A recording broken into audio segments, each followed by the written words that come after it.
suffered in vain, or A Plaything of Fate by Bertha M. Chapter 1. A singular will, always more or less subdued in tone and tranquil of aspect. The eminently genteel square of Porchester is perhaps seen in its most benign mood in the gently falling shadows of a summer's twilight. The tall houses begin slowly, very slowly, to twinkle with a glowworm irradiance from the drawing rooms to the apartments on the upper floors.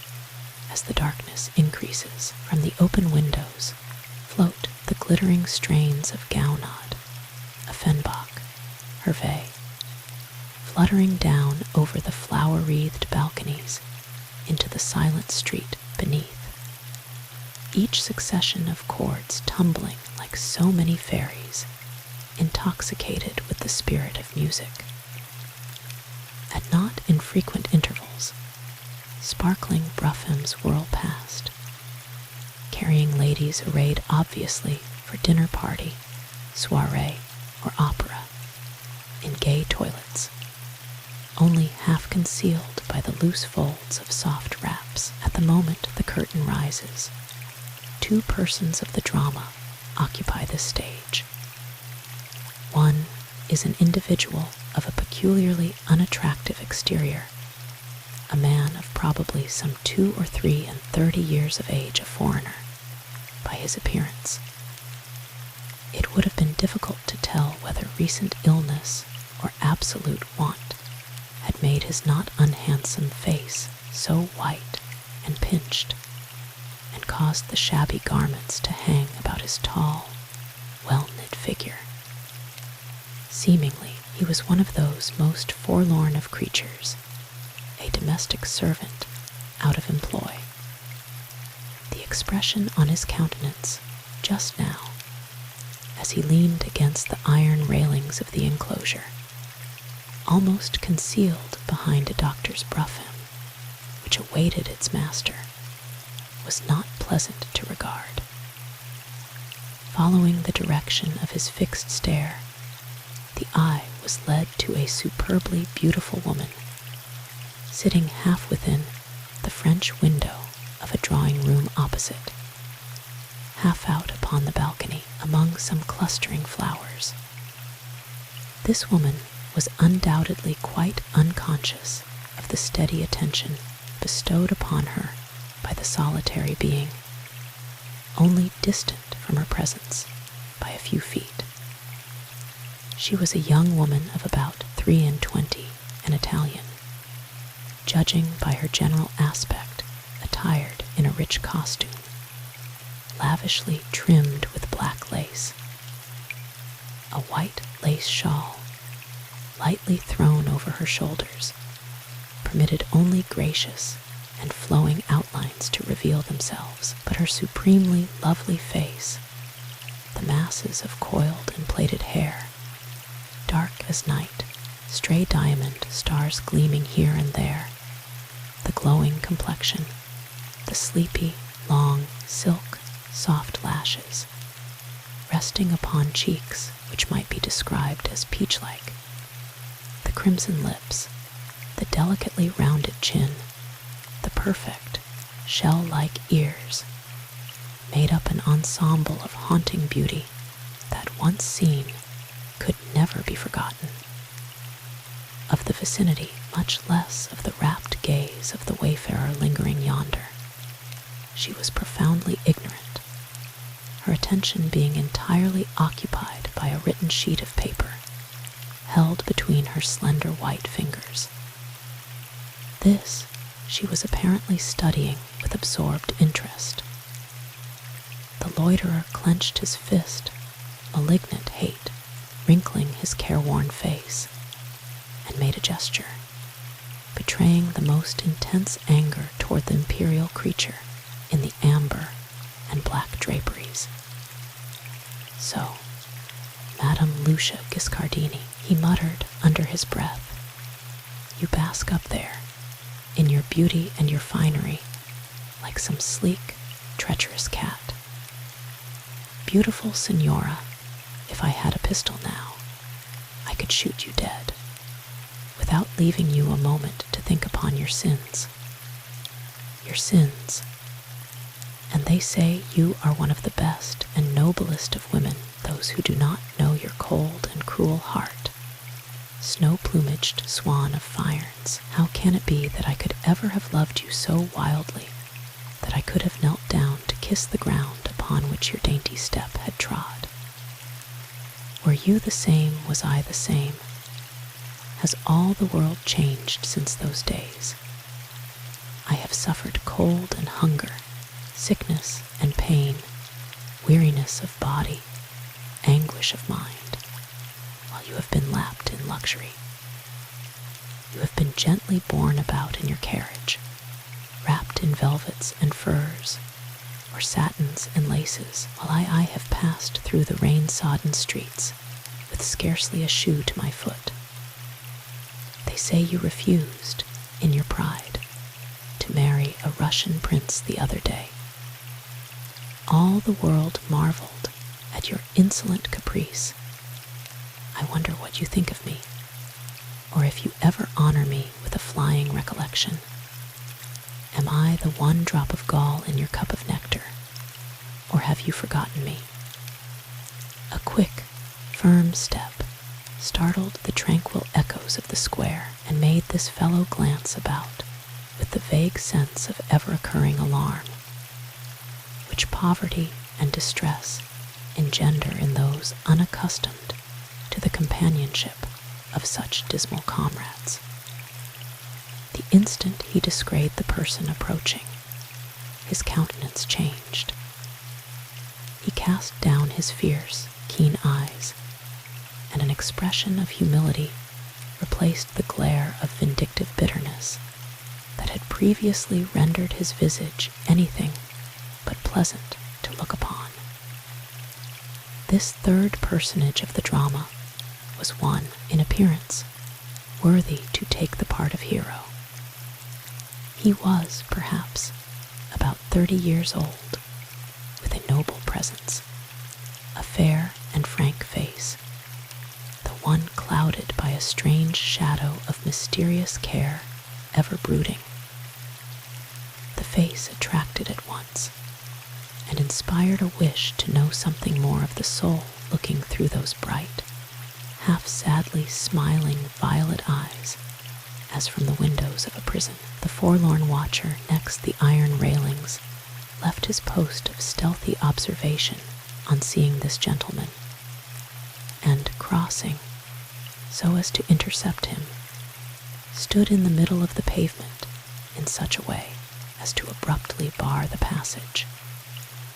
The large, kindly eyes, which had been cast down, as if indifferent to all outward things, and engaged in painful introspection, were suddenly raised with a flash of displeased surprise. "Sir," began the poor lounger deprecatingly, half unconsciously clasping his meager hands, and speaking almost in the voice of a supplicant, Captain Desfrayne, "forgive me for daring to address you, but you are a stranger to me, although you seem acquainted with my name," the gentleman said, scanning him with a keen glance. "I don't know that I have ever seen you before. What do you want? By your accent, you appear to be an Italian." "I am so, Captain.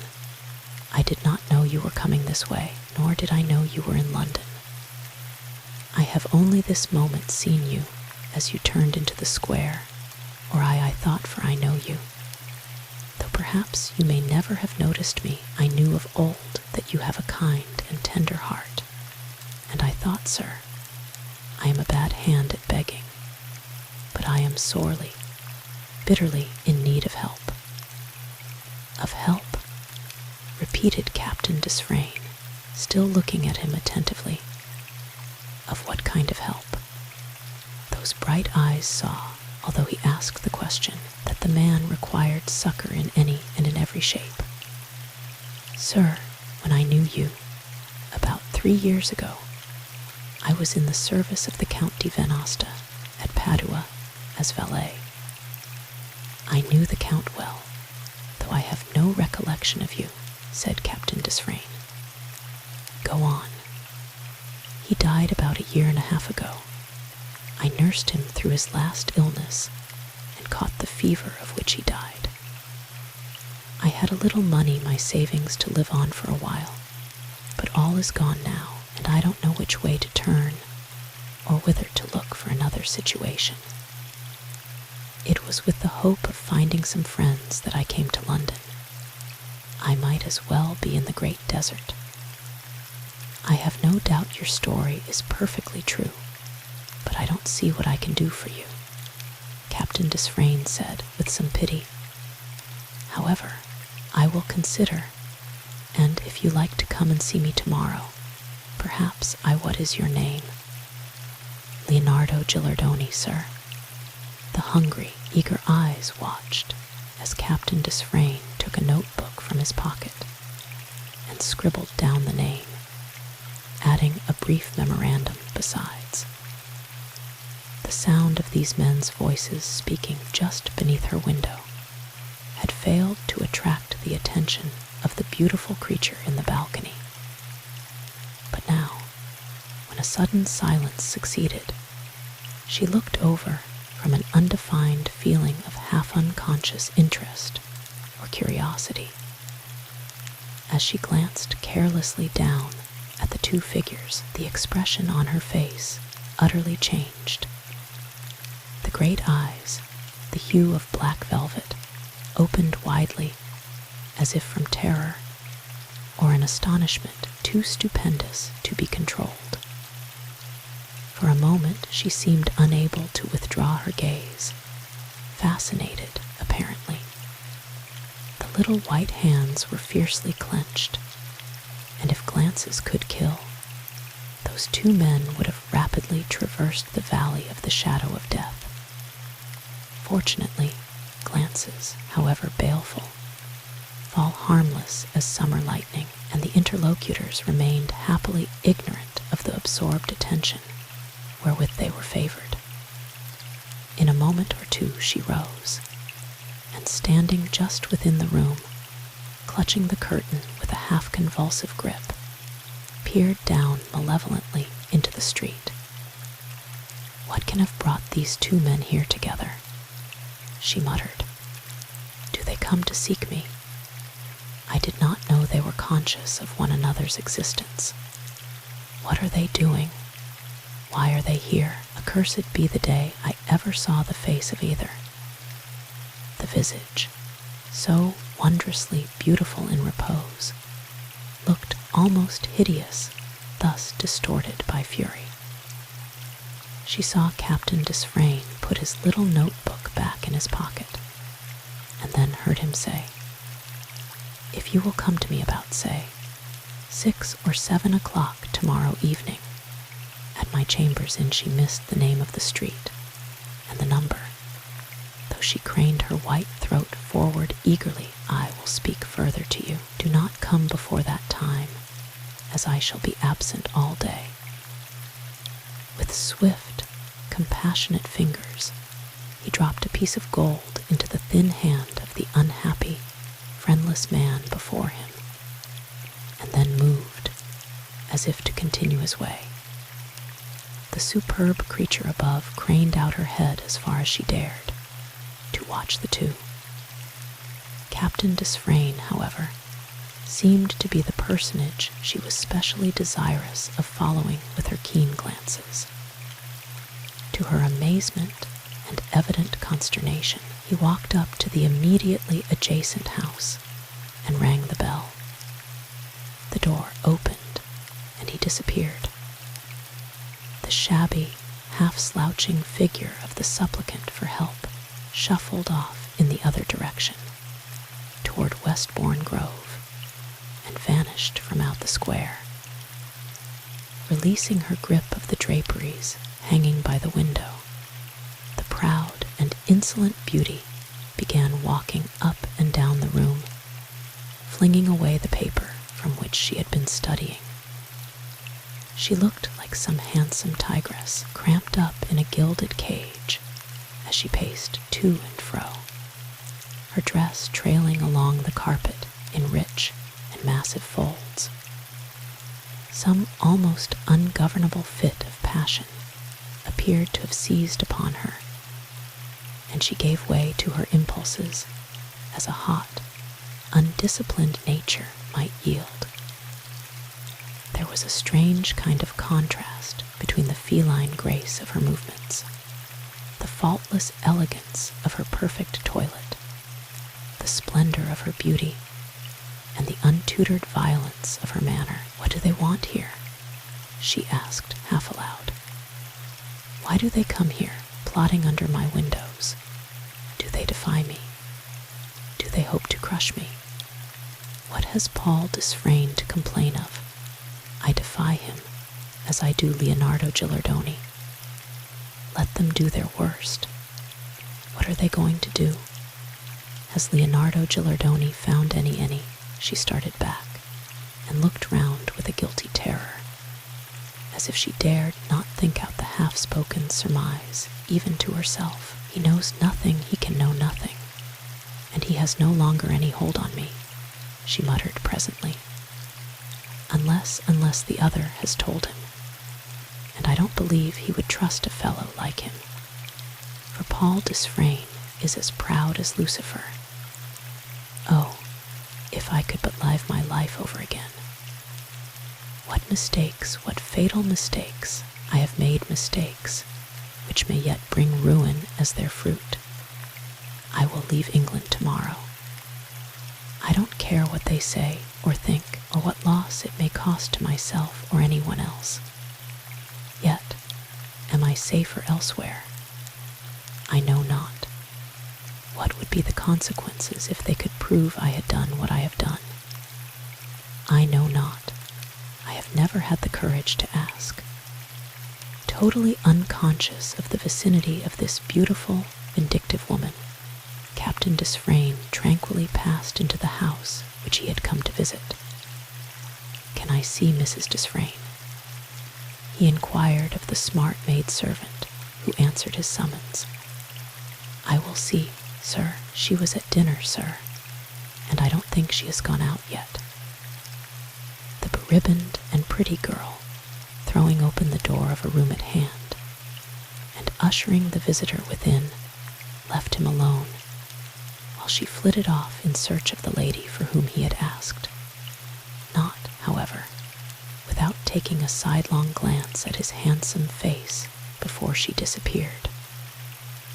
The apartment was a long dining room, extending from the front to the back of the house, furnished amply, yet with a certain richness, the articles being all of old oak, carved elaborately, which lent a sombre, somewhat stately effect. It was obviously, however, a room in a semi-fashionable boarding house. In a few minutes, a lady opened the door and entered with the joyous eagerness of a girl. A graceful, dignified woman, in reality 17 years older than Captain Desfrayne, but who looked hardly 5 years his senior, of the purest type of English matronly beauty. She seemed like one of Reynolds or Gainsborough's most exquisite portraits warmed into life, just alighted from its canvas.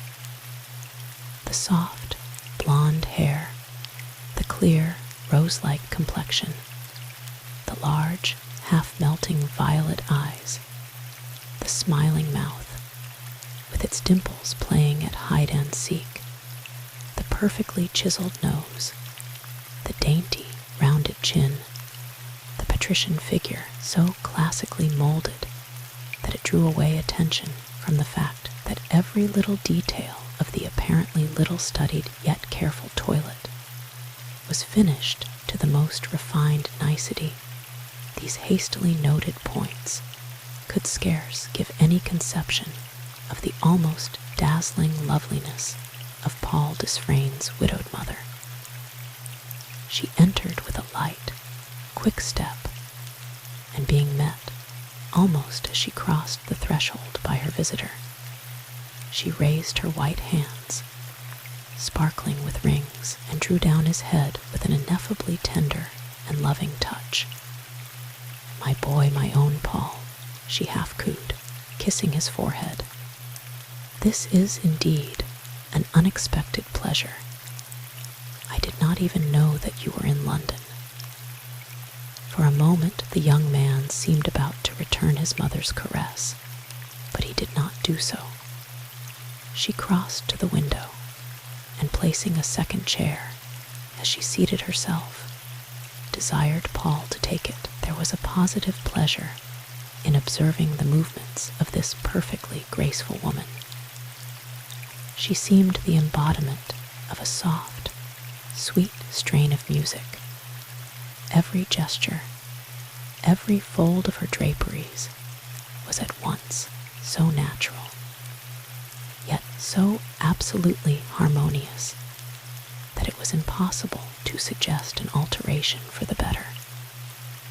"I supposed you to be settled for a time in Paris," Mrs. Desfrayne said, as her son did not appear inclined to take the lead in the impending dialogue, but accepted his chair in almost moody silence. "I should have written to you, Mother, but I thought I should most probably arrive as soon, or perhaps even precede my letter," replied Captain Desfrayne. "You look anxious and a little worried. Has unpleasant business brought you back? You have not obtained the appointment to the French embassy for which you were looking." "No, I am anxious, undoubtedly, but I suppose I ought not to say I am worried, though I find myself placed in a most remarkable, and what shall I say, delicate position.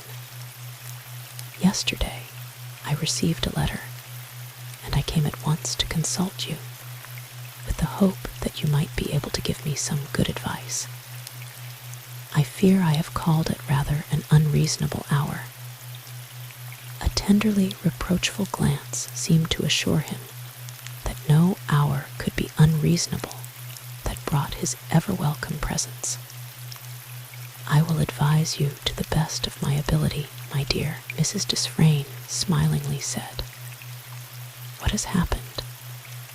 Paul Desfrayne drew a letter from the pocket of the light coat which he had thrown over his evening dress, and looked at it for a moment or two in silence, as if at a loss how to introduce its evidently embarrassing contents. His mother watched him with undisguised anxiety, her brilliant eyes half veiled by the blue-veined lids. "This letter," Paul at length said, "is from a legal firm. It refers to a person whom I had some difficulty in recalling to mind, and places me in a most embarrassing position toward another person whom I have never seen. A situation certainly indicating a promise of some perplexity," Mrs. Desfrayne half-laughingly remarked. "Some years ago," Paul continued, "there lived an old man. He was an iron dealer originally, or something of that sort of person, in a very humble rank of life, but somehow he contrived to make an enormous fortune. He has, in fact, left the sum of nearly £300,000. To you?" demanded Mrs. Desfrayne in a thrilling tone, not as if she believed such to be the case, for her son's accent scarcely warranted such an assumption, but as if the wish was father to the thought. Paul shook his head. "Not to me, to some young girl he took an interest in. As far as I can understand, I happened to render him a slight service.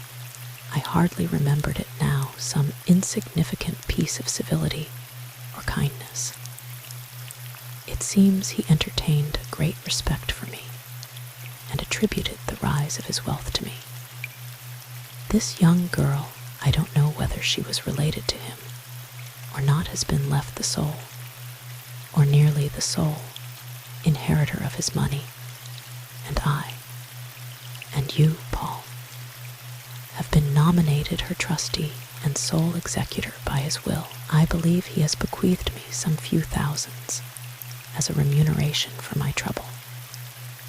The slight tinge of pinky color on the cheeks of the beautiful Mrs. Desfrayne deepened visibly, although she sat with her back to the window. "How old is the young lady?" she asked in a subdued tone. 18 or 19. Has she any father or mother? Both are dead. She is, I understand, alone in the world. Have you seen her? No. Do you know what she is like? I am as ignorant of everything concerning her, personally, as you are yourself, mother. Is she pretty? Paul Desfrayne's face hardened almost to sternness, and his eyes drooped. I have already told you, mother mine, that I know nothing whatever about her. If you will take the trouble to glance over this letter, you will learn as much as I know myself. I have nothing more to tell you than what is written therein. The dainty fingers trembled slightly as they were quickly stretched forth to receive the missive, which Paul took from its legal-looking envelope. Mrs. Desfrayne ran rapidly over the contents, and then read it through more slowly a second time. It purported to be from Messrs. Salmon, Joyner and Joyner, the eminent firm of solicitors in Alderman's Lane, and requested Captain Desfrayne to favor them with a call at his earliest convenience, as they wished to go over the will of Mr. Vere Gardner, iron founder, lately deceased, who had appointed him Captain Desfrayne's sole trustee to the chief legatee, an orphan girl of 19, sole executor to the estate, which was valued at about £260,000, and legatee to the amount of £10,000. The letter added that Mr. Vere Gardner had expressed a profound respect for Captain Desfrayne, and had several times declared that he owed his uprise in life to a special act of kindness received from him. How very extraordinary! Mrs. Desfrayne softly exclaimed at length. He scarcely knew you, yet trusts this young girl and her large fortune to your sole charge. Flattering, but as you say, embarrassing. £260,000, she murmured. A girl of 19. If she is a beauty, she slightly shrugged her dimpled shoulders. Your position will be an onerous one, indeed. They might as well have asked me to play keeper to a white elephant, the young man said, with some acerbity. I will have nothing to do with it. Do not be too hasty. Probably this person had good reason for what he has done. Besides, you would be foolish to refuse so handsome a present as you are promised, for we cannot conceal from ourselves that £10,000 would be a very acceptable gift. If a free one, yes, if burdened with unpleasant conditions, why, there might be difference of opinion. I had almost made up my mind to decline at once, and for all, but I thought it would be more prudent to consult you first. My dear Paul, I feel I will not say flattered, but I thank you very much for your kind estimation of my judgment. All I can say is, go and see what these lawyers have to say. Then, if they do not succeed in inducing you to receive the trust, see the girl, and judge for yourself what would be best. Perhaps she has no friend but you, and she might run the risk of losing her fortune. Perhaps she is sorely in need of some protector, perhaps even of money. Where does she live? As I told you before, Captain Desfrayne replied, with more asperity than seemed at all necessary under the circumstances. I did not know even of her existence before receiving that letter, and I now know not one solitary fact more than you do. I know nothing of the girl or of her money. I do not wish to know. I take no interest, and I don't want to take any interest now or in the future, but it is foolish to refuse to perform a duty when you are so entirely ignorant of the reasons why this money has been thrown into your keeping, urged Mrs. Desfrayne gently. If I refuse, I suppose the Court of Chancery will find somebody more capable, and certainly may easily find someone more willing than myself. Captain Desfrayne said, almost irritably. If it had been a boy instead of a girl, would you have been so reluctant? Asked Mrs. Desfrayne, smiling mischievously. That has nothing to do with it. I have to deal with the matter as it now exists, not as it might have been. Mrs. Desfrayne glanced at her son from beneath the long, silken lashes that half concealed her great blue eyes. It seemed so strange to hear that musical voice, which for 29 or 30 years had been as soft and sweet to her ears, as if incapable of one jangled note, fall into that odd, irritable discordance. Paul was out of sorts and out of humor, she could see. Was he telling her all the truth? Never, in all those years of his life, most of which had passed under her own vision, had he uttered, looked, or even seemed to harbor one thought that he was not ready and willing for his mother to take cognizance of.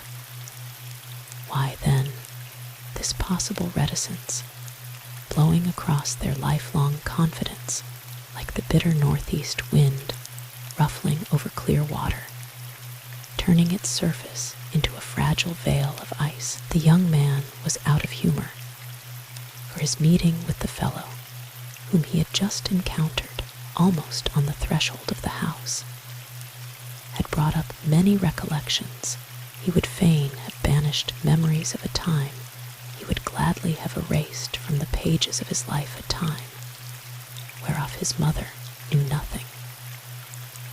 Mrs. Desfrayne, however, shot very wide of the mark when she ascribed his alteration of look and manner to some foreknowledge of the girl in question. He spoke nothing but the truth in saying that he had never as much as heard of her before receiving the letter that lay between his mother's fingers.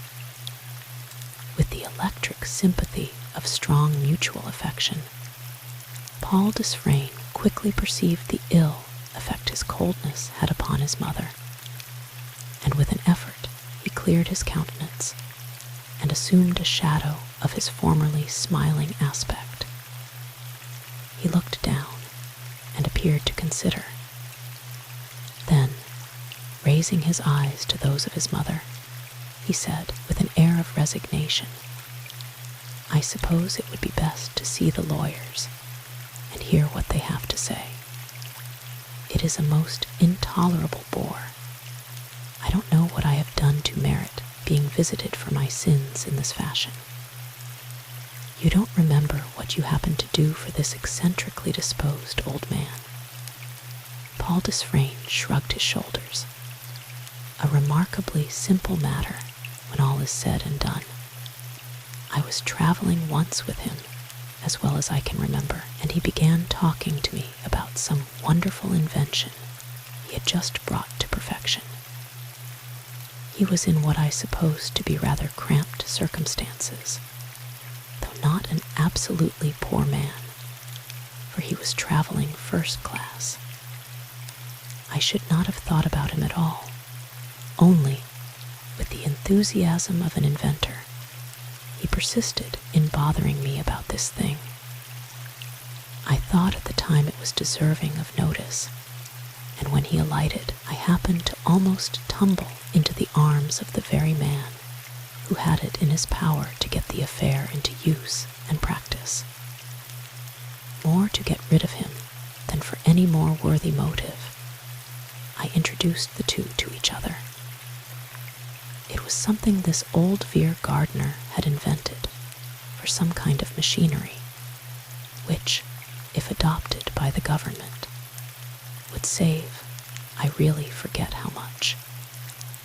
I recollect asking this friend some time after if he had done anything about it, and he told me it would probably make the fortune of half a dozen people. He seemed delighted with the old man and his invention. This must be the service he made so much of. It was a service costing me just 5 or 6 sentences. I did not even stop to see what Percival, this friend, thought of old Gardner, or what he thought of Percival, but left them talking together in the waiting room, for I was in a desperate hurry to reach you, Mother. I never anticipated hearing of the affair again. There was a brief silence. This man, it is to be presumed, was of humble birth, said Mrs. Desfrayne. It will be too dreadful if, with the irony of blind fate, this girl proves unpresentable. In that case, at 19, it will be too late to mend her manners or her education. Perhaps she has some frightfully appalling cognomen, which will render it a martyrdom to present her in society. If she is anything of a hobgoblin, you may with justice talk of a white elephant. I suppose there is no clause in the criminal code whereby I may be compelled to accept the trust if I do not elect voluntarily to undertake it. Captain Desfrayne asked, with a slight smile at his mother's fastidious alarm. And if she is 19 now, I suppose my responsibility would cease in 2 years. Perhaps. Some crotchety old men make very singular wills. I wonder how it happened that he had no business friend in whom he could confide. Why he must choose a stranger and entrust to that stranger such a large sum. I wish I knew what the girl's name is, and what she is like, and what possible position she may occupy. For if you receive the trust, I presume I shall have the felicity of playing the part of chaperone. It is perfectly useless discussing the matter until we know something more certain, Captain Desfrayne said, his irritation again displaying itself unaccountably. One cannot help surmising, my dearest Paul. Perhaps the girl is a nursemaid or a milliner's apprentice, and misuses her aspirates, and is a budding malaprop, Mrs. Desfrayne persisted. However, we shall see. Go with me this evening to the opera, if you have nothing better to do. Lady Quaintree has lent me her box. As she was folding her opera cloak about her youthful-looking person, the good lady said to herself, "There is some mystery here, but of what kind? Paul is not quite his own frank self. What has happened? He has kept something from me. I could not help fancying something occurred during his absence in Venice 3 years ago. I wonder if he knows more about this girl, the fortunate legatee of the eccentric old iron founder, than he chooses to acknowledge, but he must have some most powerful reason to induce him to hide anything from me. And he said twice most distinctly that he had never seen her and did not know her name. I do not believe Paul could be guilty of deceit." Chapter 2. Captain Desfrayne's Perplexity.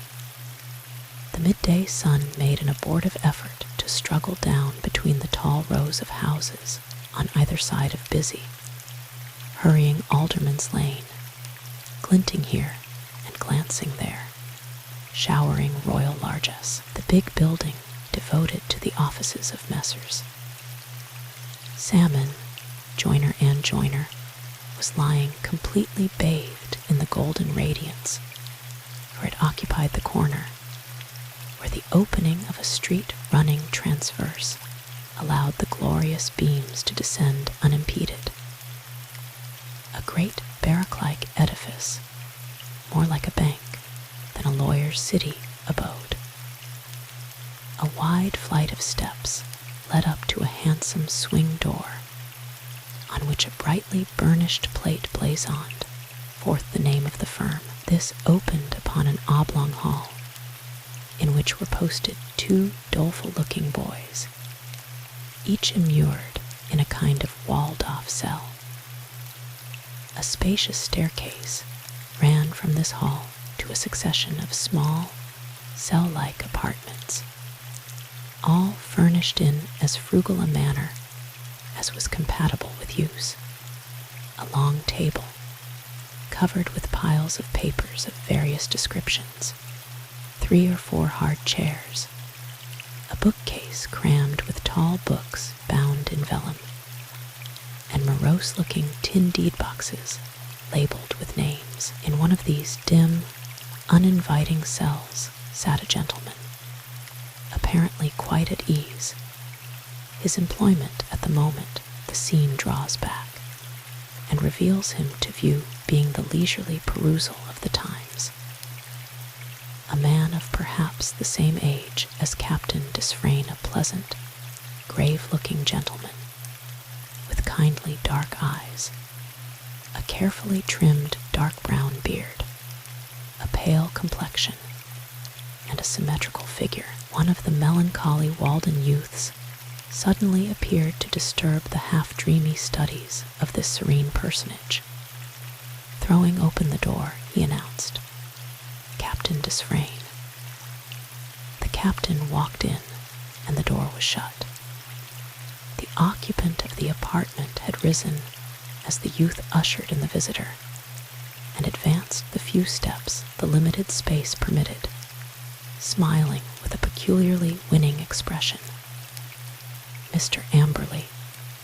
questioned Captain Desfrayne.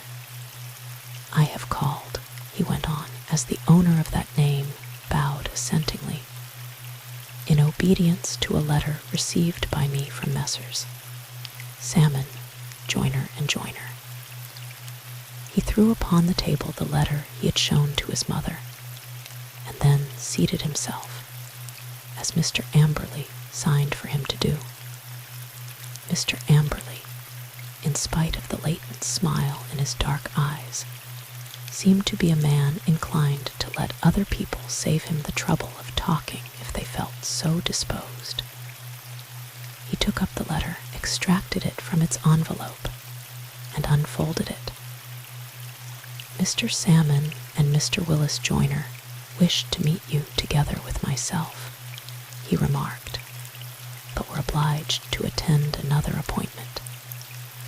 In the meantime, before you can see them, I shall be happy to afford you all necessary explanations, which I very much need, for I am unpleasantly mystified.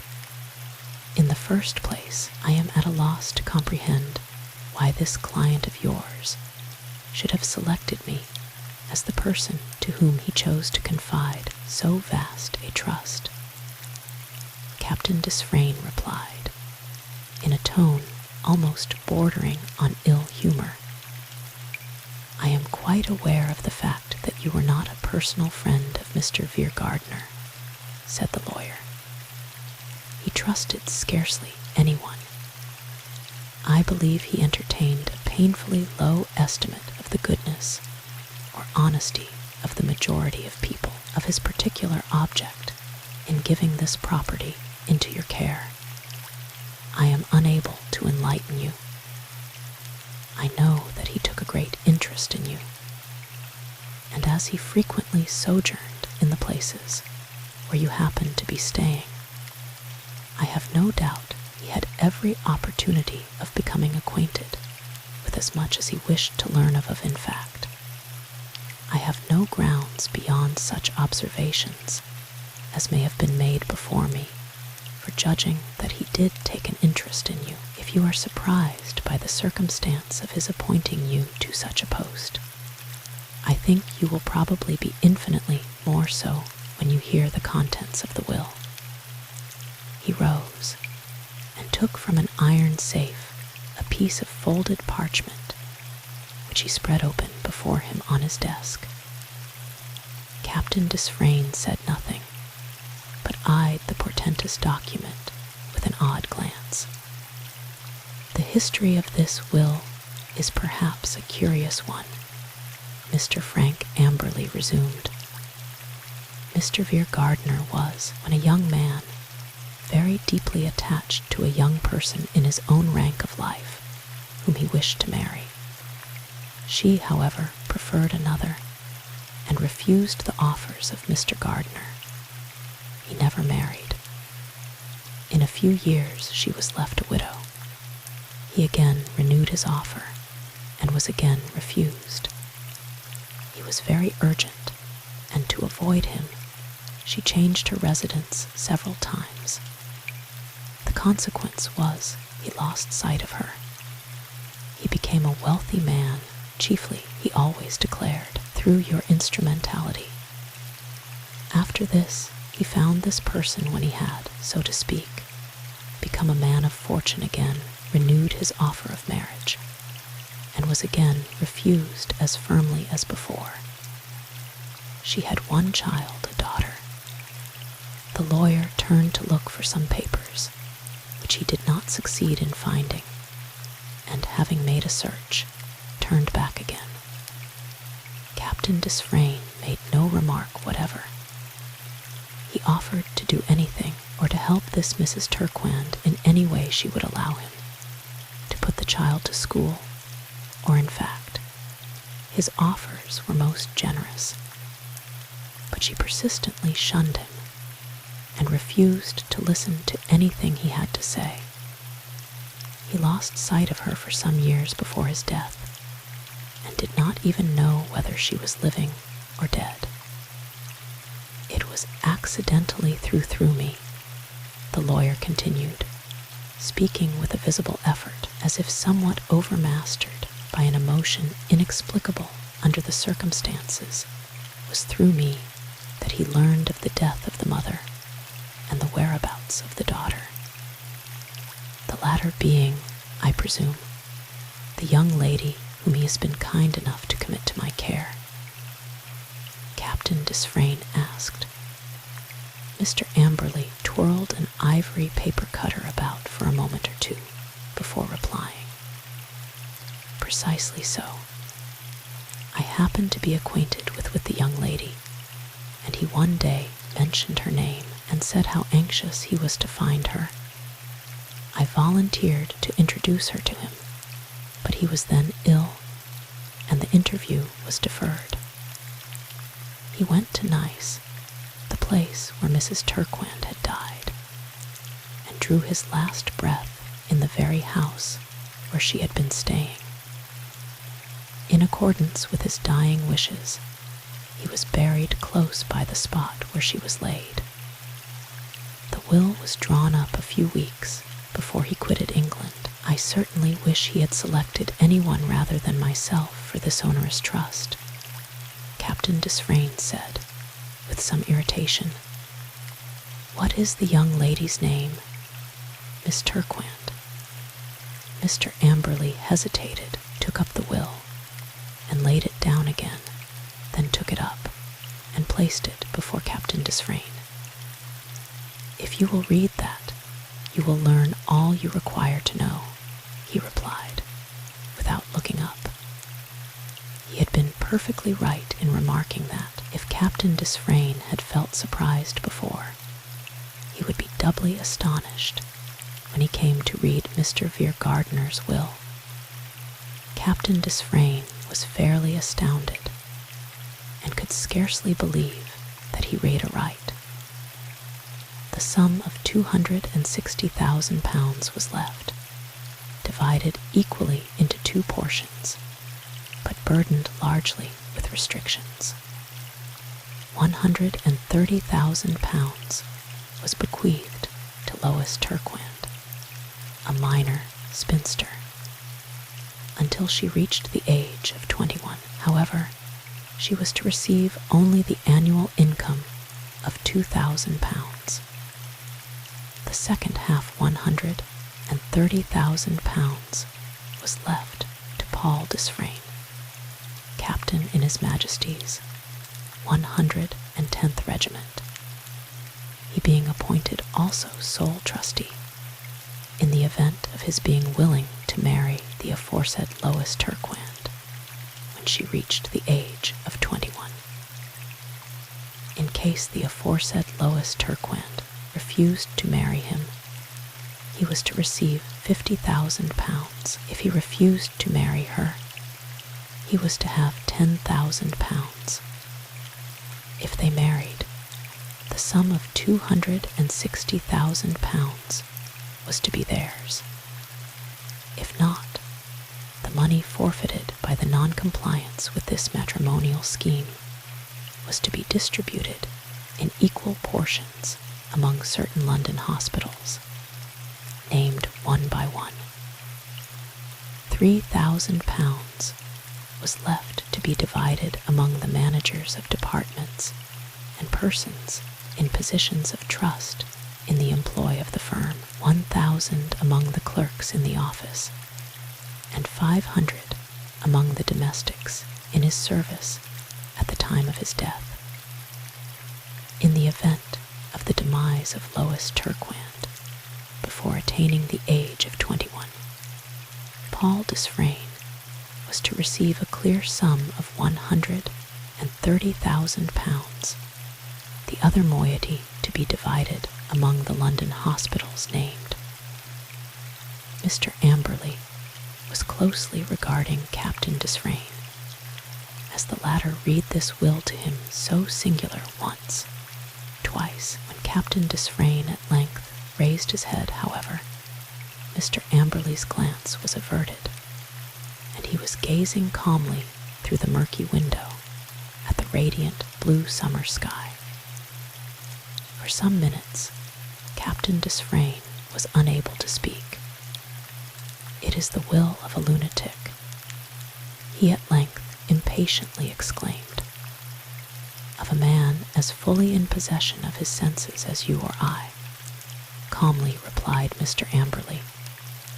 "You do not seem to relish the manner in which he has claimed your services. I don't know what to think, what to say. I wish he had selected anyone rather than myself, which you will say is ingratitude, seeing how magnificently he has offered to reward me. When shall I be obliged to go through an interview with the young lady?" "Whenever you please this afternoon, if convenient to you." Captain Desfrayne looked at the lawyer, as if startled. It almost seemed as if he turned pale. "When, I suppose, I am to enjoy the privilege of breaking the news?" he demanded, with a little gasp. "You speak as if the prospect were anything but pleasing. If you object to the task, it will, perhaps, be all the better to get it done at once. Where does she live?" "She is staying with Lady Quaintree in Lowndes Square." Paul Desfrayne recollected, with a queer feeling of surprise, that his mother had said the previous evening that Lady Quaintree had lent her the opera box which she had used. Could it be possible that his mother already knew this girl? Lady Quaintree, he repeated mechanically. "Certainly. Miss Turquand has been living there for 2 or 3 years. She is her ladyship's companion. If you have no other engagement of pressing importance, I fancy the most easy and agreeable way would be to call at the house this evening, about 8 o'clock. Lady Quaintree is to have some sort of reception tonight, and as I am almost one of the household, we could see her before the people begin to arrive."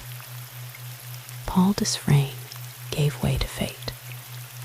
There was no help for it, so he was obliged to agree to this arrangement, or choose to think himself obliged, which was worse.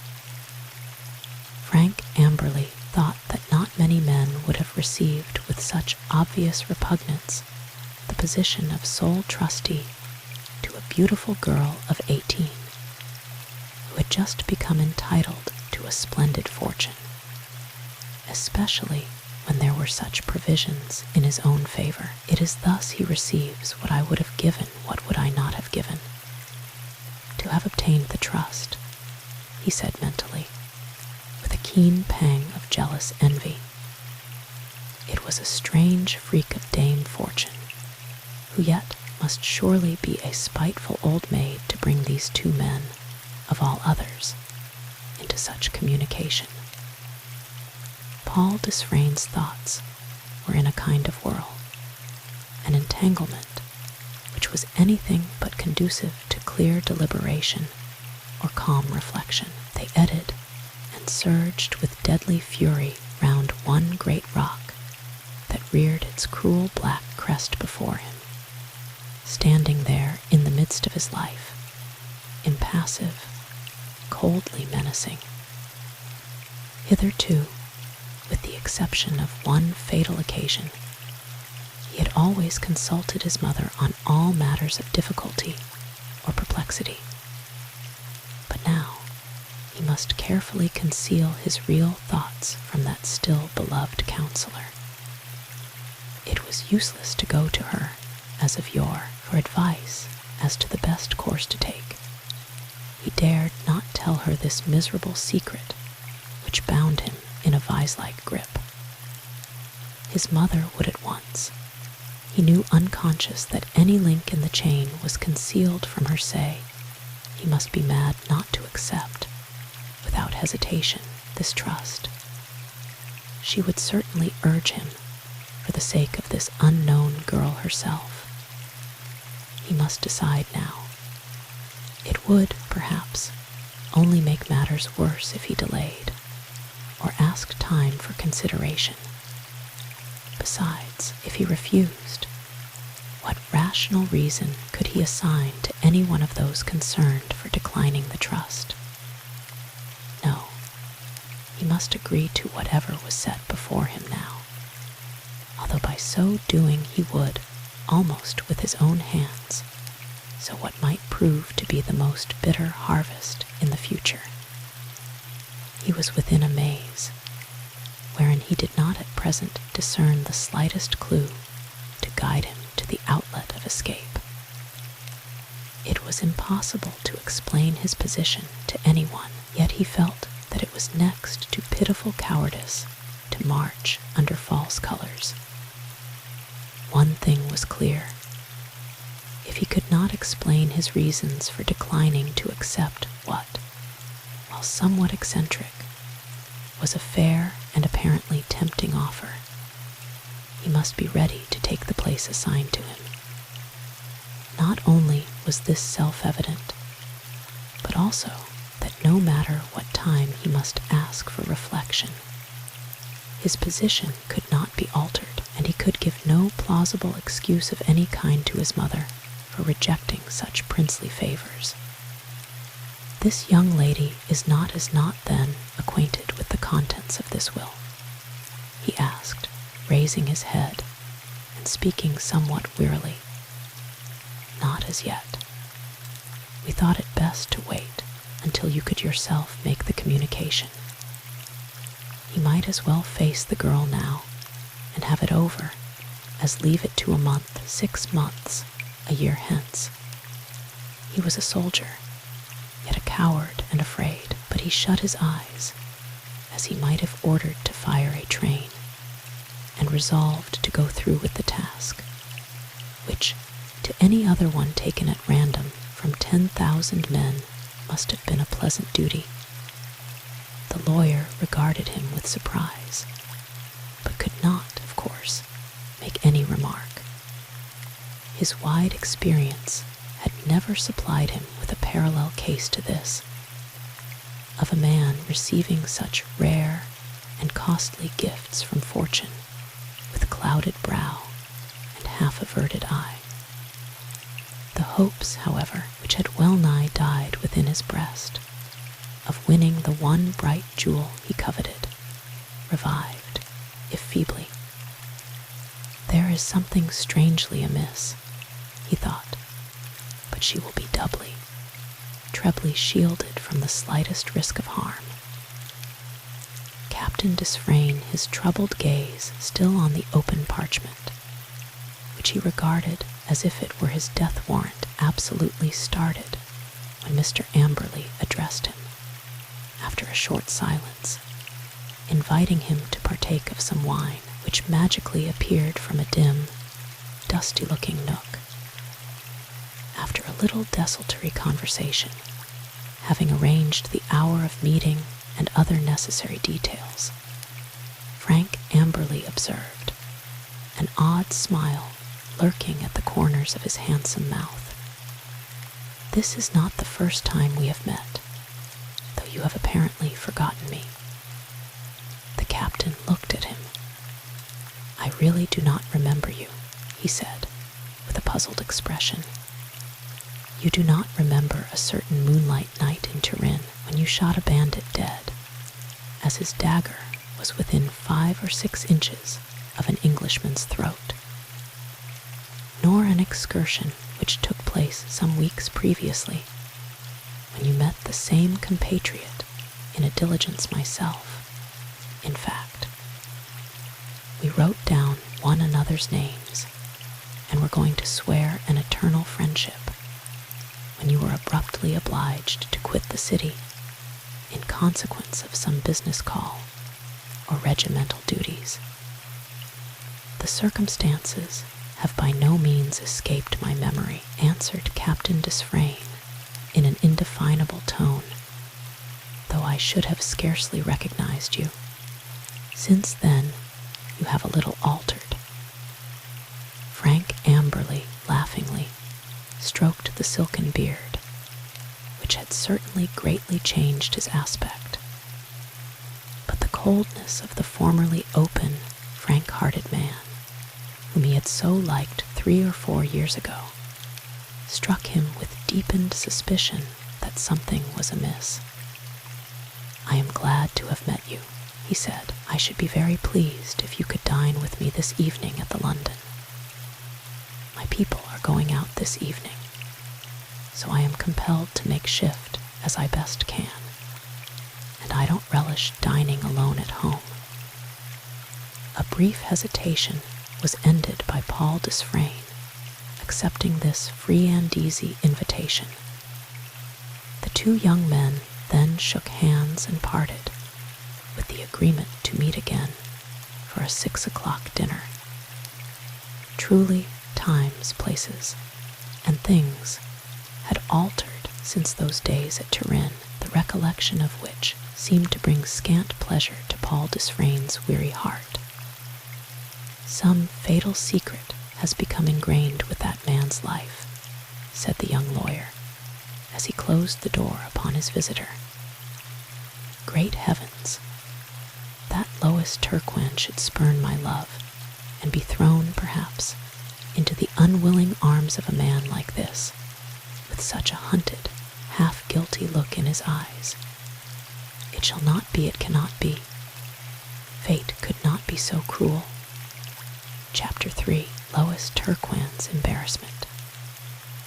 The sun, that was shut out by towering walls from the busy city, like some intrusive idler, was lying, half slumberously, like some magnificent Eastern slave arrayed in jewels and gold, among the brilliant-hued and many-scented flowers, heaped under the striped Venetian blinds, stretched over the balconies of a mansion in Lone Square. An occasional soft breeze lifted the curtains lowered over the windows, granting a transient vision of apartments replete with luxury, glowing under the influence of an exquisitely delicate taste. Within the principal drawing-room sat a stately matron with silver-white hair, attired in full evening costume, apparently awaiting the arrival of expected guests. Lady Quaintree was handsome, even at 60, with a soft, clear skin, and a complexion girlishly brilliant, a figure full, without being dangerously stout, a most wondrously dainty hand on which sparkled clusters of rings that might have formed a king's ransom. Her ladyship had been a beauty in her youth, not a spoiled, ill-humored beauty, but one kind and indulgent, much flattered and loved, taking adoration as her due, as a queen accepts all the rights and privileges of her position. A woman made up of mild virtues good, though not religious, kind and pleasant, though not benevolent, abhorring the poor and the sick and the unfortunate. The very name of trouble was disagreeable to her. This world would have been a sunny, rose-tinted Arcadia could she have had her way. It should have been always summer. She went regularly to church on Sunday morning with great decorum, turning over the pages of her beautiful ivory-covered church service at the proper time, and always put sovereigns on the plate with much liberality when there was a collection. She gave directions to her housekeeper in the country to deal out coats and blankets and all that sort of thing to deserving applicants. If flower girls or wretched-looking beggars crowded round her carriage when she went out shopping, they not unfrequently received sixpences as a bribe to take themselves and their miseries out of sight, so that, altogether, her ladyship felt she had a reason to rely on being defended from all adversities which might happen to the body, and all evil thoughts which might assault and hurt the soul. Lady Quaintree was nearly asleep when a liveried servant drew aside the velvet portière and announced, "Captain Desfrayne and Mr. Amberley." Paul Desfrayne's glance swept the suite of apartments, as if in search of the girl who unconsciously held the threads of his destiny in her hands. But to his relief, she was not to be seen. He allowed himself to be led up to the mistress of the house and went through the ceremony of introduction like one in a dream. Lady Quaintree spoke to him and made some smiling remarks, but he was unable to do more than reply intelligibly in monosyllables. The first words that broke upon his half-dazed senses with anything like clearness were uttered by Frank Amberley. "Not so much, my dear aunt, to pay our respects to you, as to communicate a most important matter of business to Miss Turquand. I suppose we ought to have come at a proper hour in the business part of the day, but it was my idea to, if possible, take off them. In fact, I imagined it might be the most pleasant way of introducing Captain Desfrayne to bring him here this evening." Lady Quaintree had opened her eyes at the commencement of this speech. "A most important matter of business concerning Miss Turquand," she said. "What can it possibly be?" "She certainly ought to be the first to hear it," replied Frank Amberley, "though, as her nearest friend, my dear aunt, you ought to learn the facts as soon as herself. You have a sufficiently mysterious air, Frank. I feel eager to hear these wonderful tidings." Her ladyship felt a little piqued that her nephew did not offer at once to give her at least some hint of what the important matter of business might be about. A sudden thought seemed to strike her, and she rang a tiny, silver handbell with some sharpness, while an expression of anxiety crossed her face. As she did so, a figure, so ethereal that it seemed like an emanation of fancy, floated unexpectedly from the entrance to the farthest room, and came down the length of the two salons beyond that in which the little group was stationed. For a moment, it seemed as if this fairy-like vision had appeared in response to the musical tingling of the bell. A girl of 18 or 19, dressed in the familiar costume of Undine. A figure, tall, full of a royal dignity and repose, like that of a statue of Diana. A face surrounded by a radiant glory of sun-bright hair, recalling those pure saints and martyrs which glow serenely mild from the dim walls of old Italian or Spanish cathedrals.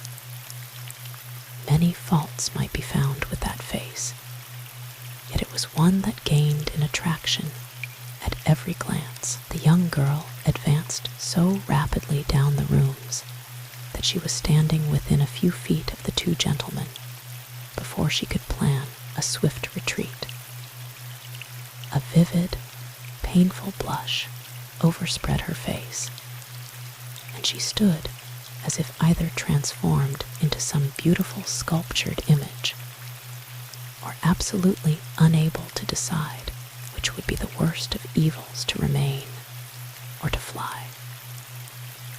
She turned the full luster of her translucent eyes upon Captain Desfrayne, as some lovely wild creature of the forest might gaze dismayed at the sight of a hunter, and then recoiled. Lady Quaintree rose and quickly moved a few steps, as if to intercept her, and said, "My dear, don't run away. Frank Amberley knows all about the tableau for which you are obliged to prepare. I thought you would have come down before to let me see how the dress suited, but I suppose that abominable Lagrange has been late, as usual. My dear Lois, I am dying with curiosity. These gentlemen, Captain Desfrayne and Mr. Frank Amberley, have come to tell you some wonderful piece of business, and I want to know what it is as soon as possible. Pray stop. You will only lose time if you go to change your dress. I beseech you, madam, let me go," pleaded Lois Turquand, troubled by her unforeseen, embarrassing situation, strangely troubled by the steadfast gaze which Paul Desfrayne, in spite of himself, fixed upon her. "Nonsense. You must hear what they have to say. I feel puzzled and anxious to know." Lois vainly tried to avoid that singular, inexplicable look which seemed to master her. Had she not been so suddenly taken at a disadvantage, she would have repelled it with displeasure. As it was, she had a curious sense of being mesmerized. She ceased to urge her entreaty for permission to depart, and stood motionless, though her color fluctuated every instant. Chapter 4. Lois Turquand's Altered Fortune. Frank Amberley looked at Captain Desfrayne, who drew back several steps, for neither had seated himself, although Lady Quaintree had signed to them to do so. It was evident that Captain Desfrayne would not take the initiative, so Frank Amberley was obliged to explain more to Lady Quaintree than to her protégé that Miss Turquand had been left heiress to a fortune of £130,000. To just double that sum in reality, but there are certain conditions attached to the larger amount which must be fulfilled, or the second moiety is forfeited. Mr. Amberley continued, looking down, his voice not quite so steady as it had been when he began. "I have had a copy of the will prepared, which Miss Turquand might like to read before seeing the original." He had a folded paper, tied with red tape, in his hand, which he placed on a table close by Lois. As he did so, his eyes rested for a moment upon her with a strange, mingled expression of passionate love and profound despair, at once pathetic and painful. The young girl still stood immovable, as if in a dream. Her luminous eyes turned upon the document, but she did not attempt to touch it, or show in any way that she really comprehended what had been said, except by that one swift glance of her eyes upon the paper. This gentleman, Captain Desfrayne, has been appointed by Mr. Gardner, Miss Turquoine's trustee. The brilliant eyes were turned for an instant to the countenance of Captain Desfrayne, and then withdrawn, while still deeper crimson tides flooded over the lovely face. "How very extraordinary," said Lady Quaintree, as if scarcely able to understand. "How very singular," she repeated emphatically. "I am truly glad," she cried, pulling the cloudy figure toward her, and kissing the fair young face. "So my little girl is a wealthy heiress. What will you do with all your money?" "Go and live in ease, and give fêtes and garden parties, and have revels at Christmas and amateur theatricals, and knights and ladies gay, or devote yourself to schools and almshouses as a favorite hobby. Come, a silver sixpence for your thoughts." Lois, standing perfectly still, leaning against the table, with her hand resting on the carved back of her patroness' chair, glanced at her ladyship, at the lawyer, and at Captain Desfrayne. Then the soft, sweet eyes drooped. She made no answer. It was impossible to tell from her face what her feelings might be. Lady Quaintree was greatly disappointed by this cool reception of the marvelous news, which had thrown herself into a state of pleasurable excitement. She turned to her nephew with eager curiosity. "Can you tell me a few morsels of the contents of this wonderful will?" she asked. "Who made the will? Who has left all this money to my dear girl? What was he, and why has he been so generous?"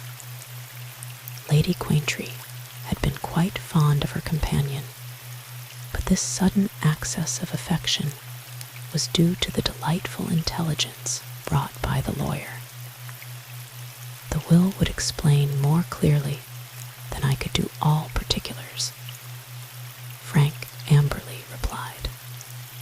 He felt it was absolutely impossible at that moment to enter into any elucidation whatever, or even to give an outline of the conditions of the will. Lois extended the document toward Lady Quaintree. "Is it very long?" her ladyship demanded, glancing at Frank Amberley.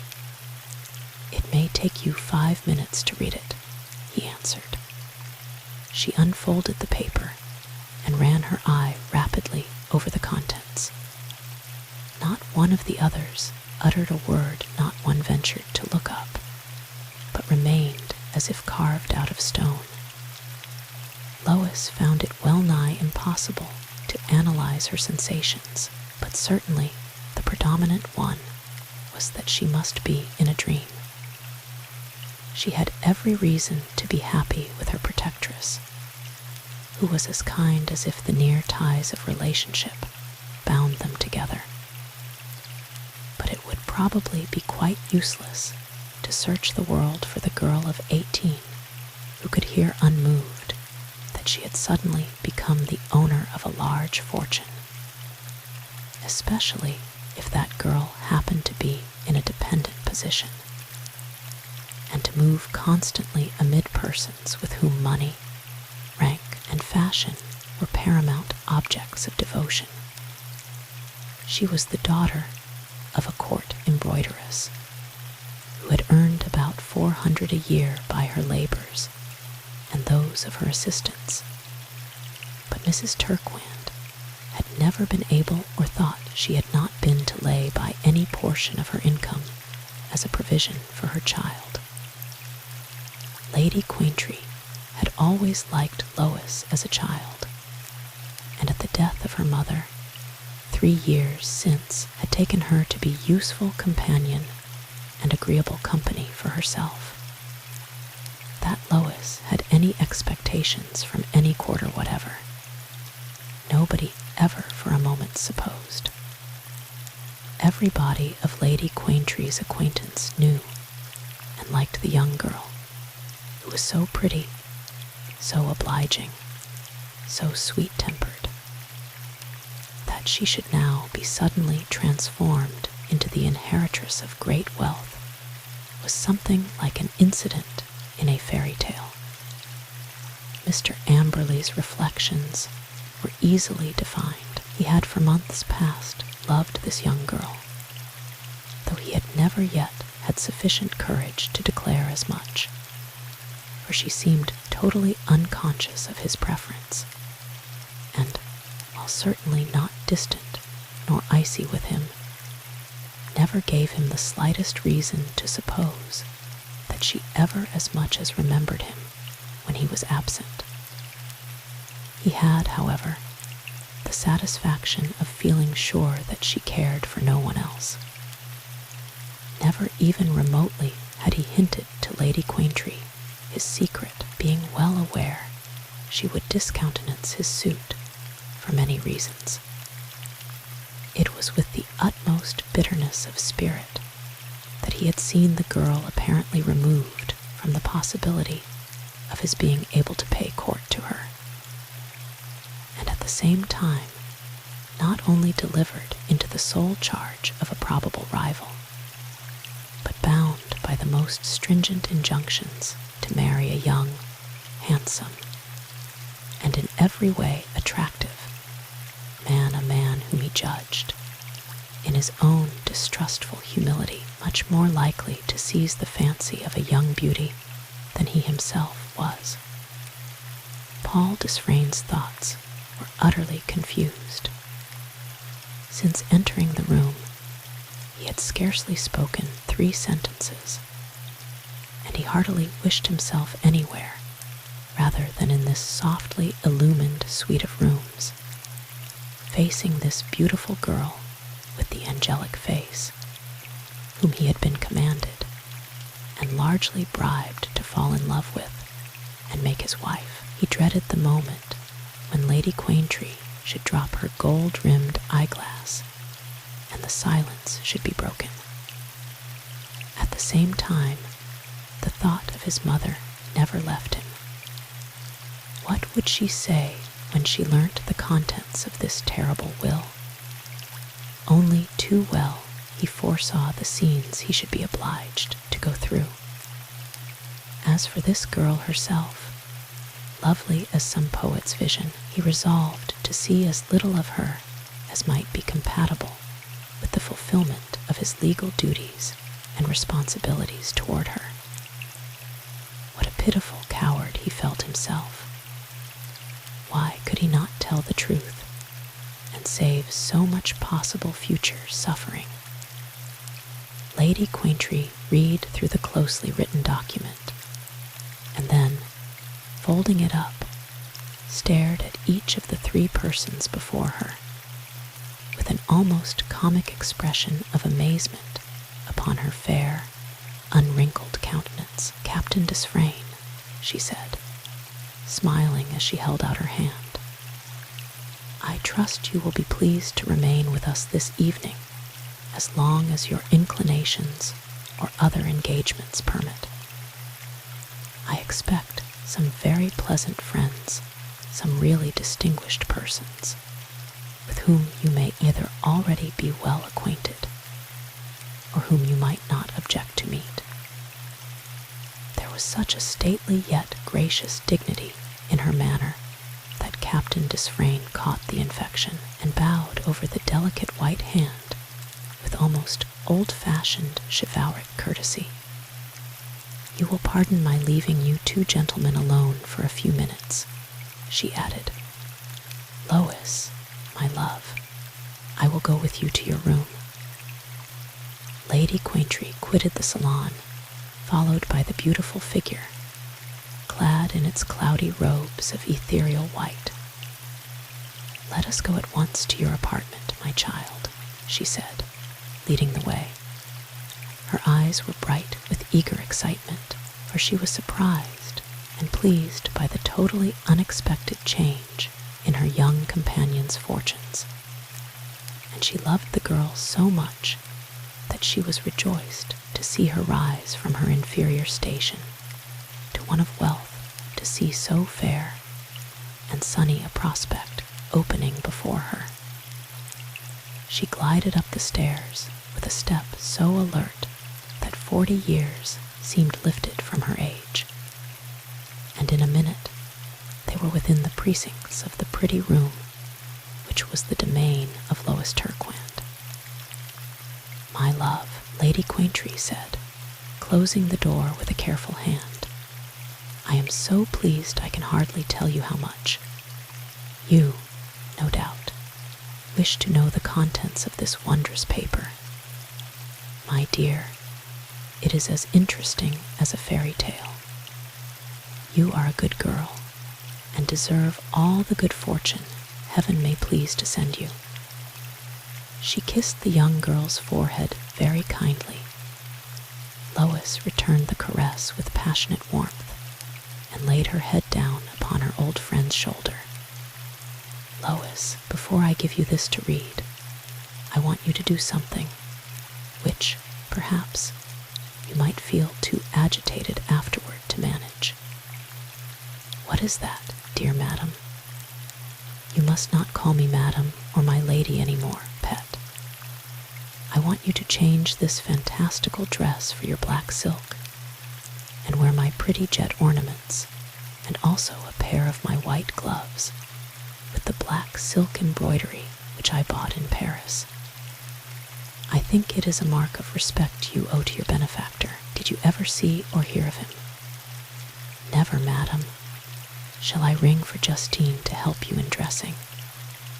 A faint smile dimpled the corners of the young girl's lips as she shook her head.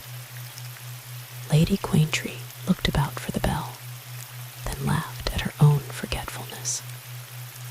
From this little chamber, formerly a small dressing room, there was no communication with the servants' domain. Her ladyship, taking the copy of the will with her, crossed to her own apartment. Only a few steps distant, when she returned, she was followed by her waiting maid, who was carrying a package of black laces, a pair of gloves, a filmy lace handkerchief, on which was some black edging, and a black fan, one of Lady Quaintree's treasures, for it had once belonged to Marie Antoinette.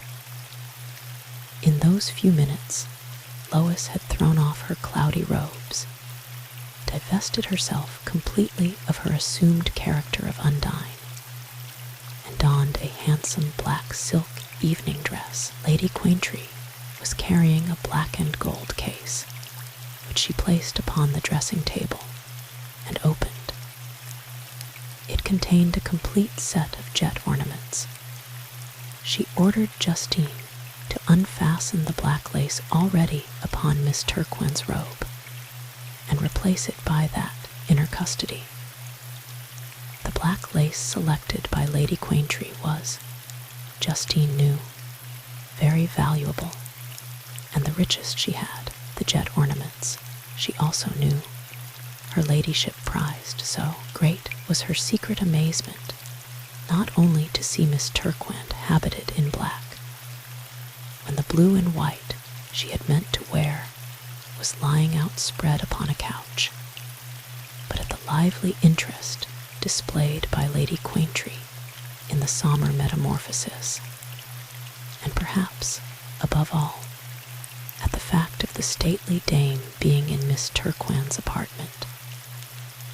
The discreet Frenchwoman, however, said not one word, but taking out needles and thread from a pocket companion, she dexterously obeyed the orders received from her mistress. Lois was so astounded by the news she had heard that she was incapable of doing anything but what, in fact, she had already done, implicitly followed directions. She permitted Lady Quaintree to clasp the jet sweet upon her neck and arms, and in her ears, and looked at the gloves and handkerchief, and fan with the glance of one walking in her sleep. Justine, wondering, though she did not utter a syllable, was dismissed, and Lady Quaintree desired Lois to sit down. "We have already been absent nearly 20 minutes, she said, consulting her tiny watch. "I wished to arrange your toilet before I told you what is really in this will. Perhaps you think I treat you as a child, but you are already agitated, and when you know the eccentric nature of the conditions, you will probably be much startled. Pray read it, my dear." Lois did so, with changing color and flashing eyes. When she finished, she threw the paper upon the table, and, rising from her chair, walked to and fro, as if under the influence of uncontrollable emotion. Then she abruptly paused before Lady Quaintree, extending her hands as if in protest. "Why should this person," she exclaimed, "of whom I never heard, of whom I knew nothing till this hour, why should this stranger have left me all this money, and why bind me with such conditions? I feel as if I could not, ought not, to accept the gift he has given me. He must have been a lunatic. Softly, softly, softly, my dearest. You are talking at random. How can I face that man again? He must know, of course," Lois continued vehemently, referring to Paul Desfrayne. "We shall see more clearly after a while, Lois. Certainly, I am surprised by this affair, but perhaps my nephew Amberley may be able to enlighten us a little more. Come, let us go down. They will wonder if I, at least, keep them waiting much longer." "No, no, dear Lady Quaintree, I cannot go now. I feel as if I must shrink into the earth rather than meet them again," said Lois, recoiling as Lady Quaintree offered her hand. "Nonsense. I did not think my quiet, soft-spoken Lois was made of such silly stuff. Dear Lady Quaintree, I really cannot go now. Perhaps, when the rooms are full of people, and I can hope to escape observation, I may venture. Will you faithfully promise to come when I send for you, or, at least, in half an hour?" "Yes, yes, dear madam." Lady Quaintree was obliged to be satisfied. In her secret heart, she was sorry for the conditions which so horrified her young friend, for a vast change had taken place in her plans since she had heard her nephew tell his news. What she had dreaded and feared hitherto, she would now gladly see accomplished. But here were difficulties, apparently insurmountable, placed in her way. As she paused for a moment on the threshold, she glanced at the statuesque figure of Lois. A curious, superstitious feeling crept over her, and a thrill of painful presentiment passed through her heart. The young girl had entered the room only some 20 or 30 minutes before, arrayed like some glittering creature of light, sparkling with diamonds, placed, by desire of Lady Quaintree, among the gauzy folds of her semi-transparent robes to represent drops of water, her superb, sun-bright hair floating like a halo of glory about her, radiant as a spirit. Now she was draped in sombre black, her aspect changed as by an enchanter's wand. Her spiritual beauty did not suffer, it is true. She looked, if possible, more lovely thus shrouded, but still, Lady Quaintree wished that the news had not involved dawning signs of mourning, and thought that people had no business to dictate terms of love and marriage from the grave. An unlucky omen, she thought, gathering up her violet skirts and embroidered jupons. Chapter 5. A triple bondage. Lady Quaintree had hoped to glean a little more information from the two gentlemen, for she was as much excited as if she herself had been the inheritrix of the eccentric old man's money. But she was disappointed. Scarcely had she returned to the principal drawing room when 5 or 6 guests arrived, and from that moment people came pouring into the salons until there was a well-bred, well-dressed throng. Lois did not wait to be sent for. She came in with a quiet, calm dignity of manner, the color a shade deeper on her cheeks, and a feverish glitter in her eyes, but otherwise self-possessed, as usual. Her marked change of costume attracted universal attention, and many inquiries were made. Lady Quaintree had the supreme felicity of being able to diffuse the information just received through a dozen different channels, whereby she was sure it would permeate to society in general. I should not have permitted her to appear had this been a dancing party, she explained, but it is so quiet, and I am unable to manage without her. She is quite like a daughter to me, she went on, thoroughly believing her own enthusiastic speeches and feeling a maternal pride swell her bosom. A tear or so lightly brushed away by her lace handkerchief would have added to the effect, but tears come and go at will, not at the command of those who would summon or dismiss them. Miss Turquand sat so tranquil in appearance, and bore the masked battery of curious eyes so calmly, that some people who listened with amazement were indignant.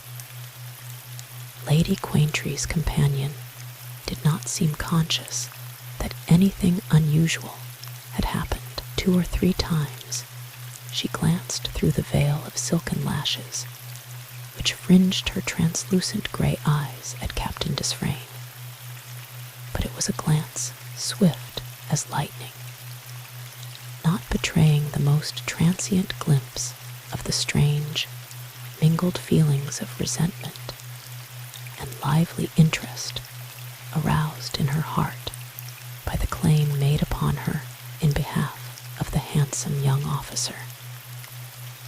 Captain Desfrayne carefully avoided looking at his beautiful charge. He seemed to be profoundly indifferent on the subject of Mr. Vere Gardiner's whims and fancies, and neither approached Miss Turquand, nor evinced the slightest desire to become acquainted with her. Frank Amberley and Lady Quaintree thought this strange, but neither showed that they were in any way conscious of Captain Desfrayne's cold indifference toward the young girl. Paul Desfrayne found some people among the crowd whom he knew, and was introduced to some others by his hostess or by Frank Amberley, so he ought not to have experienced the profound sense of ennui and oppression, which made him long to be anywhere but in this brilliant throng. Lady Quaintree at last seized an opportunity of questioning her nephew on the subject of the mysterious old man, and in a few words he gave her as much information as he thought advisable. "How extraordinary," she said. "What a very romantic case. I have no objection to his leaving a fine fortune to my dear little girl, but I think he should not have hampered her with such disagreeable conditions. He seems to have been remarkably eccentric." "I knew scarcely anything of him," Mr. Amberley replied. "I think certainly. It was an odd thing for him to lay such an embargo on the liberty of two young people, and I doubt not but the expression of his wishes will most probably be the means of hindering them from. He abruptly paused. His aunt looked searchingly at him, anxious to learn his secret thoughts, for more reasons than one. I know Lois will never be the one to love when she is ordered to dispose of her affections, she said, very quietly, and I am perfectly convinced she will never marry anyone whom she does not love. A most wonderfully indiscreet question, one which he knew Lady Quaintree would not answer, but which he longed to ask, nevertheless trembled on the lips of the young lawyer. Yet he could not form the necessary words. He was about to ask, "Do you think she cares for anyone at present?" But Lady Quaintree was called away before he could muster sufficient presence of mind even to debate with himself whether it were possible to as much as hint such a query. Lois' opinion of Paul Desfrayne, gathered from those fugitive glances, was that she could never like him even as a friend. He seemed so cold, so self-absorbed, so haughty, that her sense of antagonism deepened. The strange, bewildering sense of magnetic attraction which had fallen upon her during the first few moments of their unexpected meeting had faded away, to be replaced by a firmly rooted conviction that she could never entertain even the mildest liking for this almost stern, melancholy-looking guardian. Paul Desfrayne's idea of Lois, at whom he had, indeed, hardly glanced at all, was that, while beautiful as a statue, she was as icy as if carved from marble. Deeper and darker grew the cloud upon the young man's brow, and at length, finding a favorable chance to escape unseen, he quitted the softly illumined drawing-room, wherein he had deemed himself a prisoner, and with a slow step he descended the wide, richly carpeted staircase, revolving thoughts evidently not too pleasing. He had just reached the bottom of the stairs when a figure, radiant as Venus herself, alighted from a brougham at the door and swept over the threshold in all the pride and glory of the most brilliant and latest Parisian toilet. It was the woman who had been sitting in the balcony in Porchester Square the previous evening, when the weary pedestrian had stopped Captain Desfrayne and implored his pity. Almost at the moment when she alighted, she was met by a young man who was about to enter the mansion. This young man was Lady Quaintree's only son, a fair, slender, rather foppish young fellow, with a pale, interesting face and a pretty, graceful figure. The attention of the resplendent creature in pink satin and white lace was turned smilingly on this young man, who stepped eagerly forward and offered her his arm. Otherwise, she must have seen Captain Desfrayne, who gazed at her as people are supposed to stare at specters. A few muttered, half-broken words escaped Paul Desfrayne's lips, and he looked hurriedly about with the air of an animal at bay. Then, swiftly turning as the two gay, laughing and flirting apparitions came up the hall, he threw aside a crimson velvet portière and plunged recklessly into a room close at hand. It was a moderate-sized sitting room, flooded with a soft, pure light, and deliciously cool in contrast to the heated salons above. Paul Desfrayne was about to congratulate himself on the retired nook into which he had managed to tumble. But almost at the instant when he entered, he heard a silvery, musical voice sounding so as to evidence that the person who owned it was rapidly approaching from a conservatory, opening on the room the voice of his mother, speaking in animated conversation. It was impossible to retreat, though he would gladly have avoided even his idolized mother at that moment. Nay, she was just then the last being he desired to see. She would naturally be surprised to meet him here, for until this evening he had scarcely known anything of Lord or Lady Quaintry. The clustered lights above the doorway, half hidden as they were by climbing exotics trained in prodigal profusion about slender columns, shed their glowing beams upon an animated face and superbly handsome figure as Mrs. Desfrayne appeared, arrayed, as was her wont, with faultless taste. Her companion was Lord Quaintry, the famous judge, a tall, noble old Englishman. "I am free to confess, my lord," she was saying, "that I do not at all approve of the presence of these singing women at reunions such as this of tonight. They are very well in their proper places, these people. It would be impossible to give any idea of the insolent disdain with which these words were uttered.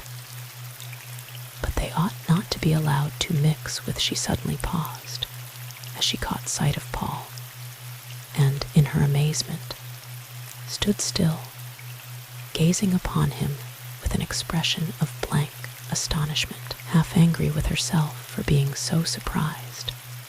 She felt that she was accidentally placed in an almost ludicrous position for the moment, yet she could not as much as speak a word.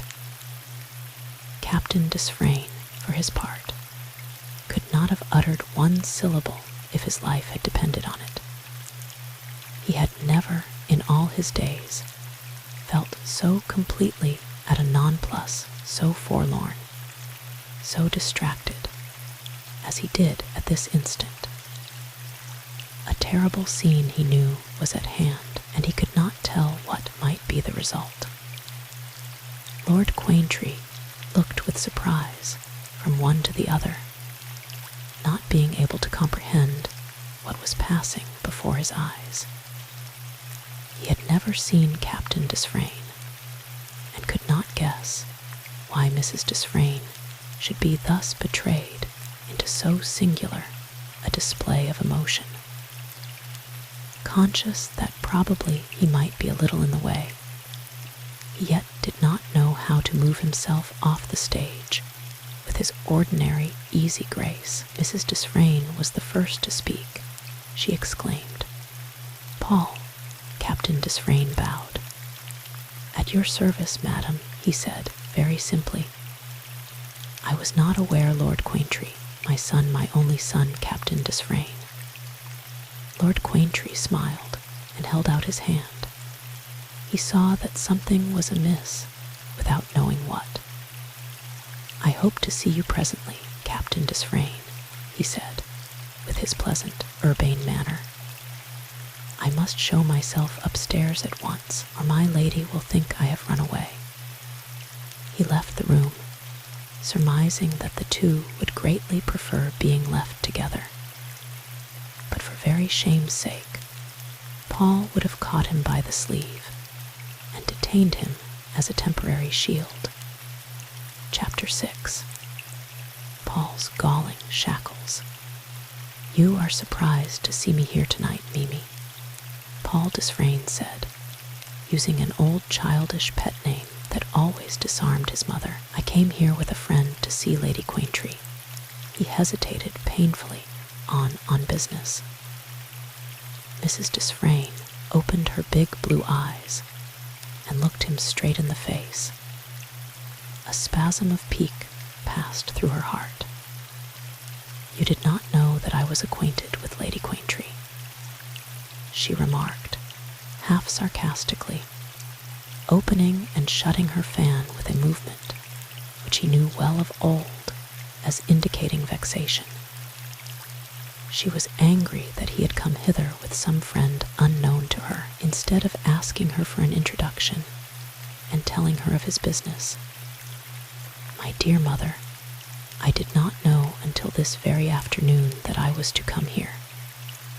I remembered when I heard the name that you had spoken of her. It was she who lent you the opera box last night, was it not? Well, well, it does not signify. I must not be inquisitive," said Mrs. Desfrayne, confident that she must learn all sooner or later. "Have you heard or seen anything of the young lady you spoke of yesterday evening?" "I have." "You have," cried Mrs. Desfrayne, drawing a step or two nearer to him. "What is she like? Where does she live? Is she pretty? What is she?" Captain Desfrayne paused for an instant, as if perplexed at such a volley of questions. "Her name is Lois Turquand, and she is the companion of Lady Quaintree," he then very quietly replied. Mrs. Desfrayne retreated several steps as if confounded. "You are jesting," she angrily exclaimed, unable to credit that she had heard aright. "I presume you have seen the young lady, Miss Turquand." Mrs. Desfrayne slowly repeated Lois Turquand. "Oh, it is impossible." The information did not seem to afford her much pleasure, and there was a visible expression of blank disappointment upon her face. The truth, or part of the truth, was that Mrs. Desfrayne had no great liking for Lois Turquand, by nature aristocratic, proud as a duchess of Norman descent. She cared not for persons beneath her in station, while winning and all that was gracious to those in her own rank or above her. To Lady Quaintree, wife of the world-famed lawyer, she had ever paid eager court, but Miss Turquand, the daughter of an embroideress, a penniless nobody, she had always politely ignored when her son had told her of the strange will which had placed him in such an unexpectedly advantageous position. She had built, with feminine imaginative rapidity and skill, sparkling castles in the traitorous air. All her life she had yearned to mix freely in society. She longed to be a leader of fashion, a star in the hemisphere of the beau monde, but her income was limited. Her husband, a colonel in the army, had died almost a poor man, leaving her some 600 a year, and to her son an equal pittance for such she considered it, measured by her desires and wants. She was still young and most beautiful when left a widow, and might have married again advantageously, but her overweening ambition had induced her to reject more than one excellent offer, and now it was too late to retrieve these errors of judgment, though she still had her secret plans and schemes.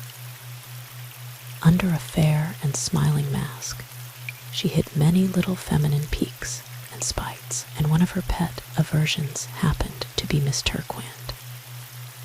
She could hardly pardon the girl her roseate youth, her fresh, piquant loveliness, her grace, spontaneous as that of a wood nymph. For some reason, unexplainable even to herself, she always experienced a horribly galling sense of being old and world-worn and artificial in presence of Lois Turquand, and it created a small vindictive sense of envy and spite that augured ill for any future attempt at conciliation.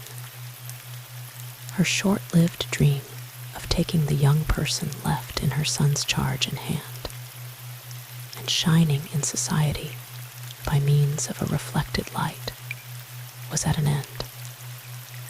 She could have better endured to hear that the legatee was a plain young woman in a vastly inferior station. It was as if her son had held a draught of gall and wormwood to her lips and asked her to swallow it. "It is incredible," she said after a brief pause, during which she kept her eyes fixed upon her son's face. "You have certainly surprised me," she added, slightly shrugging her shoulders. "Though why I should feel surprise, I cannot tell. It is absurd, I have no doubt. So Miss Turquand has become a young woman of property. I long ago was determined not to be astonished at anything, and I take a fresh resolution from tonight.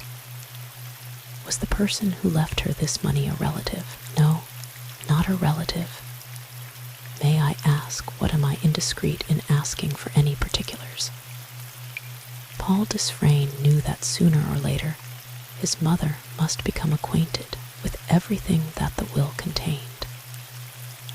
It was better to take things with a good grace and let her hear now than to shrink and keep silence or grant half-confidences and make bad worse by appearing to make a mystery of what was apparently a simple matter. The old gentleman of whom I was speaking to you last night, Mr. Vere-Gardner, has left Miss Turquand £130,000 unconditionally.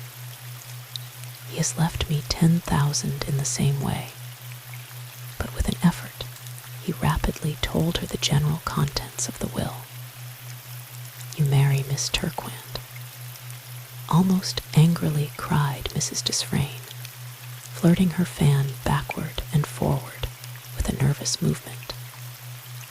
She had seated herself in her agitation while Paul remained standing a few steps from her. "Such are the terms of the will. If she dies before the 3 years have expired, I am to receive I forget how many thousands. Have you seen her?" "I have. How do you like her?" "Not at all, as far as I can judge." A smile, almost of gratification, rippled over the fair, smooth face of his mother at this admission. She was on the point of exclaiming, "I am glad of it," but checked herself and remarked instead, "How is it that I find you here alone?" These words recalled Captain Desfrayne to his exact position. He felt as if he could have given worlds to speak with the old freedom to the woman who loved him so fondly could he but explain to her what weighed upon his life like a constant nightmare. But it was impossible. He was a coward and dared not face her inevitable anger. "I was going away just as I saw you," he replied, with apparent tranquility, though his heart for a moment had beat wildly at the thought of making his confession. The rooms were frightfully hot upstairs, and this place seemed so cool and inviting, I lingered. "You will take me upstairs, however. Does Lady Quaintree know you are my son?" Captain Desfrayne had not thought of it. "I have such an intolerable headache," he pleaded, anxious to escape, and his temples throbbed to agony. "I really cannot stay." "That is very unusual with you, having a headache," said his mother. "What is the cause of it?" The young man shrugged his shoulders without replying in words. His mother urged him, only half believing in his excuse, to escort her upstairs. She had many reasons for desiring his company, although it was a little vexatious, perhaps, for so young-looking a woman to be attended by a son who seemed nearly as old as she did herself. She always wished for his escort. He was so handsome, so dignified, so chivalrous, gallant, devoted. In his behavior there was the mother's pride and glory to atone in a measure for the beauty's mortified vanity. At this moment, she wished to see him with Miss Turquand, to judge how far affairs were likely to go. She wanted to hear Lady Quaintry's opinion, and see how Miss Turquand carried herself beneath the golden blaze of her new prosperity. But it was in vain she urged him, and she was piqued by this odd refusal. He was determined to go at once. "Well, you must call tomorrow, Paul. I am dying with curiosity to hear all the rest, and your opinion, and so on." Captain Desfrayne escaped. The balmy air cooled his fevered pulses, and he walked rapidly away into the darkness of the summer's night. "Good heavens, what an escape," he muttered. "I don't know what earthly inducement could have impelled me to go upstairs. My poor mother, what an ungrateful villain I feel in deceiving her. It was an accursed day when that brilliant butterfly crossed my path, and led me away as easily as ever schoolboy was lured into a mad chase on an idle afternoon, or peasant lout drawn into pursuit of a gleaming jack-o'-lantern. There is no peace, no happiness for me henceforth. I sometimes wish my mother knew all. It would be an infinite weight lifted off my mind, and yet I dare not tell her. The desire to be rid of this painful secret rose so strongly within his breast that when he had traversed several streets, he abruptly paused to reflect on the advisability of going to the house in Porchester Square, where his mother was staying, and awaiting her return with the object of telling her precisely how he was situated. No, he at length decided, I cannot do so tonight. Tomorrow, perhaps, I shall be more courageous. If this unlucky piece of good fortune, as I suppose some folks would style it, had not occurred, I might have borne my secret some few years longer, maybe, forever safe, locked within my breast, there to gnaw away my life at its ease. But this misguided old man's absurd whim has been the fatal means of letting in a flood of misery now, and in the future upon my most unhappy head. It is well that the girl is cold and seemingly impassive. It is also providential that she has powerful friends who will render my duties merely nominal. The sleepy quiet of the aristocratic street through which he was passing with slow, undecided steps was broken by swift rolling wheels.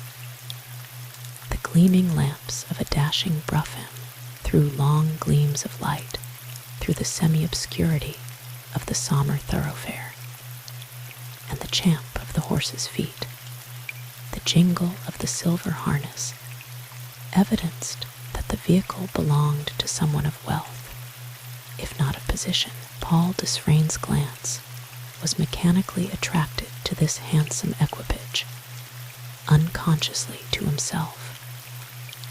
As it passed him, the face of a woman appeared at the window, the face of Madame Guiscardini, thus coming before him like an apparition for the second time this night. Her face looked like some beautiful pictured head painted on a dark background. She did not see him, but spoke to the coachman, apparently giving him some new direction. Glancing forth like a vision, she as rapidly vanished again, and in a moment the brougham had swept off down one of the side streets. Paul Desfrayne struck his hands together with a gesture of despair. She seems to haunt me tonight like some evil spirit, he muttered. I did not know she was in London. Her face fills me with a fright and a sense of coming danger. Can it be true that I once fancied I loved this woman, and that I let her crush my life forevermore with her cold, pitiless hand? Can it be that I am her bondslave, no longer free to do more than move in the one dull round day by day, with these galling shackles about me, forced to relinquish all the bright hopes of love and happiness that brings sunshine about other men? Oh, fool, fool, fool that I have been, he cried aloud. Then he once more quickened his steps, as if to escape from himself. Chapter 7. An unintentional cut. Mrs. Desfrayne then went upstairs unattended, an arrangement not at all to her liking, for she would fain still retain all the airs and customs of a beauty, yet in the heyday of sunshiny existence. She swept one searching glance round the suite of crowded rooms, seeking the unwelcome figure of Lois Turquand. It was the work of some minutes discovering Lois. The young girl stood a little apart from the throng, her graceful head slightly bent as she listened to the earnest words of a stately dowager, who was probably congratulating her upon her change of fortune. There was a dignity and a certain consciousness in Lois, bearing which Mrs. Desfrayne had never noticed with her before. She reproached herself now for having been so uniformly cold and frigid with the girl, for she adored wealth, and she judged by herself that it was impossible the new-made heiress could overlook or forgive all the petty slights she had suffered from the insolent widow. Mrs. Desfrayne was going to address Lady Quaintree when Miss Turquand crossed quickly, not perceiving her. She laid a detaining hand on the young girl's arm. "I am delighted to hear of your good fortune, my dear," she said, with a little perceptible embarrassment. Lois raised her clear eyes and looked for a moment into the suavely smiling face before her with an expression difficult to define. Then she bowed. It was a perfectly gracious but decidedly icy inclination. She did not answer in words, but with an ambiguous smile passed on. Never for an instant could Mrs. Desfrayne have imagined in her wildest fancies that the tables could have been so completely turned upon her.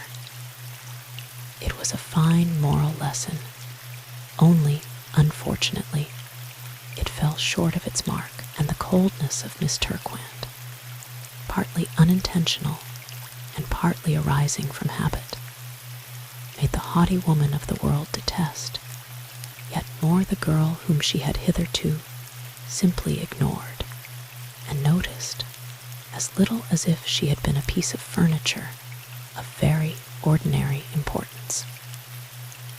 Mrs. Desfrayne turned pale with rage.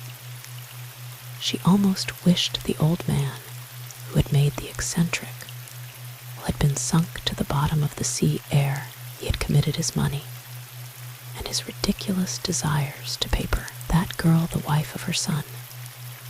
Truly, she had need be radiant with the glitter of gold before she could possess any attractions in the eyes of this proud and ambitious, yet narrow-minded woman. Many mothers are quite willing to think with some complacence of an ideal wife for their sons, a wife to be selected by themselves, perhaps, a creature of the imagination. But when it comes to be a matter of sober reality, when there is a real flesh and blood being, not a stone ideal set before them, why, it is a very different affair. Mrs. Desfrayne made her way to Lady Quaintree, and promised herself that she would arrange for a long chat on this absorbing subject, if she could persuade her good hostess to ask for her company in a drive round the park. during the singing of some Italian duets by the artists who had been gathered together for the night, she contrived to learn a good deal. One thing she accidentally ascertained, which a little modified her vague schemes and speculations. She discovered that hitherto Lady Quaintree had been in terror lest her son Gerald should fall in love with Miss Turquand. Now, this would be the most desirable thing that could happen, even if the young girl were shorn of half her newly acquired fortune. Lady Quaintree did not know she was betraying her secret wishes, but Mrs. Desfrayne was very quick-witted and at the same time a pattern of tranquil discretion. Frank Amberley did not leave the charmed precincts of the house until he could not stay any longer. The more the object of his passionate attachment was withdrawn from his reach, the more mad did his longing become to possess her. But he was an honorable man, and all should be fair in the fight. He had closely watched Paul Desfrayne until that young man's departure, and the feeling of deep mistrust against him had painfully intensified. It was with a profound sense of relief, however, that he found neither Captain Desfrayne nor Lois apparently disposed to cultivate any approach to acquaintanceship. For some time before the hour fixed for supper, he had hovered about Lois, with the hope of being able to offer her his arm downstairs. The sharp eyes of Lady Quaintree were on the alert, unfortunately for the success of his plans, and to his anger and mortification, he saw Lois assigned to a stranger. As he flung himself wearily into a hansom and lighted his cigar for consolation during his journey homeward, Frank Amberley had ample subject matter for meditation. Although not so bitter or remorseful, his thoughts were scarcely more agreeable than those of Paul Desfrayne. Chapter 8. The New Valet. Captain Desfrayne walked with hasty, irregular steps in the direction of his own home. The servant who admitted him said that a person was waiting upstairs, being earnestly desirous of an interview. "I should not have let him wait, sir," the man added apologetically. "Only he said he had an appointment with you for today, and seemed so dreadfully disappointed because he didn't see you."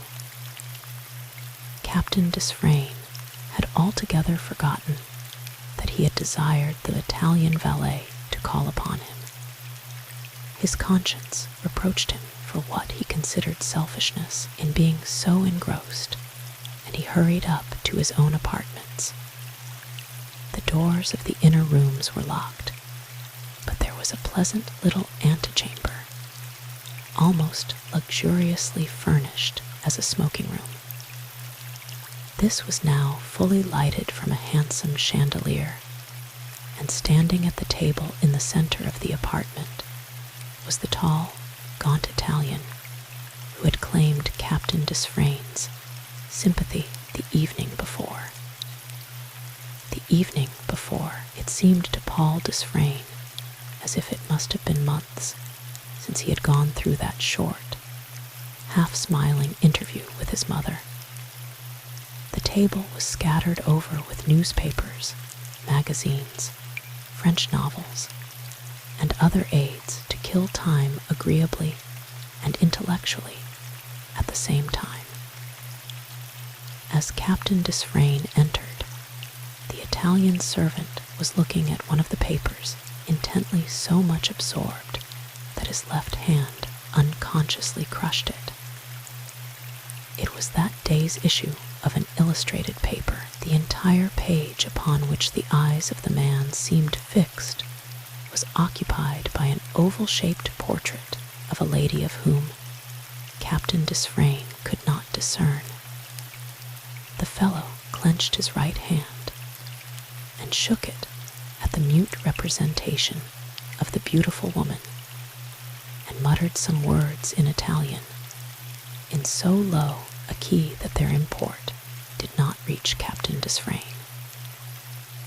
The next moment, the step of the ladder made the valet start violently and turn.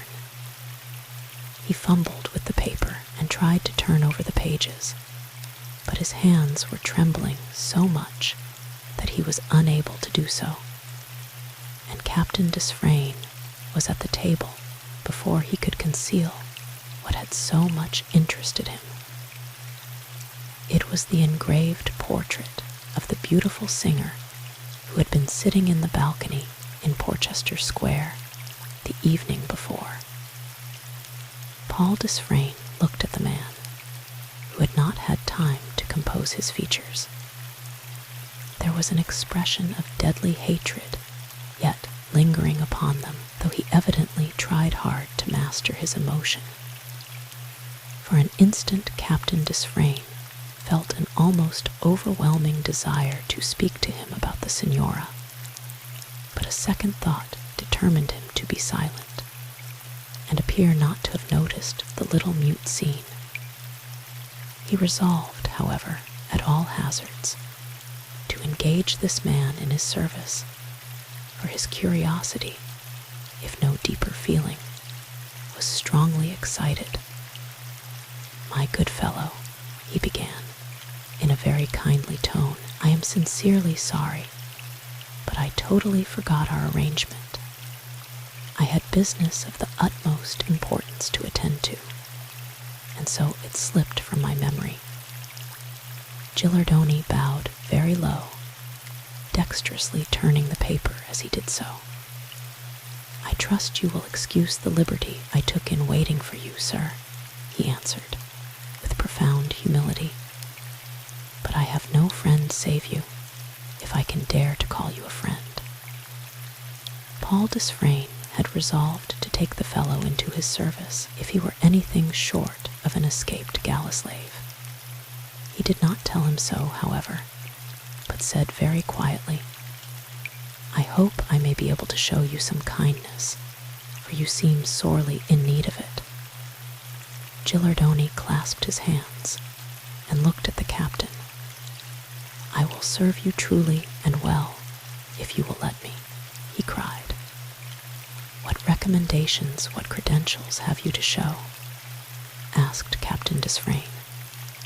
The man eagerly unbuttoned his shabby, threadbare coat, and, diving his thin fingers into an inner pocket, drew forth a bundle of letters and papers.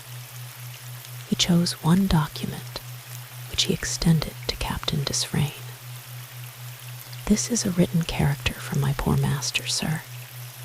You knew his writing, you will see what he says of me."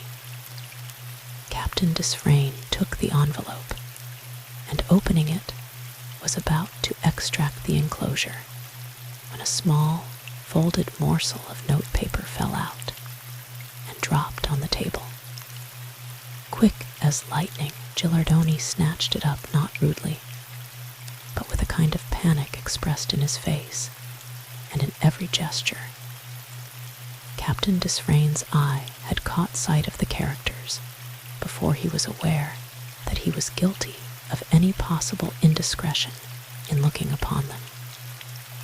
The blood rushed to his face and then receded to his heart. Only too easily did he recognize the ill-formed characters. It was the writing of the woman who had influenced his life for evil, the beautiful Signora Guiscardini, with infinite presence of mind. He affected not to have particularly observed the stray, fluttering paper, and began to read the letter of recommendation. More than ever, he had made up his mind to receive this man into his service. He longed to ask him, then and there, bluntly, what the mysterious tie might be that caused him to take so much interest in the Signora, and why he had a note written by her in his possession, a note which he evidently feared anyone else might see. He was unable to study the man's face, for as he read the recommendatory letter, he was conscious that the fellow's keen eyes were fixed upon him with a furtive anxiety. "When can you come to me?" he asked.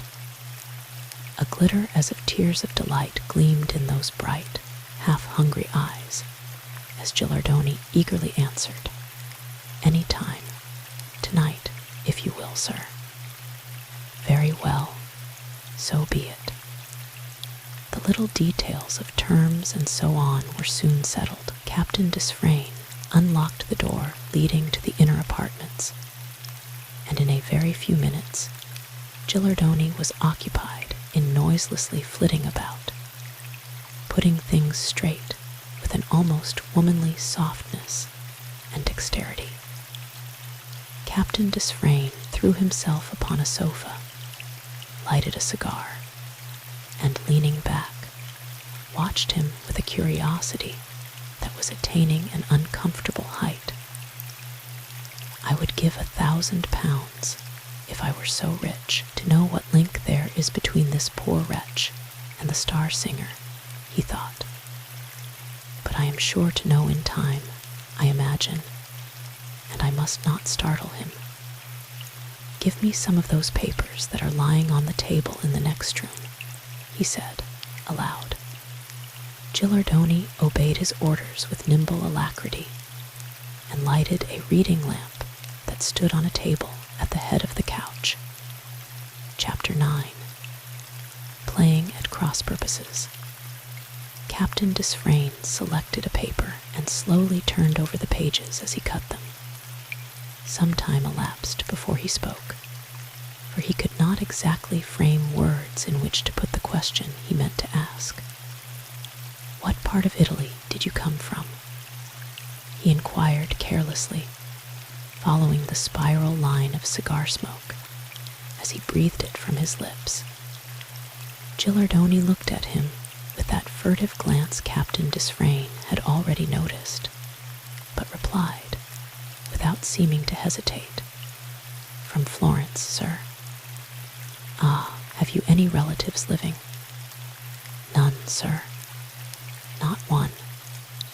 My father and mother died when I was a young child, leaving me to the care of a distant relative who has since died, and I never had either brothers or sisters." The faint suspicion that had arisen in Paul Desfrayne's mind that the brilliant prima donna might be this fellow's sister was then negatived. Probably some humble lover of her early days whom she had despised, perhaps jilted.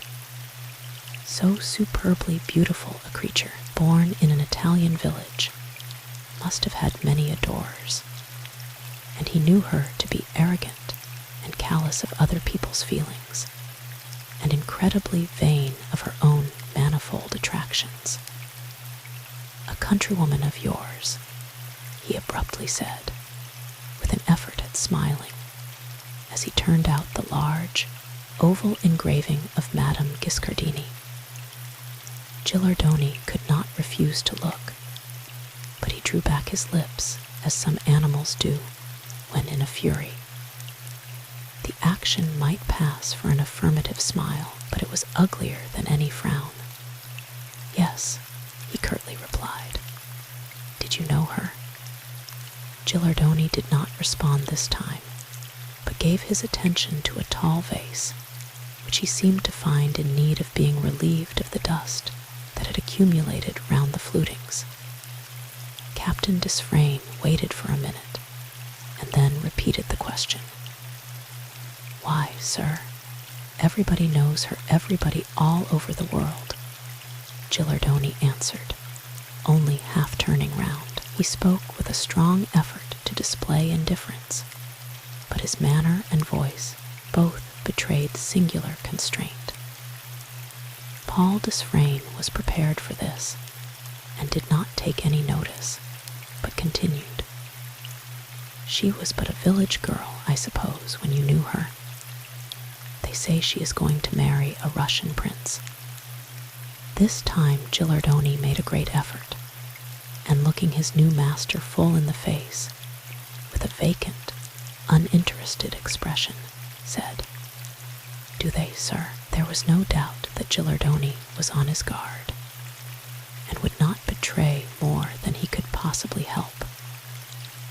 Paul Desfrayne would not give up yet, for that eager desire to know what secret reason this man had for hating Madame Guiscardini so bitterly as he seemed to do was almost unconquerable.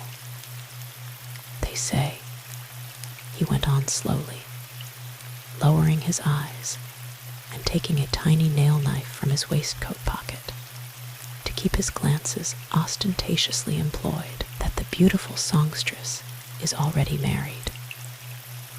These men were playing at cross purposes. The master would have given all he possessed in the world to have learned the secret, which was of no value whatever to the servant. 4 monosyllables would have served to unlock those dreary prison doors and let in the light of possible happiness upon that poor, weary soul who was suffering the penalty of the one mistake of his young life. Paul Desfrayne glanced for a swift instant at Gilardoni. The Italian's strong, nervous hands were clutched fast upon the top of the chair in front of him.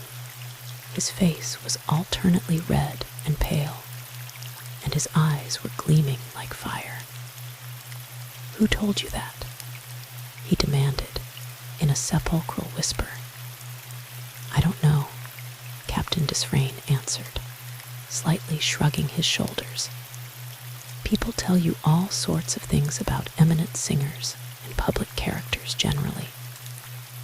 Gilardoni leaned his long, thin body forward and stared his master in the face. "Then, where do they say her husband is?" he demanded in the same sibilant whisper. The mystery seemed clearer now. He was an old lover, perhaps once a favorite of Madame's.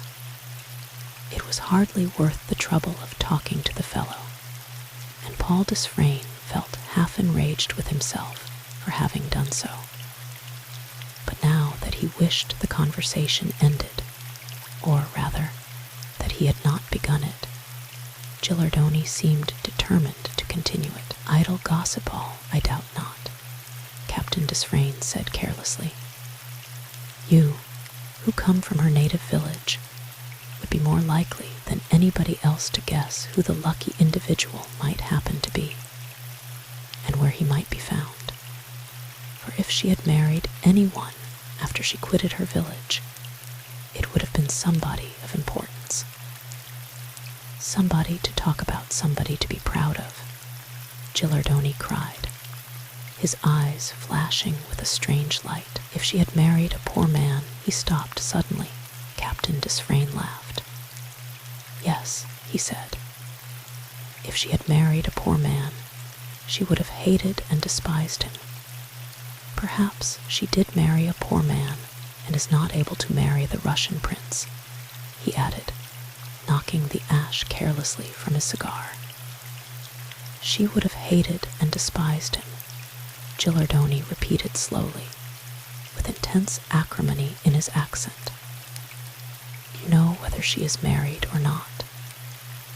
he abruptly demanded, the keen, furtive, eager, inquiring look in his eyes again. "Come, I think we have talked enough about Madame Guiscardini," answered Captain Desfrayne in almost a harsh tone, rising from his couch. "I don't see that there can be any particular interest for you or for me in the subject." He felt quite sure now that this was some early lover who so madly adored the brilliant operatic star that he could not bear the thought that she should belong to another. Although she never could be his, he felt disappointed and vexed with himself for permitting his eager curiosity to carry him so far from his customary reserve and dignity as to lead him into gossiping with his servant, a fellow whom until yesterday he he scarcely knew existed. In a softer tone, he dismissed his new attendant, telling him some of the people about the house would show him the room where he was to sleep. Gilardoni quitted the room with a profound inclination, and Captain Desfrayne, almost to his relief, was left alone.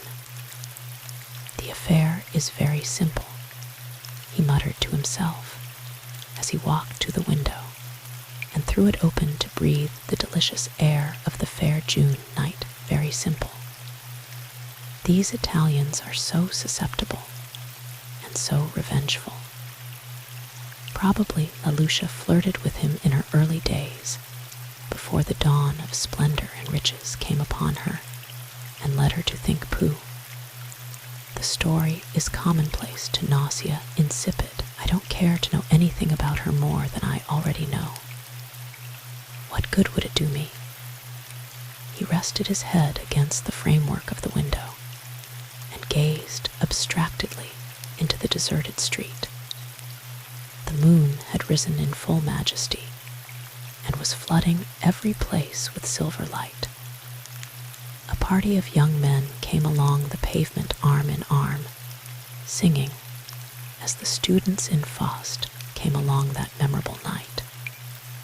Paul Desfrayne listened. The music was familiar to him, the words he knew well and could distinguish them. The first time Paul Desfrayne had heard Lucia Giscardini sing upon the stage, she had sung those verses.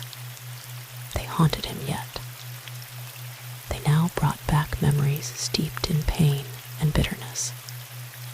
Wearied in body, sick at heart, he closed the window to shut out those distasteful strains and went with slow steps to his bedroom. Chapter 10. Building on sand. Mrs. Desfrayne felt much as Alnaschar is described to have felt when he found his radiant visions at an end. She had built up a perfect Aladdin's palace of bright and fairy enjoyment, and now it had faded completely.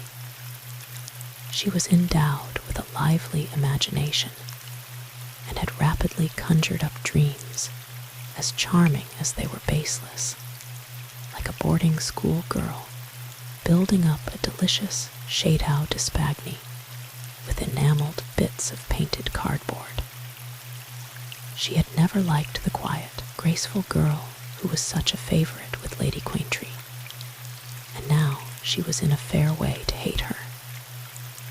What, perhaps, angered her more than anything else was that this girl should, of all others, have been selected by someone totally unknown to her to be her son's wife. She had no desire that Paul should marry, though she had a vague idea that she would be glad if he discovered some wealthy and beautiful heiress and was successful in his suit, jealous of any creature who might threaten to divide with her the affections of her beloved child. The thought that Lois Turquand should be her rival was gall and wormwood.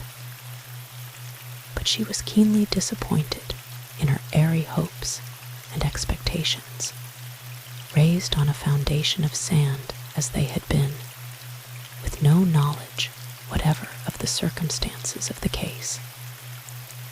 Like some foolish women, and also some silly men, she had a most objectionable habit of judging and trying cases by the aid of imagination alone, unassisted by common sense, and she was now suffering under a result which a cooler head might have anticipated as just possible. The more she thought about the matter, the more angry and disappointed she became. Indeed, she reasoned herself into the notion that she had been badly used somehow by somebody in some way, and resented her injuries accordingly. Miss Turquand had possessed one friend more in the world than she deemed herself entitled to count. She had now one enemy more since her sudden rise to fortune. Of Mrs. Desfrayne, Miss Turquand was certainly not thinking at this exciting period. The young girl could scarcely realize the change in her destiny. It was like a tale in the Arabian Nights. Hitherto her life had been almost uneventful, and decidedly not unhappy. She had little occasion to look forward to the future which lay before her, gray and shadowed, but not dark. Her mistress, or patroness, was kind and fond of her, honestly and truly fond, and she felt toward her as an affectionate daughter might to an indulgent mother. Of a cheerful and contented disposition, she had been well satisfied with her comfortable home and genial surroundings. Love had not touched her, though probably she had cherished her roseate fancies and preferences like all other girls in their teens. Unlike many of her sisterhood, however, she was gifted with a singularly clear insight into character, and she was easily disenchanted. Lady Quaintree had met with her by accident, as it seemed. Mrs. Turquand, left a widow at an early age, had turned her genius for exquisite embroidery to account, and was able to acquire a large circle of patrons. She was gentle, obliging, prompt. She engaged assistants and had made an income of about $400 a year, but was unable to provide for her only child, having to meet expenses large in proportion to her earnings. By many little acts, she had pleased Lady Quaintree, and at her death, Lois being about 14, her ladyship had taken the child, who had not a relative in the world that she knew of, and from that time the two had scarcely parted for a day. Lois being carefully trained at home by excellent instructors, it was a trying test just now for the girl, passing through a fiery furnace. For a girl of 18, beautiful, and not quite unconscious of her beauty, for, from the nature of her position, she had been exposed to the open fire of admiration and gallantry hardly known to girls of a higher rank. Surrounded by as sure a fence of protection as any Chinese or Turkish princess, it was a terrible ordeal. The oddly devised will left Lady Quaintree in a flutter of pleasant bother, for she took her protégée's affairs in hand, and was determined to nestle the girl under her motherly old wings more closely than ever. The dead man's whims interfered with a delightful little plan which had spread into being within her constantly active brain, as surely as they had marred Mrs. Desfrayne's schemes. Her daughters were all married, and it was partly a feeling of loneliness on their quitting the paternal roof that had induced her to take Lois as her companion. She had one son. Mrs. Desfrayne did not adore her boy more devoutly than Lady Quaintree worshipped the Honorable Gerald Danvers.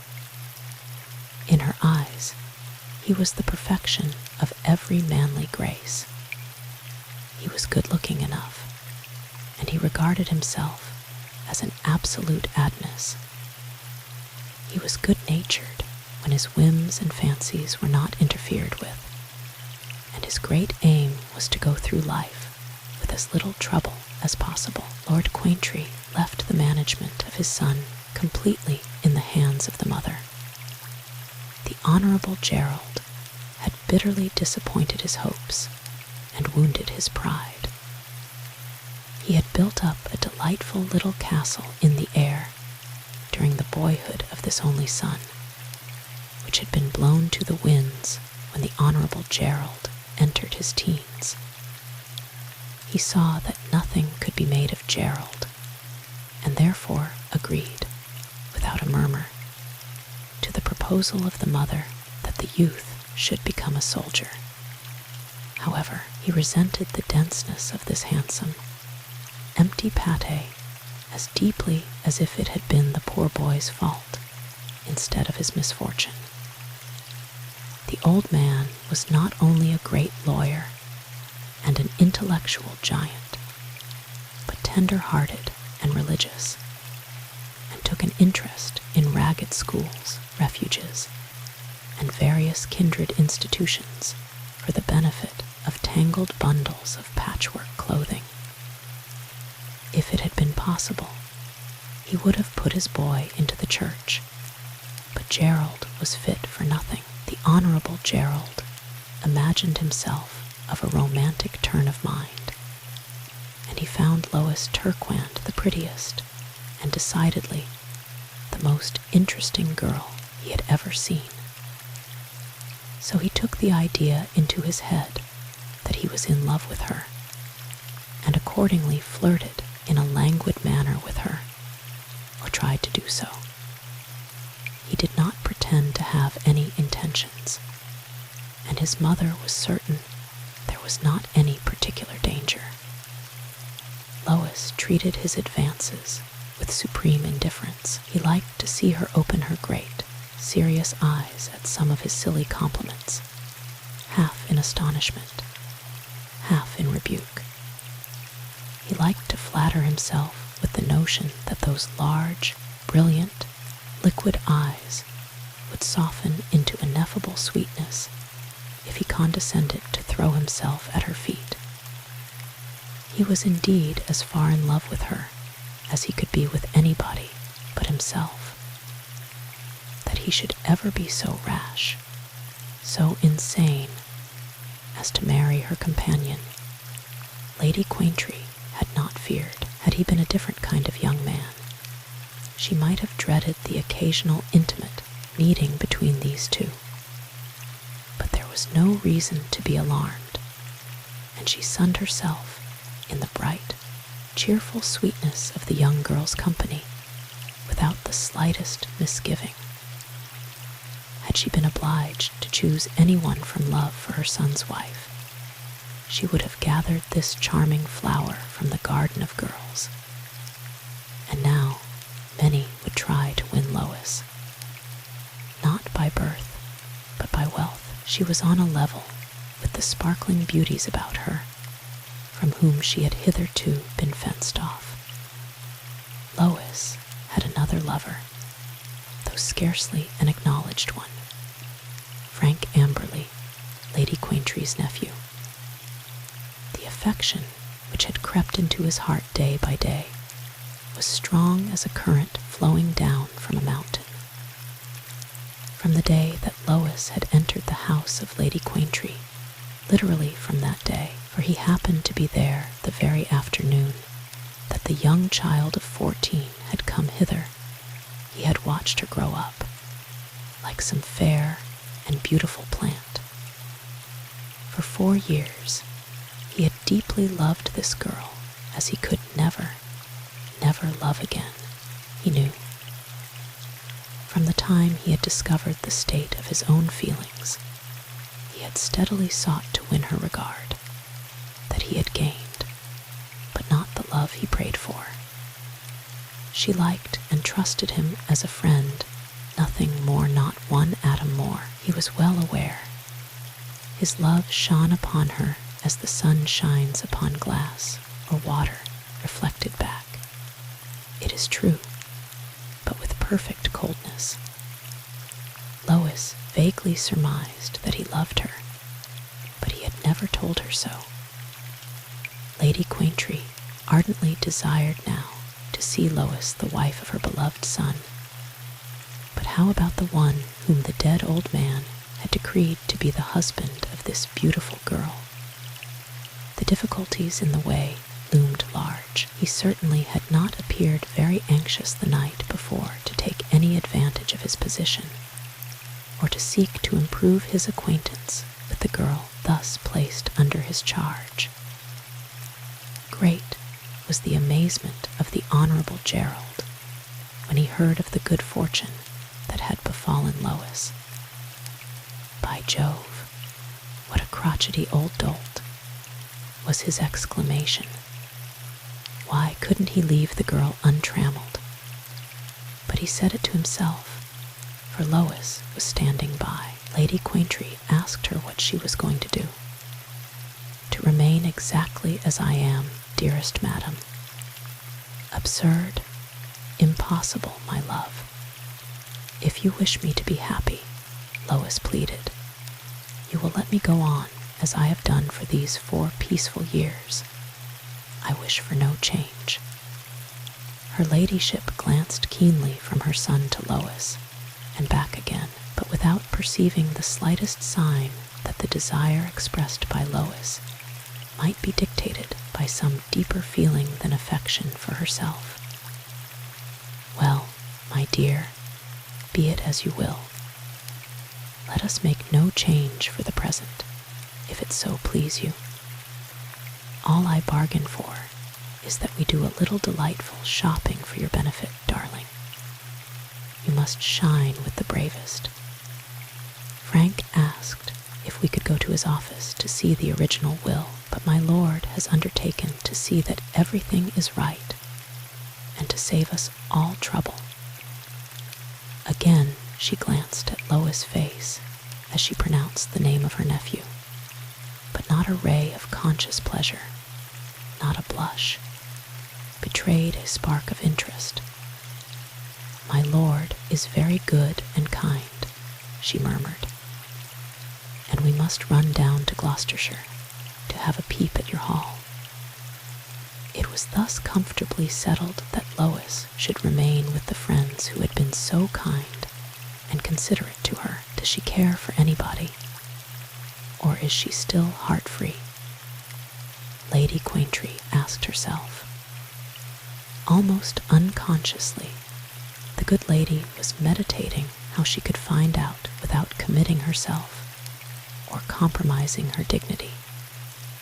If wit or diplomacy could manage it, she was resolved on securing her favorite as a wife for her son, though a couple of days before she would not have thanked the soothsayer who might have told her that such an event was looming in the future as a marriage between Lois and Gerald.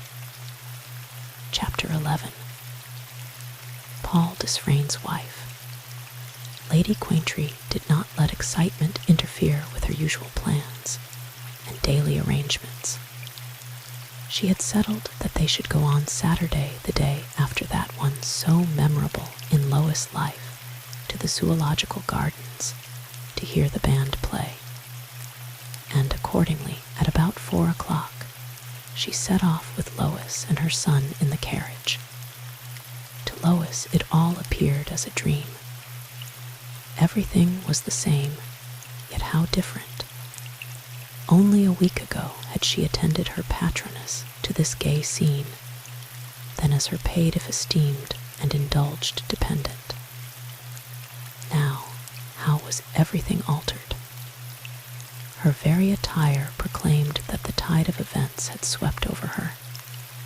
She thought to keep her head steady, to stand unchanged, but it was difficult. It is as dangerous looking over an abyss clothed with all the flowers of spring, illumined by the golden rays of the morning sun, as to peer down from the black, beetling brow of a precipice, jagged and repellent.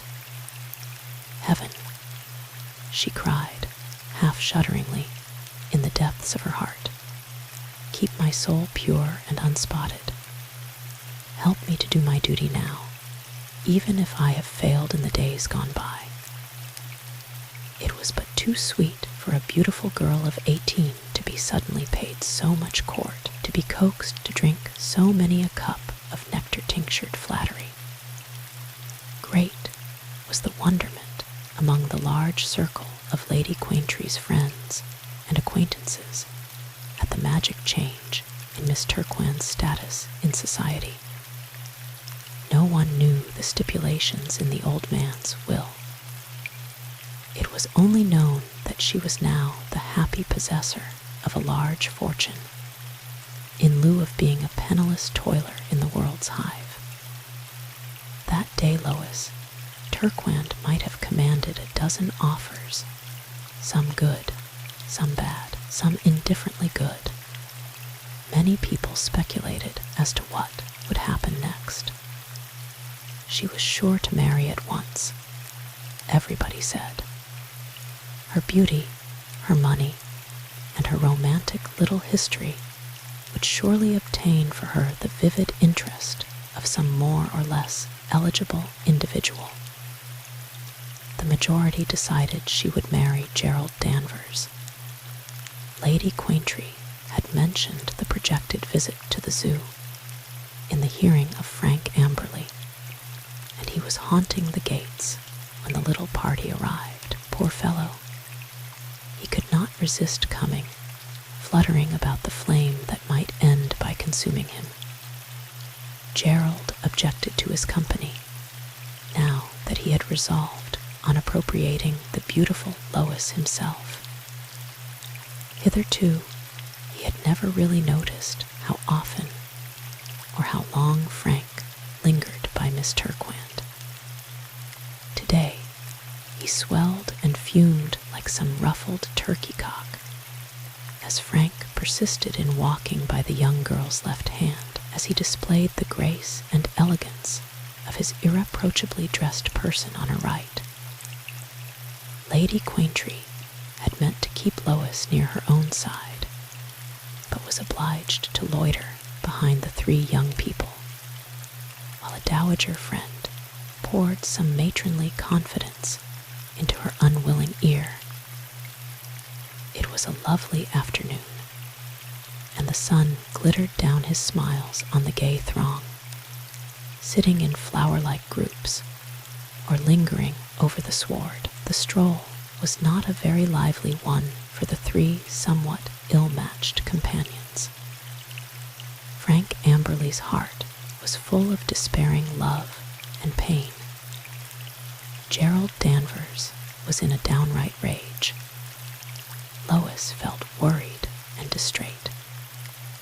The two young men wished each other at Jericho or the Arctic regions, and Miss Turquand would not have been sorry to see herself quit of their uncongenial company. At a sudden turn, they came upon Captain Desfrayne, who had just entered the gardens. He met them so unexpectedly that Lois was taken by surprise, and so was he. They stood for a moment staring at one another. Then Paul Desfrayne recollected himself and lifted his hat. Miss Turquand went through the conventional obeisance, a few words what they were neither knew. Captain Desfrayne exchanged courtesies for a brief moment with Frank Amberley and bowed to Lady Quaintree, who was only a short way in arrear. Then he vanished as quickly as he had appeared. The faint tinge of rose color on Lois Turquand's cheeks deepened visibly as she hurriedly passed on. A strange kind of resentment rose up in her breast and made her eyes glitter with anger. At a second reflection, however, reason came to her aid. It was not his fault, she argued to herself, that the kind old man to whom I owe my good fortune made an arrangement which is probably as distasteful to him as it is to me. I must not blame him. In fact, I am very much obliged to him, for I feel I should only be rude to him if he tried to talk to me.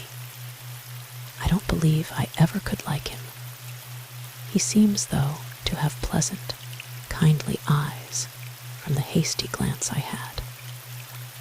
Paul Desfrayne moved away as if from the vicinity of the plague. Confound it, he muttered, going he hardly knew whither. What bewitchingly lovely eyes that girl has, though she is so cold and formal. What magnificent hair, and the grace of a queen. I wish her better luck. Why couldn't the old man have left his money rationally, and not make such a silly, preposterous, aggravating muddle behind him. Well, after all, I have nobody to blame but myself. My sins be on my own head, only I wish nobody else had been dragged in. If it were not for my mother, I should not care so much. Yet, after all, why need I linger in this life of misery? Would it not be better to stable my white elephant in the neighboring mews, and so let my fatal secret out at once? He laughed aloud, cynically, bitterly. Having escaped from the neighborhood of Lady Quaintry's party, he took a turn to ascertain if his mother was in the gardens, for she had sent him a pressing message to ask him to meet her. But finding that she had not apparently arrived, he walked listlessly away at random. Attracted by the solitary aspect of the quarter, he roamed toward the place where the lions and tigers lay, strode to and fro with stealthy step, or sat with magisterial gravity. Paul Desfrayne had walked literally into the lion's den. A woman, young, strikingly handsome, dressed to perfection, was standing in front of the center compartment. Madame Lucia Giscardini.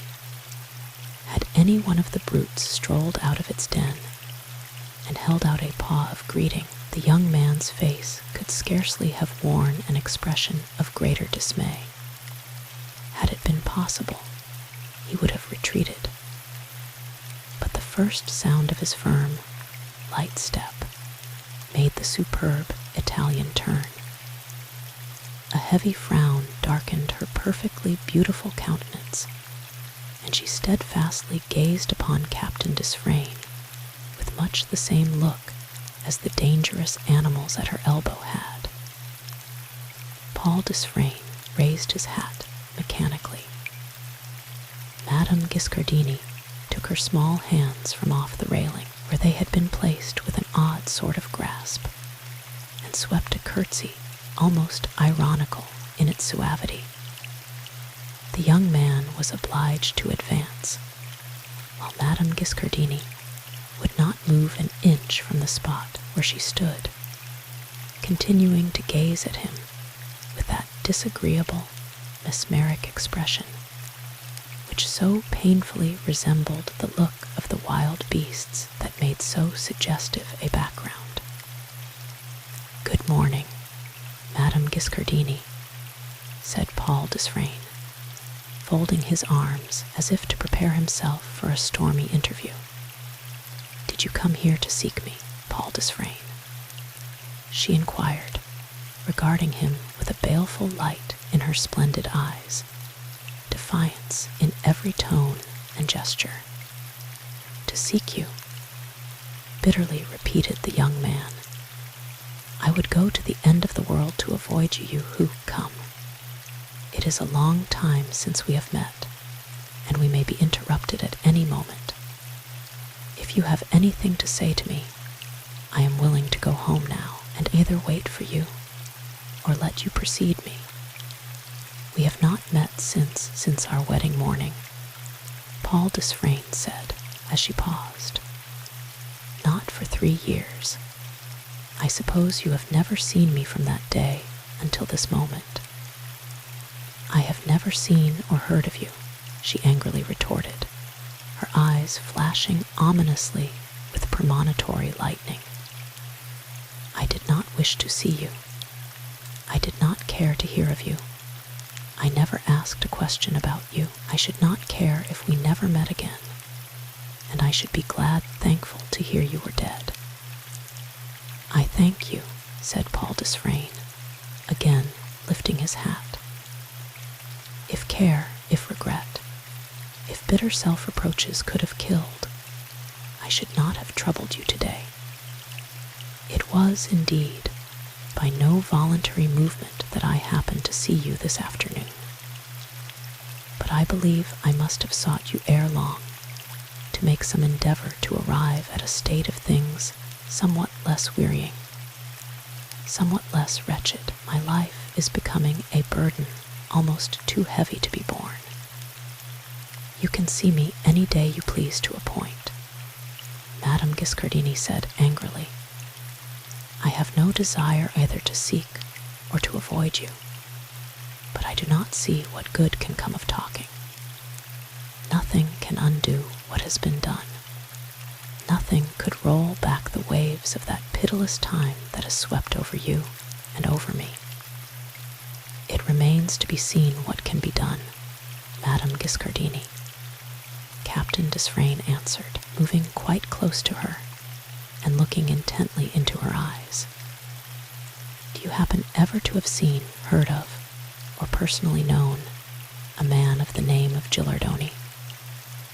The color faded completely from the cheeks, lips, almost from the eyes of the beautiful prima donna.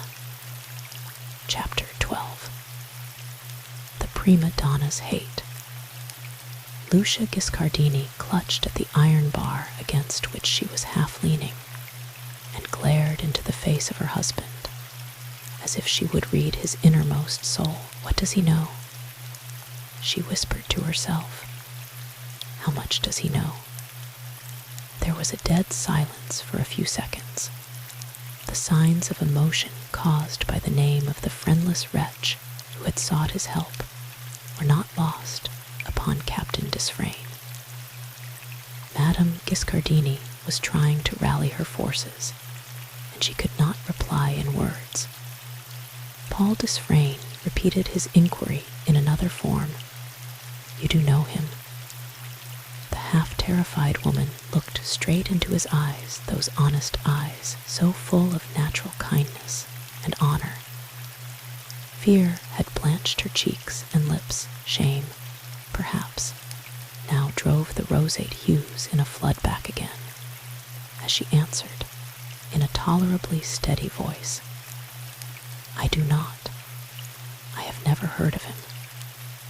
Ah, I don't suppose my domestic affairs can possess any interest for you, madam.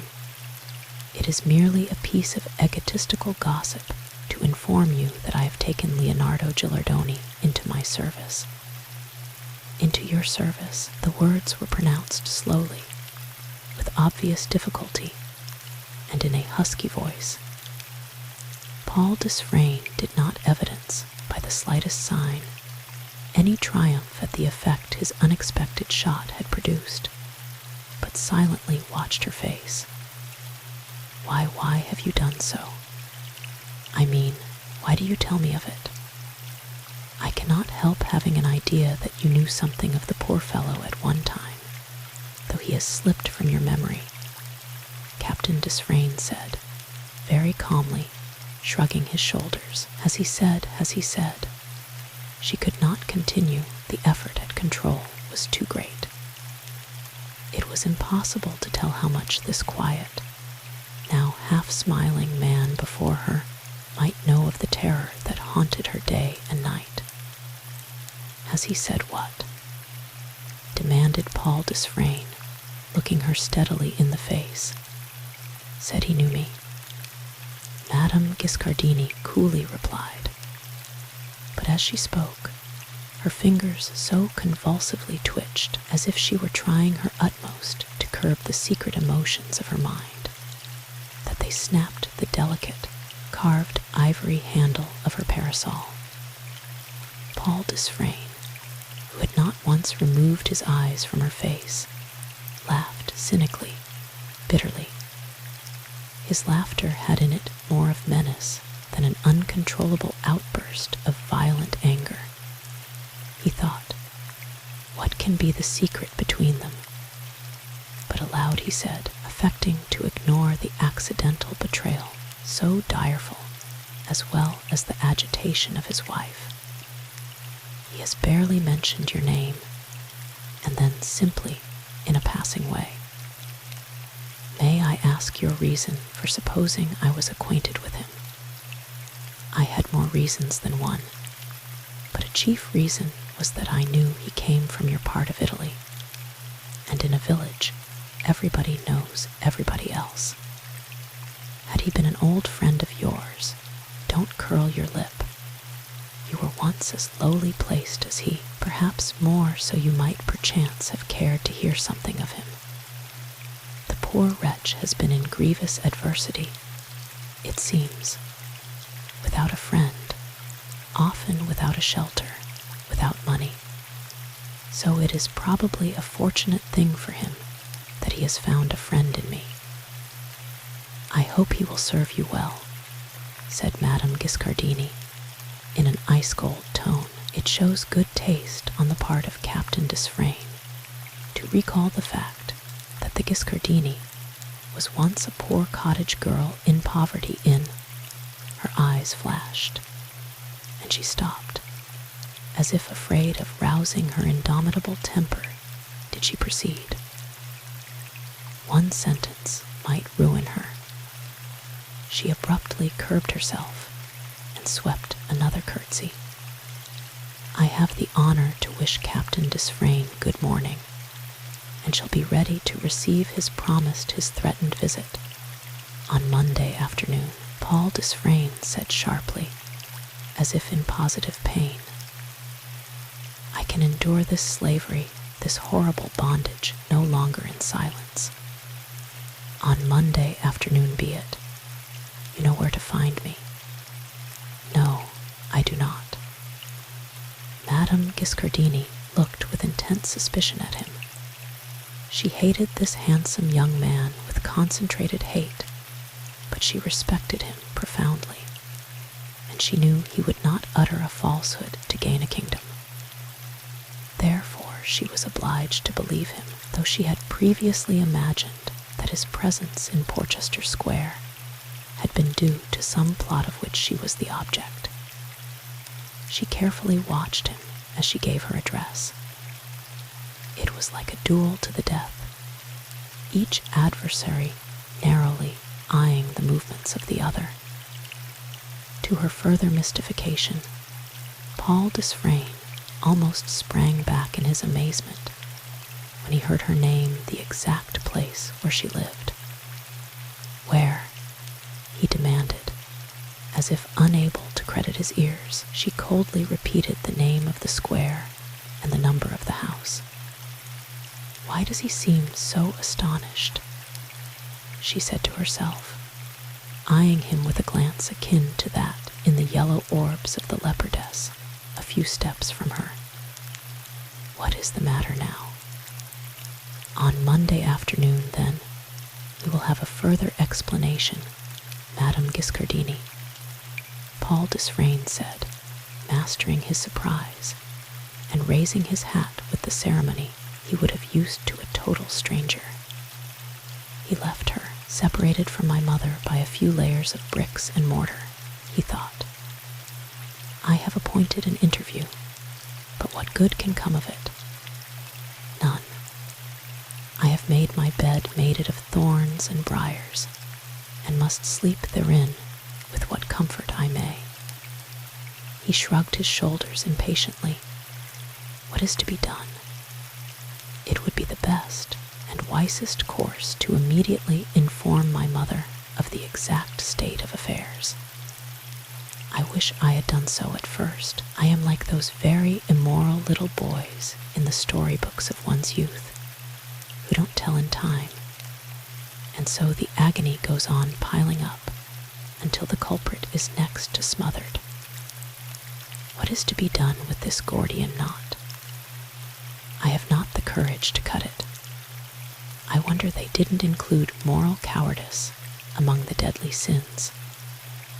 I wonder what would be the consequences if I did summon up sufficient nerve to inform my mother of my culpable behavior 3 years ago. Come, Paul Desfrayne, it must be done.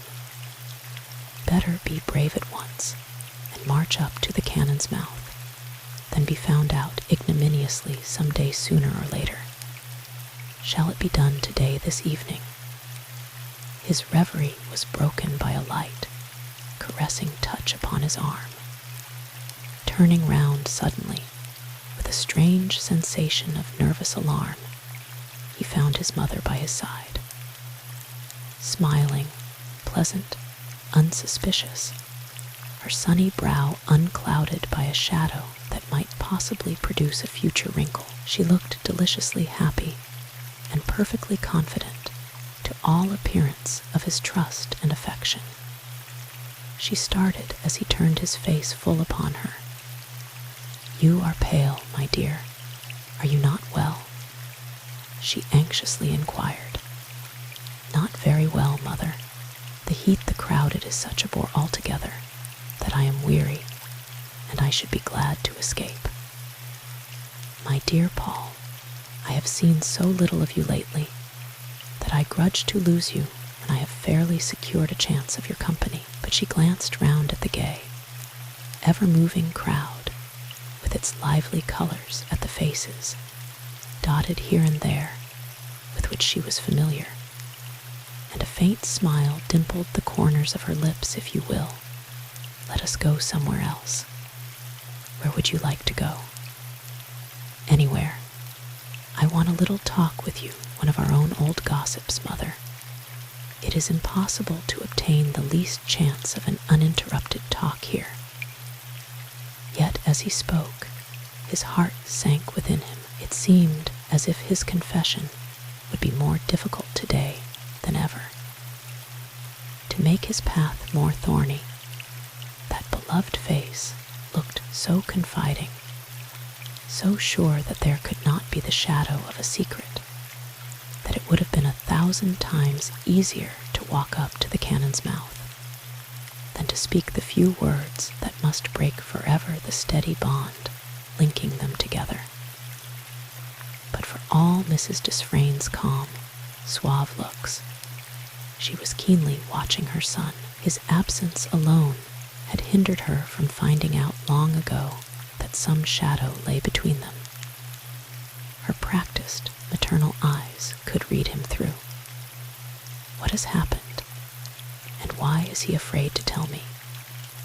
She meditated, while to outward seeming engaged in regarding the pleasant scene about her with half-childish interest. Her brain ran swiftly over every imaginable train of events, possible or impossible, that might have happened, seeking some clue to the evident mystery. Not for a moment did her mind revert to what, after all, was the most simple and obvious explanation. They moved to quit the gardens. "Is not that the Giscardini?" she asked of Paul. "I believe so." Mrs. Desfrayne had put up her glass, so the look and tone with which her inquiry was answered escaped her. "I don't know why," she continued, "but I have taken an inveterate dislike to that woman. She reminds me of a magnificent cobra. You know, Paul, I have a foolish way of taking likes and dislikes." At the next step, she encountered Miss Turquand. In spite of her resolve to cultivate the young girl's friendship, a cold inclination of the head was all that passed between them. A warmer salutation to Lady Quaintree followed, but Mrs. Desfrayne was too impatient to hear what her son had to say, to be able to stop just then for a little idle, sunshiny gossip. Paul handed her into the brougham that was in waiting. It was a hired one, as Mrs. Desfrayne always remembered as she was about to enter it.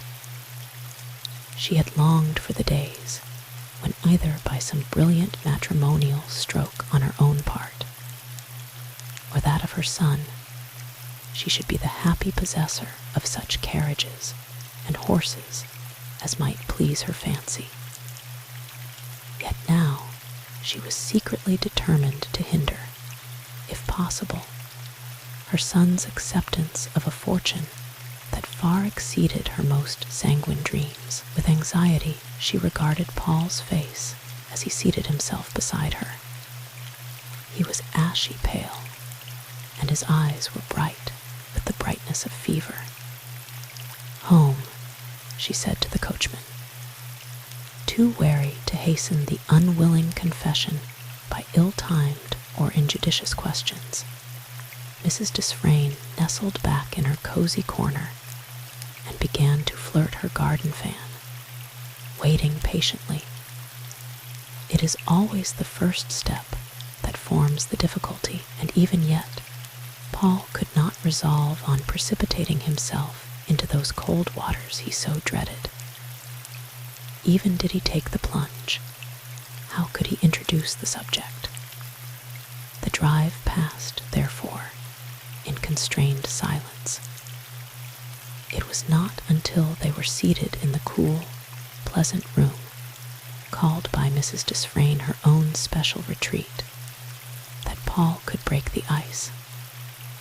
Mrs. Desfrayne gazed with wonderment at the handsome face of her boy, as he sat on a low chair before her, his eyes cast down, his hands nervously playing with the silken fringe on her dress, so unlike what she had ever known him before. "Paul," she said softly, leaning toward him, "you look like a criminal. What is the matter with you?" The tone was mellow and tender, and yet with a tinge of gentle gaiety. Paul raised his eyes. "Like a criminal," he repeated slowly. "I look like what I am. Oh, my mother, my mother." He slipped from the low chair on his knees and bowed his face on his mother's hands. She felt hot tears wet her fingers, and a great terror seized her heart, for she adored her boy. "Paul," she whispered, "tell me what has happened." Chapter 13. Paul Desfrayne's Confession. Paul Desfrayne's weakness did not last many minutes. Rising to his feet, he strode backward and forward half a dozen times. Then, pausing, he leaned his folded arms on the back of the low, carved chair into which he had at first thrown himself. "You alarm me, Paul. I beseech you, tell me the worst at once," implored his mother. "You may see with what an effort I try to approach the secret which, for 3 long years, has been my curse by day and by night," answered Paul mournfully. Mrs. Desfrayne threw out her hands with an involuntary gesture of fear and amazement. "For 3 years," she repeated, as if incredulous. "What do you imagine that secret to have been?" he demanded, gazing steadfastly at her. "Good heavens! How can I imagine when, until this moment, I did not know you had any concealment from me at all?" exclaimed Mrs. Desfrayne. Her accent was indicative half of despair, half of keen reproach. "As you are aware, I have just received a most singular offer. Your troubles, then, have some reference to Lois Turquand." "In a measure, yes. You would wish me, if I understood you aright, to take advantage, as far as in me lay, of this offer." Mrs. Desfrayne hesitated, then cried, with vehemence, "Why do you not speak plainly at once, instead of harassing me by these hints and half-confidences?" "Because I am afraid of the effect upon you, because I am afraid you may never be able to forgive me." "For what offense?" "For deceit and ingratitude toward the best and kindest of mothers." "It is impossible to comprehend you. I must only wait for some key to your singular self-reproaches," said Mrs. Desfrayne with a profound sigh. 3 years ago, I went for a holiday tour to Italy when you were with some friends at Wiesbaden. I recollect perfectly well. I was disappointed because you would not join us. Would to heaven I had yielded to your wishes. From that time I have scarcely seen anything of you, Paul. You have visited me by fits and starts, and have never stayed long. As she spoke, an idea darted into Mrs. Desfrayne's mind. After traveling about in various parts of Italy, as I kept you informed by my letters, I reached Florence. His lips trembled as he pronounced the name of the city which bore so many painful memories for him. Go on, my dear. I remained at Florence for several weeks. While there, I went every night to the opera. A very agreeable manner of spending your evenings, said Mrs. Desfrayne, with assumed carelessness. There was an excellent company, and the operas were admirably selected, but I did not go for the sake of either performers or pieces. I went, drawn thither as by a lodestone, because I was under some kind of strange hallucination that I was in love with a young girl who had just come out there. Perhaps I may have been in love with her. It was folly, a madness. There was no sign of emotion on Mrs. Desfrayne's face. She sat almost immovable as a statue, her hands loosely clasped as they rested in her lap, her wide open, glowing eyes alone betraying the painful interest she felt in her son's words. For some days and nights, I blindly worshipped this dazzling star from a distance.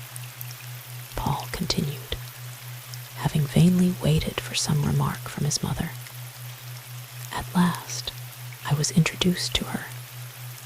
She lived with some elderly female relative who accompanied her to the theater every night. By degrees, very rapid degrees, for Italian girls are very unlike their English sisters, she made me her confidant. She did with me as she chose. For all I knew of her real nature, she might as well have worn a waxen mask. Through the dishonesty of the man who had trained her, she had been sold into a species of slavery to the manager. Unaware of her own value, she had bound herself to this fellow's exclusive service for the term of 10 years at a salary which the most subordinate performer would have refused with scorn. Go on, said his mother, on whom the truth began to force itself. Infatuated as I was, she easily interested me in her story, although I had at that time no intentions of any kind beyond flirting with the girl. I floated with the current. I was incapable of reasoning, as much so as any one bereft of their natural senses. One night, I was behind the scenes. The house took fire. There was a fearful panic, and hundreds were injured, many killed. This young girl clung to me, and somehow I carried her out of the theater by the stage door, I believe so. For I remembered nothing from the time I caught her up in my arms until a moment of amazed weakness, when I woke up to find myself lying in a strange room, this girl sitting by me. I then learned that, as I rushed out, bearing her in my arms, a blazing beam of timber had fallen and dangerously wounded me. An exclamation escaped Mrs. Desfrayne, and she half rose from her seat. What am I to hear? She cried, as if in anguish. And you never told me of this illness. Let me finish, now that I have begun.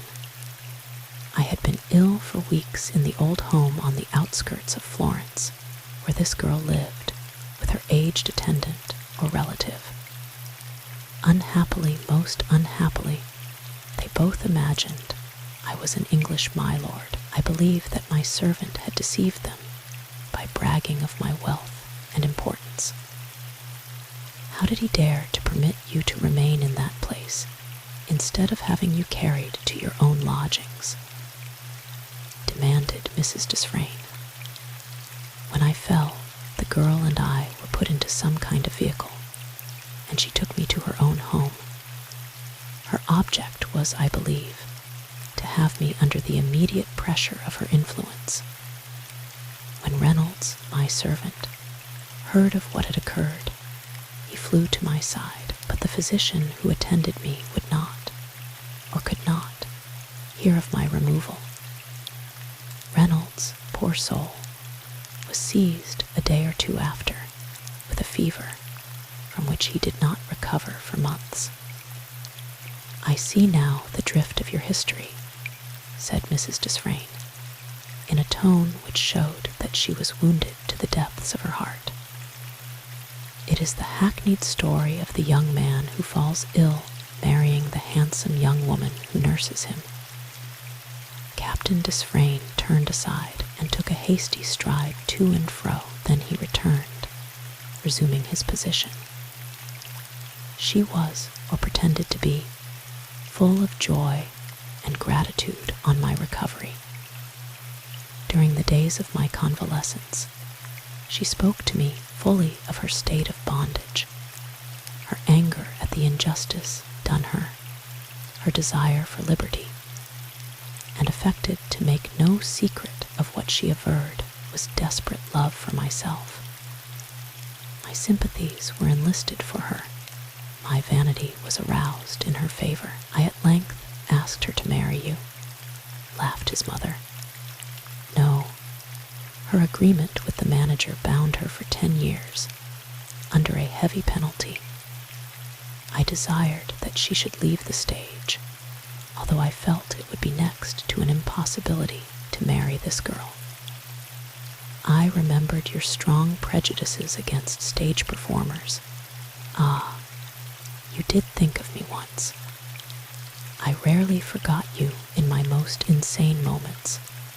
I thought of my position, of the traditions of my family. I would have freed her if I could, and then fled her presence, for I felt it would be impossible to make this girl your daughter, though her name was stainless, and she was superbly beautiful and gifted with talents of a certain kind. But I could not rescue her by money from the clutches of the old wolf who had laid a claw upon her. It would have needed thousands, and I should perhaps have left myself penniless, and in looking very like a fool, Paul added, with a cynical laugh, "You married the girl then," said Mrs. Desfrayne eagerly, anxious to ascertain the exact position of her son, and desirous of hurrying him to an immediate acknowledgment. I offered to assist her in taking flight to Paris. At least, I believed the suggestion was mine, but later I recollected that the entire plan was arranged by herself, under advice of the old woman who attended her. She was restless and impatient until we had completed every preparation to leave Florence forever, as she intended. I cannot realize how it came about that I was like a puppet in her hands. Mrs. Desfrayne shrugged her shoulders with a kind of disdainful compassion. We started late on a Friday, the opera being closed on that night, and arrived safely at the frontier. Then we suddenly discovered that the old woman had not been provided with a passport. The girl whom I had undertaken to assist wept and sobbed with terror. A preconcerted affair, my poor Paul. No doubt. We agreed that there was nothing to be done but to leave the old attendant behind with money and instructions to follow as early as she possibly could, and then to pursue our journey. For more than a week, we continued our flight. It seemed to me then more like a strange, fascinating dream than an incident of my real, everyday life. I fell more and more under the spell of this beautiful siren's beauty and insidious charm of manner, and by the time we reached Paris, I had completely lost my senses. About 3 days after we reached our destination, I made her my wife. We were married at the British Embassy. Paul's mother clasped her hands with a cry. The point at which she had desired to arrive even now electrified her. She could not have explained her own feelings at that moment. Her brain seemed in a whirl from the shock. The story gave her the idea that it was like one of those fantastical dreams, where all the personages who appear perform the most improbable tricks, and everybody apparently does the most unlikely acts. "May I inquire the name of this amiable young person?" she asked, and her own voice struck her as being strange. "It is already known to you," answered Paul in hollow tones, "but I will mention it when I have finished my narration. We were married. The ceremony over, we returned to the hotel where I had placed her, and where I had likewise taken up my abode. Within an hour after this fatal bond had been tied, an accidental observation on my part revealed to her the fact that I was not the rich, entitled man she had supposed me to be. I had asked her to relinquish the stage as a profession, and she laughingly answered that as the wife of a great English my lord, it would be impossible for her to continue the career to which she had meant to devote her life. I was confounded at the mistake into which she had so unhappily fallen, and endeavored to explain my real position to her. Mrs. Desfrayne tapped her foot on the carpet with such violence that Paul stopped. "Go on, go on, go on," she exclaimed. This girl, whom I up to that moment had had the fatuity to imagine loved me for myself alone, went on in an ecstasy, dilating on the future splendors of her lot. I at length succeeded in inducing her to listen to me. Then I laid before her the realities of my position, my limited income, the quietude of the life she would be obliged to lead. I spoke of you. "How dared you speak of me to a person like that?" furiously asked Mrs. Desfrayne. I well enough, if blamelessness of life, an unspotted name, could have atoned for other sins, even you, mother, must have granted her absolution. Enough. She was compelled to believe that she had made a most fearful mistake. She was like a tiger who, my mother, it had been well for us for many others, if that revelation could have come an hour before, instead of an hour after, our ill-starred union. The scene I never can forget. Sometimes in the dead hours of the night, I am startled awake by the fancy that I am again going through it. I wonder, after the successive shocks of those few weeks, that I now live to give you the miserable recital. Again, he paced to and fro, as if in almost uncontrollable emotion. This time, on again pausing, he sank into the chair, as if almost exhausted. His mother made no sign. The bitterness of her anger and disappointment exceeded, if that were possible, his darkest forebodings. She continued to tap her foot on the carpet, and her jeweled fingers twined and twisted in one another, as if they must snap. This time she addressed no inquiry to him, but sat a silent image of despair and mortified anger. "Let me make an end of my story as quickly as I can," Paul said, in subdued tones. He heartily wished now he had let it still remain untold until such a time as he might be driven to confess it. Lalusha, after storming and raging, registered a mighty oath never to see my face again if she could help herself, never to carry into effect the vows she had made at the altar, to hold herself free as if she had never seen me. I can hardly tell you what she said. She ironically thanked me for having helped her to escape from one kind of slavery, though she found herself trammelled in another, and for my care of her during the journey, and for the consideration and delicate courtesy I had shown her in her unprotected state, and then swept out of the room. The next thing I heard of my lady wife was that she had carried herself and all her belongings off from the hotel.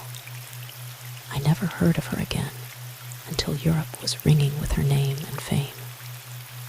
Her name, repeated Mrs. Desfrayne mechanically, the name I had first known her under, and that was Lucia Giscardini. Mrs. Desfrayne sprang from her seat and began pacing to and fro in her turn. "Oh, it is too much," she cried. "Ungrateful, wicked, unloving son, is it thus you have returned the deep, unwearying affection I have ever cherished for you? The most bitter reproaches you can level at me can never equal in intensity those which I have heaped on my own head," Paul replied. "You must have been mad to let yourself be entrapped in this way," Mrs. Desfrayne went on. "I can scarcely believe it is true. You are, then, really bound to this singing woman who cares nothing for you, who seems to disdain you and all belonging to you. Oh, it is incredible. And what about Miss Turquand?" "I know not," answered Paul wearily.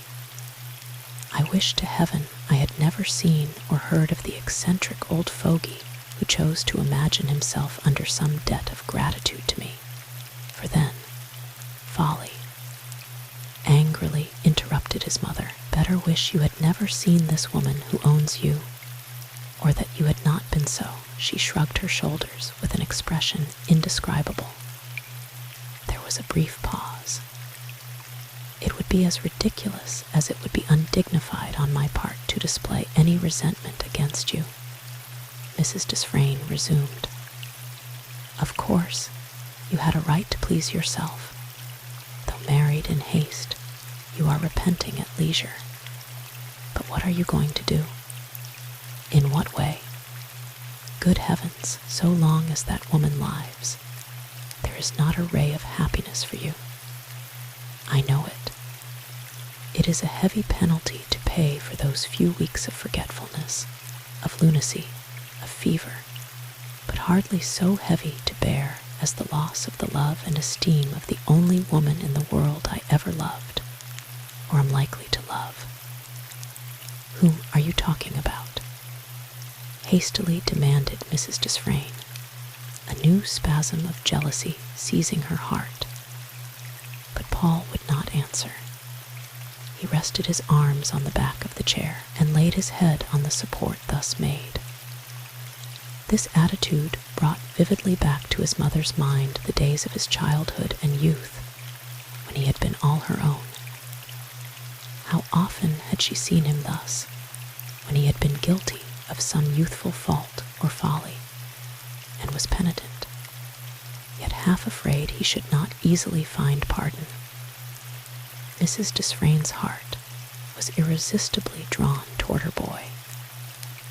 With a soft, gentle touch, she laid one of her white, jeweled hands on his head. "Do you speak of me?" she asked. "Ah, Paul, it is 10,000 pities that, having committed this fatal mistake, you did not confide in me before. What a miserable future is before you, but you must not give way. It must be borne. I do not reproach you. Nay, I will give you such comfort as I can." Paul caught her hands and covered them with kisses. "Would that I had told you, mother," he cried, looking up into her face with his open, candid eyes, from which some of the black care had melted. "That terrible secret has stood between me and you like some malignant black specter. I dimly felt its presence now and again," said his mother, "though I could not believe it possible you could deceive me. But tell me, what do you mean to do?" "Nothing. What can I do?" "True.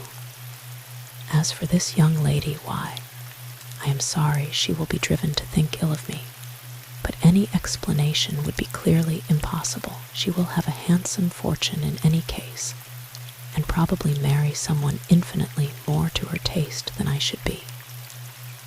In 2 or 3 days, my leave of absence expires, and I go to rejoin my regiment near Gloucester. I no sooner see you again than you are snatched away. It is hard, Paul. Just at this juncture, perhaps, it will be better for me to be out of your way.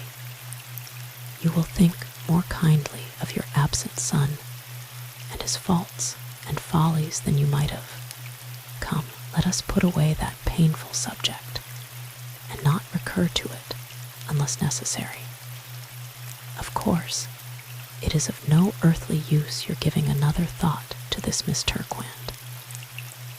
I think it would be as well to confide my exact position to the lawyer who drew up the will, and who introduced me to the young lady yesterday evening, Amberley. I think I mentioned his name to you. He might be able to give me a dispassionate word of advice. Mrs. Desfrayne considered.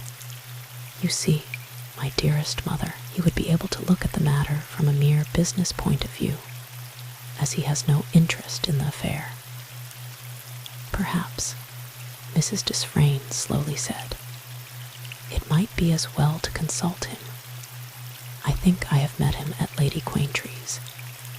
Yes, it would perhaps be best to speak to him about your most unhappy position. Captain Desfrayne rose and went over to his mother's little writing table. As if afraid to trust to his continuance of purpose, he sat down and wrote a few lines to Frank Amberley, asking him to make an appointment, as he desired to consult him on a matter of importance. He showed the note to his mother, enclosed it then in an envelope, addressed and stamped it, leaving it on the desk ready for the post. The ordeal he had so dreaded had been passed through. The terrible secret had been revealed. Now he wished he had spoken of it long ago. You are going to Gloucester. When? On Wednesday. The regiment is stationed at Halston, some miles from Gloucester. Halston? Why, is not that near the place where Flor Hall is situated? Yes, I look forward to going over the old house once more as one of the few pleasures in store for me down there. I feel thankful to get away now. Neither Captain Desfrayne nor his mother knew that the old hall, in which he had spent so many days of his childhood, had been left to Lois Turquand by her dead benefactor. The storm had passed, leaving but little trace behind. Mrs. Desfrayne easily persuaded her son to remain for the rest of the evening with her. On Wednesday, Captain Desfrayne was to go to Gloucester. On Monday, he was to visit Madame Giscardini, according to the appointment made in the gardens, though it seemed worse than useless to renew the pain and distress he had suffered that day. His mother was passionately averse to his seeing the woman who had so fatally entrapped him. Nay, mother, it will be best to ascertain clearly how we are to spend our future lives, Paul said. We must come to a clear understanding some way. On reaching home, he found a letter from Frank Amberley, dated that morning, before his own had been written, asking if it would be convenient for him to attend on Tuesday a meeting of the partners of the firm, to go more fully into the details of business having reference to Miss Turquand's affairs. Paul Desfrayne saw it would not be so easy to shrink from his duties as sole trustee and executor to the beautiful Lois, as he had hoped it might be.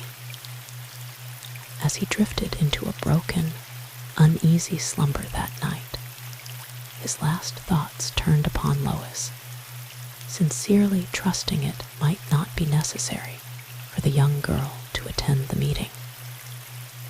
Why should he have this fear, this undercurrent of aversion to encountering his beautiful charge?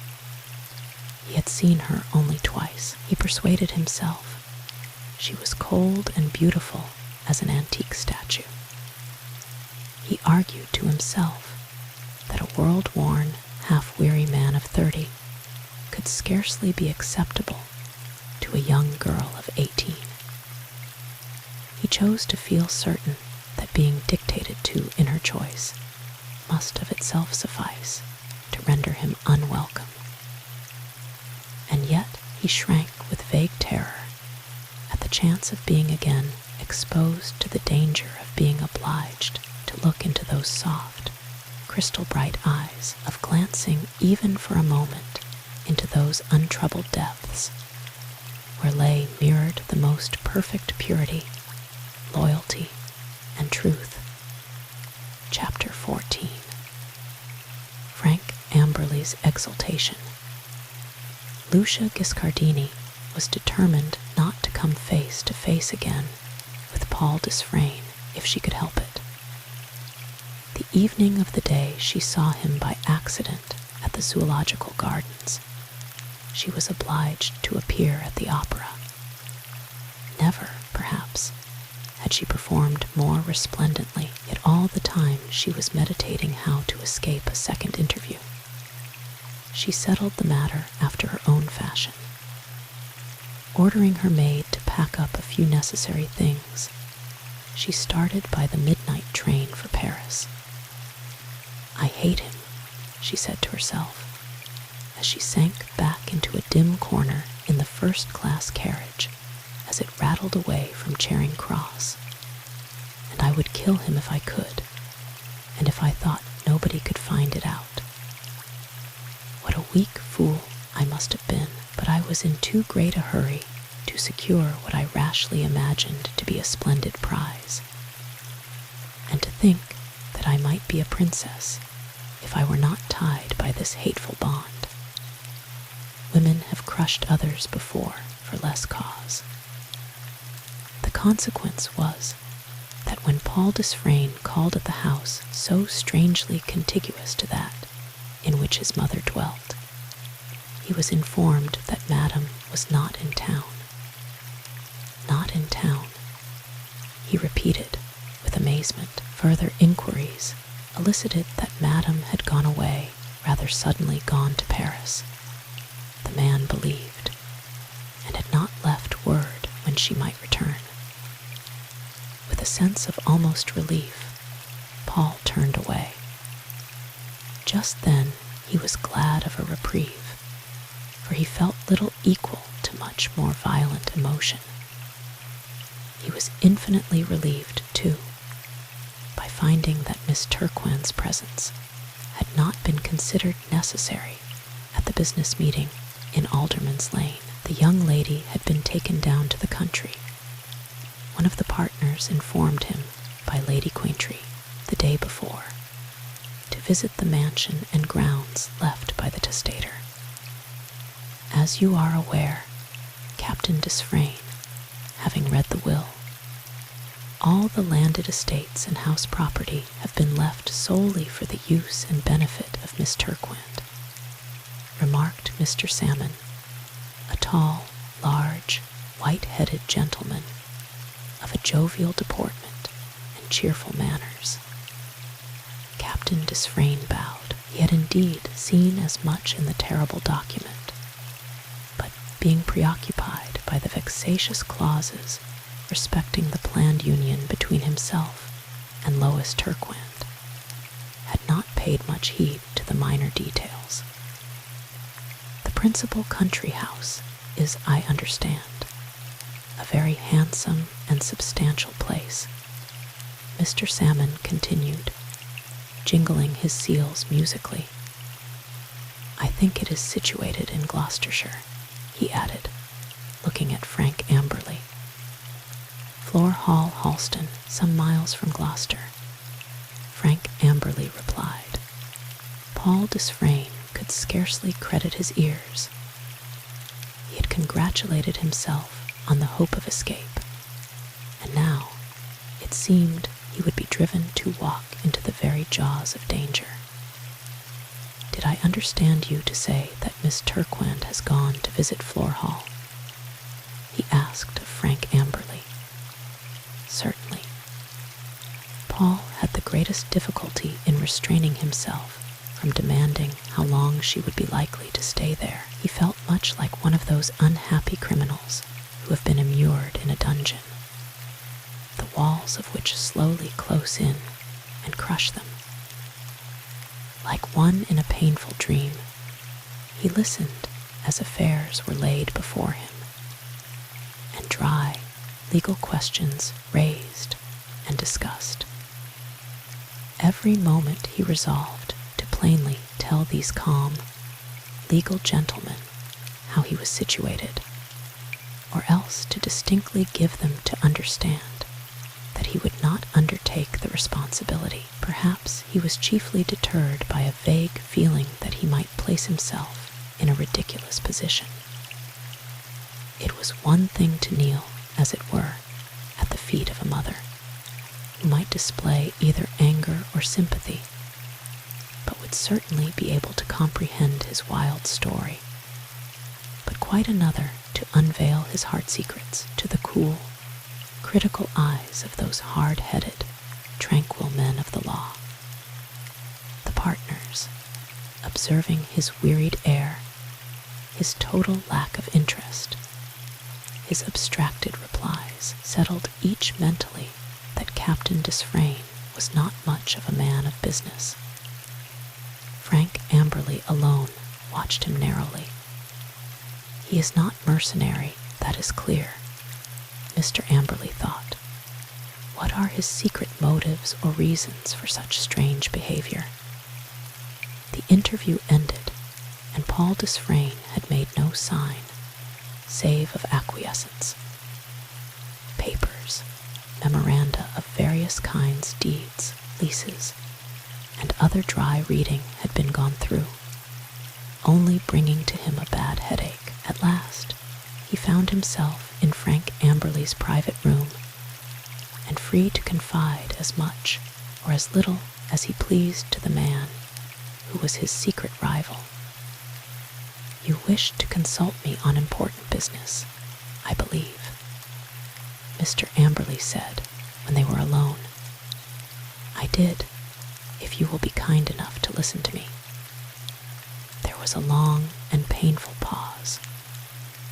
Frank Amberley had a presentiment that Captain Desfrayne was about to give him some clue to his reasons for shunning Lois Turquand. He did not utter a word, but began to sort some papers, to leave his visitor free to collect his thoughts. "The fact is," Captain Desfrayne began slowly, "I am placed in a most embarrassing situation. I find myself bound, in a measure, to make love to a young, beautiful, and wealthy lady, and bribed magnificently to try and win her, involving her in pecuniary loss if I fail to gain her hand and heart. When you speak, as if something interfered to hinder you from carrying out the agreeable wishes of the late Mr. Vere Gardner, the strongest possible reason hinders me. You would not allude to a hindrance were it not your intention to enlighten me. The hindrance is the most valid and insuperable one that could exist. I am already married."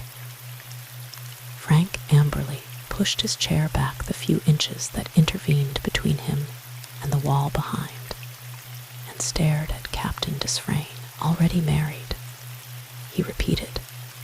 "Impossible. You are jesting, surely. Pardon me. I am so much surprised that I scarcely know what I am saying. May I ask why you did not mention this important fact earlier? The subject is a most painful one, for I must frankly confess to you that my marriage has been a most unhappy one, and has never been publicly acknowledged." A thrill of joy ran through through Frank Amberley's heart, although he could scarcely hope to win the beautiful object of his passionate love and devotion. At least this stupendous stumbling block was removed out of the path. "Am I at liberty to inform the partners of the firm of this?" he asked. "I suppose they must learn it sooner or later," Paul Desfrayne answered, with a deep sigh. "Therefore, I leave the matter in your hands. I trust in your kindness and discretion not to let it be more fully known than may be absolutely necessary. Miss Turquand ought to be informed of the state of affairs. Perhaps you will be good enough to undertake the task, a sufficiently unpleasant one." "Why so?" "To me, it would be an impossibility, but to you, it will be a mere matter of business," Frank Amberley remarked, as Captain Desfrayne hesitated. A slight grimace which passed over his countenance might have served to mark the words as ironical, but it came and went unnoticed. "Be it so. When Miss Turquand returns, I will take care she is duly informed of the fact which you have confided to me. She would, perhaps, be better pleased if the information came from yourself, but as you are so averse to seeing her on the subject, why, I must simply do as you wish. The sooner she knows the better." "But," said Mr. Amberley, as if another idea had occurred to him, "I think you mentioned just now, when downstairs, that you were about to start for Gloucestershire, to join your regiment. I thought you told Mr. Salmon that you were going to Halston tomorrow, if I understood rightly." "Quite true. I have never visited the neighborhood, but if you are anywhere near Floor Hall, he hesitated. The probabilities are that you may see Miss Turquand before I do. I have no idea how long she will remain at Halston, and did not know a visit was contemplated. I heard of it by accident this morning." Paul Desfrayne reflected. Unhappily, his meditations were neither of an agreeable nor a profitable nature. "True," he slowly replied, speaking as if with difficulty. "I will not seek Miss Turquand, I cannot. You must bear with what may seem like culpable weakness. But if I should meet her, I quite understand your situation and feelings, and I hope you will treat me as a friend," said Frank Amberley. "I will do what I can for you, and believe me, I sympathize with you. Let me know if there should be any explanation between you and the young lady, and if you do not find a good opportunity for speaking to her on the subject, I will undertake to act for you." Paul Desfrayne looked into those kindly, truthful eyes, and held out his hand, as if to mutely express his gratitude. Then, after a few more words, he departed wearily. Poor fellow, Frank Amberley thought, they may well paint fortune as blind. Yesterday I envied him, today I cannot but pity him. So this, then, is the secret. Poor soul, what a burden to bear. Captain Desfrayne found, on returning home, that Leonardo Gilardoni had arranged everything perfectly for the migration of the following day. He wished to mention to the Italian that Madame Giscardini had abruptly quitted London, for the sake of observing the effect the news might have, but he could not bring himself voluntarily to pronounce her name. On the Wednesday morning, he started for Halston, having bade his mother farewell. He had spent Monday and Tuesday evening with her, and promised to write frequently. After all, the old links did not seem to be so broken as he had feared they would be, and his mother still appeared as she had ever done, all affection and maternal solicitude. She had some friends in the neighborhood of Halston and looked forward to being able to obtain an invitation for some weeks there. Captain Desfrayne mentioned the discovery that Miss Turquand had come into possession of Flore Hall, a discovery that little gratified Mrs. Desfrayne, for the old country seat had belonged to one of her uncles, who had been ruined by his extravagance. Probably she would not have been more pleased had any wee bird whispered to her that Lois Turquand's mother had been lady's maid within its walls to the wife of that self-same wasteful relative. Mr. Vere Gardner had, in truth, purchased the house and the land belonging to it in the hope of being able to gratify his old love by installing her as mistress where she had once been simply a paid servant. "There is a fate in it all," Mrs. Desfrayne said. "How will it end?" "How should it end, Mother?" Paul replied, somewhat sharply. "I suppose we have pretty well seen the end of these unpleasant affairs. The worst has passed. Poor fellow, the most bitter draught was yet to come. The end of his fantastical life story was very far from view. Chapter 15. The Mistress of Flore Hall. Lady Quaintree had taken a fancy into her head that she should like to see the old hall, which now owned Miss Lois Turquand as proprietress. Therefore, she carried off the young girl, her maid, and a couple of male servants on a hasty expedition. "We will not send word we are coming, my dear," she half suggested, half commanded. "It will be most advisable to seize the people who have the care of the place by surprise." Her ladyship knew nothing of the fact that Mrs. Turquand had once lived at Flore Hall in service. Lois had never heard her mother refer to her girl days, and was equally ignorant with Lady Quaintree that the almost elegant, proud woman she remembered, as her mother had originally occupied so obscure and humble a position as lady's maid to a country squire's wife. "We must engage a maid for you, my love," said Lady Quaintree.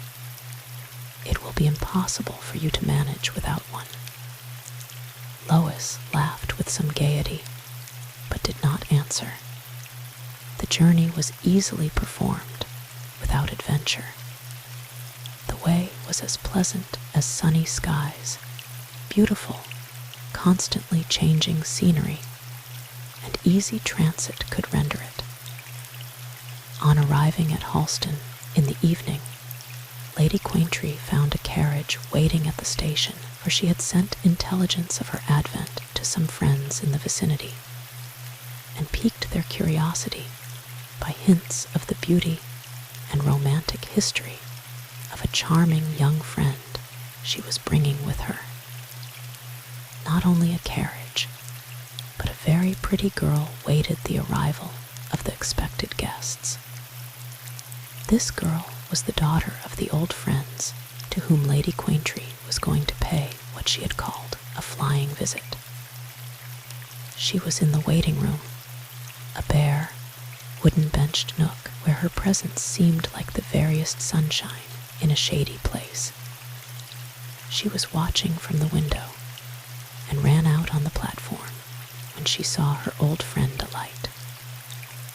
A tall, symmetrically formed figure, attired in a coquettish style, a fair, laughing face, enframed in a golden shower of tangled curls, with blue, or rather violet eyes, carnation lips, the most dazzlingly white little pearly teeth, small hands, and dainty, arched feet shod in high-heeled shoes with gleaming buckles.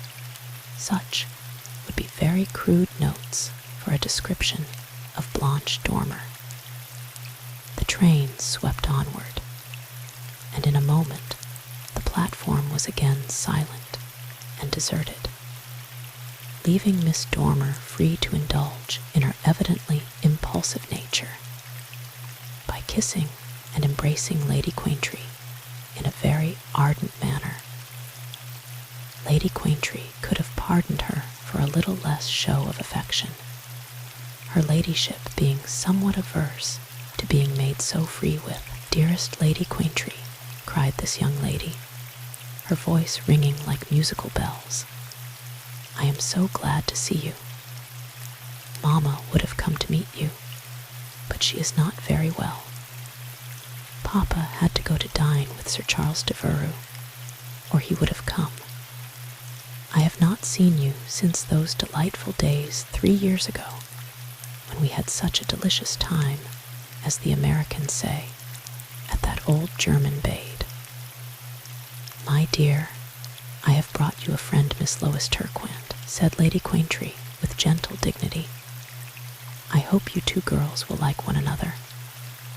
The girls looked into one another's eyes, and then simultaneously obeyed some mysterious impulse by clasping hands. "You two were little girls when I last saw you, Miss Blanche," Lady Quaintree said, as they descended the stairs to enter the carriage. "I was 16, your ladyship," protested Blanche. "I am 19 now." "Ah, well, 15 or 16, I suppose, is very young and childish to an old lady like me," smiled her ladyship. On their way to the Cedars, the carriage passed the barracks. Blanche eagerly directed the attention of her companions to the place, and informed them that the present occupants were to leave on the morrow, and a fresh regiment was to be installed on Wednesday morning. Lady Quaintree politely suppressed a yawn, and thought with mild wonderment of how easily interested in small objects country people were. Lois listened with equal indifference, studying the captivating lights and shadows on her new friend's face. Neither knew that it was the regiment to which Paul Desfrayne belonged that was expected. Mrs. Dormer was a delightful, somewhat old-fashioned type of the country lady. Her manners were as free and as heartily cordial as those of her daughter, but yet, like Blanche, she was as exquisitely refined as if all her life had been passed at court. Having established her guests to her entire satisfaction, she began to make a bargain with Lady Quaintree for a more extended stay than that contemplated. She protested against their running away after a few hours, for Lady Quaintree had settled that by the afternoon of the next day she and Lois should drive to Flor Hall, and, if it were at all inhabitable, stay there perhaps a day or a couple of days. Mrs. Dormer listened with lively interest to the romantic story of Miss Turquant's newly acquired riches, while Blanche coaxed the young girl into the garden for a quiet talk. In an hour, the girls had cemented a friendship that was to last till death should them part. "I know Flor Hall quite well," said Blanche, when her enthusiasm had slightly subsided. "A dear, delicious, old-fashioned place in what my old nurse calls apple pie order. You ought to fall in love with the house, the gardens, the plantations, the shrubberies, the conservatories, and all the rest at first sight." Blanche went on to give a minute description of the various beauties of the hall and its surroundings, until she made Lois feel more desirous than she had yet been to see her new possession. The next day, having been introduced to Squire Dormer, and shown the house and grounds by Blanche, who did the honors, Lois, now full of an eager interest, and Lady Quaintree, quite girl-like in her gleeful anticipation, went to Flor Hall. There were many discussions as to how they should go, but it had been finally decided that Miss Dormer should drive them over in her pony carriage. The lanes, the meadows, the sloping uplands, speckled and dotted with sheep and kine, an occasional gleam of sunshiny water half hidden by alders, clumps of willows, and long grasses, the sweet sounds of country life, the passing jingle of the bells on a wagoner's horses made the way a veritable Arcadia of summer beauty. A joyous exhilaration filled Lois' whole being, and she drank in the fresh, free air as if it had been the nectar of the gods. A tolerably smart drive of about an hour's duration brought the visitors, for such they considered themselves, to the massive iron gates of the park surrounding Floor Hall.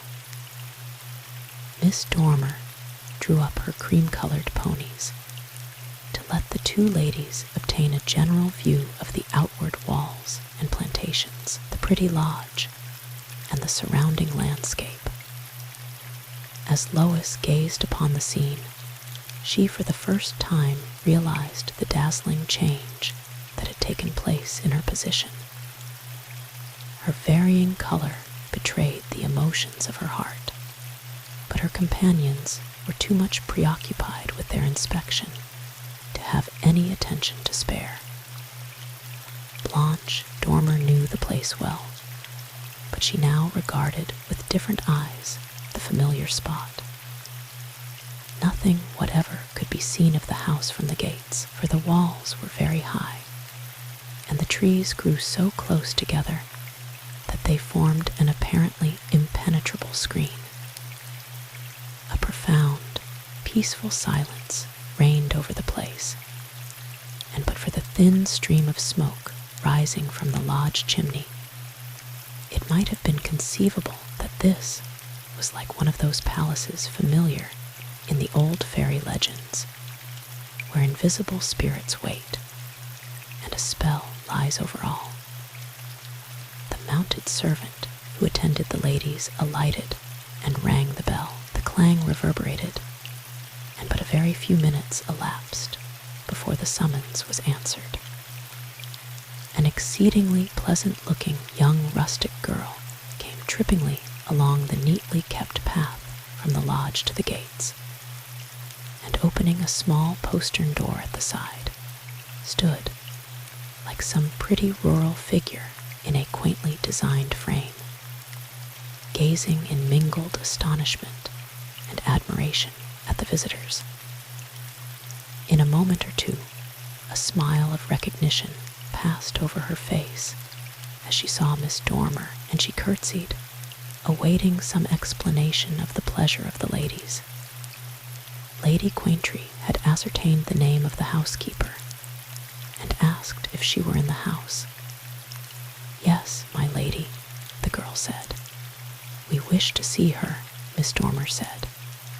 "Yes, miss," the girl again said, curtsying with rustic civility at almost every monosyllable.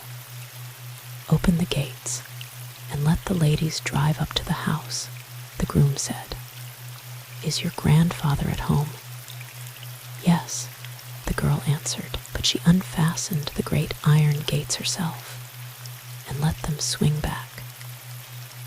Then she closed them when the ponies had scampered through, and as the ladies passed up the carriage drive, she ran back to the lodge to inform her deaf old grandfather that some visitors had arrived. "Upon my word," said Lady Quaintree, as they came in sight of the stately old pile, "you are an exceedingly lucky girl, my Lois." Lois smiled dreamily. No fear, no foreboding, no distrust disturbed the soft serenity of that moment. She looked up at the house and scanned its ivy-grown walls, its noble turrets and quaint old windows, its carved terraces, the profusion of radiant flowers and stately shrubs and grand old trees, the statues that gleamed here and there from their leafy, embowering shades, the fountain that flung up its glittering waters in the summer sunshine. And while she mentally agreed with her friend and patroness, she felt that this must be some glowing, fantastical dream. Chapter 16. Gilardoni's Love Gift.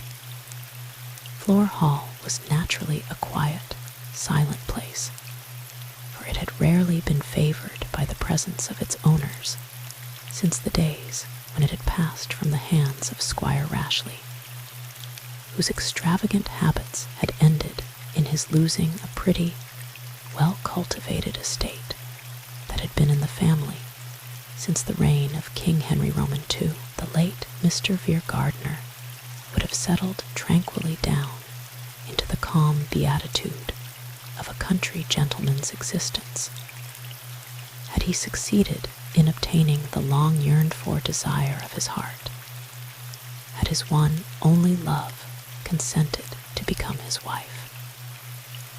As a bachelor, however, he preferred the busy, changeful round of a city or town life to the stately solitude of the grand retreat he had purchased. The household was left almost exclusively under the supervision of a very capable personage, Mrs. Ormsby. This was the housekeeper whom Mr. Gardiner had found in possession when he acquired the property, and he did not think of displacing her.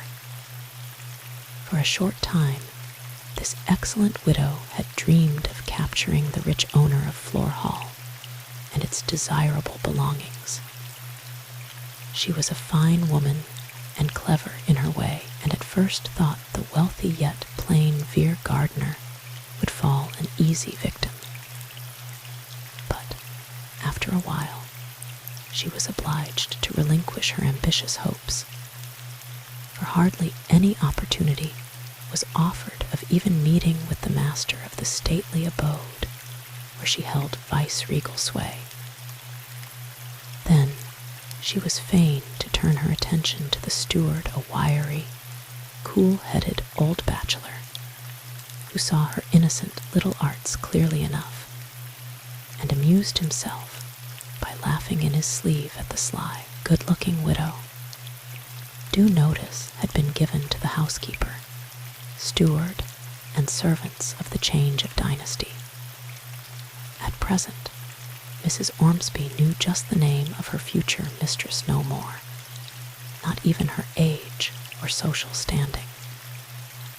Mrs. Ormsby anticipated a very grand scene indeed when Miss Turquand should pay her first visit to the hall. She hardly knew whether to feel indifferent or disgusted by the impending alterations, but wisely determined to wait the course of events. No one could tell her anything whatever of Miss Turquand. In her imagination, the new proprietress seemed to be a starched old maid who might perhaps come and settle here and worry my life out, the widow fancied. Of a charming young girl of 18, she never for an instant dreamed. When one of the few servants forming the necessarily limited household came to inform her that 3 ladies wished to see her, she supposed they were strangers who desired permission to view the house. She threw down her plain sewing and quitted the morning room, in which she was sitting a delightful nook, half in sun, half in shade, affording a view of the prettiest part of the garden and of the extensive landscape beyond. In her rich black silk and violet ribbons, she rustled along a glass-covered way leading into the great square hall, this a curious and fine example of quaint architecture. The ladies were at the principal door, in the pony carriage waiting for her. Mrs. Ormsby had never seen Blanche Dormer, so that the 3 aristocratic-looking ladies were all equally strangers to her. She glanced from one to the other, her eyes finally resting on Lady Quaintree. "Mrs. Ormsby, I believe," said her ladyship. The housekeeper curtsied affirmatively. Her ladyship proceeded to explain the reason for this visit and directed Mrs. Ormsby's attention to the youthful owner of the house. Mrs. Ormsby gazed at Lois with mingled curiosity and surprise. Without betraying any visible emotion, however, she begged the ladies to alight and enter. As the late Mr. Vere Gardner had every now and then paid a totally unexpected visit to the hall, and gave instructions that it was to be constantly kept in perfect order, within and without, the house and grounds were always ready for the closest inspection.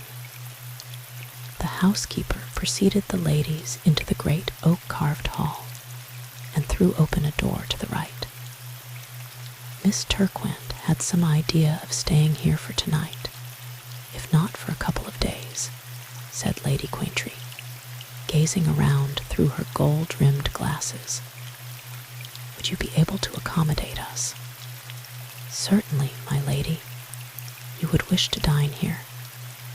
"If it could be managed, yes," said Lady Quaintree. "I had better order your carriage round to the stables, then, my lady." "My dearest Blanche, you will surely stay till morning," said Lady Quaintree, who seemed far more the mistress than Lois, who had wandered to one of the long, wide windows, and was regarding the highly cultivated garden with pleasure and interest. "Mamma would be alarmed. Nonsense. I will send word by Stephen, your groom, that your mamma is not to expect her dear Blanchette till she sees her. Come, that is settled."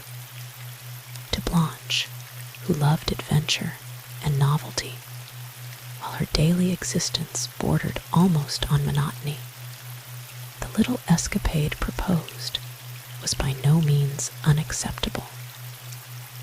With the vivid fancy of a lively young girl, she already looked forward to a not very far distant period, when gay revels under the auspices of her new friend should wake this fair solitude.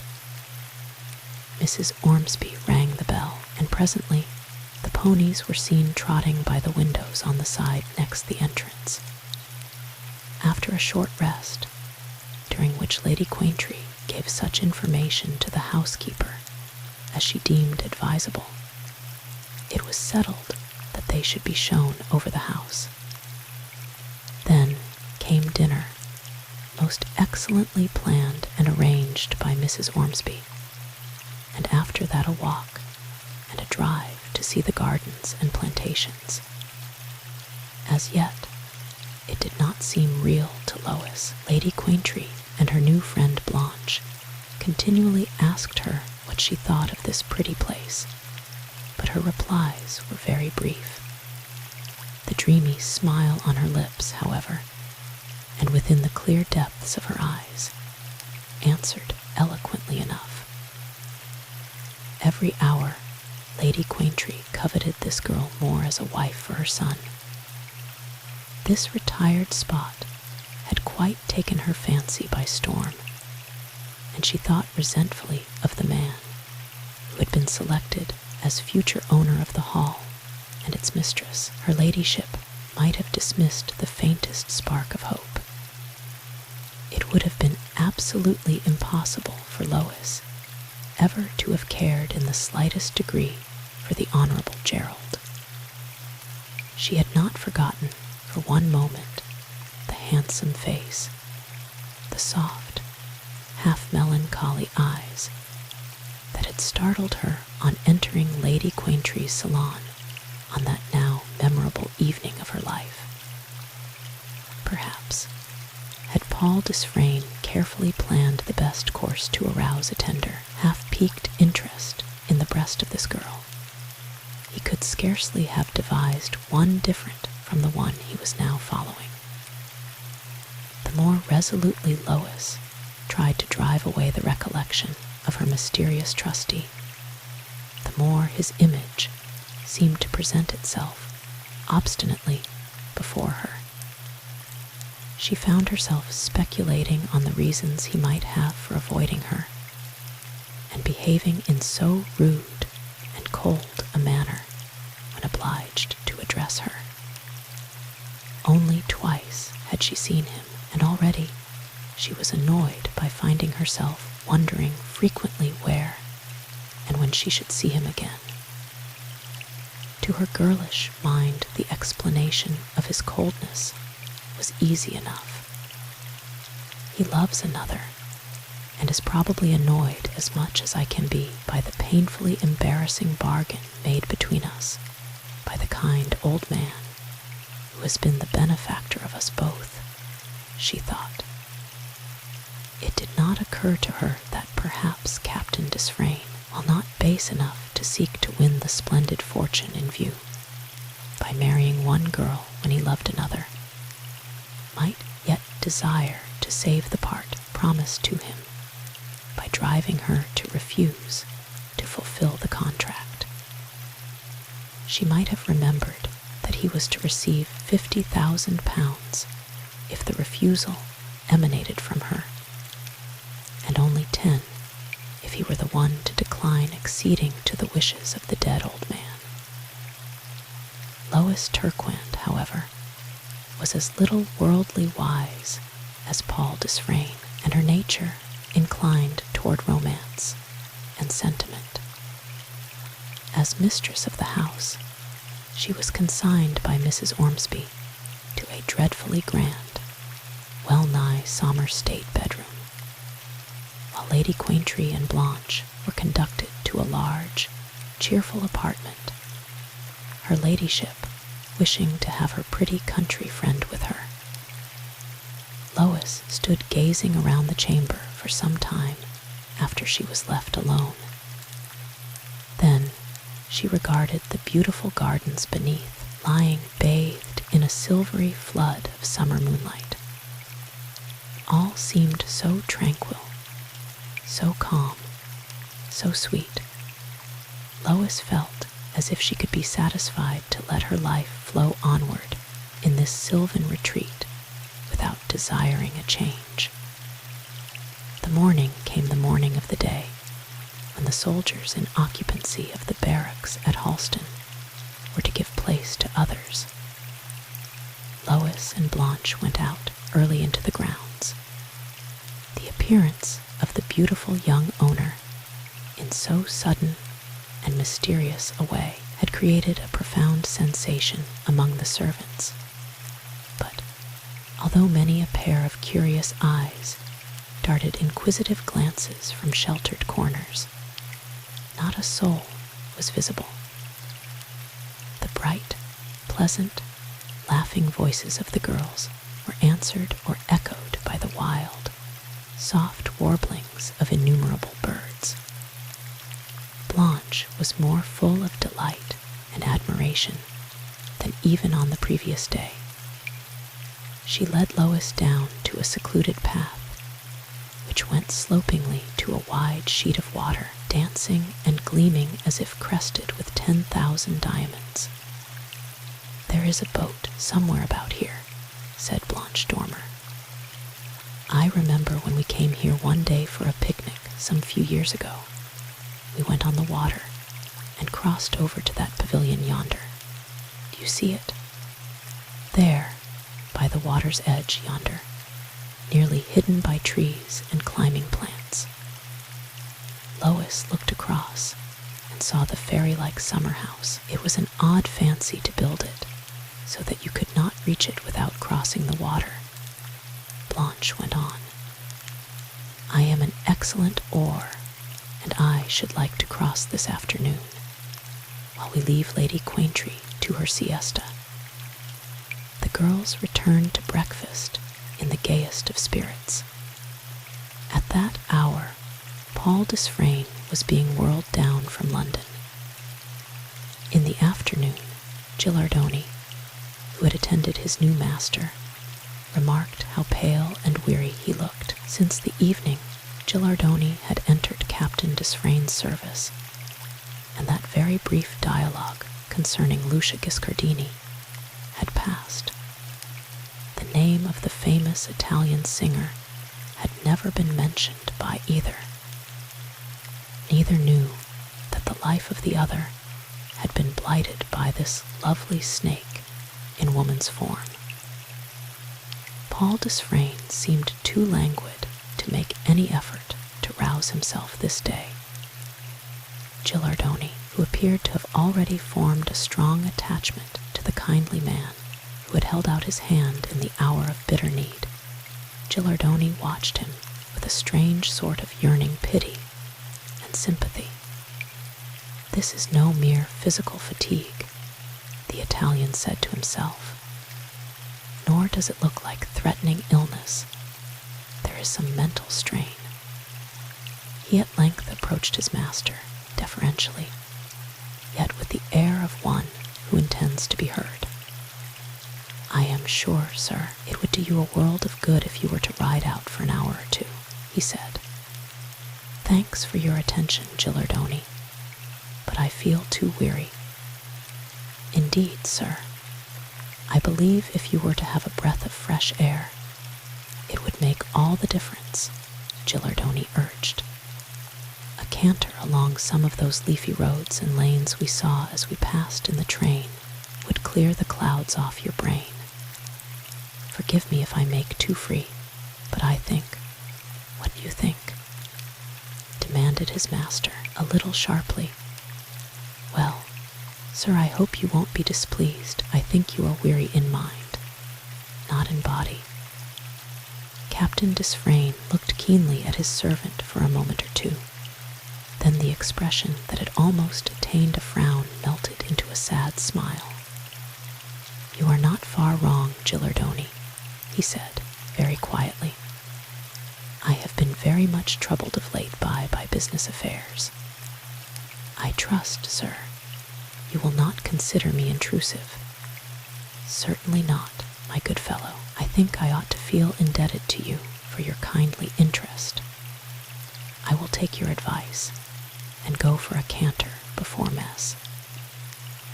His horse was soon waiting for him, the animal being one of the few luxuries Captain Desfrayne permitted himself out of his limited income. The Italian attended him to the gates of the barracks, and then stood gazing after him with the kind of interest and affection so often seen in the eyes of a faithful, attached Newfoundland dog. "What is the matter with him?" he thought. "Money troubles, most likely. He doesn't seem the kind of man to be crossed in love unless the girl he wanted liked somebody else before she saw him. Perhaps that has happened. I hope he will come back a little more cheerful." Gilardoni turned to go back to his master's rooms. As he moved, a small, folded package lying a few steps from him caught his quick eye. He stooped and picked it up. Before opening it, as there was nothing on the outside of the thin tissue paper to indicate who the owner might be, he felt it over with his fingers. "Feels like a small cross," he said to himself. "I wonder if the captain dropped it when he pulled out his handkerchief just now." He unfolded the paper and displayed to view a small gold cross, such as are worn as a pendant on the watch chain. Gilardoni regarded this with an air of the most unqualified amazement, mingled with an expression that seemed to indicate rage and contending sensations of no very agreeable kind. For several moments he remained as if carved in stone, fixedly looking upon the trinket. It was a comparatively inexpensive toy, made of burnished gold, set with blue stones on one side, perfectly plain on the other. "It is impossible," Gilardoni murmured at length, raising his eyes, which wore a singularly startled expression. "Oh, it cannot be the same. Why, they make these things by the hundred. How could it be possible that it could come into the possession of Captain Desfrayne? Yet it must be my fatal love gift." He abruptly turned the cross and looked at the nethermost point. Thereon was very inartistically cut or engraved a tiny heart pierced by an arrow. "Silo," he cried, starting back. "It is the same. Then has it been dropped by the captain, or how has it come here? Am I dreaming? Am I going mad?" He turned slowly and walked toward the barracks, his head sunk upon his breast, as if he were overwhelmed by painful reflections and memories. "The moment the captain returns, I shall ask him if this was in his possession, and how he came by it. Perhaps Lucia sold or lost it, and it fell into the hands of some dealer from whom he may have bought it. Yes, that must be so. Captain Desfrayne would probably not return for a couple of hours. Gilardoni must wait with what patience he could muster."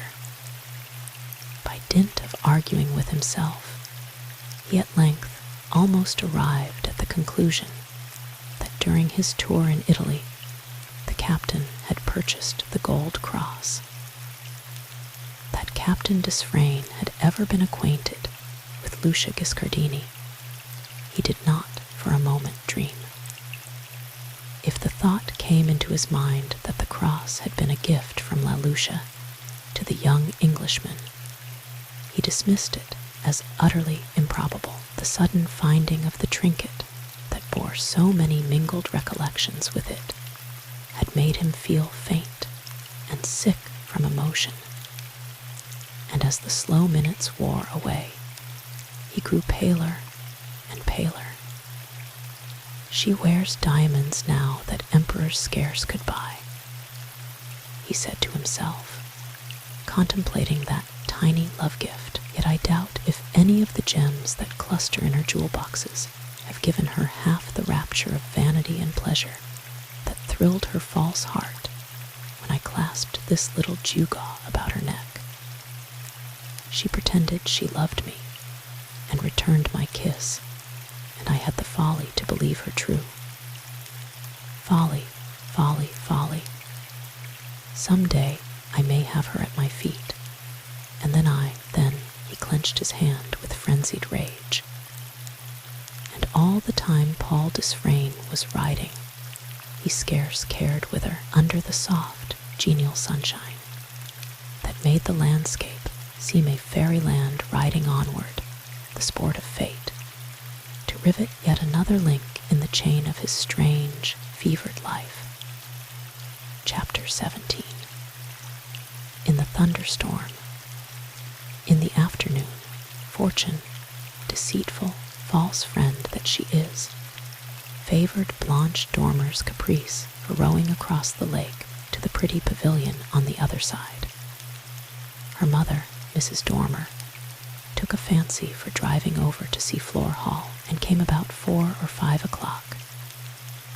Having been escorted over the house, she was too fatigued to go into the grounds, and, as Lady Quaintree was not sorry for an excuse to rest, the two matrons subsided into a pleasant, gossiping chat in what was called the Blue Drawing Room, with a diminutive table between them, whereon was set a rare tea service of Sevres china. The girls readily obtained leave of absence. Blanche did not announce her intention of going on the water, however, for she was afraid of being forbidden to do so. It seems so droll to think of a girl like you being sole proprietress of this big house and all this ground, Blanche laughingly said, as they tripped down from the terrace into the garden. Mamma said there would be a storm, but I don't believe there will be a drop of rain. A far distant peal of thunder reverberated as she spoke, but it seemed too far off to mean danger. Blanche again proposed crossing to the summer house on the other side. "I am a splendid oar," she said, smiling, "so you need not be afraid to trust yourself to my care." Lois hesitated for a few moments, but the proposition was too tempting to be resisted. In a few minutes more they were floating pleasantly over the mirrored surface of the waters. It was so calm, so dreamlike thus half drifting across, that both girls wished they were going an indefinite distance. In half a dozen minutes they were landed at the foot of the flight of steps leading up to the summer pavilion. It was so quiet in this secluded spot that, to anyone totally alone, the stillness would have been oppressive. Not a breath ruffled the leaves. Not a solitary bird's twitter broke the silence. The pavilion was situated in the central part of a great clump of trees, nestling amid its rich, encircling foliage, like an indolent beauty lying among velvet cushions, partly oppressed by the dreamlike silence and the sultriness of the day. The young girls ascended and seated themselves, Blanche on the first step, Lois on one of the fragile wicker chairs. They forgot to secure their tiny bark, nor did they observe that after a while it began to drift beyond their reach. Neither seemed inclined to break the silence that was partly soothing, partly oppressive. When two people have only recently been introduced, even if mutually desirous of extending their knowledge of one another, it is rather difficult to start an interesting train of conversation when the trivialities of the moment have been exhausted. Blanche Dormer, however, was never very long at a loss. She was soon in the midst of a rattling talk such as she enjoyed. "Have you ever been in this part of the world before?" she asked. "Never. You have no friends in the neighborhood?" "None whatever." "I have very few friends anywhere." "You will have plenty soon," Miss Dormer philosophically remarked. "I understand you were Lady Quaintry's companion." "Yes, I have been with her since I was 14. "Are you a relative?" "Oh, dear no. My mother was born in quite a different station.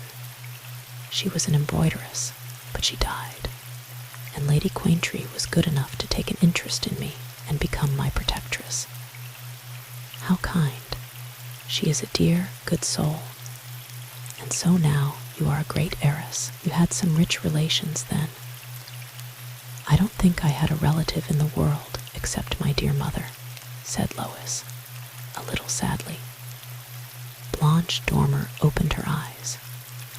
Miss Dormer was related to half the wealthy commons of England. "No relations," she exclaimed, forgetting that she was guilty of an outrageous breach of good manners in thus expressing surprise. "How very strange. I thought you had inherited this place and sacks of money from your uncle." Lois shook her head. "I had no uncles that I am aware of. My father died when I was a baby, and I never heard my mother speak of his relatives. She herself was an only child." "Then, why—" Miss Dormer stopped abruptly and blushed a little. Lois laughed as she noticed the hesitation. "Why did Mr. Gardiner make me a person of property?" she supplied.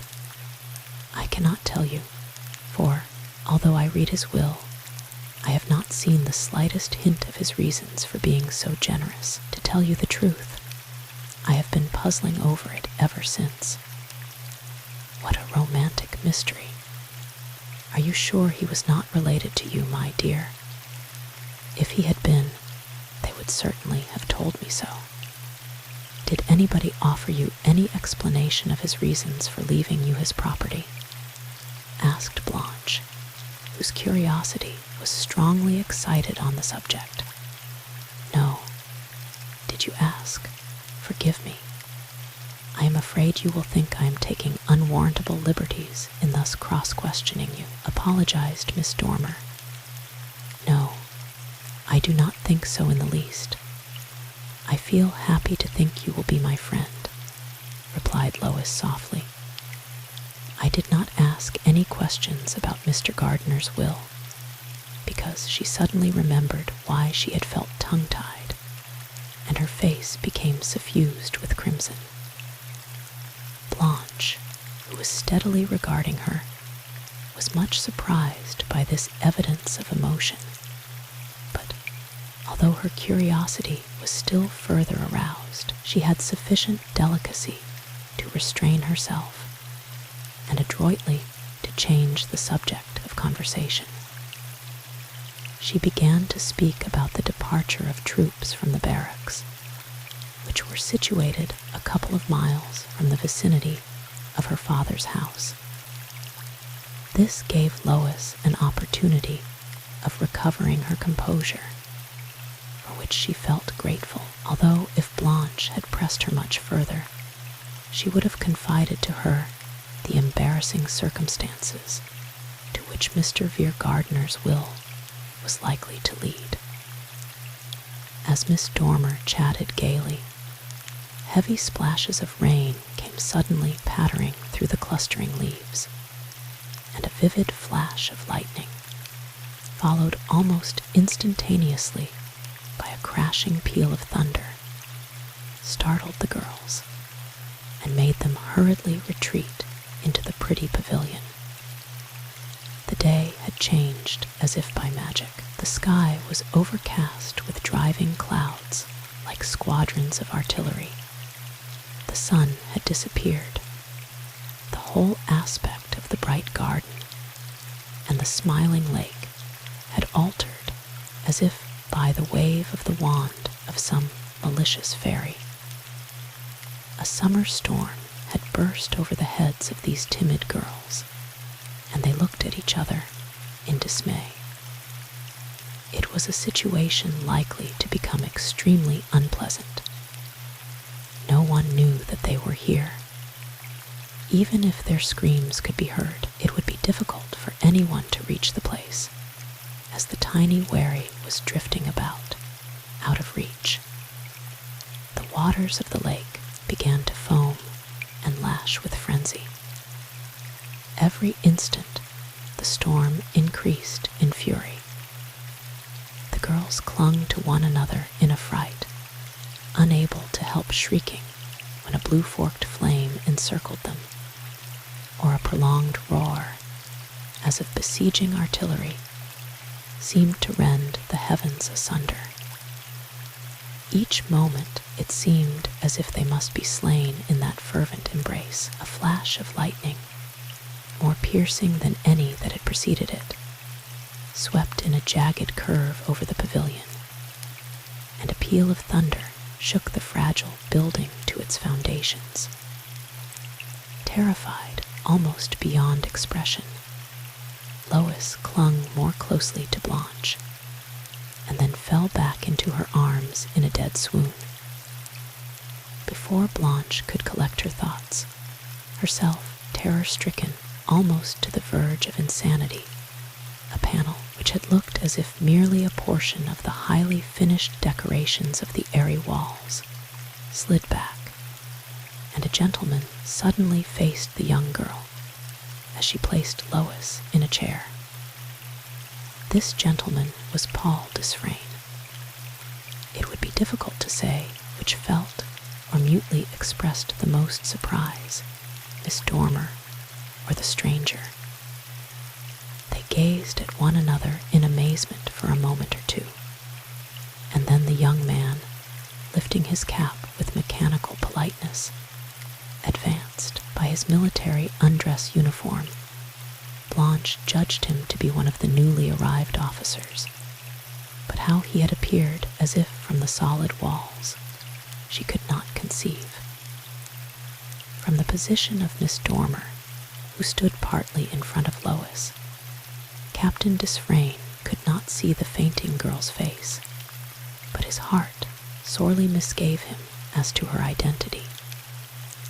"Madam," he said, looking at Blanche with surprise and compassion, "how is it that I find you in such a perilous position?"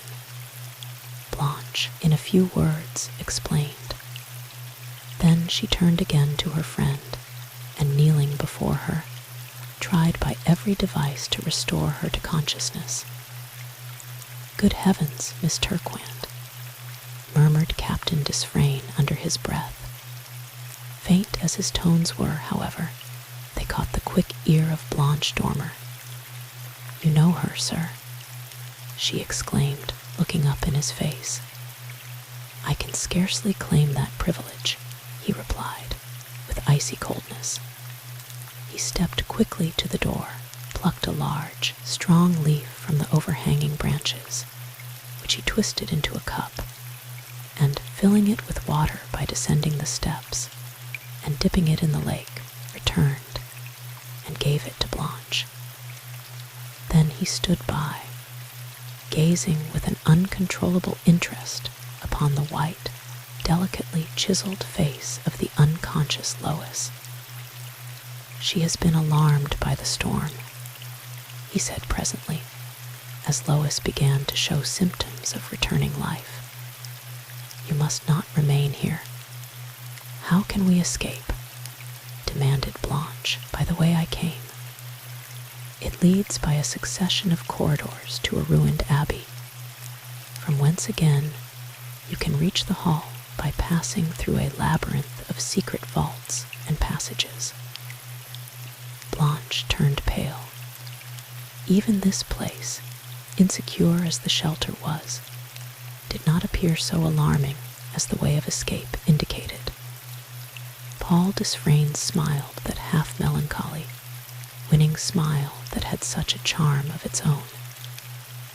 "It sounds rather terrifying," he said gently, "but as I see you have let your boat drift away, you cannot reach the house by way of the lake. Even if you had your boat, the waters are too dangerous to be trusted, and this storm may not abate for a couple of hours. Do not be afraid. I know every turn well, for I used to come here constantly when a boy. There is no other road to the house. I presume you have come from the hall?" he abruptly asked. "I was informed that Miss Turquand had come to stay for a few days there, and so I supposed. We rowed across the lake only about half an hour ago, and then the sky looked as clear as if it were never going to rain any more," Blanche explained. "You have no wraps of any kind," he added, glancing with an odd sort of half-paternal compassion at the silken draperies of Lois, and the cloudy azure blue and white skirts of her beautiful friend. Before Miss Dormer could reply, if reply were needed, for nothing in the shape of protection against bad weather, except one large sunshade, was visible, Lois opened her eyes. The young officer drew back slightly, but he was the first object upon which her gaze rested. She roused herself and sat up. "Are you better, dearest?" anxiously asked Blanche. Lois did not answer, but tried to rise from her chair. She looked at the young man who was regarding her with so much profound interest, and a rosy blush overspread her face. "Captain Desfrayne," she murmured. He advanced one step, then paused. "You are probably surprised to see me here, Miss Turquand," he said. "Perhaps not more surprised than I am to find myself within these walls, or to discover you here. I came out for a ride, and scarcely noticed which road my horse took until I was overtaken by the storm. But you must not remain here. The sooner you quit this place, the better. The storm shows no signs of abating. will you permit me to be your guide? Are you strong enough to walk, Miss Turquand?" Blanche put her arms about Lois to support her. Lois moved forward a few steps, but the agitation, however pleasant, of the last few days, the nervous trepidation caused by the storm, acting on a singularly susceptible temperament, and the weakness induced by her fainting fit, proved too much for her to contend against, and she swayed again, sinking into the arms of Blanche, who caught her. Paul Desfrayne's lips compressed very firmly as he looked at the young girl thus lying helpless. For a moment he reflected. "I must not be a coward," he argued with himself. "What folly! It cannot signify to me. The sooner we are out of this situation, the better." Then he addressed Blanche with a calm, self-possessed manner, strangely at variance with his real feelings. "You must allow me to be more than your guide. There is serious danger in your remaining here. May I carry your friend?" There was no choice but to comply. He took Lois from the arms of her companion and lifted her in his own strong, firm clasp. He glanced down at the pale, statuesque face as it rested against his shoulder, but it was impossible to even guess at his thoughts from the expression upon his countenance, which was that of perfect impassibility, though a certain eager interest lurked in his eyes. Through the door by which he had so unexpectedly entered, down a long, apparently interminable flight of somewhat steep steps, along one dim corridor after another, until Blanche began to feel bewildered and to imagine herself in a dream. She did not attempt to address a solitary remark to the friend who had so suddenly come, like a knight of old, to the rescue of distressed damsels, but followed him with implicit faith as he strode with a quick step onward. Once he turned his head and spoke, as if he guessed she must feel mystified, or to break the current of his own unpleasant thoughts. These passages are very confusing to anyone not thoroughly acquainted with the various turnings. I believe their origin is unknown, though the tradition still exists of many a strange legend of how cavaliers escaped their pursuers this way and fled to the friendly sea. Nothing more was said, and the strange procession moved on until the fresh air blew in, and the dash of the sullen rain, the soughing of the trees, told that they were near the entrance. Left without guidance, Blanche could not have formed the most distant idea of where she was, or which way to take. She could see nothing but a wide expanse of rain-blotted gray-green, looking at this moment the picture of desolation. Paul Desfrayne did not emerge upon the wild, stormy scene without, however. He pushed open a door apparently hewn from solid stone and entered a small, dimly lighted chapel. It was a circular building, half in ruins, though the beautiful stained glass windows were almost intact. With the most tender care, Paul Desfrayne placed his inanimate charge upon one of the carved oaken seats, and then stood by, watching her. A half-sobbing sigh told that the young girl was reviving, and she turned wildly to seek for Blanche. "You are safe now, if in some discomfort," said Captain Desfrayne, in a reassuring tone, though he partially averted his gaze. "Will you remain here until I summon assistance?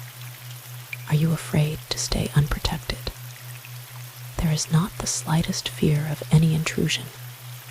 If any living being come within these walls, it will be only some country lout seeking shelter from the storm. Where are we? Asked Lois, looking about her as if still half-dazed. Within the walls of an old, ruined abbey, about 3/4 of a mile from Floor Hall. He pronounced the name of the place with some difficulty, as if it were distasteful to him. But you will be obliged to go through the rain, objected Blanche, who was pleased by the handsome face and chivalrous bearing of the captain. No, if necessary, I should not hesitate to do so. My horse is waiting for me under shelter in a ruined stable close by, and I could soon ride the distance. But my desire to aid you will not be put to any trial. There are rude, covered, subterranean passages from this spot to the hall, and I can easily traverse them, for I know every inch of the ground. What thanks do we not owe you, sir? Exclaimed Miss Dormer. Lois remained silent, her eyes bent on the ground, her color varying with each wave of thought that passed through her brain. Partly rejoiced at his temporary release, partly dubious of the propriety of quitting these timid girls, Captain Desfrayne turned to go on his errand. As he did so, a shuffling noise startled the three. They turned simultaneously in alarm and saw a big, shock-headed country boy, apparently shaking himself awake, rising from a seat veiled in such dim obscurity that none of the little group had noticed the recumbent figure. The boy had taken refuge from the raging tempest here and had after a while dropped off asleep. Half awakened by the voices, he had dimly heard the conversation. "Please, sir," he said, lugging at some stray locks of red hair lying on his freckled forehead. "I want anybody to run a message to Thay Hall, sir. Cause, if so be do, I be main glad to do it for your honor, sir." Captain Desfrayne looked at him in mingled doubt and displeasure. He reflected for a moment or two, then said, "How would you get to the hall, boy?" "Why, sir, along Thay dark places with Thay pillars." "Are you sure you know the way, my lad?" "Sartanger, sir. Boy, often's been the time when me, and Bill Heath, and Joe Tollard, and all Thay rest o' 'em have played hoid and seek in 'em. Oh, I knows Thay way, sure enough." It would not be possible to refuse to allow this eager substitute to go on the pressing errand he had himself contemplated. Paul Desfrayne was compelled to let him go. "Well, make haste and bring somebody to take care of these young ladies," he said. "What is your name, Robin Roughhead?" "No, Sir George Netherclift." "Well, Master George Netherclift, if ever you made haste in your life, do so now." The boy, a great lumping lad of 14 or 15, with a stolid, good-humored, red-yellow face, and a thick-set figure clad in a smock frock, and a pair of tough corduroy trousers, started on with more nimbleness than anyone would have given him credit for. In the silence, his clattering, hobnailed boots raised countless echoes in the rude, vaulted passages as he trotted along. An uncomfortable embarrassment succeeded his departure. Lois felt ashamed of her weakness and abashed in the presence of the tall, handsome captain, unable to forget the secret link that in a measure bound their lives together. Paul Desfrayne almost cursed the destiny that had thus dragged him within those dangerous precincts he would fain shun.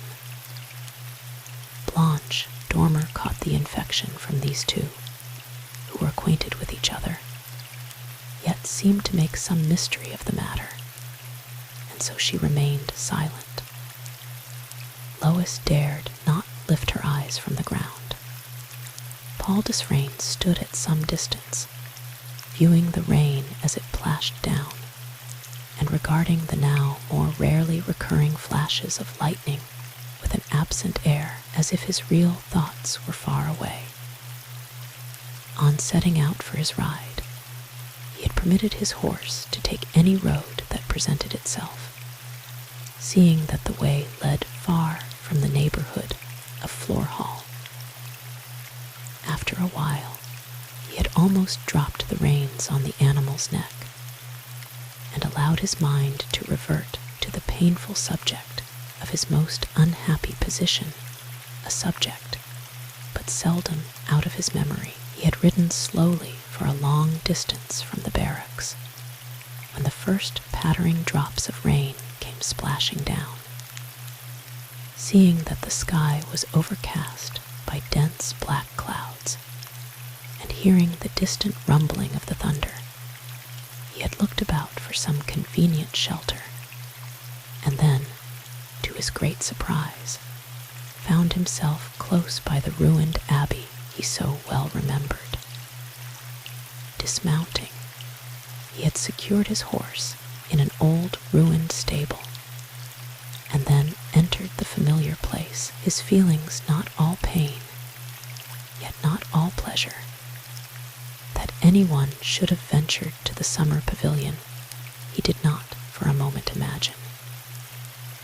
Wishing to see as much of the spot as possible while he could do so in safety, he had rapidly traversed the dim corridors, and, opening the door in the paneling of the wall, had come upon the two young girls.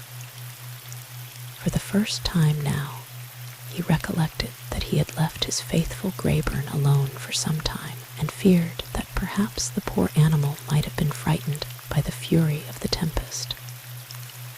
"I trust you will not be alarmed if I leave you for a few moments to look after my horse. I left him, as I think I told you, in a ruined stable close at hand, but I should be glad to know how he fares," said Captain Desfrayne, as the echoes of George Nethercliff's heavy steps died away. "Oh, pray see him," cried both girls. "I shall not be gone for more than a few minutes, and I shall be within call," said the young man. He went out, leaving the two young ladies together. As he departed, he glanced for an instant at Lois. The lovely, fathomless eyes were raised to his. He gazed as if spellbound into the dreamy, liquid depths. Then, with an indefinable expression of mingled emotion, he abruptly disappeared behind the angle of the old Gothic porch. Lois' heart seemed to stand still for a second, then began to beat with such rapidity that she put her hand to her side to stay its throbbing.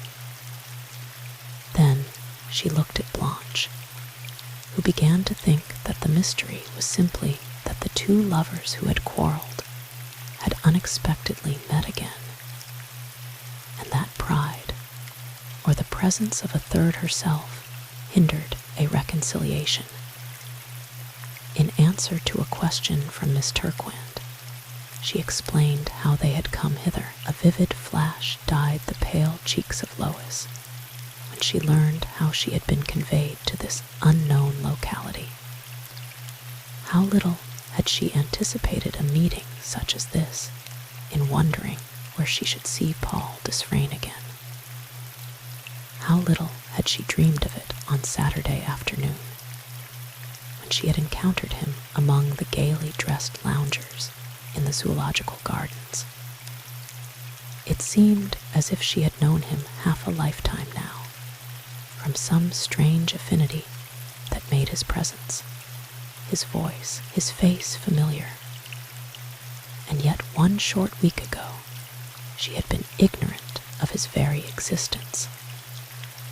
Frank Amberley, whom she had seen almost daily for 4 years, the 4 years that had brought her from childhood to fairest maidenhood was forgotten, save when actually present, and then regarded as belonging to the most formal rank of friends. She would never, unless under pressure of some most extraordinary difficulty, have thought of consulting him or seeking his aid in any way whatever. Blanche Dormer drew out her tiny jeweled watch.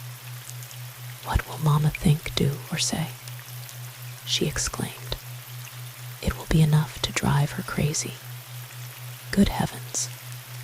My dearest Miss Turquand, they will imagine we have been capsized into the lake when they see the boat drifting about. When Mamma's fright is over, I shall be in horrible disgrace. Such a thing never happened in all the 19 years of my life. Lady Quaintree will be like a maniac. I shall never forgive myself." Lois felt Miss Dormer was speaking the truth, and could not think of one solitary iota of consolation. They sat very silent, waiting for release from their exceedingly disagreeable and irksome situation. Blanche was partly right in her conjectures, but fortunately not so far as her fears pictured. The two ladies, absorbed in their ancient memories, were so occupied that they did not observe the coming storm till the first violent roll of thunder, or rather the advanced flash of blue, forked lightning, made one jump from her seat with a scream, and caused the other to drop her dainty Sevres cup with a crash on the white bearskin at her feet. They knew that the girls had gone for a walk in the grounds, but hoped they had taken warning and returned. Lady Quaintree had rung with a jerk for her maid, Justine, to demand if the young ladies had come in. Justine said she thought they had, and went off to ascertain.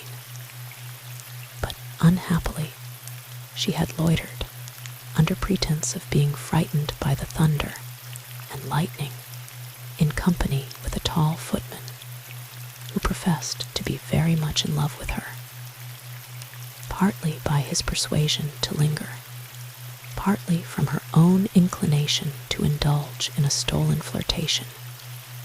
She stayed until minutes stole into an hour, and she had completely forgotten her errand. Finding she did not return, Lady Quaintree took it for granted the young ladies had come in, but perhaps with drenched garments, and that Justine was staying to help them in changing their attire. Fully persuaded that this must be the case, the two dames resumed their conversation, though in a more subdued key. They were not nervous or easily frightened by the electrical influences which had so seriously disturbed the young girls, and Lady Quaintree having coolly drawn the lace curtains across the windows, they sat quite contentedly. It at length occurred to them as odd that neither Lois Turquand nor Blanche should present herself. Lady Quaintree rang again. "Where is Miss Turquand? Where is Miss Dormer?" she inquired of the domestic who appeared.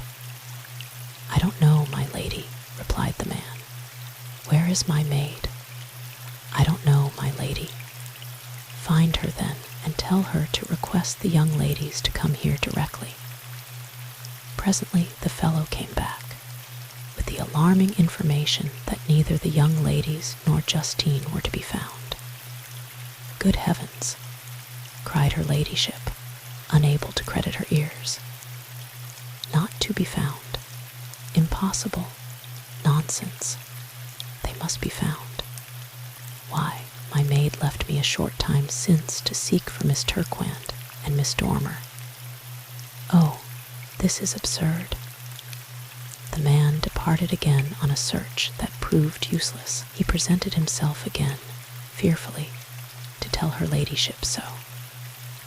The truth about Justine was that, recollecting her message suddenly, she had flown to Miss Turquin's room, and then to all the probable and even improbable places where the young ladies might be found, but of course, without coming on any trace of the missing ones.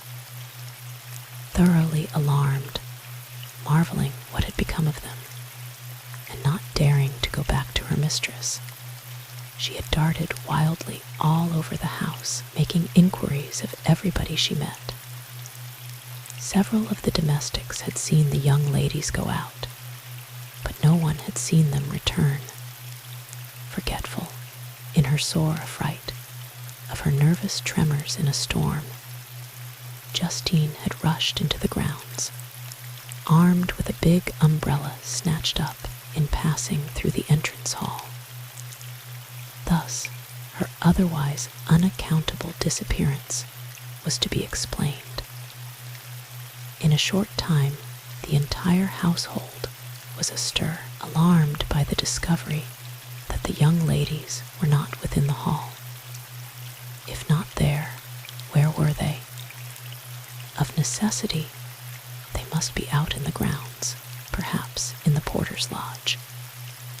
One servant ran down to the lodge, only to bring back word that the young ladies had never been there. Others scattered themselves over the gardens, seeking in the conservatories and graperies, in the plantations, in every imaginable place. It was the gardener who came to the horrifying conclusion that the girls had ventured on the lake in the flimsy boat and had been capsized. He found Justine wandering near the borders of the water in a state of distraction. She could not tell that the boat had been safely moored that morning and in the early afternoon, but she had paused here. The gardener imprudently betrayed his suspicion and had the satisfaction of seeing Mademoiselle Justine fall in a heap, in violent hysterics, objurgating herself in disjointed sentences between whiles. In a very short time, the alarming suspicion was communicated to the whole household, except the ladies, who were awaiting the result of the search in terrible anxiety, but not of positive fear, for they were sure now that the girls had sought some convenient shelter, where they were biding till the storm ceased. A hurried consultation was held as to what should be done, but no one could offer a suggestion that promised to be of the smallest service. The domestics retreated into a great greenhouse, where they could command a view of the lake, the waters of which now bore a sensational attraction in the eyes of the terrified servants. No one could take the direction of affairs, for they were all subordinate servants, ignorant and easily distracted. It was agreed, finally, to go and consult Mrs. Ormsby, on whom the task of breaking the tragical surmise to the ladies would fall. Justine had been carried into a conservatory to get her out of the way, and left there with a couple of housemaids. A sad procession scrambled back to the house, a somewhat noisy one, for every one had some eager, excited remark to make, or some wondering exclamation to utter. Mrs. Ormsby was at the top of the broad flight of steps at the principal entrance, watching for the earliest information. She did not venture to remain near Lady Quaintree or Mrs. Dormer, but stood midway, as it were, between the terrified ladies and the band of explorers. As they approached, she could plainly see the search had been unsuccessful. 2 or 3 eagerly came in advance of their fellows, their mouths and eyes wide open, their visages full of excitement. They had not yet begun to make their story intelligible, however, when a loud shout, in a boyish treble, made every one look round, and a thick-set lout was seen running toward them, waving his hands in sign that his business was of a most urgent nature, that would not brook delay. This boy was George Netherclift. He had, they all felt at once, come with some news of the missing ones. But what kind of news? Were they to hear confirmation of a tragedy? Or were the young ladies safe and sound? George Netherclift had been running the latter part of the way, and was considerably out of breath. As he paused, he glanced from one of the servants to another, in doubt as to which to address. "Well, boy," exclaimed Mrs. Ormsby in a sharp tone, "what do you want? Speak quickly." "Somebody to bring they young ladies from they Ud Abbey," said the boy. "Be quick, if you please. They'll be main tired waiting." "They are safe and sound, then," cried the housekeeper. "But how in the world did they get to the ruined abbey?" "Don't know, missus. Perhaps they'll know theyselves. Will 'ee send somebody quick, please?" Of course, 3 or 4 male servants were at once ready to accompany him. Mrs. Ormsby at first thought of sending the carriage, but the abbey was nearly 2 miles off by the road. Chapter 18. Paul Desfrayne's Reflections. With a heart as heavy as lead, Paul Desfrayne turned back to rejoin the 2 girls, when he had ascertained that, though trembling a little from nervous fright, his horse, Greyburn, was quite safe. He thought what a fortunate dispensation of Providence it would have been had the 110th Regiment been ordered on foreign service, say, to China or Timbuktu. How many poor fellows had been separated from all they loved best, never to behold adored faces more this side the grave, banished into semi-solitude, while he was forced to abide within range of his dreaded nemesis.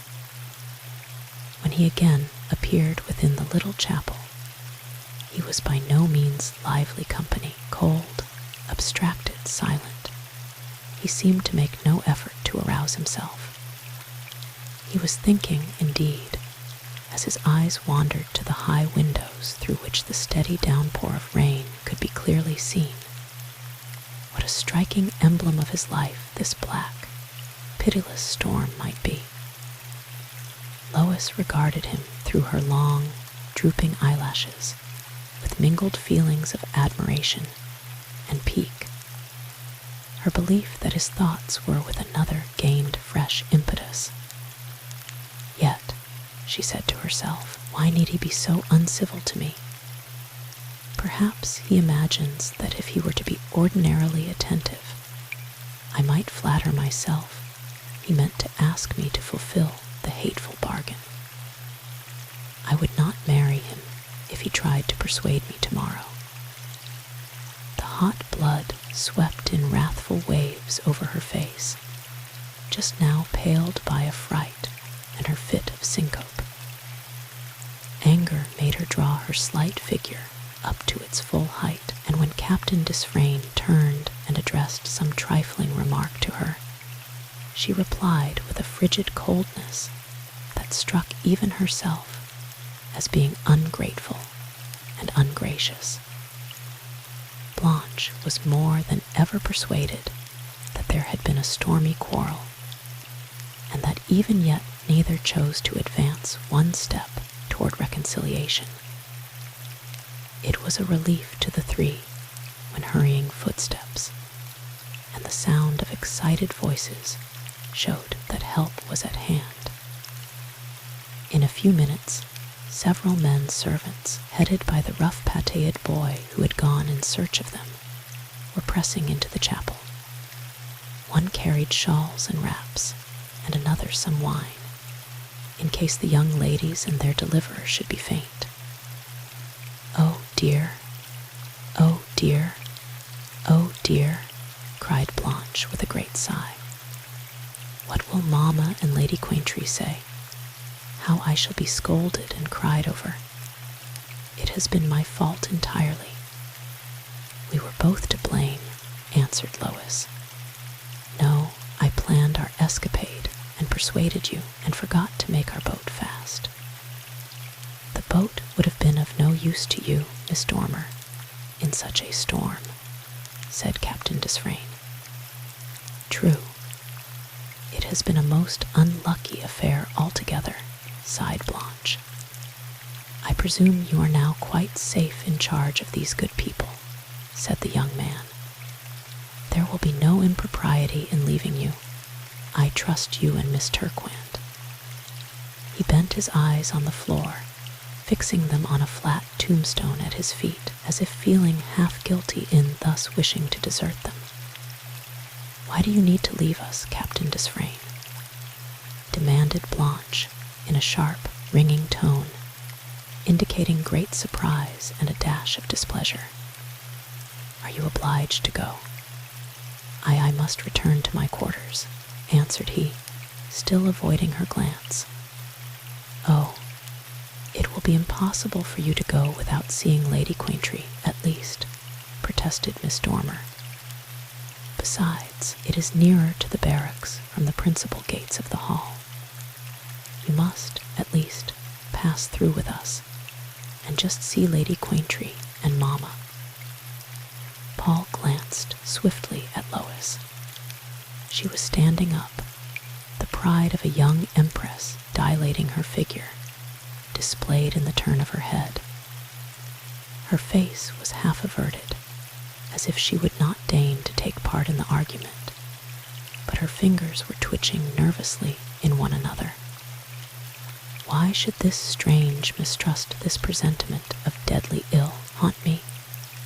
Paul asked himself. There is no danger of my falling in love with this girl, and as little of her honoring me with any tender regards. Probably her heart is already fully occupied with the image of someone else. This vague fear is simply absurd, and I must master it. I am unwell, and my nerves are unstrung. Perhaps I may shortly find an opportunity of explaining to her how I am really situated. It would be better to speak to her myself than to leave the painful duty to others. He gave way to Blanche's arguments with a tolerable grace, though alleging that he saw no reason why he should feel it necessary to see the elder ladies.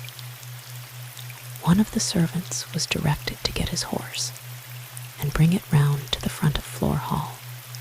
Then the party moved in the direction of the house. Lois was determined on not giving way again, but she was faint and giddy, and at length was compelled to accept the support of Paul Desfrayne's arm. Not a word was exchanged on the way, though it seemed of a wearisome length.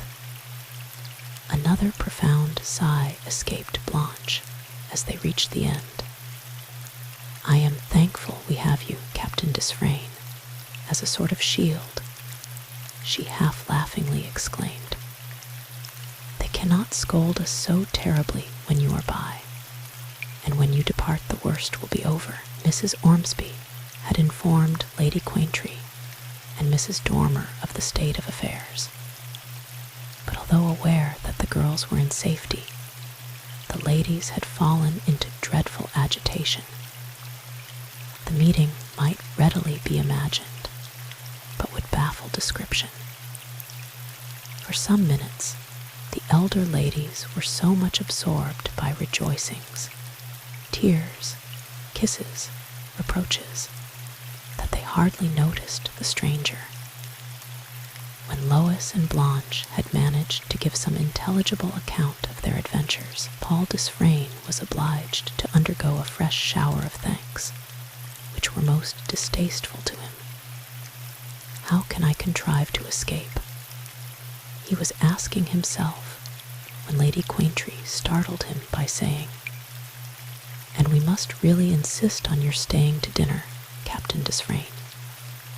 You would catch your death of cold if you were to go out again while this heavy rain lasts." The young man started back. "You are very kind, madam," he murmured, "but I could not stay, I assure you." "Come, sir, I must exercise an old woman's authority and forbid you to leave us," cried Lady Quaintree laughingly. "Your mother is, I may say, an old friend of mine, and I could not answer to her if her son met with any mishap on leaving any house where I might be supposed to have a voice. We owe you the safety of these willful girls, and you must allow us to see to your welfare. If the rain does not abate, you must not ride back, but if you refuse to honor us by remaining under this roof for the night, must accept the use of one of the carriages in the coach-house." Lady Quaintree was playing against her own interests, but common charity would not have permitted her to let a dog go out in that sullen, dashing, persistent rain. Paul Desfrayne looked at the disheartening prospect from the windows and resigned himself to his fate. Without, all looked so dismal and forbidding out there where his evil past lay crouching, ever ready to spring up and confront him. Within here, all seemed so soft and inviting with this white and gold and velvet couches and flowers in rich profusion, and these dulcet-toned, high-bred women, symbolic of the brilliant, tempting present, which beckoned to him, siren-like. "You are very kind, too kind, madam," he said, bowing low, and speaking in a constrained, husky voice. So it was settled he should dine with them, and the girls went away to change their dresses. Mamma Dormer had brought a small portmanteau over in the carriage with her, containing a few things required by Blanche during her brief stay. Lois, being in black, did not need much alteration in her attire, but by means of a trained, black skirt and a thin, high, white bodice and a suite of jet ornaments, she contrived to make an effective dinner costume. By the time they rustled back to the drawing-room where the little party was to assemble for dinner, the servants were lighting the wax tapers, causing a soft glitter to illuminate the apartment. The rain had ceased. The sultry heat began to come back, and all the windows had been thrown open, admitting the luscious odors of the countless flowers in the gardens. The scent of the summer roses was almost overcoming after the rain. The last, dying rays of the setting sun dyed the sky, from which all but a few floating, feathery clouds had vanished away. Lois and Blanche looked irresistibly beautiful as they entered the room, the one in her simple, sombre attire, the other in a shimmering green silken robe, trimmed with white lace and frilled fine muslin. As Lois came in, Paul Desfrayne's eyes met hers, and by some mysterious fascination, neither he nor she could remove their gaze. The young girl trembled from some undefined, feeling a sense of mingled pain and pleasure. Paul felt as if some gauntleted hand had mercilessly compressed his heart. He shivered as if from cold. "I believe some malignant genius drove me out this day," he thought. Lois averted her eyes by a violent effort of will. Why does he look at me like this, when he is so cold and repellent in his manners? She indignantly asked herself. Lady Quaintree caught the glance, and partly interpreted the looks of both. "I wish I had had the sense to stop at home," she said mentally. "I am afraid my Gerald's chance will be a small one." We really must get away tomorrow at latest. Luckily, the gallant knight-errant is pinned safely down in this remote part of the world, and I must coax Lois to go to Switzerland, or some other comfortable place, to give my boy a fair start in the race. Her ladyship kept a pretty sharp watch on the two young people, Lois and her handsome young trustee. But during dinner, nothing rewarded her for her vigilance, or, to speak more correctly, she was absolutely rewarded by observing that they did not once exchange a look, and only noticed each other's presence when obliged to do so by the etiquette of the table. This apparent mutual misunderstanding puzzled her a good deal. Captain Desfrayne's reserved manner, with his beautiful young charge, perplexed her extremely. That he should not endeavor to improve his opportunity of obtaining favor with the young girl seemed inexplicable. And when she found that both were evidently resolved on steadfastly declining to pass the ice-bound line that divided them, she marveled more and more. There is some undercurrent here which I do not understand, she thought. It seems strange, but there is certainly some ill will between them. What can the matter be? Had not Lois been her constant companion for the last 4 years, during which time the young girl had been completely ignorant of Paul Desfrayne's existence? Lady Quaintree might have imagined, with Blanche Dormer, that there was a lover's quarrel. After cudgeling her brains for an explanation of this mystery, a possible solution presented itself. Lady Quaintree knew family pride to be one of Mrs. Desfrayne's weak points, and perhaps this peculiarity might be magnified in her son. Remembering that, if the refusal to obey the old man's whim came from his side, it would involve on his part a heavy pecuniary loss, she concluded that he wished to induce Miss Turquand to think him a very undesirable lover, and thus to cause the refusal to come from her. This view having presented itself, her ladyship wavered in the resolution of at once quitting Floor Hall. If Captain Desfrayne was determined not to profit by his advantageous position, but to drive Miss Turquand to refuse him, would he not be an eligible ally? Many a girl, she knew, slighted by one, eagerly if hastily accepted the next that offered. Yet, until she could ascertain why Paul Desfrayne did not relish the bride proposed to him, she might be playing a dangerous game in allowing him to be too near her lovely protégée. Lady Quaintree felt thoroughly perplexed and unsettled, in fact, and could only arrive finally at the conclusion that the wisest plan would be to let herself be guided by a cautious observation of the course of events. I wish we could have brought Gerald down with us, she sighed. However, the way must be clearer in a few days. At Lois' earnest entreaty, Lady Quaintree had taken all but the actual name of mistress in the house. She sat at the head of the table and played the role of hostess. Owing to her consummate tact, the dinner did not pass so drearily as it might otherwise have done. She gave the signal to rise, and smilingly told Captain Desfrayne he should have half an hour's grace to smoke a cigar, if he pleased. The ladies adjourned to the white drawing-room, where a soft glitter of wax tapers shed a pleasant, mellow light. Squire Dormer had arranged to come for his wife and daughter at 8 or 9 o'clock.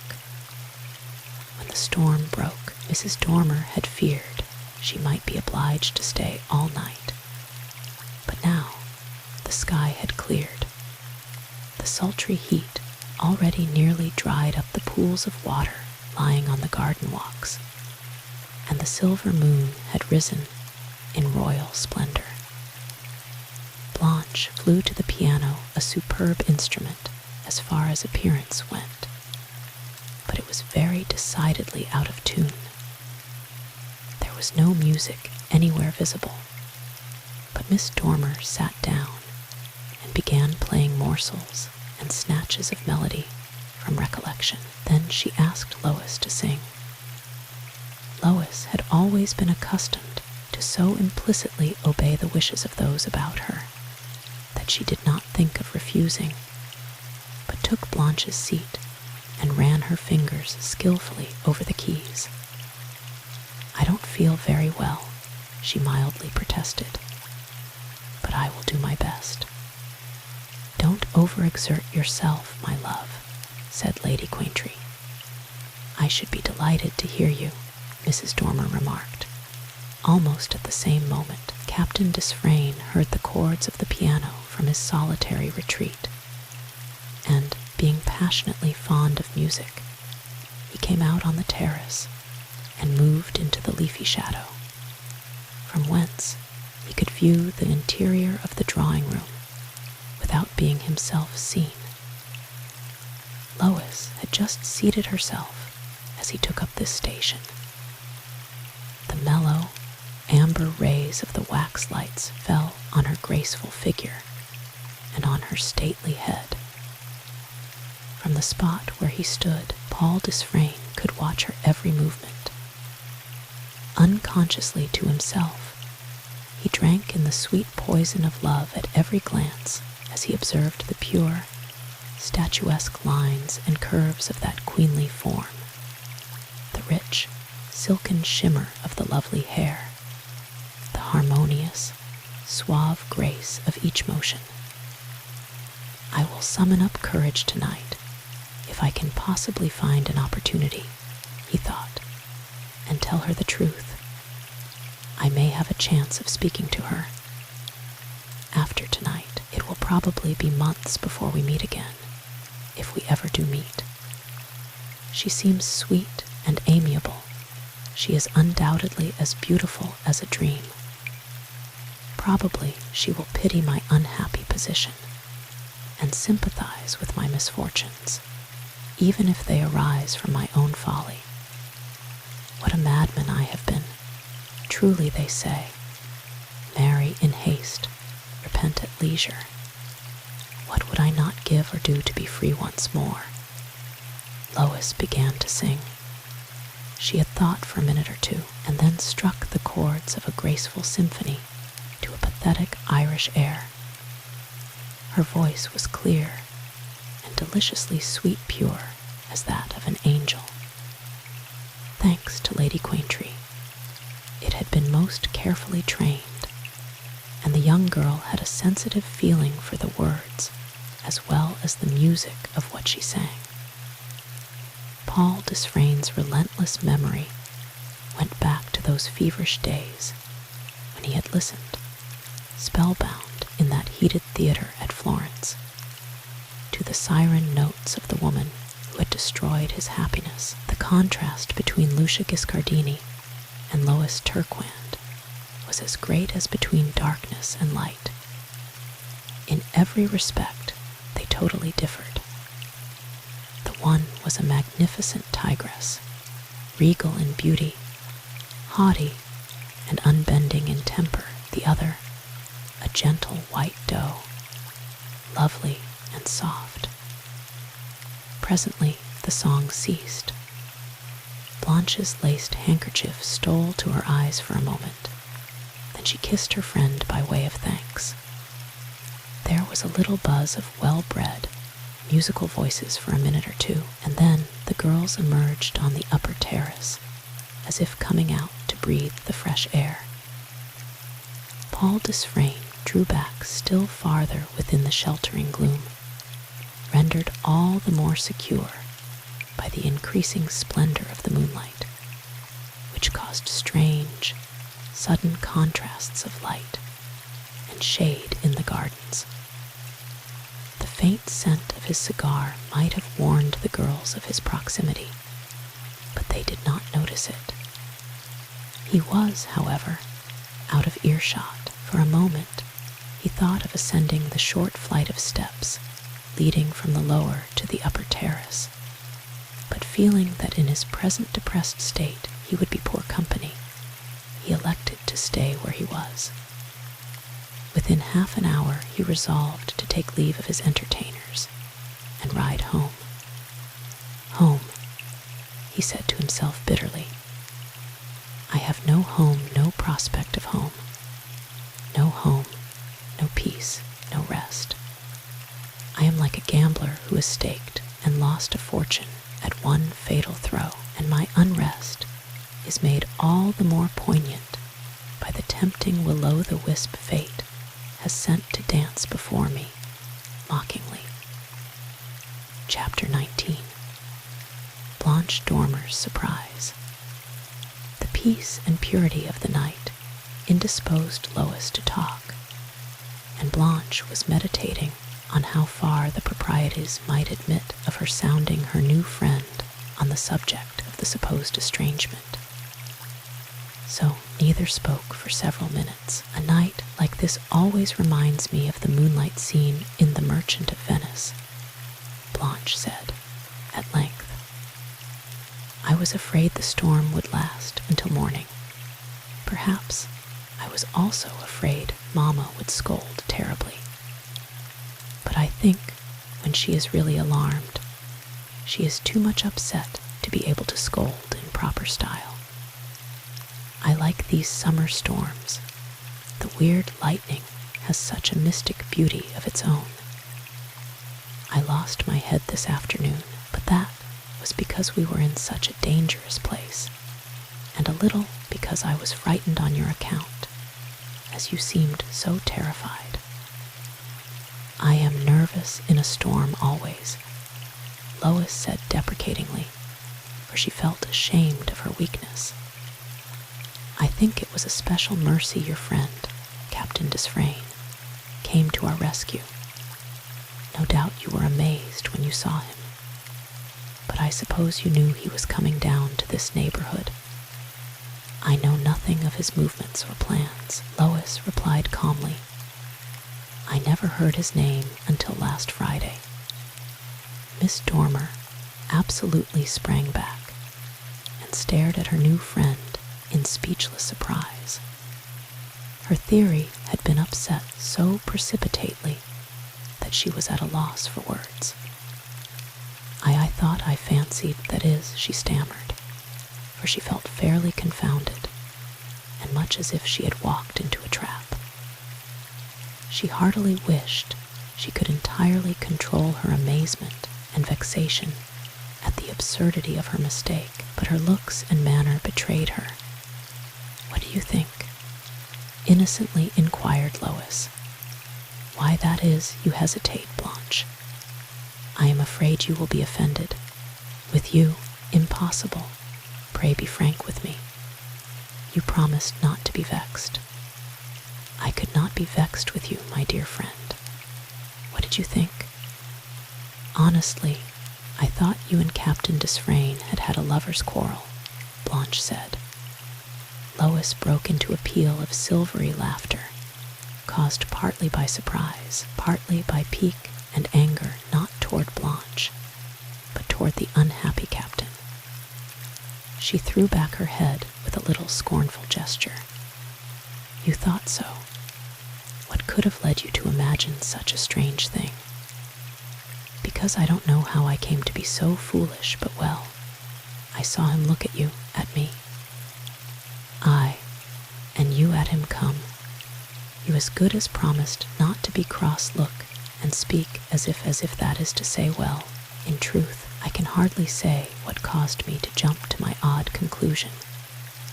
But I did make the silly spring, and I find myself landed on exceedingly unpleasant ground. Lois had known Blanche only 2 days, although she felt a strong presentiment that the friendship just cemented would endure for a lifetime. Blanche Blanche was the first friend she had ever possessed, and she was sure she might be trusted. Yet prudence caused her to hesitate before entrusting Miss Dormer with the secret of her strange relationship with Paul Desfrayne. Blanche was fairly puzzled, and her feminine curiosity aroused. Quite confident that Lois had spoken truly in saying that Captain Desfrayne was almost a stranger to her, she yet could not help believing that there was some good reason for her thinking that some more than ordinary feeling caused a mutual interest or dislike. Lois placed her arm caressingly round Blanche's waist and laid her cheek on her shoulder. "Blanche," she said, "I am going to tell you something about myself and Captain Desfrayne, which will, I have no doubt, surprise you." Miss Dormer shrank a little, as if she had been guilty of trying to surprise a confidence she was not entitled to. "I hope," she said, "you do not think me inquisitive. I am sorry I allowed myself to make any remarks." Lois smiled. "You must let me enjoy the privileges of a friend," she replied. "If you will let me tell you, I think it would be a solace to me. For although Lady Quaintree is so good and so kind, yet," she paused, "for it would be impossible to enter into any of the feelings which barred a perfect confidence between herself and her late mistress." But Miss Dormer partially comprehended, and pressed her hands warmly in token of sympathy and encouragement. "No doubt you will wonder, knowing that my acquaintanceship with him is of so recent a date, no doubt you will marvel to hear that I am half engaged to marry Captain Desfrayne," began Lois. "My dear," was all Blanche could say, opening her eyes as wide as they could expand. "Yes, I can scarcely believe the story is real." Lois repeated to her the history of Mr. Vere-Gardiner's will. Blanche listened in silent amazement. "How extraordinary! Then, why, pray be as frank with me as I have been with you," Lois entreated. "Why does he behave in such an odd way toward you? Does the proposition, or whatever you may call it, displease him? I have had no explanation from him, nor is one likely to take place. I am as ignorant as you are of his opinion on the matter. What is your own? I may truly say I feel mortified and vexed by being disposed of like a bale of goods. Not exactly. Dearest girl, you are left an option. I do not like Captain Desfrayne. That can scarcely be wondered at, since he treats you so coldly, almost rudely. What a strange old man this Vere-Gardiner must have been. Why should he take such a singular whim into his head? I do not know. You now know as much or as little as I do myself. It is a riddle, said Blanche. What does Lady Quaintree say? She is very much pleased about the money, and landed property as pleased and interested as if I were her own child. But she has not said much about the proposition of marriage. I suppose she wishes to see more of this gentleman. This afternoon, when I first saw Captain Desfrayne, I liked him. He seemed nice, and had such a gentle way with him, and his voice was pleasant. But now I have taken a prejudice against him. At this moment, Blanche caught sight of her father, Squire Dormer, who had just entered the drawing-room, where the elder lady sat. Wait for me one moment here, dear Miss Turquand, she said. I will run and ask Papa if I must return tonight. Oh, I do hope he will let me stay till tomorrow with you. Do you leave in the morning? Lady Quaintree arranges everything, answered Lois. It will be just as she orders. Blanche went back to the drawing room. Lois remained on the terrace, idly watching the weird shadows and sharp, silvery lights. A step on the lower terrace for a moment alarmed her, but a glance assured her that Captain Desfrayne was the intruder on the quiet of that place. He was near enough to be able to address her without raising his voice. Not one word of the dialogue just interrupted had reached his ears. "Are you not afraid of taking cold, Miss Turquand?" he asked, really for want of something better to say. "Thanks, no, it is such a lovely summer's night. I am going back to the drawing room in one moment," replied Lois. With a quick movement, Paul Desfrayne ascended the steps leading from the lower to the upper terrace, and in an instant was by her side. "Miss Turquand," he began. Then his courage and the power of expressing his scarcely formed ideas utterly failed him. Lois' heart throbbed painfully for a moment or two. She looked at Captain Desfrayne, then averted her eyes without saying a word. "I wished I may not see you again for a long time, and I thought it would be better to explain myself certain circumstances, which it is of paramount importance you should know, than to trust others to do so, or to endeavor to commit them to writing." "Circumstances," repeated Lois. "Of what kind?"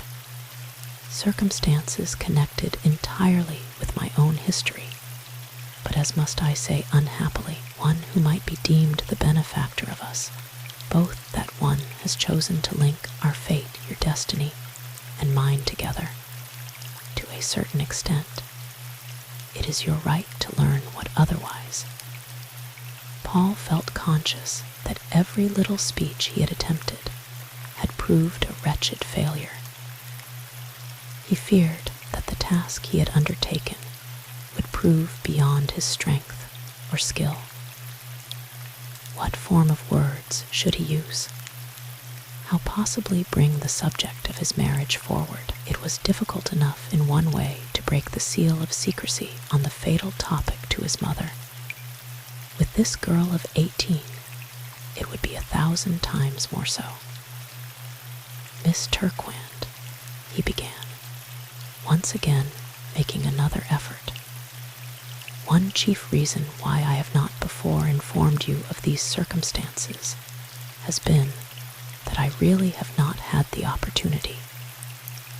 The news that, in fact, that is to say, the knowledge that I was to, in a word, the contents of Mr. Viergardner's will came upon me like a thunderclap.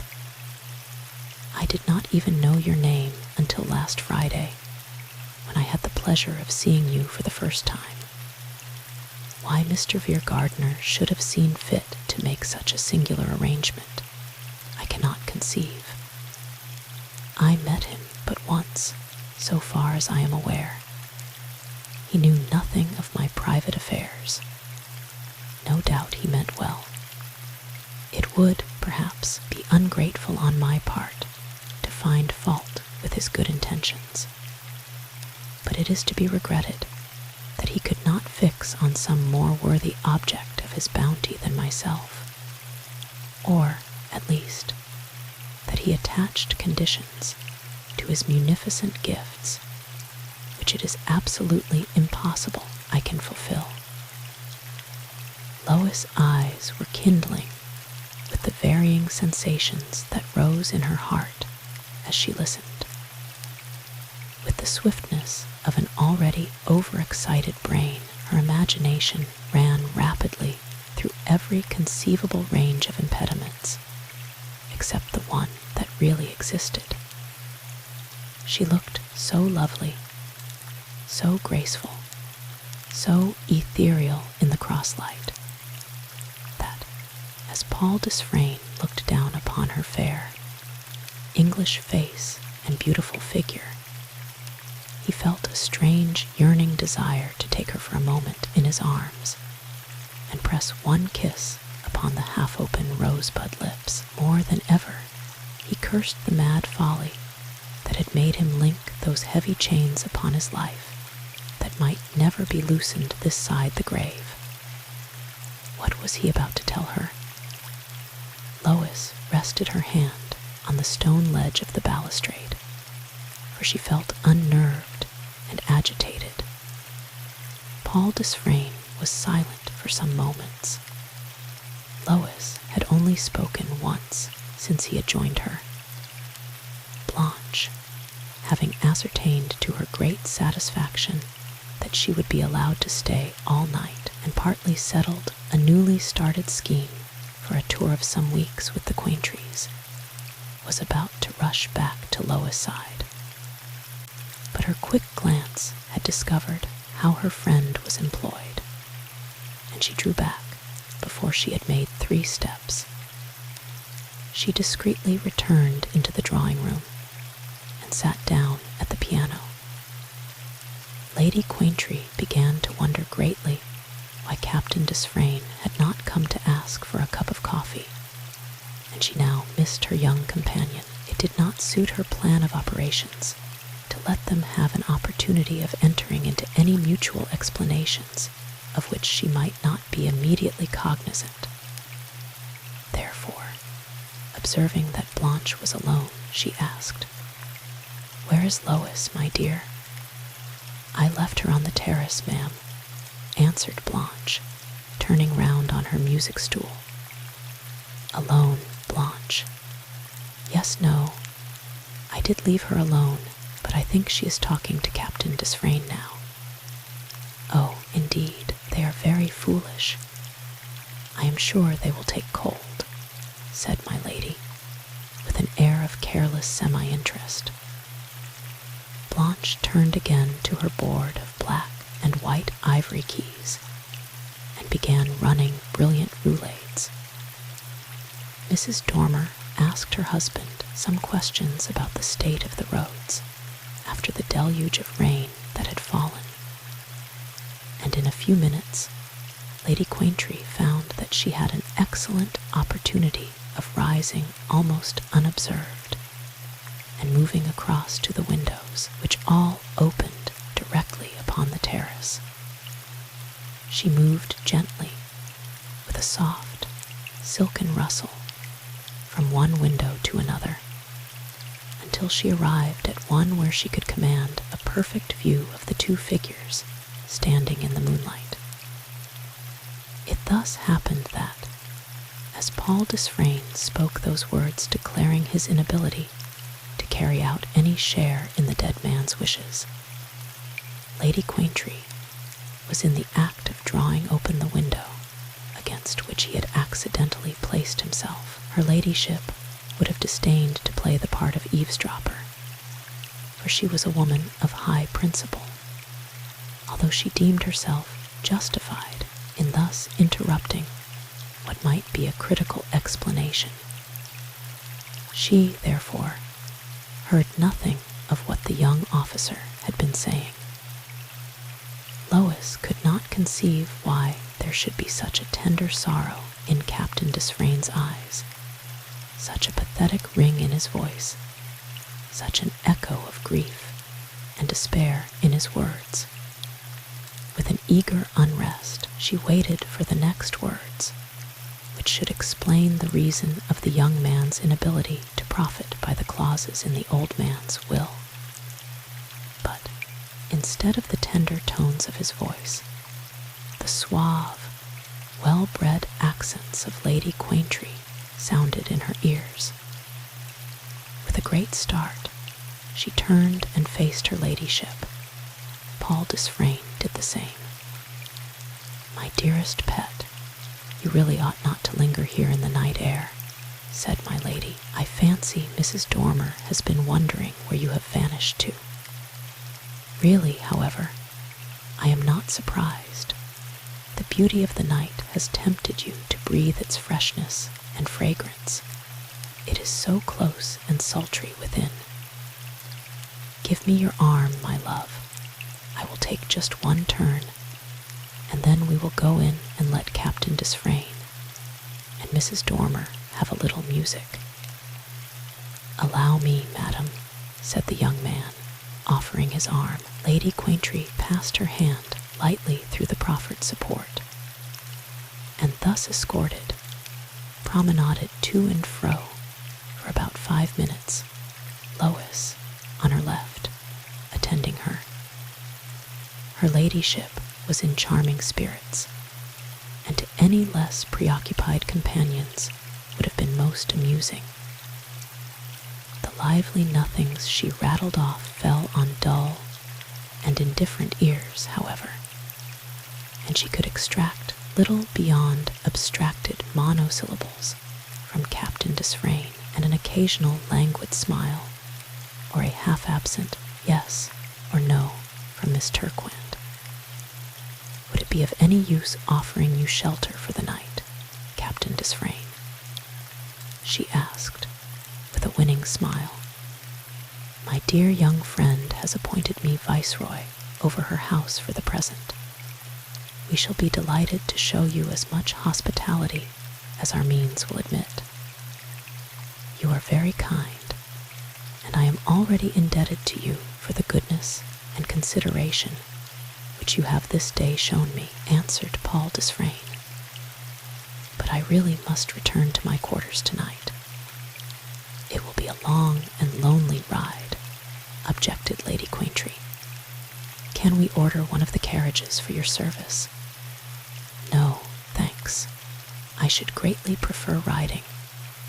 Do you need a groom or a guide of any kind? I knew this neighborhood perfectly well when a boy, and have not forgotten one lane or valley or hedgerow, I believe."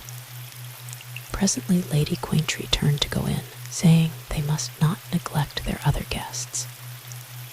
She passed in first. Paul Desfrayne lingered for a moment, and involuntarily fixed his eyes upon Lois. They were full of an unspoken eloquence, and revealed volumes of despair, of regret, of deep and mute feelings which rose like some troubled revelation. Lois could not but read this glance, which perplexed her more than his few bitter words of absolute renunciation had done. The young man knew that this chance for an explanation was gone. When might the next occur? He scarcely knew whether to feel relieved by the postponement of a painful duty, or vexed by the fact that he was worse placed than if he had remained absolutely silent. "I can write to her tomorrow," he thought, though he doubted if he could nerve himself to the task. What can he have wished to tell me? Lois asked herself vainly, for although she racked her brain for an answer, none sufficiently plausible presented itself. They were not alone for a single moment during the remaining hour that Paul Desfrayne lingered. The Dormers went past the barracks on their way home, but he declined a seat in their carriage, as he preferred to ride, he said. He left the house with them, however, riding a short way by their carriage, and then, putting spurs to his horse, dashed at almost a reckless pace toward his quarters. It might almost be imagined that a kind of second sight, some sort of spiritual influence, was drawing him to the place where Gilardoni awaited him. As he took leave of Miss Turquand, he held her hand for some brief moments, and again looked into the clear depths of her eyes. A deep sigh escaped him as he released the hand he had half unconsciously retained. Lois heard the sigh, and it was echoed in her heart. Alas, what was the fatal impediment? Not dislike for herself, she felt sure of that. Her pique and resentment were rapidly melting away under the dangerous fire of love and pity. He left her a prey to unrest, impatience, wonderment, the only solace being that she felt confident he would take the earliest opportunity of giving her the explanation thus vexatiously interrupted. She surmised that a letter might possibly reach her sometime the next day, or perhaps he might call. It would be so natural for him to come, with the object of ascertaining how she and Miss Dormer were after their fright.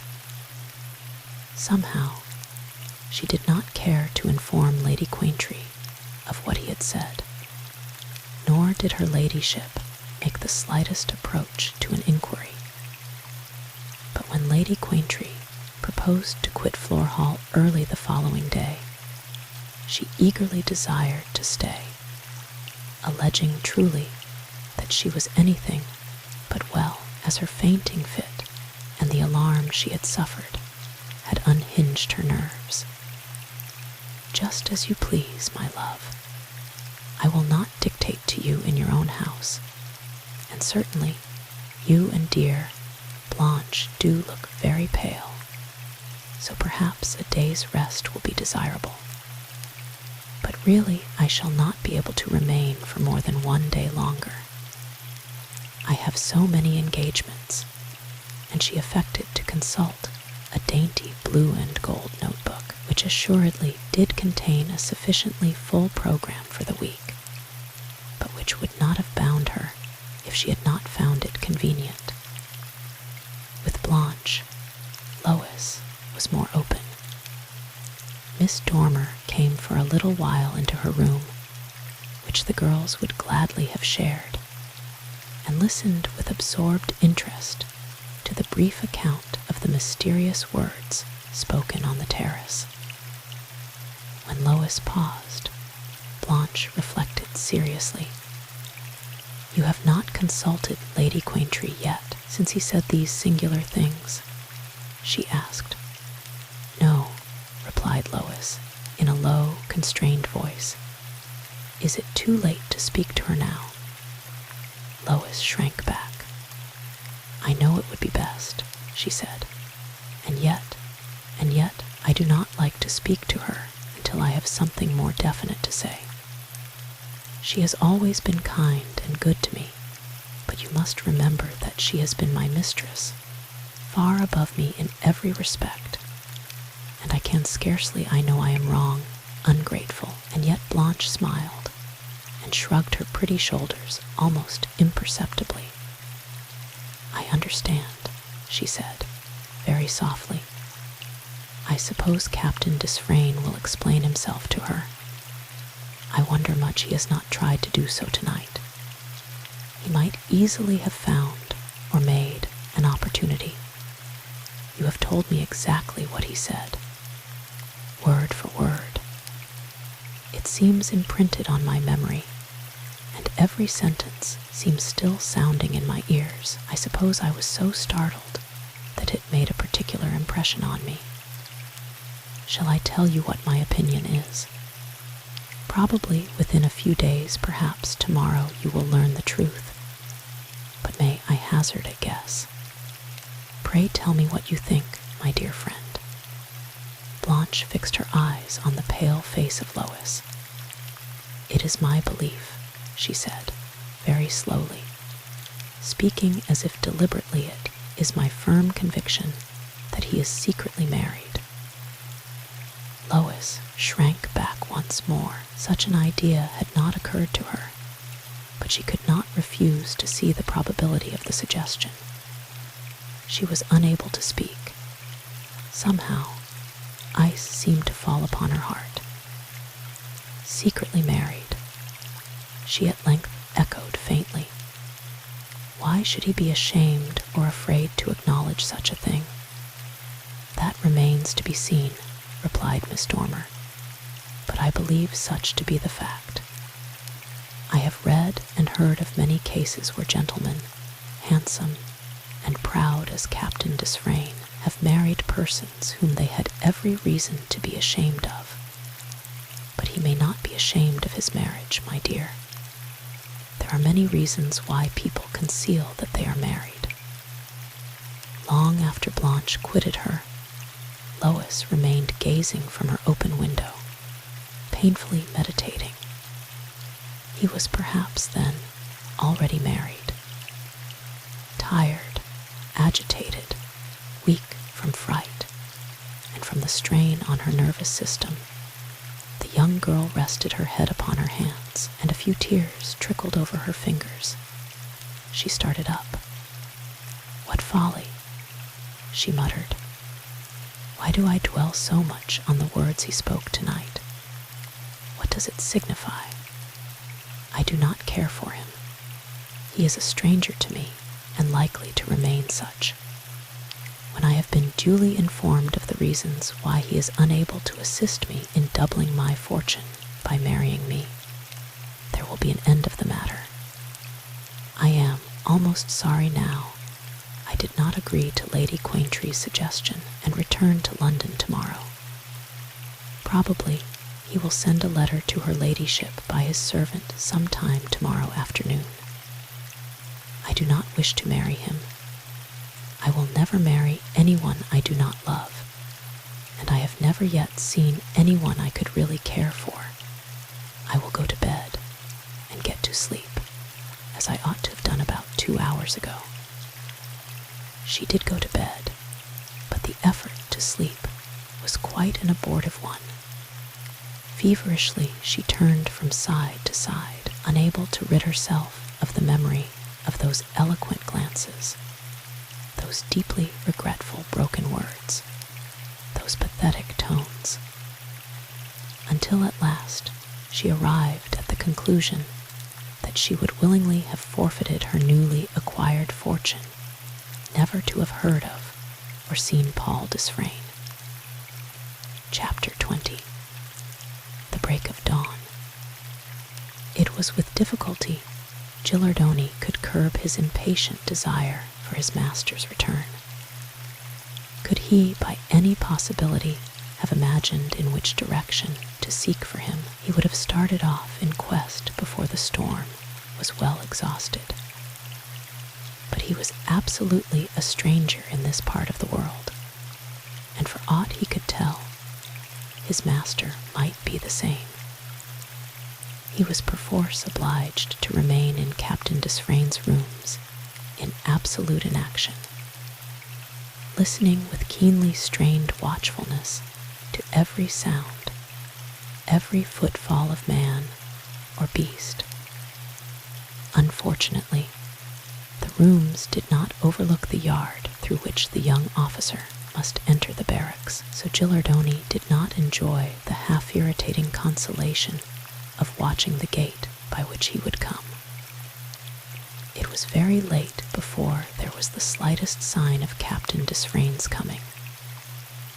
In fact, Gilardoni at length, somehow, lost count, and was only recalled to his eager watch by a gentle touch upon his shoulder. He sprang to his feet, unaware that he had fallen asleep.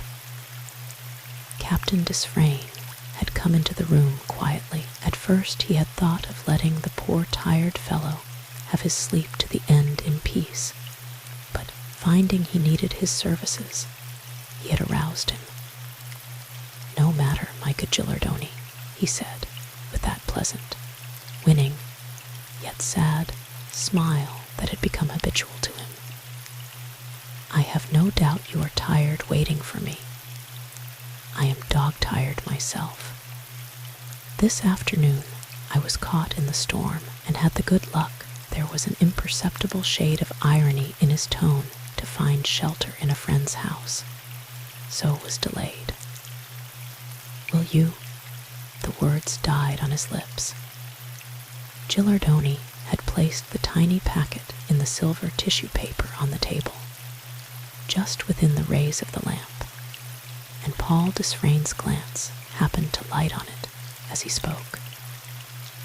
With a hasty movement, he put out his hand to take it up, but the Italian was more swift, and with the rapidity of lightning, covered the packet with the palm of his hand, but without removing it from the table. The two young men looked into each other's face for some moments. Not a sound was heard beyond the monotonous tick-tick of the clock on the chimney-piece. "What is the meaning of this?" demanded Captain Desfrayne. He recollected the night when he engaged this man as his servant, it seemed months ago, when he had seen him clench his fist at the pictured resemblance to Lucia Giscardini. Gilardoni took up the tiny gold cross in its filmy covering and kept it in his hand. "Sir," he said, "this morning you dropped this as I supposed. I picked it up, both self-evident facts. As it happens to belong to me, and you acknowledge my proprietorship, why do you not restore it to me?" said Captain Desfrayne. "Do you know what it is?" Gilardoni laughed bitterly. "I naturally opened the packet in order to ascertain what the contents might be," he responded, "for I was not certain until now that it had really been dropped by you, sir. It is, what is it? A gold cross, a pendant for a watch chain. More than that. What do you mean? Sir, may I ask you a question? 1,000, if you will let me have my own property and be brief enough to let me get to bed within half an hour, for I sorely need rest. Sir, my good master, to whom I owe so much kindness and charity, I am not going to ask this question out of impertinent curiosity, but from a sufficiently reasonable and strong motive. Come, let us have the question without further preamble. I will ask you 2 questions. Did you buy this cross, or was it given to you?" Captain Desfrayne hesitated before replying, as a man in the witness box might do for fear of criminating himself. "It was given to me," he at length replied, "by a woman." Captain Desfrayne looked keenly at his questioner. The idea that he was a former lover of the beautiful Italian prima donnas again occurred to him. "If it will afford you any gratification to know, I do not object to admitting that it was given to me by a woman," he said. "By an Italian." "By an Italian? Yes. It was a love gift." An exclamation of anger escaped Gilardoni's master, and he impatiently stretched out his hand. "Enough of this nonsense," he exclaimed with displeasure. "Give me that packet and get you to bed. Your wits are addled by the nap you were betrayed into." Gilardoni moved a step nearer to Captain Desfrayne, and gripping him tightly by the wrist, looked with intent, searching earnestness into his face, as if he would read his soul. There was nothing sinister or menacing in his attitude, gestures, or expression. He had simply the appearance of a man carried away by some self-absorbing desire to learn a fact of paramount interest to himself.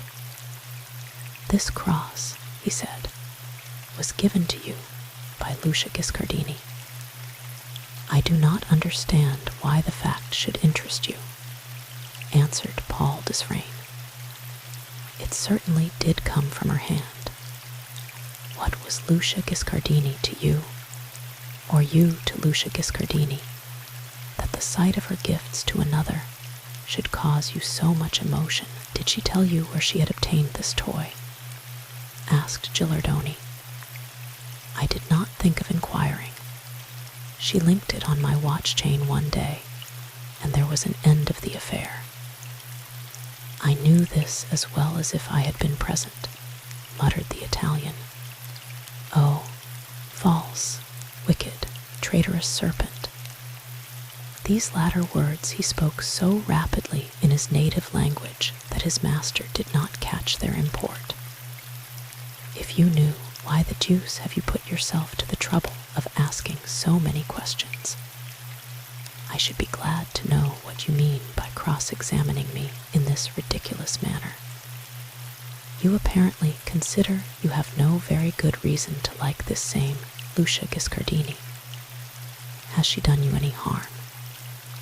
She has ruined my happiness, blighted my life, that is all. reason to remember her with feelings of goodwill. As you have asked me some questions, I may be allowed the privilege of retaliating. May I ask if she jilted you? No. Oh, no. Would to heaven she had done so, and saved me these years of bitter hate and regret. Is she your sister? Demanded Paul Desfrayne, startled by the overthrow of the supposition he had so readily built up. No, she is the only woman I have ever loved, or can ever love again. Do you still love her, or do you hate her for being so far beyond you? Gilardoni regarded his master with a strange, inexplicable look, and then broke into a low, savagely bitter laugh. May I ask, sir, he said, if she jilted you? She was quite capable of playing the coquette to amuse herself, and then laughing in your face, for her soul was really steeped in ambitious desires. I believe, my good fellow, ambition was her besetting sin is still, if what folks say be true. No, she did not jilt me, but you have not answered my question. Be frank with me. Tell me why you hate this woman. Why do you hate her, and yet, why do you feel anger at finding her gifts in the possession of another? This cross, said Gilardoni, tearing it from its wrapper and holding it out at arm's length with a strange, vindictive smile, was my gift to her given the day I told her I loved her and asked her what. She pretended she returned my love. Bah, her heart was as cold as ice. She cares for no one but herself. She was born a peasant girl, yet never was princess of blood royal more proud, more insolent, more resolved to stand above the common herd. I adored her. I was like one bereft of his senses when she was near me. She had but to will, and I obeyed like the basest slave. Bah, I made an idol and tricked it out with all the graces of my love-smitten imagination, and fell down and worshipped it. I believed that she was exactly what my weak, foolish heart pictured her to be. I would have raised her from her ignoble station, but not to the height she desired to climb. To be a Russian princess, or the lady of some great English milord, was her dream. I know it, said Paul Desfrayne very quietly, yet he felt that some great revelation was at hand. That the revelation was to be to his advantage, he did not hope, but not at the time when I linked about her neck the chain that held this poor little gewgaw, cried Gilardoni excitedly. No, no. At that time she was barely conscious of her power to charm, just waking to the consciousness of her dangerous charm of beauty. I was her first victim, her first triumph. She was a girl of 16 then. I was about 6 or 7 years her senior. We had been neighbors and friends from childhood. I taught her such songs and snatches of music as I occasionally picked up, and she loved to warble the chants and psalms she heard at chapel. She had not discovered that she had a fortune in her throat. If she had not found out that, we might have been a happy, contented couple at this day. Paul Desfrayne looked at the excited face of Gilardoni in a strange, contemplative silence for a moment or two, as the Italian paused. The dark, foreign face was lividly pale from passion. The dark, gleaming eyes were burning with inward fire. I thought you assured me just this moment, observed the young officer, that Lucia Giscardini had not jilted you. If you loved her, and she declared she reciprocated your affection, why, it is to be imagined that the course of true love must have run tolerably smooth. A little hypocrisy, I believe, is supposed to be pardonable with the feminine part of our common humanity. If she said she loved you, her affection was next best to reality. She declared she loved me. I believed her, said Gilardoni fiercely. I believed her because I wished it to be true. I fancied no man was ever so happy as I. For a while I walked no longer on earth, but on roseate clouds of happiness. I despise myself when I look back on that time. Perhaps I am not the first who has been betrayed into folly by the arts and wiles of a beautiful, treacherous girl, the Italian added, shrugging his shoulders. You have not yet given me the slightest idea of the reason why you so cordially dislike Madame Giscardini, if that be her correct designation, said Captain Desfrayne. You indulge in the most vehement invectives against her, yet state no specific charge. You say you made a fool of yourself about her, and that she laughed in her sleeve at your declarations of affection. Certainly, very shabby on her part, but then it is a thing beautiful, vain, silly women do every day. Why should you cherish such rancor against her? I suppose she found she could make a better market of her beauty and wonderful talents than by disposing of them to a man who could never hope to raise her beyond the level of, say, a wealthy farmer's wife. Do not be too severe upon her. If she had laughed at me and left me, cried Gilardoni, throwing out his hands with impetuosity, I could have forgiven her. I might have forgotten her. It could not have been that I could ever have loved again. But what of that? I do not believe in love now. But no, she left the poison of her treacherous touch upon my life. I could kill her if she were within my reach. Such hate must be justified by very serious provocation, said Paul Desfrayne. May I ask how your love was turned to such bitter gall, since your suit prospered in the first instance? By deeds of the blackest treachery. In a word, may I ask, since we are playing at the game of question and answer, may I once more ask, why do you hate the beautiful Lucia Giscardini? She did not jilt you. You say, then, what relationship does she hold toward you? Gilardoni turned his great dark eyes upon his master, as if in surprise, forgetting at the moment that he had not told him of the completing point of his story. Then he said, with a vindictive bitterness terrible to hear because it revealed the smoldering fire beneath, she is my wife. Chapter 21. Leonardo Gilardoni's story. Had the earth yawned suddenly open at his feet, Paul Desfrayne could not have expressed more utter amazement than was depicted in his face, and in his entire attitude on hearing the declaration made by Leonardo Gilardoni. He stared as if confounded. Your wife, he repeated at length. Certainly, my wife, answered the valet. Then, great heavens, your wife. But it is impossible. Why should it be impossible? Almost angrily demanded the Italian.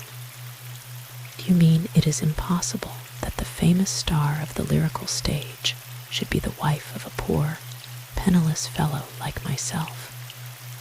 It must seem strange, I don't deny it. But in her early days, she was one of the poorest and most obscure of peasant girls, and thought Leonardo Gilardoni, with his little piece of land, and the savings bequeathed by his father, quite a catch. No thought of English milords and Russian princes then. Captain Desfrayne took a hasty turn or two, then again faced his servant. You amaze me, he said. Then, How did it happen, since you loved her, as you say, that you came to be separated from her? And how has it come about that you appear to be utter strangers, you two? How is it that she contemplates, if reports speak, true marriage with a Russian prince, if she is already married, the wife of Leonardo Gilardoni? But as he spoke, Paul Desfrayne was thinking, with a half-dazed brain, that if Lucia Giscardini should prove to be the wife of this Italian servant, her marriage with himself must have been perfectly illegal. If she were the wife of another, why, he must be free. But it could not be. He had yet to hear some explanation, which would inevitably shut out from view the bright vision of happy freedom conjured up for a moment by the wild words of Gilardoni. No, it was beyond hope that this poisonous sting could ever be taken from out his blighted life.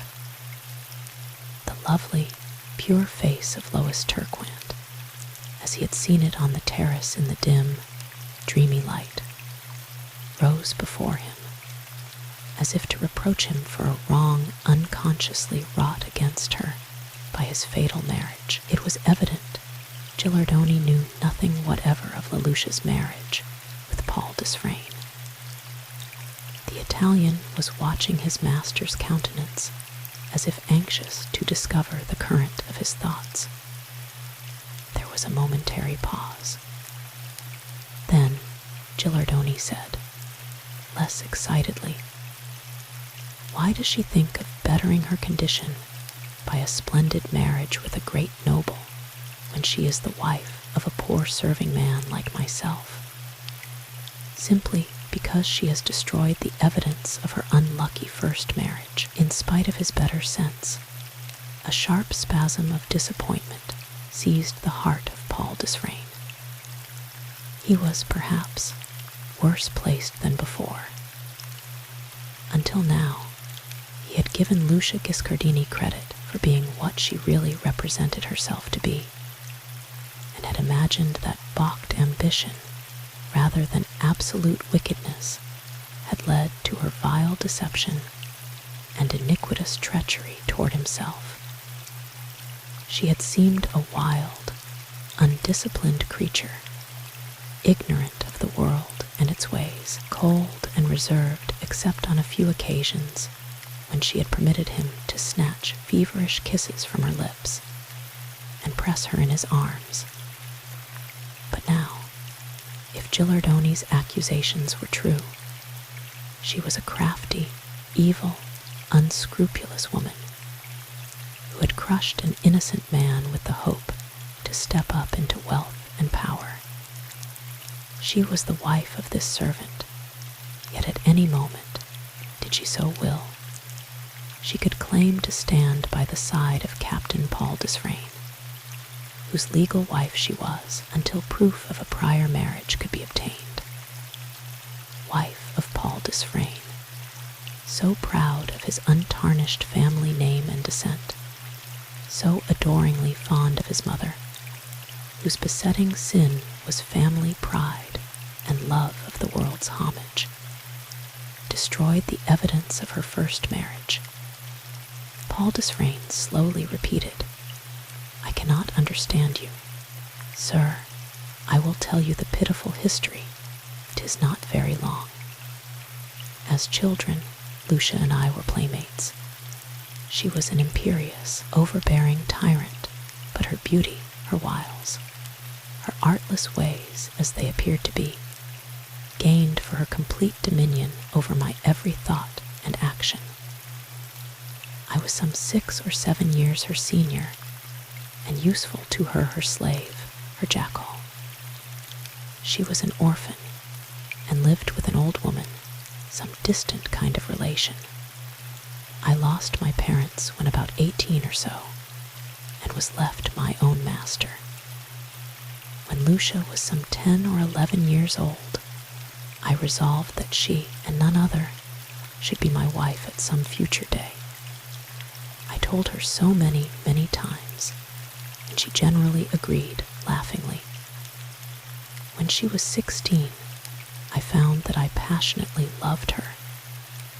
Our future marriage had been a kind of jest until then, but at last I discovered or fancied such to be the case I took it into my head that I must obtain her love and make her my wife, or else my heart must break. I can scarcely conceive the wild state of my feelings now when I look back. I made a serious declaration of my love the day I gave her this cross. I urged her to give me her promise, telling her how madly I adored her, how rich I hoped to be someday by working hard and getting and saving money. She knew exactly how much I was worth. She knew she would have her own way in everything. She knew how every thought in my brain, every pulsation of my heart, was given to her. I was the best circumstanced of those she had to choose from, and I believe some beam of liking for me flickered in her cold breast, but I don't know. She decided to give me her promise, which she ratified, said Paul Desfrayne, as Gilardoni paused. Yes, we were married within a few weeks at the nearest chapel. Some time before our marriage, Lucia's brother, who had been brought up in France by his mother's uncle and reared as a priest, had come to take charge of our spiritual affairs. We were married by him. I believed there had never been a happier man than myself when I led the cruel, treacherous girl away from the little altar. Go on, I beg of you. For some months all went well. Lucia commanded, and I obeyed. There was but one will in the house, hers. Nothing clashed with it, and so nothing clouded our happiness. She was very well satisfied. She had fine clothes, a pretty house, an adoring husband, and triumphed when she knew she was envied by some of her girl friends. Then, one day, a famous singer came along. He was staying in the village. It was his native place, and he roamed about all day. One morning, he was walking near our cottage. He heard Lucia singing in the little rose garden. I was away at a neighboring town. He spoke to her, inflamed her ambition by telling her she had a fortune in her throat. She did not tell him she was married or let him see the ring on her finger, and he told her she might marry an emperor some day if she pleased. Did she run away with him? Asked Captain Desfrayne. She told him she would give him an answer in a week, after she had consulted with her friends, for he asked if she would go to Florence with him. When I returned, she was like one crazy, her eyes all a-glitter with joy and astonished delight. I instantly told her I would never hear of her becoming a singer and going on the stage. She tried coaxing, storming, threatening, entreaties, crying, sullenness, all to no purpose. I was inflexible. During the whole of the week, the same scenes occurred every day, from morning until night, nay, for the 24 hours. The eve of the day when the signor was to come for his answer found her as resolute as at first to follow the course pointed out to her by his selfish hand, found me as doggedly determined to keep her from destroying her own peace and mine. You did not think you were flinging away a fortune, said Paul Desfrayne. All I thought of was that they asked me to scatter my happiness to the winds, replied Gilardoni. What did we want with fortune when we had enough for our needs? The signor came. He must have learned that this young girl was married, but he made no sign. She was on the watch for him and ran to meet him before he reached the door. Why did you not hinder them from speaking? Pooh, unless I could have locked her up in a cell. It would have been utterly impossible to prevent her from communicating with him. She did not call me, but let him depart. Then she came in and told me that he had renewed his golden promises, that she had informed him her friends objected to her becoming a stage singer, but that she hoped to gain consent, and had requested him to return in 3 or 4 days. He was resolved not to lose sight of her, and waited patiently. She tried again to shake my determination, but in vain.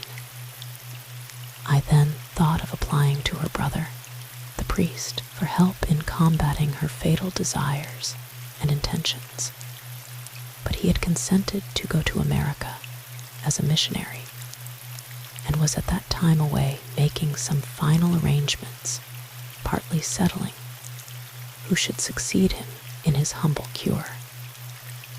In a fortnight more, he was to begin his journey. Lucia nearly drove me frantic, but a day or two before that fixed for the final decision, she suddenly became strangely calm and quiet, with the horrible tranquility of a wild beast which crouches to take its spring upon a victim. All these explanations were necessary to render poor Gilardoni's story intelligible, but the suspense until he should arrive at the conclusive point in his recital was almost sickening to his hearer, for whom the facts possessed an absorbing interest undreamed of by the narrator. Captain Desfrayne did not utter a word when Gilardoni paused for a moment. Lucia had made up her mind, the valet continued, to close with the alluring offers of the stranger. How do you think she contrived to get rid of the impediments caused by my stern obstinacy, as she considered the opposition I raised? How can I tell? She made 1 or 2 faint efforts to move me that last day. Then she drugged some wine I was to drink in the evening. Having secured a fair start, she went off with the crabbed old man, who had thus torn her from the home she had made so happy for a few short months. Did she leave any clue to the place she was bound for? None. A few lines scrawled on a bit of torn paper told me why she had gone, and with whom. I found this paper the next morning when I roused myself from my death-like sleep. The drug left me weak in body and mind. Some days elapsed before I could gain sufficient strength to form any plan. Then I made some careful inquiries, for I wished to avoid being talked about and laughed at by the scandal-loving old women of the village. I found that there was a probability of finding my wife and her new music master at Turin. Paul Desfrayne shuddered. The name of these beautiful Italian cities always brought back feelings of pain and bitterness to his memory. I traveled day and night, Gilardoni went on. Such little property as I sold, realizing a moderate sum of money, for I needed resources in my pursuit, and knew that the pretty, happy nest could never be the same to me again. My information, gleaned grain by grain, proved correct. She was at Turin. Step by step, slowly, laboriously, with the patience of an Indian, I tracked her out. My ardent love was then undergoing a change, and I felt deep anger against her for her utter indifference to me, for her rank defiance of my wishes, of my lawful authority. I discovered her living in an obscure suburb with an old attendant. Every stratagem I used to obtain an interview with her failed. I tried to bribe the old servant, or Duna, or governess, and she first flung my money contemptuously in my face, and then banged the gates, I wrote, but could not tell whether my letters reached the cruel hands of my treacherous wife. I watched the doors of her house, but in vain, for I afterward found that she rarely quitted the house, and then by a small gate at the end of the large garden, which led into a sheltered lane little frequented. Her singing master entered by this gate, and as I was ignorant that there was any way of obtaining admittance except by the iron gates in the front of the house, I was baffled in my object of waylaying and questioning him.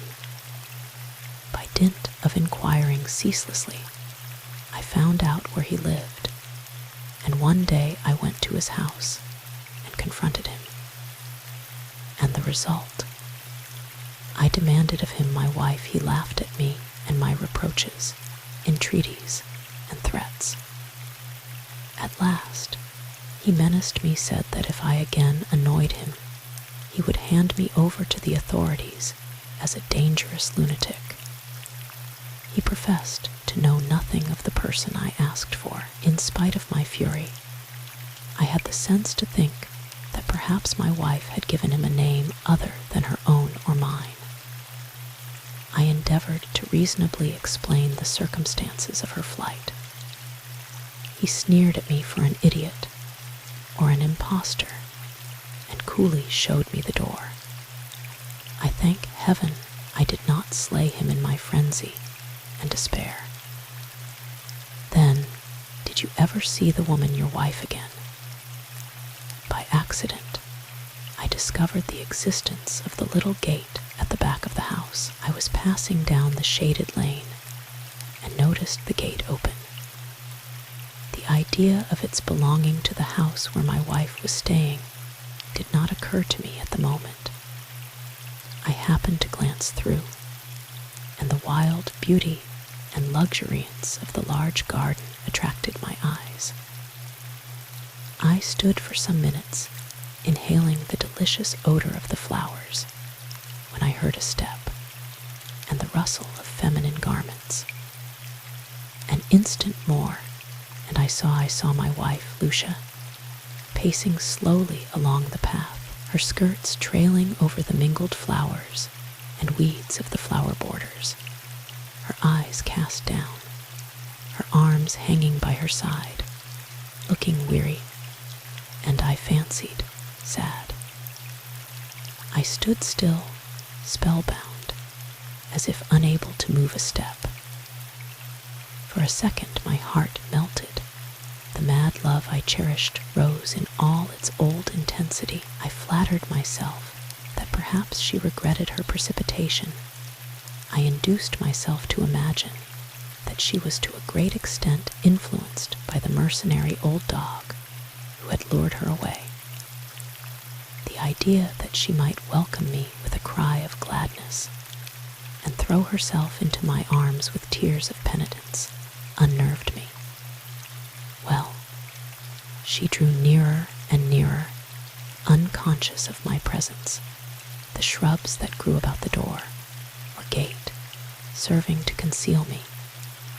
As she came close, when I could almost have touched her, she happened to raise her eyes. She uttered one cry, a cry of fear or surprise, or both, and then stood perfectly still, as if turned to stone. I sprang toward her with one long stride and caught her by the arm, afraid that even now she might elude me. I do not remember what either said. It was a repetition of what had passed before. But I do remember that when I said I would compel her to obey me as my wife and told her she could enter into no contract without my consent, she stared at me and broke into contemptuous laughter of defiance.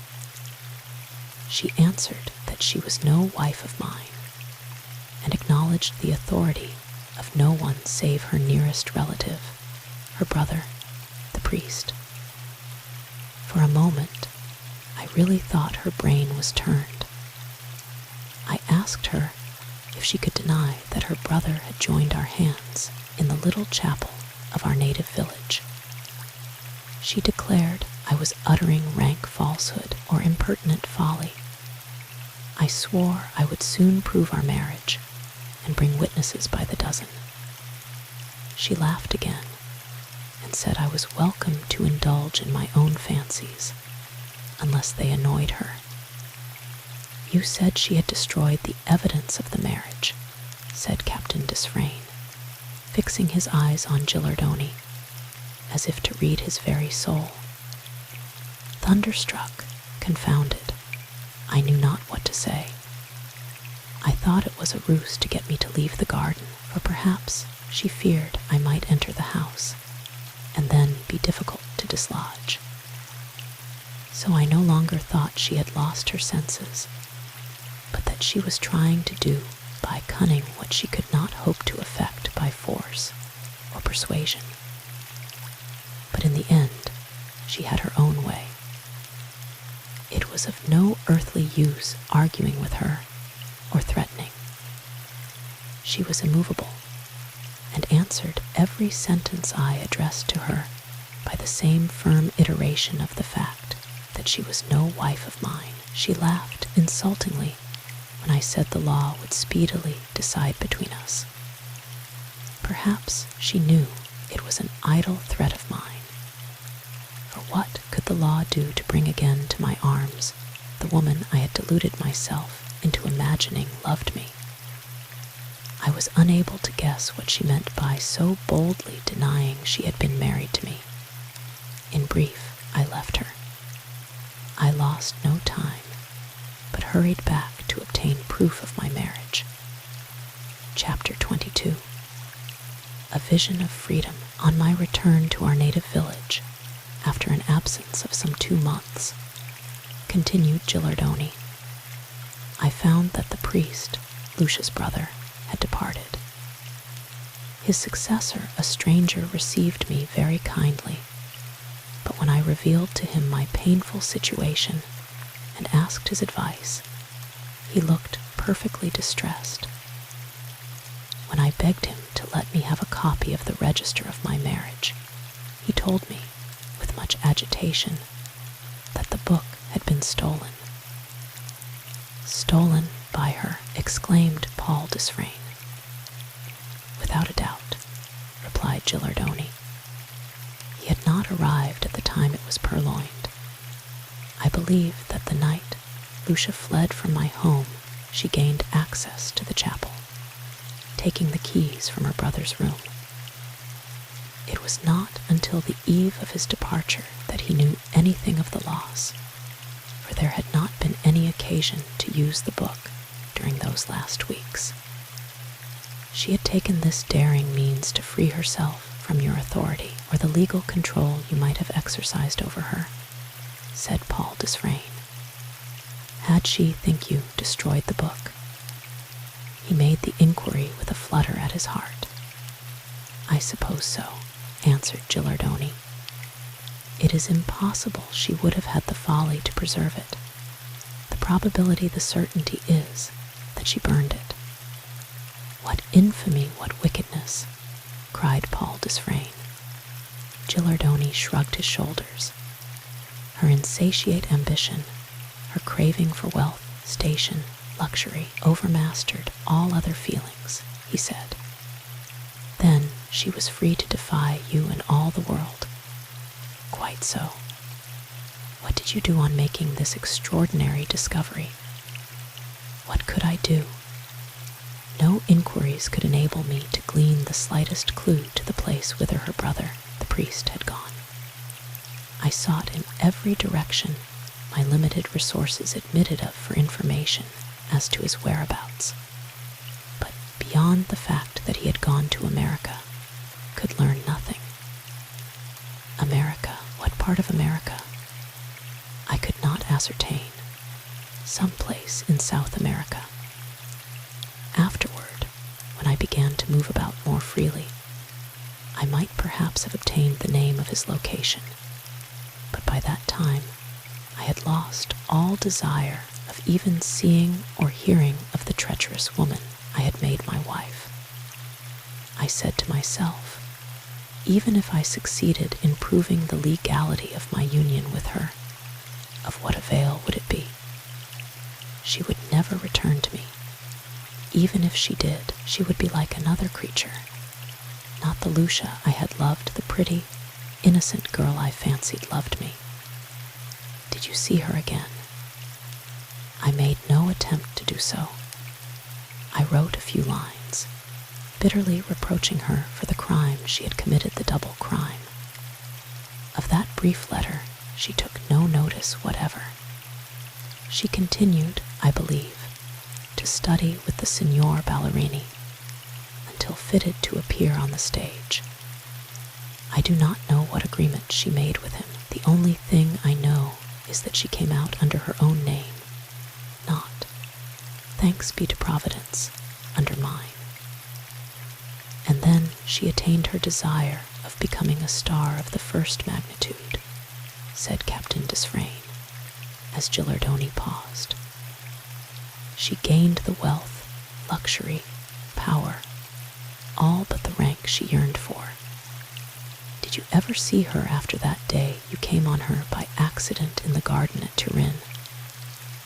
I have at rare intervals happened to catch a glimpse of her without desiring to see her, driving past in her carriage, perhaps, replied Gilardoni. Not even once have I had the curiosity to enter the theater when she has been singing. The screech of some arch-fiend would have been as pleasing in my ears as her finest notes.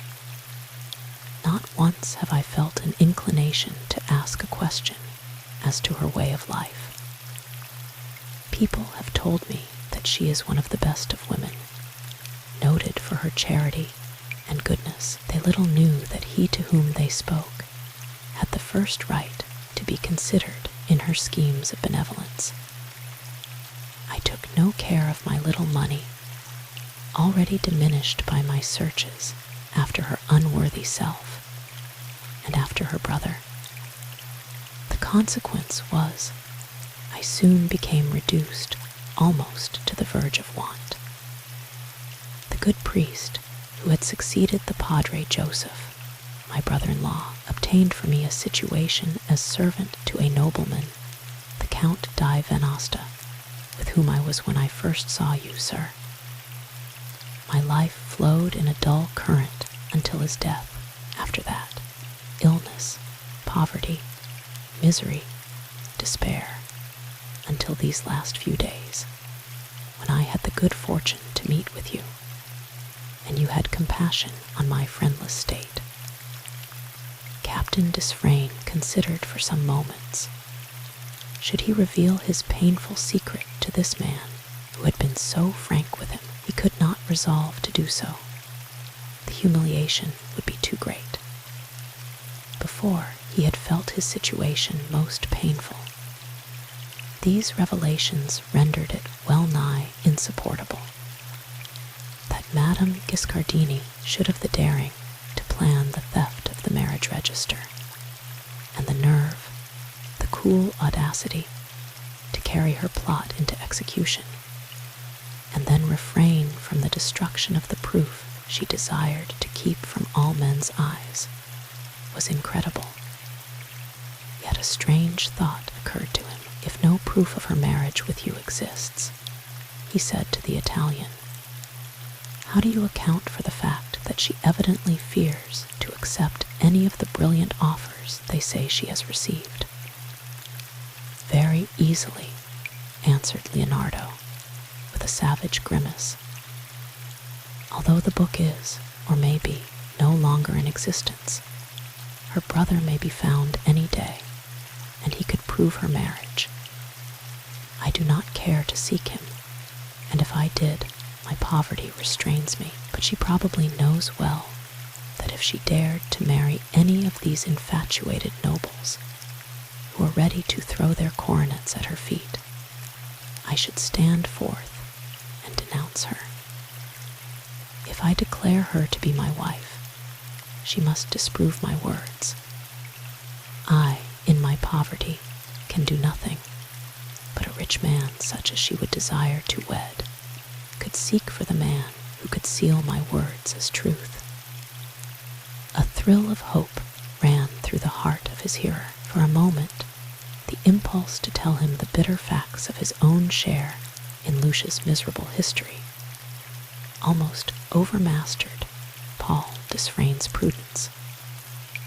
But he resolved to make no sign until he had consulted Frank Amberley, to whom he looked now as his chief friend and adviser in his present difficulties.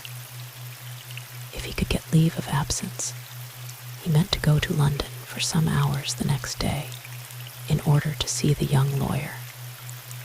Perhaps her brother is dead, he suggested. Perhaps so, assented the other. But she would feel secure if such were the case, and we should soon hear of her as princess, duchess, or some such exalted personage. He might die and make no sign. Missionary priests are sometimes slain in obscure places, or die of hunger on toilsome journeys, and are never heard of more, Captain Desfrayne said. He knew full well that it was in reality her luckless marriage with himself that fixed the bar. Sir, Leonardo said, I think I have earned the right to ask how this cross, my first gift to her, came from her hands into your possession. This was a home thrust. She fancied I was the rich my lord who might one day place a coronet on her brow, said Paul Desfrayne, very slowly. I was one of her most ardent admirers at Florence. I understand. Afterwards, some time later, she discovered that I was not the wealthy nobleman she had imagined me to be, half-stammered Gilardoni's master. That was enough. I comprehend. That was quite enough for her. But if she wished to entrap you, she would have dared to consent to marry you. My good fellow, I wish to get to my room, said the young officer, who felt sick at heart, although a faint gleam of hope had come to him. It is almost break of dawn. These last words struck him with a singular sense of being familiar, as if he had uttered them in some previous stage of existence, or had heard someone speak them at some startling crisis. You must be tired out, sir. Gilardoni pushed the little cross toward his master, without making any remark about it. I don't want the thing, Gilardoni, said Paul Desfrayne, with a half-contemptuous sigh. It is yours of right, I doubt not. It can have no value for me. I do not know why I have preserved it. He took up the taper which his valet had lighted, and went into his bedroom, saying he had no need of further service from Gilardoni. Then he closed and locked the door, and sat down on the edge of his bed to consider his position. 1,000 distracting thoughts ran through his brain, but above all dominated the one idea that he must, at any hazard, try to find out if the Padre Joseph were alive or dead. If alive, he could loose these agonizing bonds that were cutting his life strings. If dead, then no hope remained. At all events, the first step would be to see Frank Amberley. What if he essayed another interview with Lucia Guiscardini, and, armed with his present knowledge, sought to extort some kind of confession from her? Should he endeavor to make her tell whether she knew, or did not know, if her brother yet lived?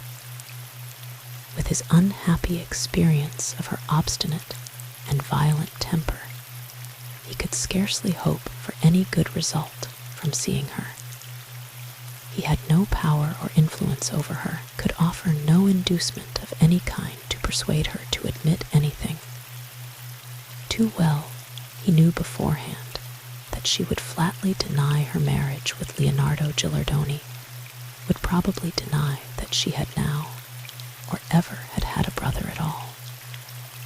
she would either laugh in his face or storm with rage, as the humor suited her.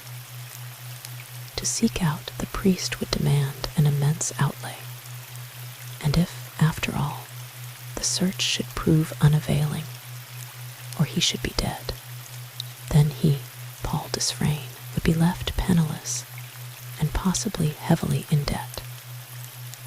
Would it be well to send Gilardoni on the quest? No one would seek as he should. Each little trifle that might escape others, however hawk-eyed, would be sure clues to his eager, vengeful glance. I will decide nothing now, he at last thought. I will be entirely guided by Frank Amberley's advice. He will be able to judge what is best, and if the search is advisable, will be capable of estimating the probable expenses. My liberty alone would be worth 10 years of my life. For a moment, the vision of what might be if his freedom were secured presented itself before his mind.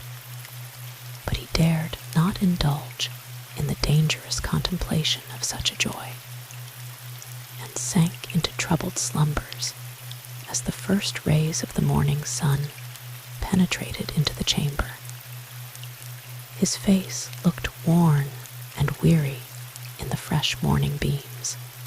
As it rested on his arm, the heart of his fond mother must have been melted with love and pity had she gazed on the distressed face and noted the restless tossing of the wearied body, to which sleep seemed to bring no refreshment.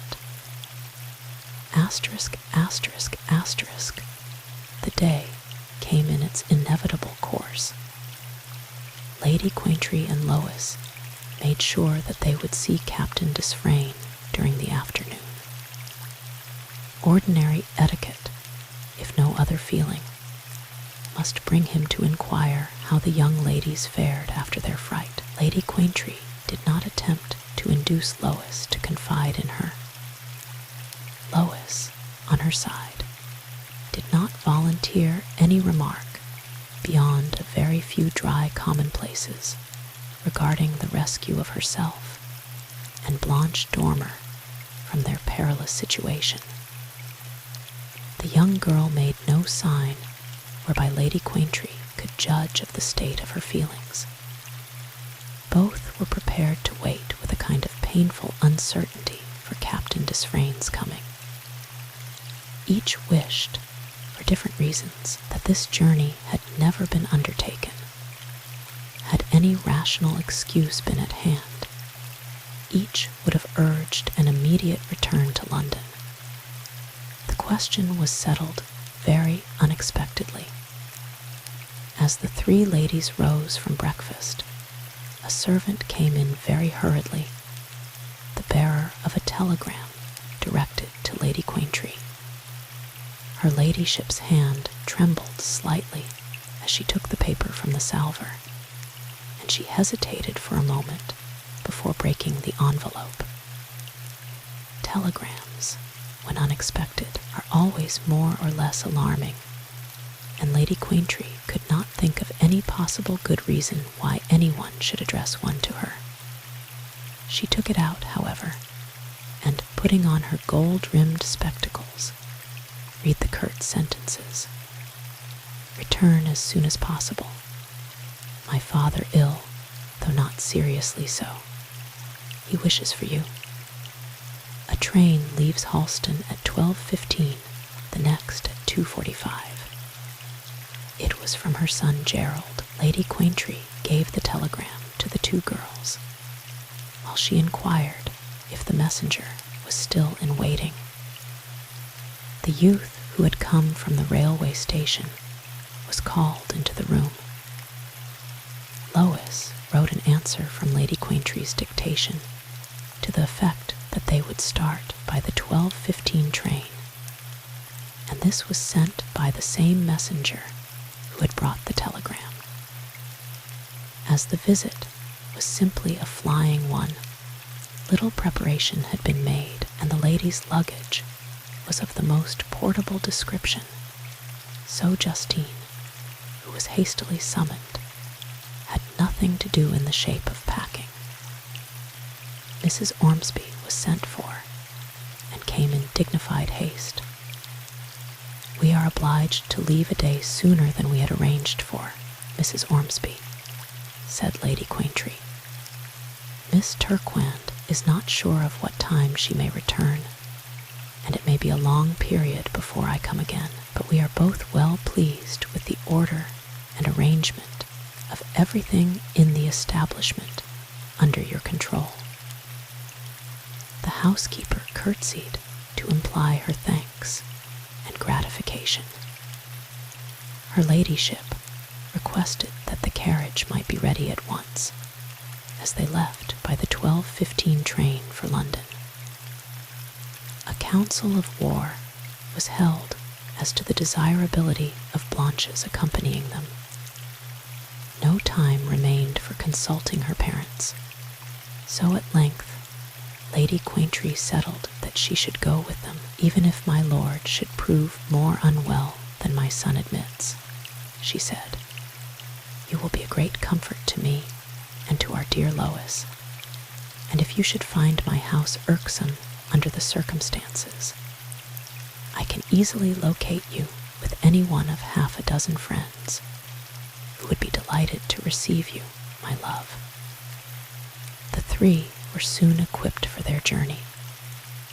As the day was soft and warm, almost threatening to be sultry and overcoming, the completion of their toilets consisted in donning country straw hats, dainty lace capes, and gloves. Lady Quaintree folded a soft white shawl of fine, silky wool about her, and they descended to the carriage, having hurriedly partaken of luncheon prepared by Mrs. Ormsby. Chapter 23. The Express to London. "What messages are we to leave for Captain Desfrayne, my dear?" asked Lady Quaintree of Lois. They had both left his name to the last, each loath to be the one to recall it. Her ladyship noted, while apparently trying to master a refractory button on her glove, that the rose tint on Lois' cheeks deepened, and then flowed over the rest of her face, while the long, dark lashes drooped. "Dear madam," said the young girl, "that is a question I should rather have asked you. You know so much better than I do the proper things to be said." "Proper, my love," repeated the old lady, smiling. "It is not a matter of saying proper or civil things. What do you wish to say?" The color faded from Lois' face, and then flowed back again in a roseate glow. "I am sure Miss Dormer and I are both most grateful to Captain Desfrayne for his kindness," began Lois. Blanche put her hands on Lois' waist and gave her a gentle shake and a glance of reproach. "Miss Dormer, you unkind Lois," she said. "I thought I had asked you to call me Blanche." Lois felt as if she must say things worthy of smiling rebuke, whether she willed it or not. "Come, we must leave some message, in case the captain should happen to call," said Lady Quaintree.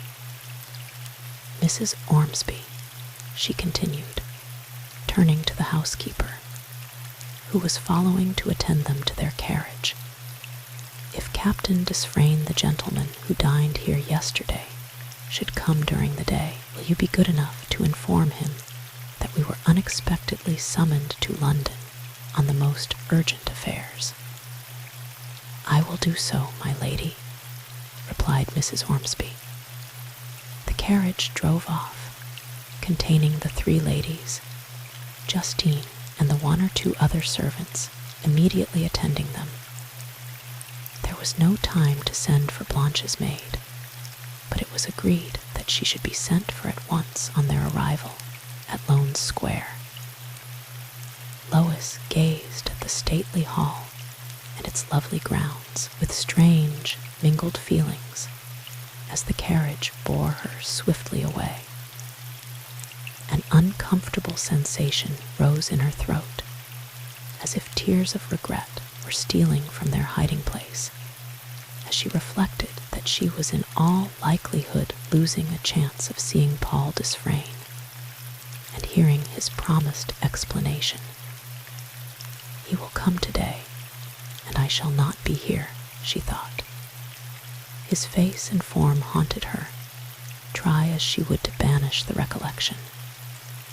A dangerous longing, inexplicable to herself, rose in her heart just to see him once more. A wicked longing, she knew, if he belonged to another. And the impediment which hindered him from addressing her was evidently an insuperable one. His words, although mystifying, left no doubt. "I wish I had never seen or heard of him," she said to herself. "Yet why should I let myself think of him in this foolish, weak way? My pride, if nothing else, should forbid my wishing even to see him. It is enough that he has assured me he can never think of me. Why do I think about him, except as a harassing care forced on me? I have known him but a few days. He is a stranger, an absolute stranger to me, and yet I continue to brood over his words, and my resentment against him seems gone." The drive to the station was even pleasanter than the drive of the day before. As yet the day was tolerably cool, and snow-white clouds flecked a sky of purest blue. Lady Quaintree was not sorry to be rid of the handsome claimant to her protege's hand, heart, and desirable fortune, if it were only for a while. She could not, for all her maternal pride, be blind to the fact that Paul Desfrayne would be a formidable rival to her Gerald, unless the latter could secure a very firm interest in the affections of the young lady who might be addressed by both. A polite guard chose a convenient compartment for the ladies. A smile, a hasty uplifting of the finger to his cap, as Lady Quaintree's delicate pearl-gray glove approached his brown palm, and then he closed the door respectfully. But at the last moment, and just as the guard blew his whistle, a gentleman came rushing on the platform. "Going by the express, sir." "Here you are, sir, here you are. Not a minute to be lost," cried the guard. The good fellow had intended that the ladies should have their compartment all to themselves, but he had no time to move from the spot where he stood. The train began to draw its snake-like body to move out from the station. He threw open the door, and the gentleman sprang lightly on the step, steadied himself for an instant, and then entered. The three ladies turned their gaze simultaneously on their fellow passengers, and the same exclamation escaped their lips at the same moment. Captain Desfrayne. Asterisk, asterisk, asterisk, truly, Captain Desfrayne on his way to London to consult Frank Amberley. He recognized the ladies as he balanced himself on the step of the carriage.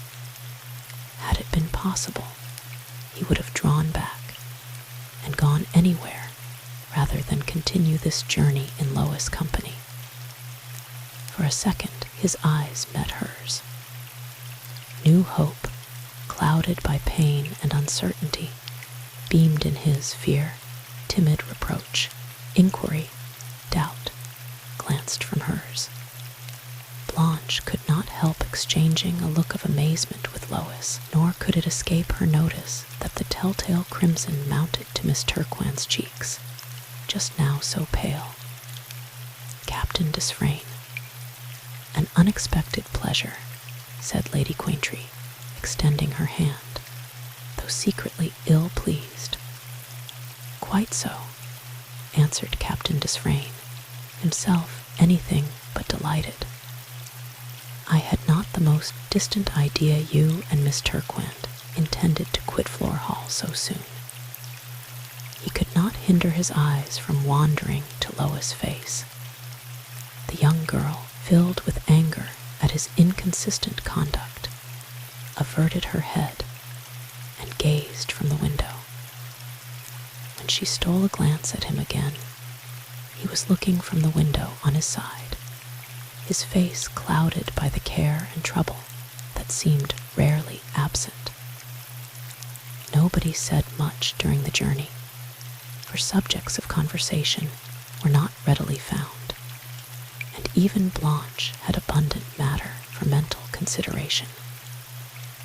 To Lois and Paul Desfrayne, it seemed like a dream more than reality. The thickly clustered houses, the red-tiled roofs and chimney pots began to give intimation that they were nearing London. We may not hope, then, to see much of you this week, at any rate, Lady Quaintree observed, shaking herself out of a brief slumber. He shook his head. I must go back to Halston as soon as I can, he replied. The express slackened speed, and at last rolled into the terminus. Gerald was waiting for his mother on the platform. He assisted her from the carriage, leaving the care of the two young girls to Captain Desfrayne. Lady Quaintree eagerly paused to make anxious inquiries about her husband. She had moved on a few steps, and Captain Desfrayne felt he must offer some kind of excuse to Lois for not affording her the clue to his mysterious behavior he had promised. He laid a tremulous hand on her wrist and drew her some steps away from her friend. Miss Turquand, he said eagerly, looking her full in the face, a deeply troubled, excited expression in his eyes. I must entreat of you not to judge me harshly, but with mercy and kindness. I merit all your pity. I am a most unhappy man. It would have been well if I could have explained my position last night, as I meant to do. But this is no time or place to end the conversation then begun and interrupted. May I beseech you to suspend your judgment until I have been able to tell you how I am circumstanced. I have no right to judge you, said Lois coldly. If you are unhappy, you have my pity. She felt piqued that he fixed no time for giving her the promised explanation. He left her still mystified. Will you give me your promise not to condemn me until you have heard my story? Urged Paul Desfrayne. I repeat, I have no right to judge you, said Lois. Those who have the care of me and my affairs have the best right to hear what you have to say. If her words sounded cold and repelling to her hearer, they were yet more so to herself. She felt that she spoke harshly, and with scarcely veiled bitterness, and as she saw the young man droop his head, she hastily added, with a softened tone, Your language, sir, is strange and perplexing to me. You allude to some unhappy circumstances, of which, as you say, I am entirely ignorant. If you see fit to explain these circumstances to me, I think you may count on my sympathy. If you do not deem it necessary that I should be further acquainted with them, let it be forgotten that you have ever touched on them at all. The young girl, faint and agitated from contending feelings, put out her hands like one who does not see her way clearly. Blanche, who had drawn back, stepped hastily to her side and gave her an arm to lean upon. My poor darling, whispered Blanche tenderly. The sympathetic accents vibrated on Lois' heart like an electric shock. She roused herself from the momentary weakness to which she had yielded and extended her hand to Captain Desfrayne. Adieu, sir, she said. The young man caught her hand and involuntarily pressed the slender fingers within his own. He gazed for an instant into the dreamy eyes, so pure, so frank, so truthful, so trusting, then, loosing the little hand, turned away with a deep sigh. As he did so, Lady Quaintree looked back and made a signal to the girls to accompany her to the carriage, which was in waiting. She smiled in her own gracious way upon the young officer, though she really wished him at Jericho. He advanced and lifted his hat. "I presume, madam, I can be of no service to you," he said, glancing for a moment at the Honorable Gerald, who was unknown to him. Lady Quaintree, remembering that the young men were strangers to each other, introduced them. "If you should happen to make a longer stay in town than you count on," she said, "we shall be very pleased to see you, either this evening or tomorrow, or at any time it may suit you to come. I find my lord's illness is not of so serious a nature as at first appeared." An interchange of civil smiles, a shake or two of the hand, some polite valedictory salutations, and the brief whirling scene was overpassed as a dream. "I think I was right," murmured Blanche in her friend's ear as they drove off in Lady Quaintree's luxurious carriage. Lois tightly pressed the hand that tenderly sought her own, but did not meet Blanche's eye, which she feared for the moment. Paul Desfrayne threw himself into a hansom. "Alderman's Lane," he cried to the driver. Chapter 24. Frank Amberley's Advice. Captain Desfrayne was at first so eager and vehement that Frank Amberley found it a little difficult to disentangle the strange story he had to tell. The young lawyer did not find himself in an agreeable position. In the secret depths of his heart, he would have infinitely preferred that Paul Desfrayne should remain bound. So long as his marriage was an unalterable fact, there was no fear of his carrying off Lois. There was scant hope for Frank himself, poor fellow, but he was asked to give his best aid toward demolishing the great bar to her union with this powerful rival. If she did not care for anyone else, and he reflected with a sigh that she cared little for himself, the probability was that she would not raise any urgent objections toward fulfilling her dead benefactor's wishes. But he was generous, and scorned to act a mean and dishonorable part. The cloud was dissipated from his grave, kind face by a sad smile, and he said, "You wish to ask my advice and assistance how to proceed. I shall be most thankful if you will give me your opinion as to how I ought to act," answered his visitor. "Is there any chance of your being able to compel this your Madame Giscardini to confess whether she has or has not destroyed the stolen register?" "None that I can see.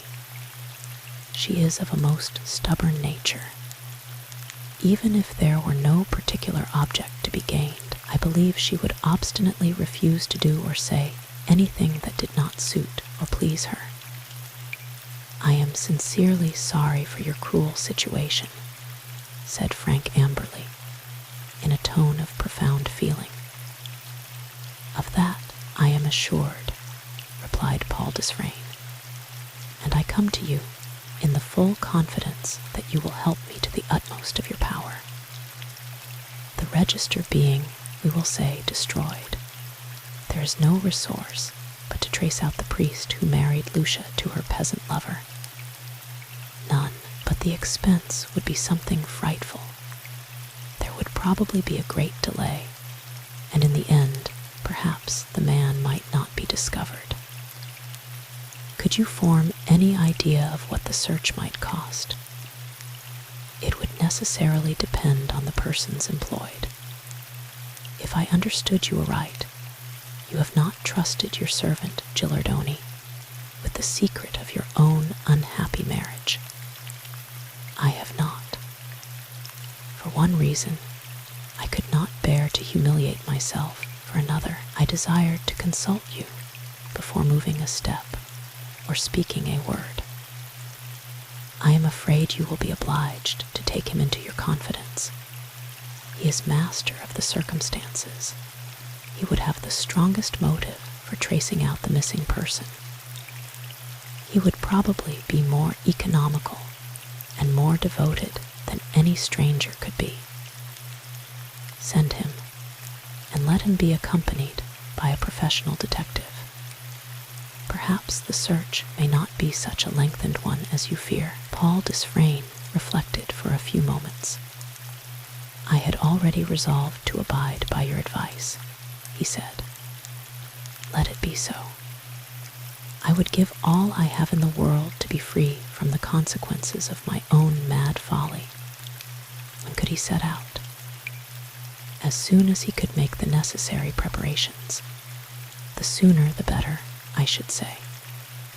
What do you think the expenses would be likely to come to? It would be a bitter disappointment should the search continue for a certain time and fail almost at the last for want of funds.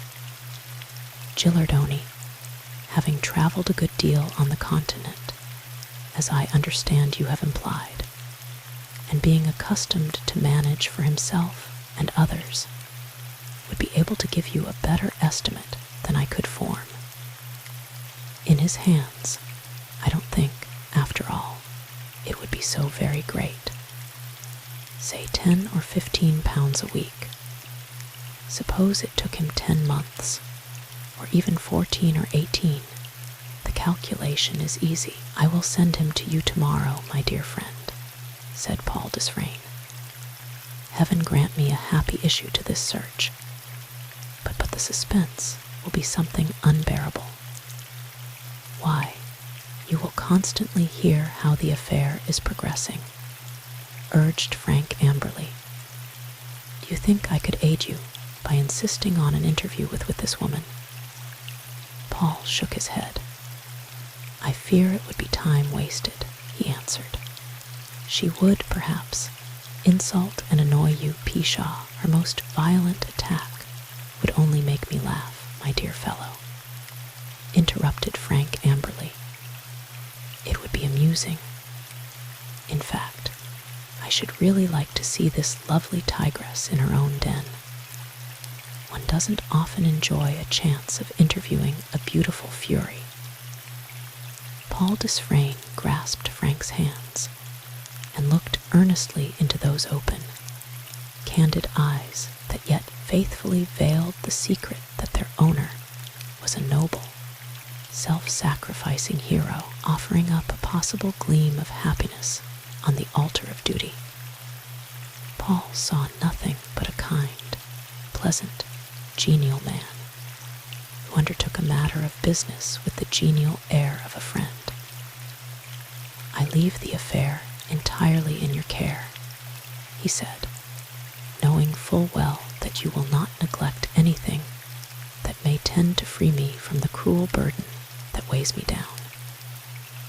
You give me permission to speak as fully to this Italian valet as I may find necessary, asked Frank Amberley. He lowered his gaze as he demanded this. His heart felt heavy and sad, and he feared lest Paul Desfrayne might read his thoughts. Certainly, I give you carte blanche in every way. You do not object to my visiting Madame Giscardini. I should be rejoiced if you undertook the unpleasant task, were it only to hear what she has to say.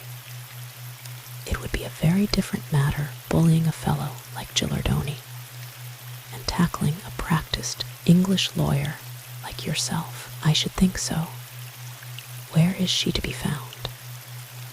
When I called at her house on Monday, I was informed that Madame had gone to Paris, and nobody knew when she would return. On consulting the newspapers, however, I found she was advertised to appear on Friday night, tomorrow evening.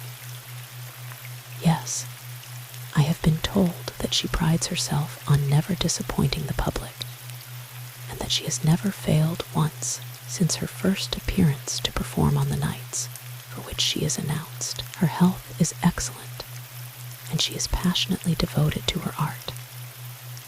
Then, if I find she refuses to see me at her house by the way, where does she live? She did live in Porchester Square, but may change on her return, by way of giving a little trouble to those who may want to see her when it does not suit her to be visited.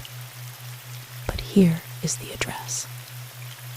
He scribbled down the number and name of the square on the back of one of his own cards. Did you, that is to say, I mean, has any explanation passed between you and Miss Turquand? Inquired Frank Amberley, with some embarrassment. I wished to speak to her to tell her how unhappily I am situated, replied Paul Desfrayne hesitatingly. Did you give her any notion of the nature of this barrier? Asked Frank Amberley. I scarcely know what I said, but I should imagine she could readily guess to what I must allude. I accidentally traveled in her company this morning. Indeed, has she returned to London? Lady Quaintree received a telegram stating that her husband was unwell. Good heavens, unwell. I must go to Lowndes Square this evening, exclaimed Frank, in great concern. Do you know what is the matter with him? Paul shook his head.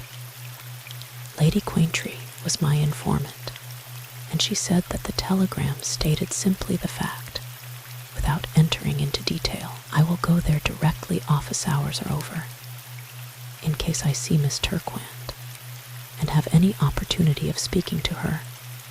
Is it still your wish that I should enlighten her as to the state of your affairs? It is essential that she should not be left in ignorance, said Paul. It is my duty to inform her without delay, as my silence may be injurious to her. But he sighed heavily as he spoke. I will use my own discretion, said Frank Amberley, but I could not take any important step without your special sanction. You will send this Italian valet to me at once, early tomorrow morning. We will set him to work directly he can make his own personal arrangements. I will make a point of seeing Madame. If I do not succeed in obtaining an interview with her at her residence, I will endeavor to surprise her at the Opera House. I think it best to defer engaging a detective to accompany Gilardoni until I see him. You will not be able to come up tomorrow. I fear not. Besides, I could not endure to be present when you inform him of my position. Well, then, what I have to do is, firstly this evening, to try to find a chance of enlightening Miss Turquand. Secondly, tomorrow morning, to hold a consultation with and give instructions to this Leonardo Gilardoni. Thirdly, tomorrow evening, to endeavor to surprise Madame Giscardini into some kind of admission. And, if I do not see her, I must make an opportunity of doing so on Saturday or Monday, or sometime next week. The way is plain enough. Whether it leads to a happy harbor of rest remains to be seen. It will be impossible for me ever to thank you sufficiently, said Paul Desfrayne. Do not speak of that, replied Frank Amberley. Are you obliged to return to your quarters at once? At once, yes. The two men clasped hands and parted. Lady Quaintree found that her husband's illness was not of a seriously alarming nature, but yet sufficiently grave to to justify Gerald in sending for her. The doctor had ordered the patient to bed, but it was not necessary for anyone to remain with him to watch. Her ladyship, therefore, with her son and the two young ladies, was at liberty to dine as usual. It was not yet the hour fixed for dinner when Frank Amberley arrived at the house.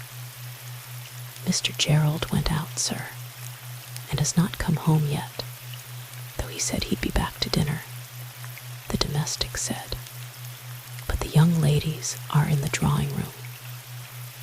The servant threw open the door, announced Mr. Amberley, and then retired.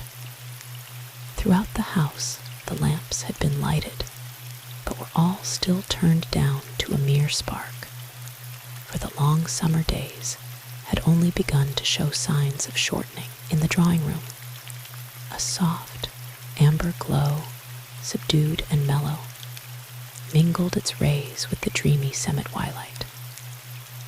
At first, the profound, peaceful silence made Frank Amberley imagine the apartment was uninhabited, but as the door closed, a soft swish of silken garments undeceived him. For a moment, his heart fluttered with pain and pleasure at the thought that he was possibly alone with Lois. But instantly after the unfamiliar figure of Blanche Dormer presented itself, she had been reading one of the new magazines, nestling in a quiet corner by one of the windows. It was a sufficiently embarrassing situation, as neither knew what to say. A formal salutation passed, and then Miss Dormer meditated for a moment or two how she could best manage to beat a retreat. Presently, however, these two forgot their embarrassment and found themselves chatting together as if they had been friends for a dozen years. In about 10 minutes Lois appeared, and Blanche did not then think it necessary to run away. Miss Turquand was, of course, quite unconscious that Frank Amberley had any special communication to make, and totally unaware that he took any particular interest in Captain Desfrayne. When Lady Quaintree came down, she found the three young people sitting near one of the windows, engaged in what seemingly was an agreeable and almost lively conversation. As she stood for a moment at the door, an odd thought struck her for the first time. What a charming wife for Frank Blanchette would make, she said to herself. She pressed Frank to stay to dinner, and he very gladly accepted her invitation. Although saddened by the absence of the master of the house, the little dinner party was extremely pleasant. Gerald returned just in time to meet his mother, the young ladies, and his cousin Frank in the drawing room before they went downstairs. As Frank was a member of the family, he had every right and excuse, though not living in the house, to linger after dinner. He felt loath to depart. Not only was every moment spent in the presence of Lois exquisitely sweet to him, but it might be long before he could conveniently obtain so favorable an opportunity for speaking to her as he should probably find this evening. He was right in staying, for the moment came at last. Lady Quaintree was upstairs. Gerald and Miss Dormer were talking together, and there seemed no immediate fear of interruption. Then Frank Amberley braced up his nerves and prepared himself for the duty he had undertaken. He thought it best to inform Lois of the entire story, as far as he was master thereof, withholding the name of the lady, however, and the fact that she had been already married when she became the wife of Paul Desfrayne. He thought that if the search for the Padre Joseph should prove unsuccessful, as it probably might do, it would not be well either to unsettle Lois' mind or to fix an additional brand on Captain Desfrayne. Lois listened in dead silence, pulling out the lace of her handkerchief mechanically. It was not until the close of the little history that she made any comment. Frank ended at the stormy departure of the Signora on the morning of her marriage with Captain Desfrayne. "It is a sad story," she said, in a low, faint tone. "I am deeply sorry for him, and I am sorry that his name should have been linked with mine in Mr. Vere-Gardiner's will. I rely upon you not to let anyone have a suspicion of this unfortunate affair," urged Frank amberly. Lois assured him she would keep the matter a profound secret. She longed to get away to the solitude of her own chamber, there to reflect on what she had heard, but could think of no excuse. A strange, unaccountable sinking of the heart oppressed her. Why do I thus think about one who is a stranger to me and can never be aught else? She asked herself. I must dismiss the subject from my mind forever after this night. And yet she caught herself wondering when she should again meet Paul Desfrayne, and planning how she should behave to him.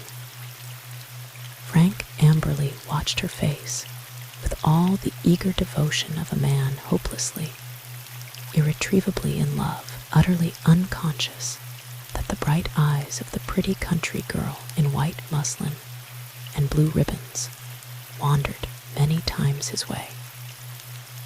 It was with difficulty that he restrained a passionate, plainly worded avowal of his love and adoration, and resisted the desire to ask Lois if there was any chance of his being able to win the slightest return of his all-engrossing passion. He was pretty confident that up to this time she had not cared specially for anyone, and he believed it to be perfectly impossible that any other human being could love her as deeply, as truly as he did. A few moments more, and he might have tempted his fate, and might have gained some answer leading him to hope. But the door of the center drawing-room opened, and Lady Quaintree came through the silken archway between the two salons. Her ladyship was ill pleased to see Lois and Frank together, and dissatisfied to notice that Gerald appeared much taken with the lively, piquant Blanche Dormer, who was playing with a not altogether unskillful hand at the pleasant game of flirtation. It would not suit the inclination of Lady Quaintree did Gerald fall in love with and marry this young girl, even if she did carry £20,000 as her dot. Without appearing inhospitable, nay, she seemed to be sorry to break up the little party. She made it apparent to Frank that it would be only kind and considerate of him to take an early departure, in order that the ladies might rest after their hurried journey. Turn which way she would, Lois could not rid herself of the haunting figure of Paul Desfrayne. When she gained her own room, she sat down at the foot of her bed to think. I am glad, I know, she whispered to herself. Oh, I am sorry for him, though I fear he scarcely deserves that anyone should pity him when he was guilty of such folly. He ought to have had more sense. He ought not to have allowed himself to be carried away by such a foolish fancy. Yet it seems a heavy punishment for a passing folly. They say, marry in haste, repent at leisure. Lifelong unhappiness, poor fellow. No wonder he seems strange and different from other people. He is quite different from anyone I ever saw. How wicked and ungrateful this girl must have been. It is inconceivable that any creature could have behaved so vilely toward him. He seems so good, so kind. So what nonsense am I running off into when I know nothing about him? Chapter 25. The figure robed in black. On leaving Alderman's Lane, Captain Desfrayne made a hurried luncheon, and then at once returned to the station to start therefrom back to his quarters. He had forgotten to ascertain the exact hour at which the train left. The consequence was he had to wait some 35 minutes. That delay cost a life. When fairly seated in the train, Paul had full leisure for reflection. His thoughts were not pleasant. He had not dared to stay to see his mother. It had been difficult and bitter enough to tell her the fatal secret of his unhappy marriage. To let her know the deeper humiliation in which he found himself involved would just now be impossible. It would be time enough to reveal this additional misery when the search proved successful, if it failed. I fancied I could not be more wretched, he thought. I was mistaken. Could it be possible to wring a confession from Guiscardini? Alas, no. Her nature is absolutely callous. She would elect to be bound to me rather than to my servant. How am I to face my servant? How am I to tell my wretched story? My pride is trailed in the dust. My name, given to my charge free from spot or taint, is stained and splashed with shame. It was night before he reached Halston. Arrived there, he engaged the last rickety old fly left within the precincts of the station and drove to the barracks. The vehicle had lumbered its way almost to the gates when Captain Desfrayne, happening to look from the open window to ascertain how far it had proceeded, saw, by the long, slanting rays cast from the lamps, a female figure, draped in black, closely veiled, hurrying along the road toward the station. The mien, the step, even the sombre robes, seemed somehow familiar to Paul Desfrayne. He put his hands to his forehead in horror and despair. Great heavens! It is impossible, he cried. Am I going out of my senses? Is this figure conjured up by my disordered brain, or can it be Lucia Guiscardini? It cannot be, and yet, it is her very walk, her insolent bearing. The wild idea that it might be her spirit for an instant crossed his mind, a pardonable notion in the excited state of his brain. For the swiftly gliding form looked spectral in the blackness of the summer night, seeming more shadowy from being draped in such dark vesture. Recovering from the first shock, however, he hurriedly stopped the vehicle, ordering the coachman to wait for him, and ran back in the direction the misty form had traversed. He looked from side to side, and even struck with his cane the bushes that grew by the edge of the road on either hand.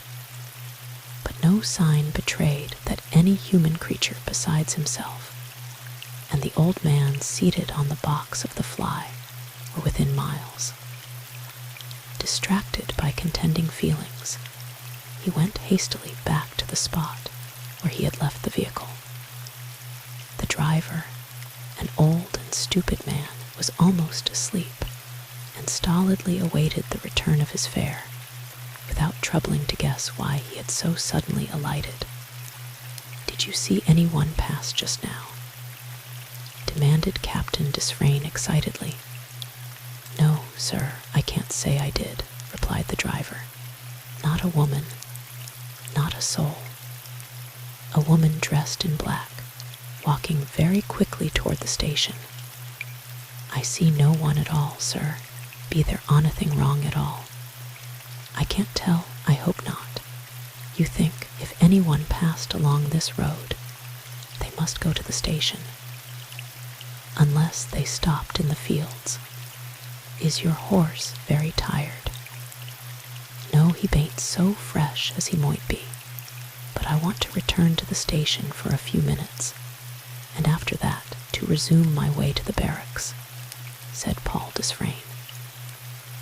Drive as fast as you can, so firmly persuaded was he of the reality of Lucia Giscardini's appearance on this lonely spot, that he was resolved to seek some information of the clerk and porters at the railway.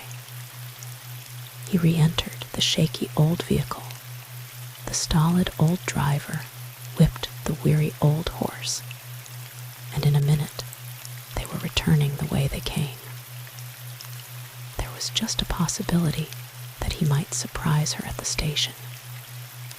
What conceivable motive could she have had for coming hither? Probably to see Gilardoni, her legal and legitimate husband.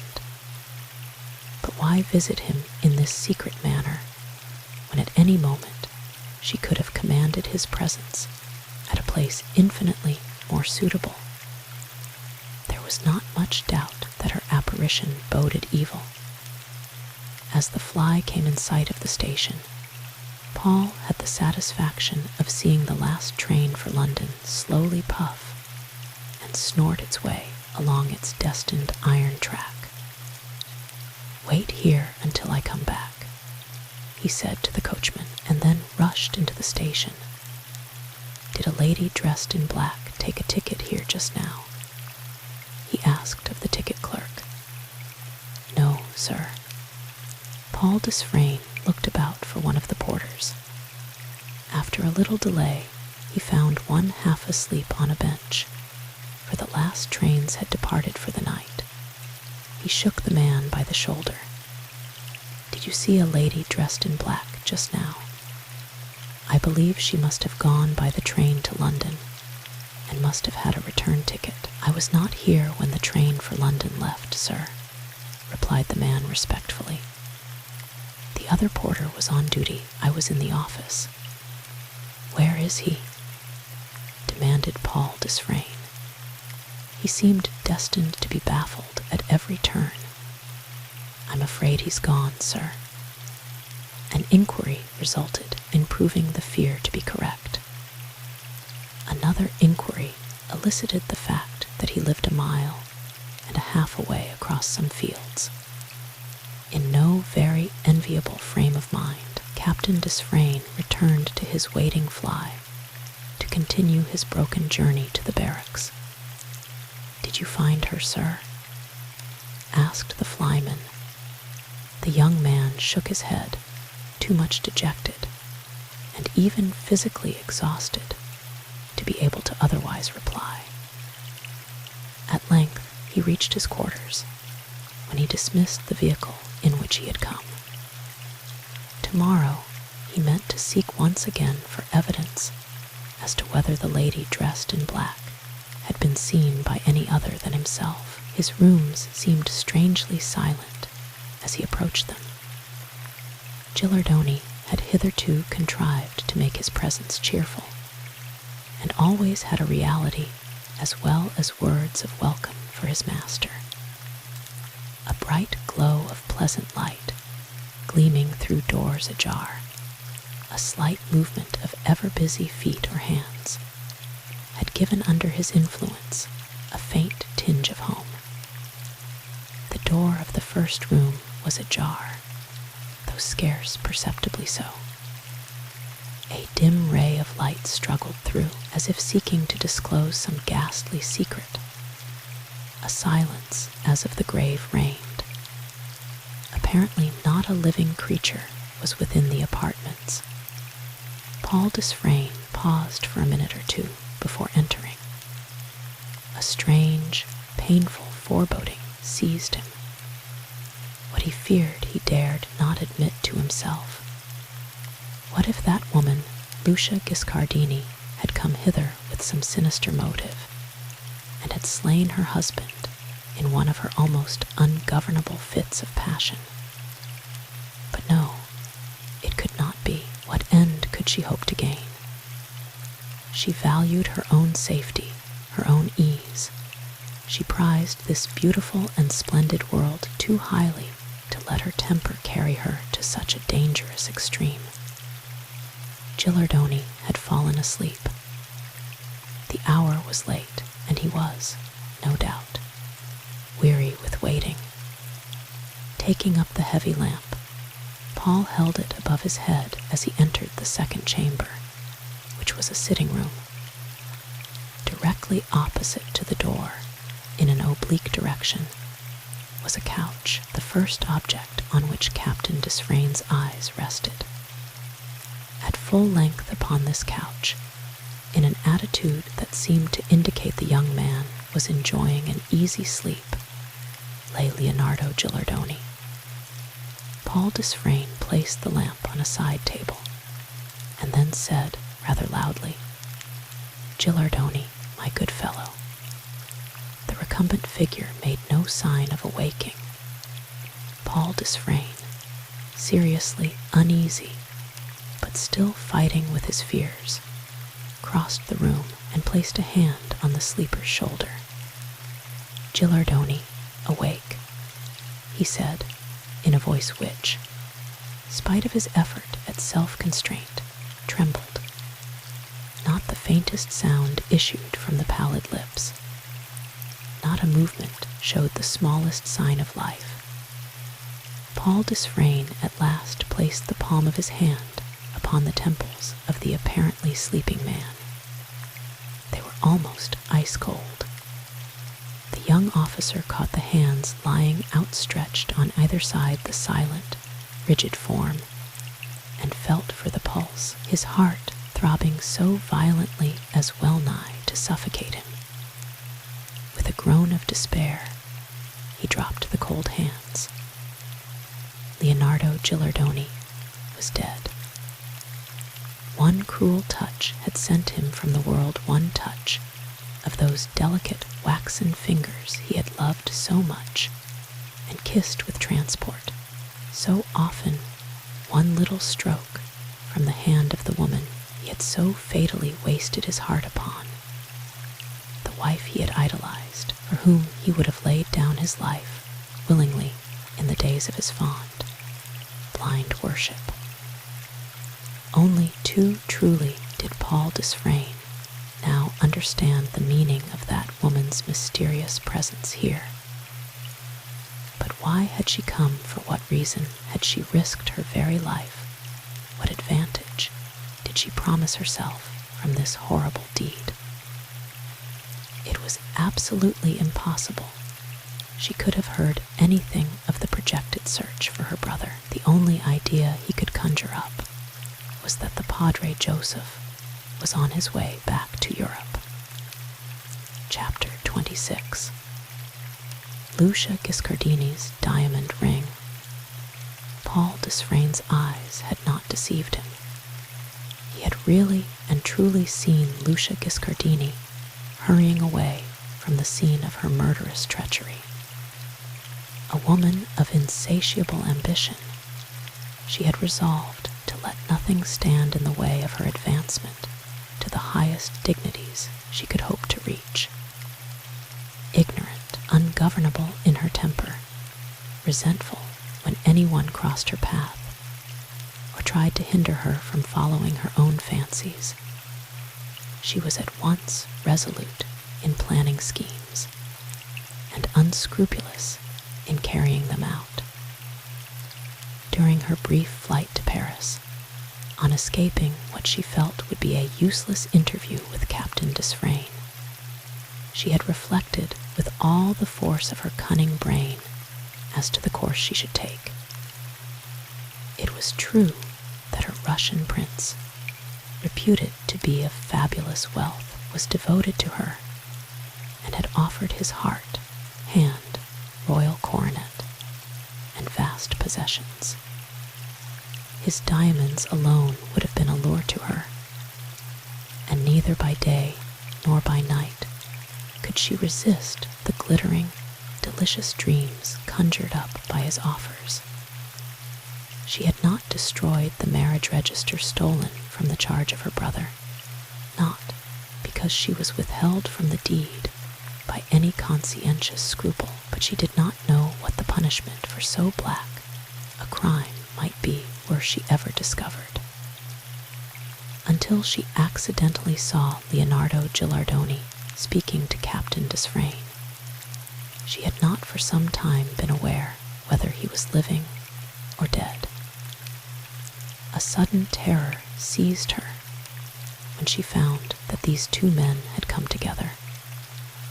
It would have been a welcome relief if she could have been sure they would release her from her bondage, but she knew that both had every reason to hate her with the bitterness of men who had been utterly ruined by her cruel hand, and she felt persuaded that they were bent on dragging her to justice. She kept the book she so keenly abhorred hidden in a cabinet with a peculiar lock and several secret drawers, and in fear lest Leonardo should be the means of a search being made among the papers, she thought and thought until her head ached from sheer pain and weariness of the desirability of burning the telltale pages. But the vague dread of the unknown penalty withheld her, even when she once took out the parchment-covered volume and stood contemplating it. She had but to ignite a taper close at hand, and the deed would be accomplished in a few minutes. But I dare not, she shudderingly decided. No, I must pursue another plan. With infinite caution and craftiness, she ascertained whither Paul Desfrayne had gone, and found for certain that he had taken Gilardoni with him. Determined to see her husband, but afraid to send for him, or to leave any trace that they had met, she had dressed herself in plain dark clothes, of a very different description from those she usually wore, and had gone down to Halston. As the express arrived in London, the train in which she was to start was slowly filling with passengers. From the window of the second-class carriage, in which she had purposely seated herself, she had seen Paul Desfrayne alight, and then linger to speak with the young lady, whose appearance was completely unfamiliar to the Italian singer. She felt thankful that there would be no risk of meeting him at Halston. A porter happened to be near the door of the compartment, and she asked him when the next train would leave London for Halston. The man went to look at the timetable and returned with the information that there would not be one until 6:15. She thanked the porter with a smile. Good, she thought to herself. I shall have time enough for my little talk. Arrived at Halston, she walked toward the barracks, which, unless she could not help herself, she did not intend to enter. There was a dingy, uninviting public house in the vicinity, and a few cottages sprinkled about. After a brief consideration, she went up to one of the most decent-looking of the latter, where an old woman sat knitting by the door. The old dame readily allowed her to sit down, and after a short, desultory talk, the signora, who affected to be a very plain person indeed, asked the woman if there was any boy about who would run on a message to the barracks. I want to see my husband, she said very simply. You see, he and I had a quarrel before he left London, and I am so unhappy. I believe I was to blame, but I don't want to go there and be looked at by the men there. My husband might be displeased by my coming.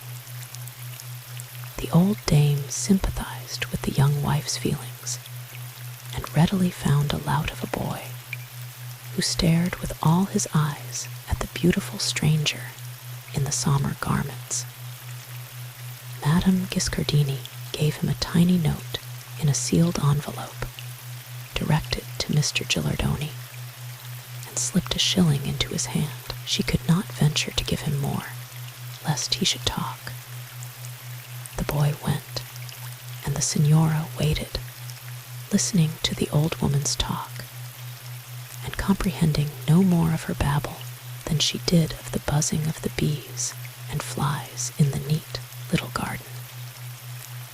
Within half an hour she saw, as she looked eagerly from the window, the well-known form of Leonardo Gilardoni rapidly approaching the cottage, accompanied by her messenger.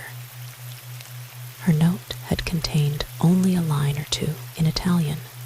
"Leonardo, I would see you. I have something of importance to say to you. The bearer of this will tell you where to find me.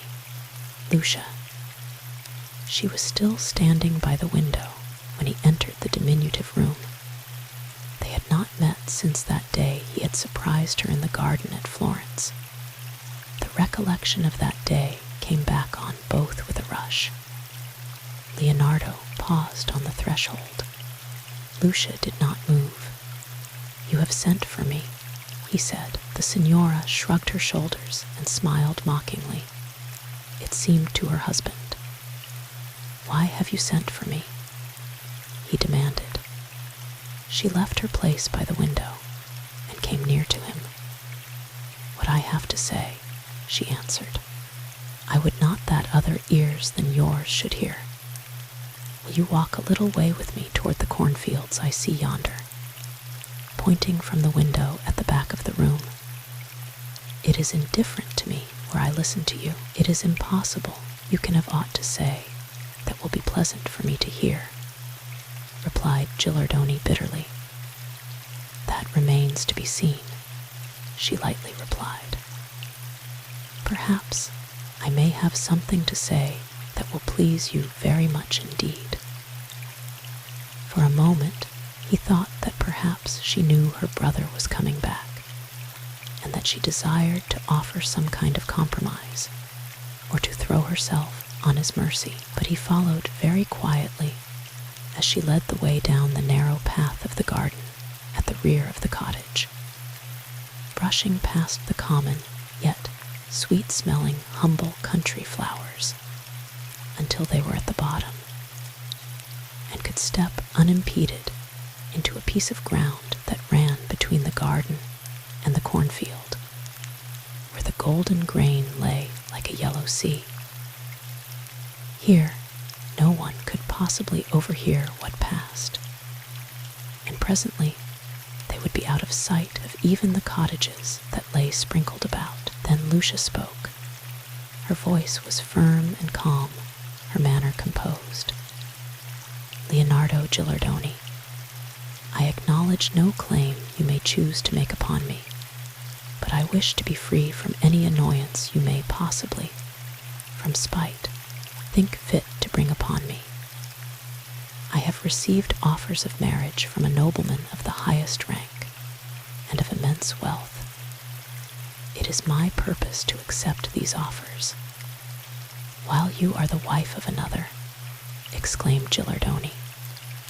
"Prove your words," she disdainfully replied.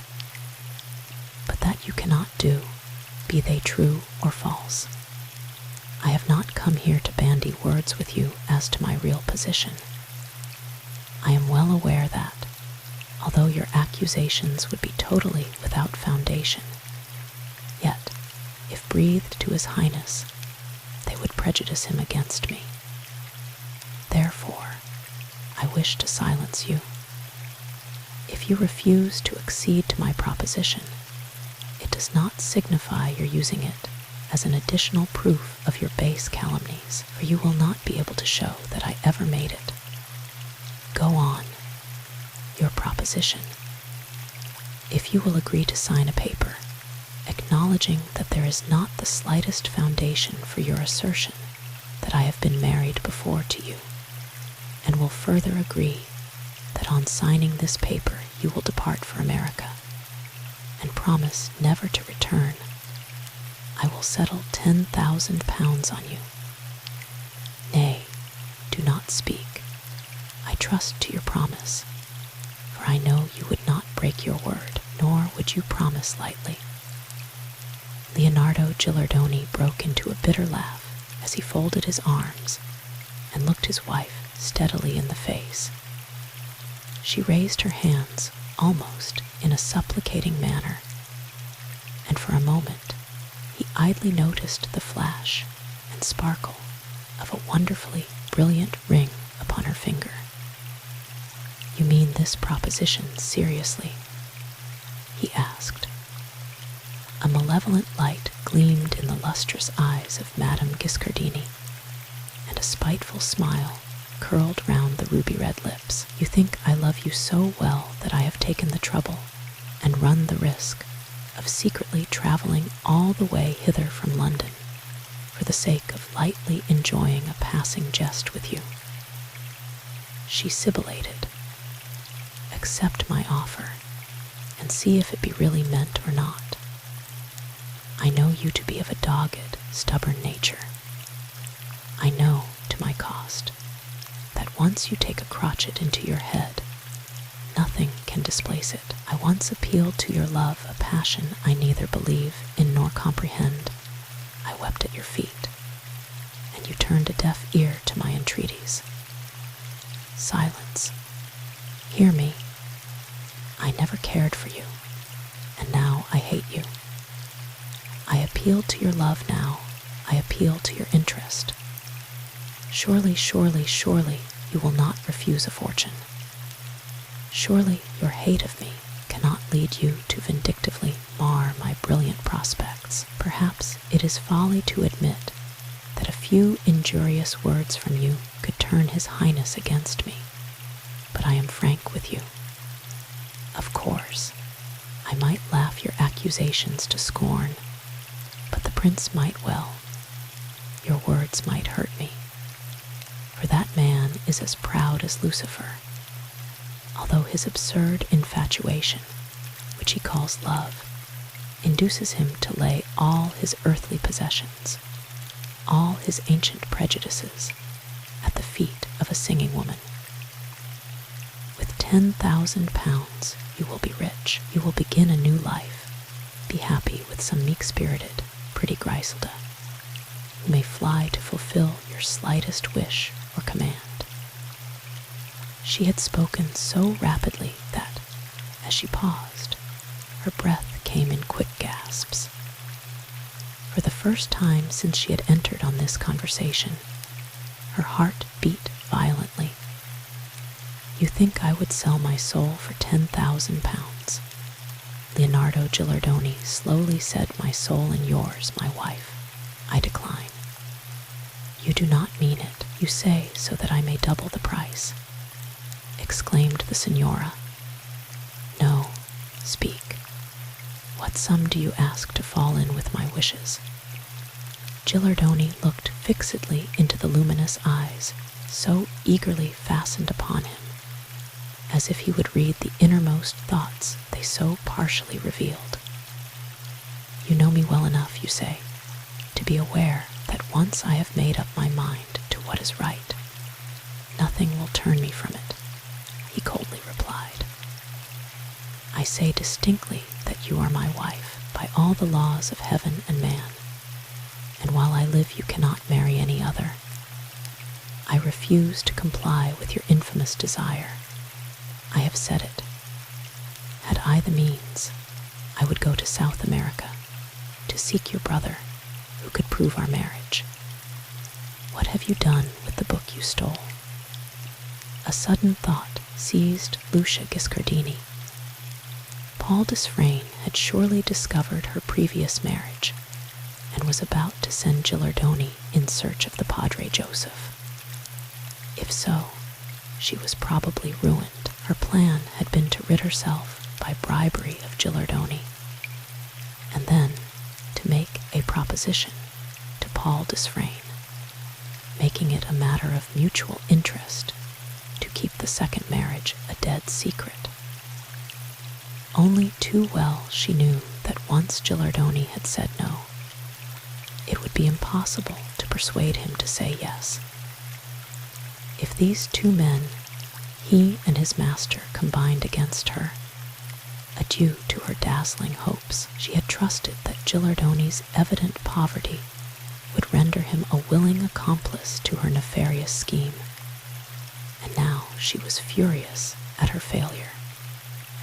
In the event of finding her husband utterly intractable, she had designed another and infinitely darker course, which she resolved to carry into execution. For a few moments she remained silent, ignoring Gilardoni's direct question, and then she merely said, "Goodbye, then. We shall probably never meet again. I defy you. I hope your spite may not be able to hurt me, but I do not fear you. My offer was made to save myself annoyance.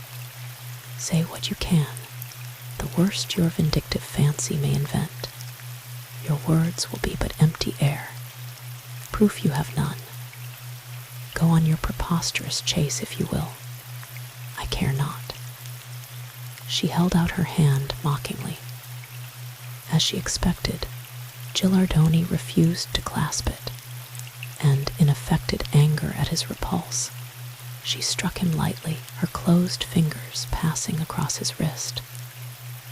Then she turned, and before Gilardoni had time either to speak or detain her, she had gained the road. The terrible deed she had contemplated being accomplished beyond human recall, the miserable woman was seized with a kind of terror and exhaustion. Having placed herself out of sight, she sat down by a great tree, creeping under its shelter so as to remain unseen by anyone who might be passing. Daring to the last degree of recklessness in plotting, she yet lacked the iron nerves that were needed to support her in her criminal schemes. Faint and exhausted, she stayed here until some time after nightfall, and then fled toward the station. As Captain Desfrayne passed, she was unable to recognize him, his face and form being shrouded in darkness within the vehicle. And when he had alighted and pursued her, she had not dared to look back. Gilardoni had remained motionless when she left him, immersed in painful thoughts. "Good heaven," he said aloud, "and I once loved this woman. It would not be spite nor hate, but were she to trap any innocent man to his ruin, it would be my duty to speak." He clasped his hands above his head in a transport of grief, and then, for the first time, felt a slight pain. He glanced at his left wrist and found it smirched with crimson blood. The wound, he supposed, had been inflicted by the large diamond ring he had noticed on his wife's finger. Binding his handkerchief about the wrist, he turned to retrace his steps. He would have regarded that faint scratch very differently had he known that his lifeblood was already imbued with a subtle narcotic poison emanating from one of the stones in that ring. As he entered his master's rooms, he was conscious of a strange faintness and an unpleasant burning of the tongue. He had found some difficulty in ascending the staircase, and had scarcely lighted the lamp when he crept into the second apartment and threw himself on a couch, feeling as if utterly exhausted. "I don't know what is the matter with me," he muttered, passing his hand over his forehead. "I have taken nothing that could hurt me. I suppose it's a reaction. That was a painful meeting with my wife. May heaven forgive her all her wickedness toward me, though strange, this weakness seems to increase, and my thoughts are wandering. The faintness grew worse, so did the burning in his mouth and throat. The unhappy man rose and endeavored to drink some water, but the effort to swallow was too painful. "May heaven forgive me all my sins," he murmured. "I believe I am dying, dying," he wildly repeated, raising himself suddenly and looking about distractedly, then glancing down at his hand. "Dying. She has destroyed me. Oh, Lucia, Lucia, Lucia." Burning tears forced their way as he sank back. By degrees he floated into a kind of sleep, and then he forgot everything. And as he lay dead in the silence of that lonely room, the woman who had so remorselessly slain him was hastening back to the great city, there to still further shape out the path that was to conduct her whither, to the almost regal chambers of her princely lover, or to the condemned cell of the manslayer. Chapter 27.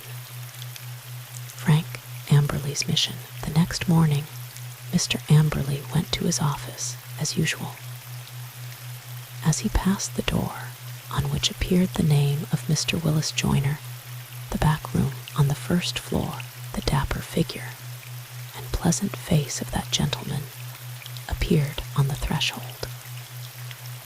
In spite of his age and his gray whiskers, Mr. Willis Joyner was preferred by many moneyed spinsters and richly jointured widows, even before the grave, handsome Mr. Amberley, who never paid any compliments and apparently regarded business as business, and never sweetened the sourness and dryness of the law with the acceptable honey of soft words and smiling glances.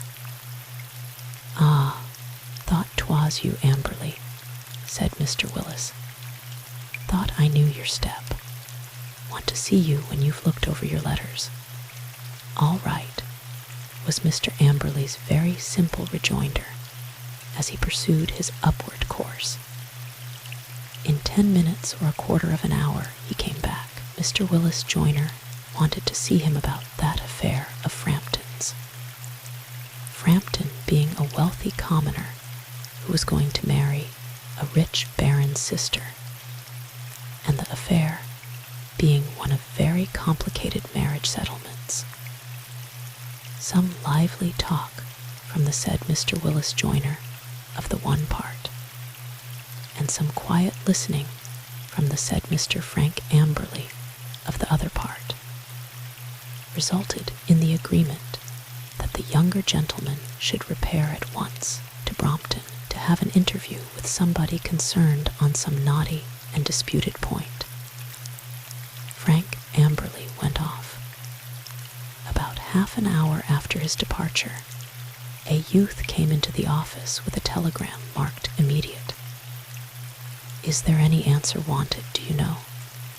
inquired the melancholy clerk to whom he delivered it. "No, I don't. I'd better wait and see," answered the messenger. "Mr. Amberley ain't in. I'll ask Mr. Willis," said the clerk. Mr. Willis turned it over in his dainty white fingers and said it must be left for Mr. Amberley, who might be away for a couple of hours.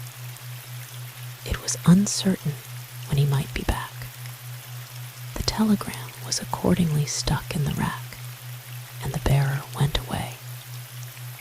It was from Captain Desfrayne, informing Frank Amberley of the sudden death of Gilardoni, the valet.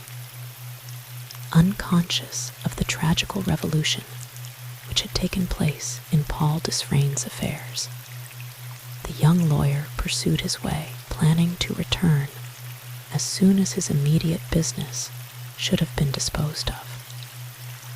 It was not until he was some distance from the office, rattling westward in a hansom, that he remembered he had left no message in case Gilardoni should call early in the afternoon. It would certainly be desirable to see Madame Giscardini before before fixing any plan with the Italian valet. But could such a thing be hoped for as obtaining an interview with this beautiful tigress, and even granting that she condescended to let herself be spoken with? It was impossible to hope that she would betray a scrap of evidence against herself. After some trouble, Frank Amberley succeeded in concluding his business with the irascible old gentleman at Blythe Villas, Brompton, to whom he had been dispatched. Coming out from the house, he stood for several minutes on the pavement before he re-entered his waiting hansom. He consulted his watch and found it was yet early, only 12:30. "I can but be refused," he said to himself.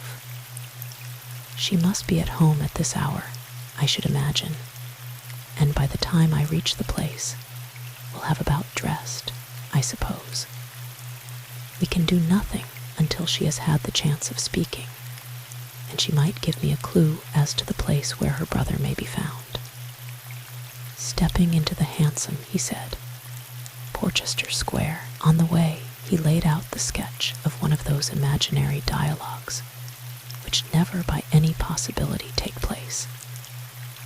He started by fancying himself, after some delay, perhaps, admitted to the drawing-room of the famous prima donna.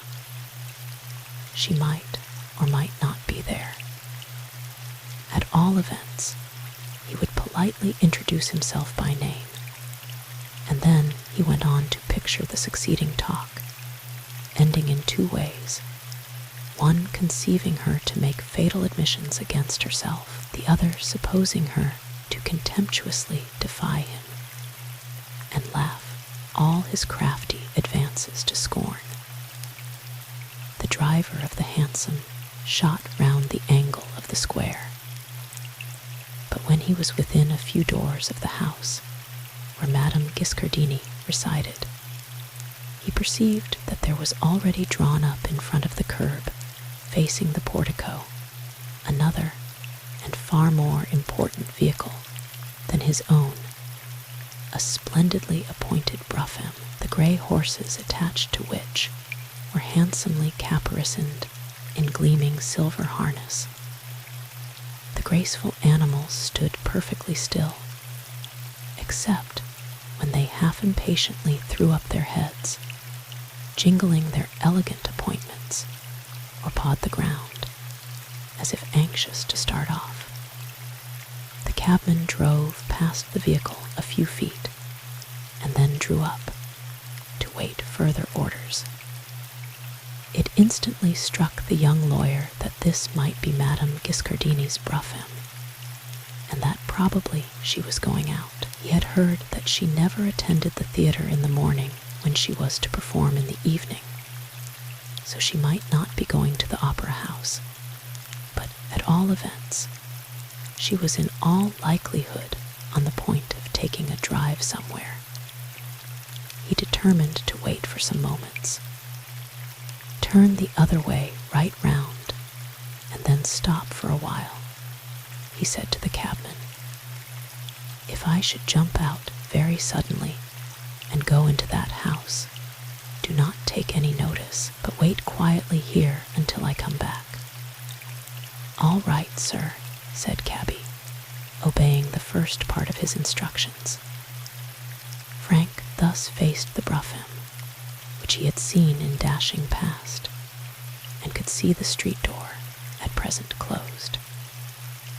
Had Lucia Giscardini happened to be in her dining room, drawing room, or bedroom, all of which looked out on the square, she might possibly have descried the mysterious waiting vehicle standing opposite, or nearly opposite, to her house, and seeing the watchful figure with the dark-bearded, thoughtful face, might by accident have taken an alarm, and so countermanding her orders for the drive, and denying herself on the score of a fit of indisposition to any stranger inquiring for her, have temporarily escaped a dangerous interview. But, unfortunately for herself, Madame was in her dressing room, a dainty apartment behind her bedroom, and only separated from it by silken and lace curtains. She was occupied in 3 different ways, completing her exquisite toilet, scolding and snarling at her French maid, and cooing over a tangled skein of floss silk, from which peered forth an infinitesimal black snout and 2 bright, glittering brown eyes.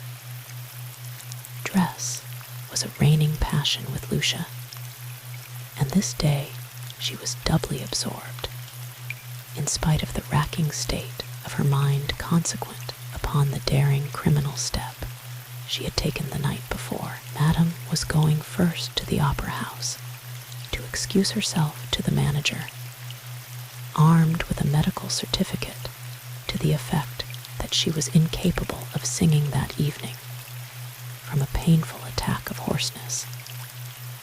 This excuse was in reality not ill-founded, for she had taken a slight chill in her hurried journey the previous night. She felt it would be utterly impossible to sing that evening. As it was, her hands were trembling from nervous excitement. The faintest sound, if unexpected, made her start with trepidation. Her eyes and cheeks were aflame. Had it not been that she was remarkably abstemious, Finette would have suspected Madame to be suffering from the effects of an overdose of champagne. The second place to which she was bound was a garden party, where she had smilingly promised her princely adorer she would show herself for at least a few minutes. If I go on at this rate, the signora thought at last, I shall be ill. Come what may, I must brace up my nerves and try to compose myself. It would be ruin to my hopes if I fell ill just now. She shuddered as she fancied she might be seized with fever and lose her wits, perhaps, and betray in her wanderings the crime of which she had been guilty within these past 24 hours. At length she was arrayed, all save the right-hand glove, but she could not stay to put that on now, lest she should be too late at the opera house to enable the manager to make other arrangements for the night. The little white hands were loaded with blazing jewels that sparkled and flashed in the light, but she no longer wore the fatal diamond ring that had scratched Gilardoni, the valet, on the wrist. As she swept down the richly carpeted stairs, her movements signalized by the soft frou-frou of her Parisian garments, she meditated chiefly on the impending storm between herself and the director. She floated down to the door, followed by Finette, who was carrying the tiny bundle of floss silk, the denomination of which appeared to be Bebe. The door was held open by a lackey in a plain but exceedingly elegant livery. Madame hated all the male servants in her own and other people's houses, for they often reminded her of the position to which had sunk the man whose legal wife she was. But there was nothing in the sweetly modulated accents and in the absent, preoccupied eyes of the beautiful mistress of the house to betray any feeling either way toward the domestic, as she said, I shall be home about 6, dinner at 7. The servant bowed, though a lightning-like glance at Finette behind the signora's back indicated surprise, for if Madame dined at 7, she evidently did not mean to go to the opera. At all events, as a performer, Madame put out one tiny foot to reach her bruffin, but drew back with a deep breath that narrowly escaped being a cry of alarm. Standing just within the portico, was a tall, gentlemanly-looking man, a stranger to her, hat in hand, waiting to address her. Chapter 28. The Inlaid Cabinet. The sight of any and every stranger who spoke to or even looked at Lucia must henceforth inevitably cause her a thrill of fear. She had never seen this handsome young man with the dark, grave, penetrating eyes before, to her knowledge. Yet he looked at her as if he would read her very soul. Frank, the instant the door opened, had bounded from his cab and was waiting for the signora to issue forth. He bowed profoundly. "Madame Giscardini, I believe," he said. He had recognized her at the first glance, having frequently seen her at the opera, both in London and in Paris, and being furthermore made familiar with her strikingly marked features and imperial figure by the innumerable photographs issued by London and Parisian firms. It was impossible for Madame to deny her own identity. Frank noticed that she grew pale perceptibly so, and that the jeweled fingers of her ungloved hand twitched nervously. "My name is Giscardini," she replied, after a slight hesitation, and speaking in frigid accents. "May I beg the favor of a few moments' private conversation with you, madam?" asked Frank Amberley. "My business is of the utmost importance, or I should not delay you just as you are going out." "Certainly not," angrily replied the cantatress, her lips trembling from mingled rage and fear. She imagined that perhaps this gentlemanly fellow, with the handsome face and urbane manners, might be a detective in disguise. "It is impossible. My time is not my own, and I cannot grant you even 5 minutes." She glanced at the jeweled watch that hung at her waist amid a coruscation of enameled lockets and miscellaneous toys and trinkets. "I am sorry to be so pressing, madam, but if you will give me 10 minutes, I promise to go by the dial of your own watch. I will not trespass longer."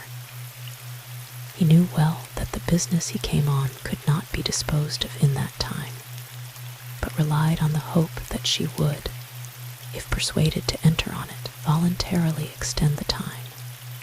"Who are you, and what do you want?" demanded Madame Giscardini sharply, looking keenly at him. "My name, madam, is Amberley. I have the honor to belong to the firm of Messrs. Salmon, Joyner & Joyner, who are solicitors." "What do you want?" "I will not hear you, sir. Let me pass, sir. You are rude and unmannerly not to take a reasonable refusal. Let me pass, sir. I say I insist." She tried to push by him in order to get to her brougham, the door of which was held open by the powdered lackey who had been sitting beside the coachman. Frank Amberley laid a firm, detaining grip on her wrist as she passed by. "Madame Giscardini," he whispered in her ear, "you would consult your own interest in consenting to hear me. I come from Captain Desfrayne, and I wish to ask you a few questions about Leonardo Gilardoni." This time the signora could not restrain the scream that rose to her lips. She stared wildly about her, and then at the enemy who had so suddenly sprung up before her. The idea that he was a detective became almost a certainty. He had come to tax her with her double crime. She must be cool and quiet, she thought the next moment, and strive not to betray herself.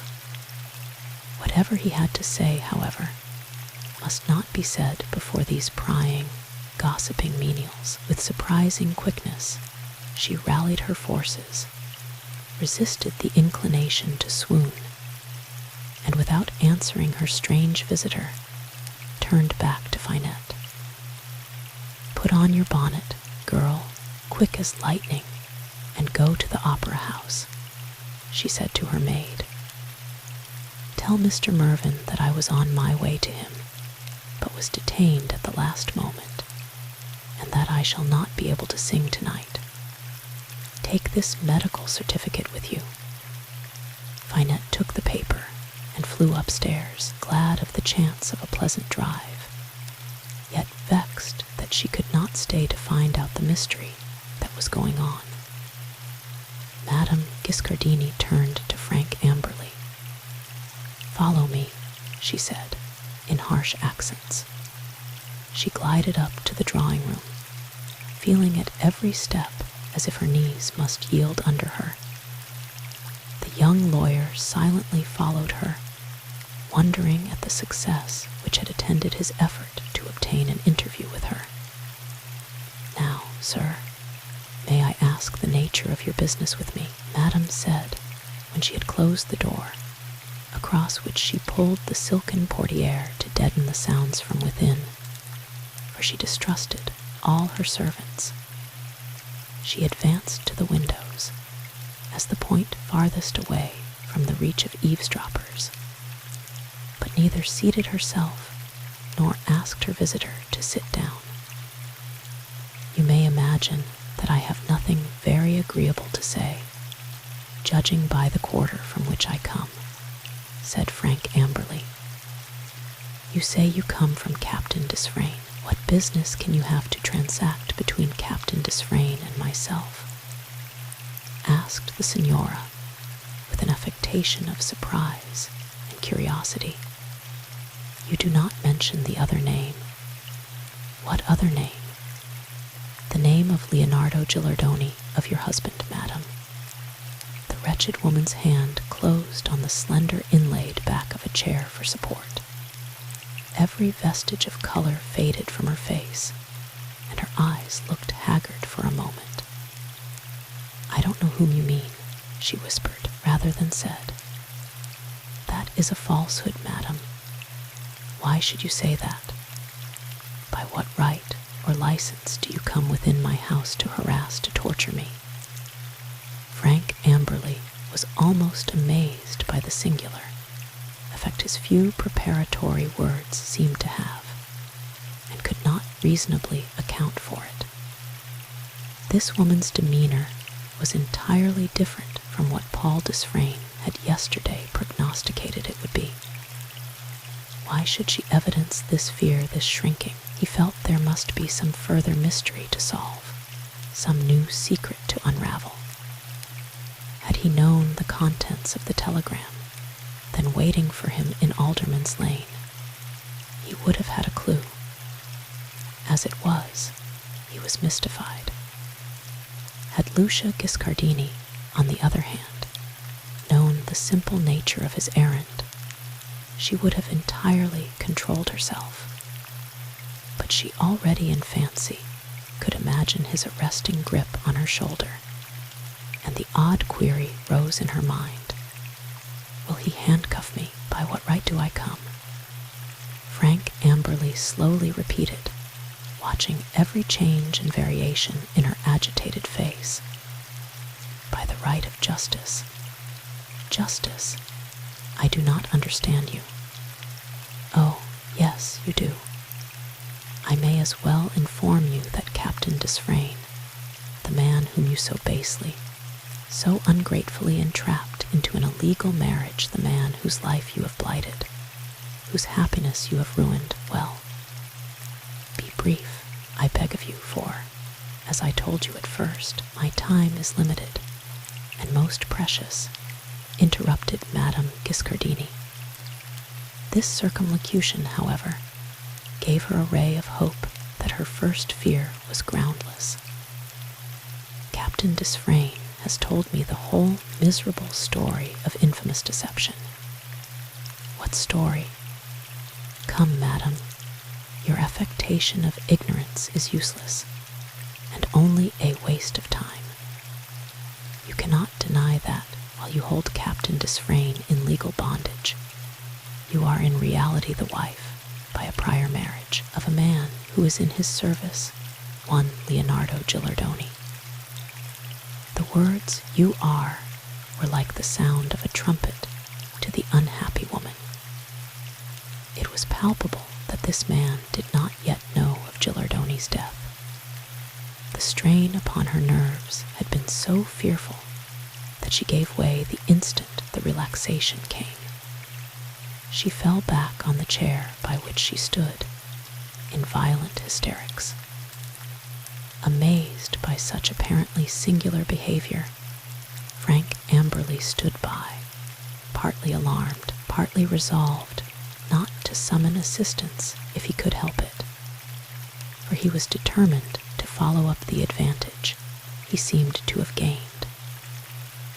Presently, Lucia Giscardini recovered her self-command. She was glad none of the servants had been called, though she would have welcomed the interruption their presence would have caused. "You are doubtless surprised, sir, that I should be thus overcome," she said, "but I am very unwell. I was on my way to the theater to tell the director I could not appear in consequence of sudden illness. My nerves are overstrained. The subject of my marriage with the gentleman you name is a distressing one to me, and one upon which I cannot enter without painful emotion. Of the other person about whom you spoke, I know nothing. I have never heard his name. The person I have the misfortune to call husband has evidently told you a false story. He has treated me with meanness and cruelty, but I have been generous enough not to betray him. Why does he send you to me? Because he thought you might listen to me where you would only laugh in his face. What does he want of me? Let him come himself. At this moment, I wish to see him. I have something of paramount importance to tell him. You may treat me as his nearest friend and confidant in this matter," said the young man quietly. "What you would say to him, you can say to me. What guarantee have I that you really come from him?" demanded the signora. "Why should I raise a fiction of such a kind? What good could I do myself or others by deceiving you? I neither know nor care. With him I will treat with no other. I will tell him so, but you had better hear what I have to say on the part of Captain Desfrayne. Unfortunately, we cannot prove your marriage with this Gilardoni. Pray, madam, may I ask you one question? Speak. How is it that if, as you declare, you have never until this day heard of Leonardo Gilardoni, his name causes you to shudder violently? That is your fancy, sir. I have a slight attack of ague, from which I shiver every now and then," replied Madame Giscardini icily. "I do not believe you, Madame Giscardini, but, as I was saying, we cannot prove your first marriage, because you have stolen the original register, and therefore—" The young woman started from her seat in a kind of frenzy. A moment's reflection, however, caused her to sink back.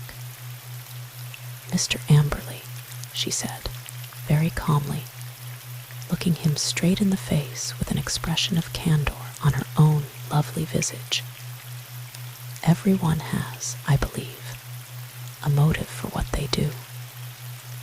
You say you come hither today in the name of justice. What your object may further be I do not know, as you have not as yet deigned to enlighten me upon the precise nature of the demand you apparently intend making upon me. I am convinced that you, and it may be Captain Desfrayne, are deceived by the concocted story of a man who desires to extort money. I am supposed to be rich. I do not deny that I have a great deal of money. I am therefore regarded as a person to be preyed upon. Captain Captain Desfrayne may be actuated by mean and cruel objects in pursuing me, whom he has always treated in so abominable a manner, his jealousy, his ill conduct, obliged me unwillingly to leave him, for I desired to do my duty as a wife, though I did not love him. You and he have, you say, listened to a story told by some man who asserts that I was married to him. Plainly, why do you and Captain Desfrayne lend yourselves to this infamous conspiracy? I do not intend to tamely submit to robbery and insult, I can assure you. Who is this man? He is Captain Desfrayne's valet, said Frank Amberley, who had not attempted even once to interrupt the long harangue with which he had been favored. As I should have imagined, said Madame Giscardini, withering scorn in her look and voice, a disdainful smile on her lips. This man, whom the world supposes to be a gentleman, because he wears the uniform of an officer in the service of the King of England, puts his servant forward to insult and harass me, will, perhaps, urge him to attack me for money. You come to ask me what? Frank Amberley, who had remained standing from the moment he entered the room until now, slightly stooped and leaning forward, gazed intently into the signora's great, bold black eyes.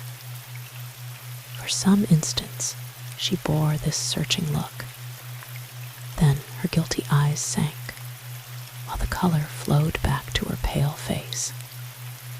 Her hands clenched with suppressed fury, and it was with difficulty she refrained from giving way to a burst of rage, but she feared she might betray herself by a word inadvertently spoken, and so remained silent.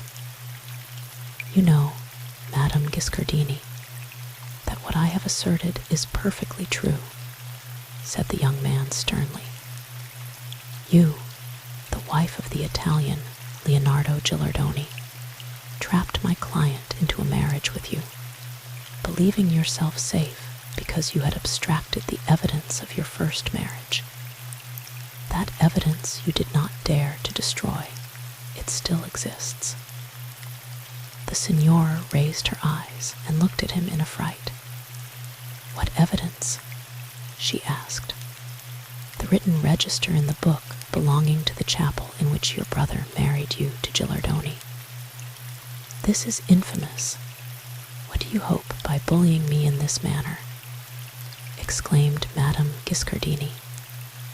You asked what I wanted, why I had come. I will tell you. Before we seek for your brother, the priest, the Padre Joseph, I wish to know what you have done with the registry book. His keenly practiced eye caught a swift glance at hers, gleaming like an instantaneous flash. With a strange misgiving that she was entirely betrayed, that possibly Finette or some other servant had watched her, unseen, and reported her secret doings, she glanced for a second at a tall cabinet standing in a corner of the room, near the pianoforte, a curious old piece of 18th century furniture, inlaid with paintings on enamel. Frank Amberley lowered his gaze and appeared simply to wait for an answer. They have, then, sent you upon this ridiculous errand, said the signora. It is a fool's message, undertaken by a simpleton. You say this story has been hatched up by designing persons, with a view to extort money, or by a pitiful coward who desires to harass and torment me, interrupted the young woman. Aye, as you will, I asked you where this book is concealed. I know you have not destroyed it. You had doubtless your own motives for preserving such a damning piece of evidence against yourself. I foresee that I shall be obliged to dismiss you from the house, sir. Again interrupted Madame Giscardini, rising, concentrated fury blazing in her eyes.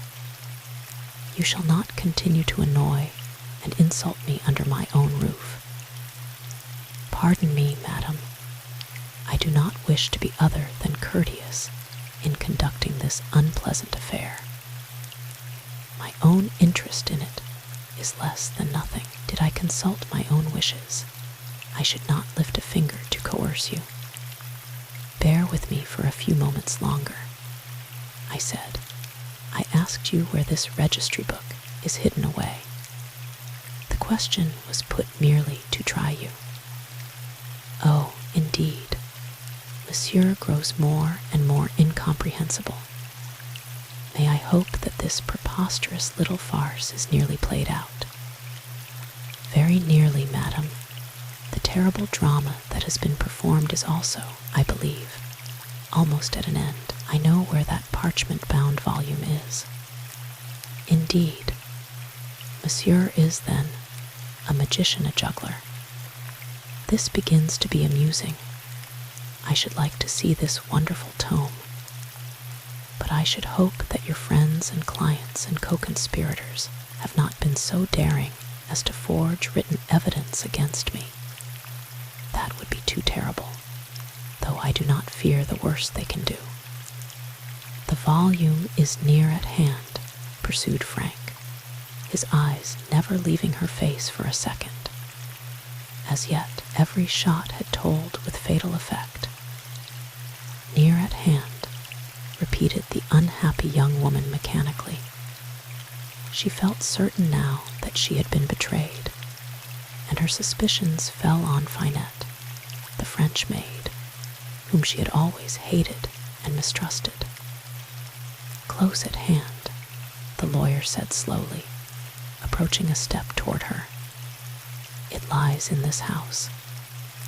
"You mean to say that they have dared to place their forged papers within my own dwelling?" demanded Lucia Giscardini, twisting and twining her fingers in and out of one another.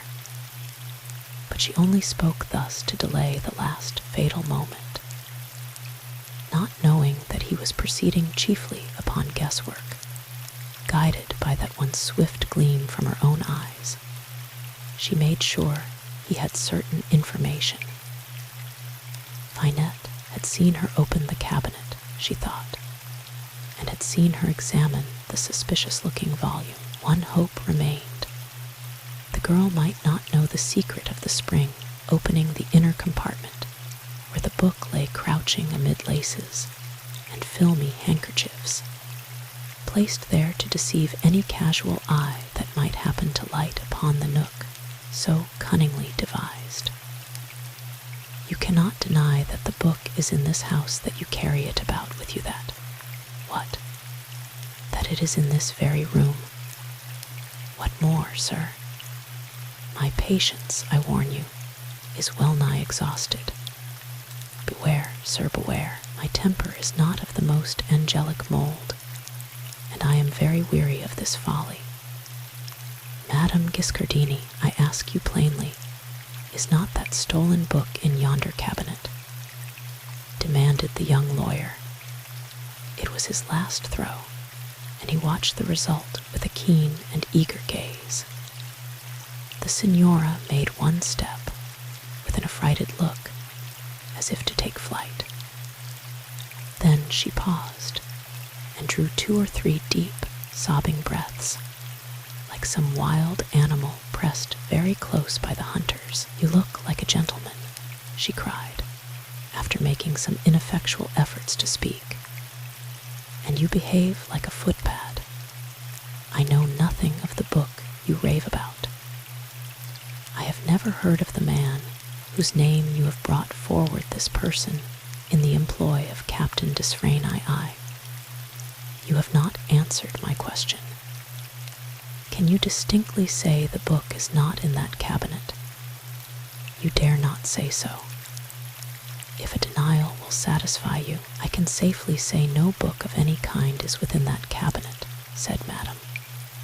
"Our interview is at an end, and I decline to receive you again on any pretense whatever. You dare not open that cabinet, and let me see for myself if what you say is true, said Frank Amberley. You do not believe me, then? Candidly, I do not. I say the book is there.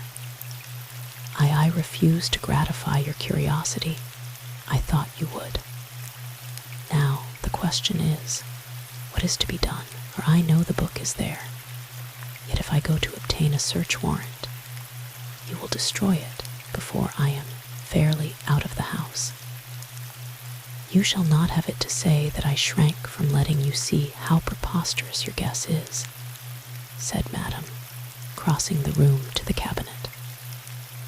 With a trembling finger, she pressed the spring that unlocked the doors and threw the cabinet open. A range of elaborately carved and gilded drawers appeared, a set on the right and a set on the left. You are at liberty to open these drawers, sir. As I have suffered your audacity and presumption so far, I may as well let you run on in your silly insolence to the end. Frank Amberley made no reply. He availed himself of the permission to look into the drawers, which he opened mechanically, pushing them back without really seeing their contents. As he drew them out one after another, Madame Giscardini standing by with a fast-beating heart, he was trying to recall some dim, misty recollection of a cabinet very similar to this, which he had seen at an old country house in Provençal during the days of his childhood. He had a vague conception that about the middle of the double row of drawers there was a spring which, properly moved, revealed the existence of a secret hiding place.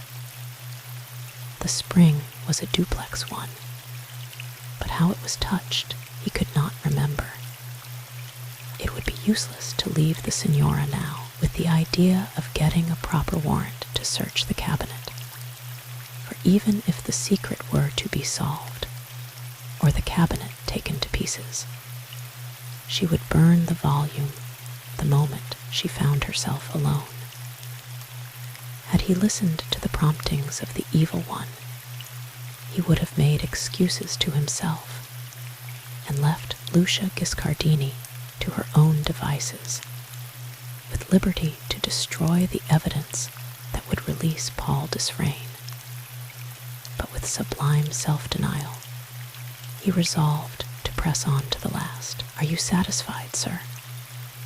Asked Madame Giscardini sneeringly, as she noticed his perplexed look on closing the last drawer.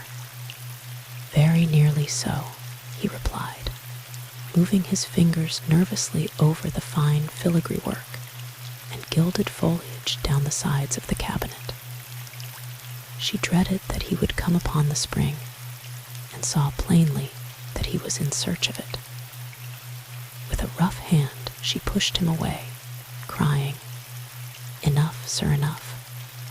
Allow me to close this cabinet, for it contains numberless articles of value," which, but as she pushed Frank Amberley away, his hands touched the duplex spring, and what appeared to be two drawers slowly folded back, sliding in thin layers, one over another, while a fresh drawer was propelled forward in place of the two which disappeared. A scream from Lucia Giscardini told the lawyer that he had discovered the object for which he sought. She caught at the filigree handle. It remained immovable. "Leave the house, sir. I will call my servants to fling you into the street," screamed Madame Giscardini, almost beside herself. The book once found, it would not only ruin her hopes with the prince, but would serve as terrible evidence against her if charged with the murder of the man Gilardoni. She had intended, Gilardoni agreeing to leave Europe, to make a bargain with Paul Desfrayne. By confessing to him that she had been already married at the time time of her union with him on condition that he took an oath never to betray her affairs to human ear, and never to seek her in any way whatever. "If you do not quit my house," she exclaimed, trying to stand between Frank Amberley and the fatal drawer, "I will send for a policeman and give you into custody on the charge of attempting to rifle these drawers." The young man did not answer. There was no longer any doubt that the precious volume lay within a few inches of his hand. The confused memory of the secret spring grew more hazy. He was almost in despair. It seemed hard to be baffled at the moment when victory smiled. Quick as thought, he ran across to the fireplace and caught up the bright steel poker lying in the fender. Before Lucia Giscardini really knew what he meant to do, he had darted back, and with one adroit blow smashed in the front of the drawer. The laces and handkerchiefs were folded about the faded, ink-stained volume, but Frank dragged them out swift as lightning and scattered them at his feet. The book then lay revealed, and he snatched at it. Had the poisoned ring still been on Lucia Giscardini's finger, Frank Amberley's life would not have been worth a second's purchase. As it was, she for a moment, in her mad rage, measured the possibility of matching her strength against his. But the next, the utter futility of doing anything by force, pressed upon her as she glared upon the tall, slender, deep-chested, muscular figure before her. With a low, moaning growl, like that of a tigress deprived of her young, she glided half-blindly under the silken archway into the back room and groped there with an uncertain hand. Frank took advantage of this moment to rush to the window nearest. It was partially raised, and he flung it wide open. The cab was still in waiting, directly opposite, on the very spot where poor Gilardoni had stood scarce more than a week since. The driver was sitting tranquilly on the step of his vehicle, smoking a pipe. Frank threw the book so adroitly that it fell at the man's feet and called to him. The fellow caught up the dingy volume and was under the window in a second.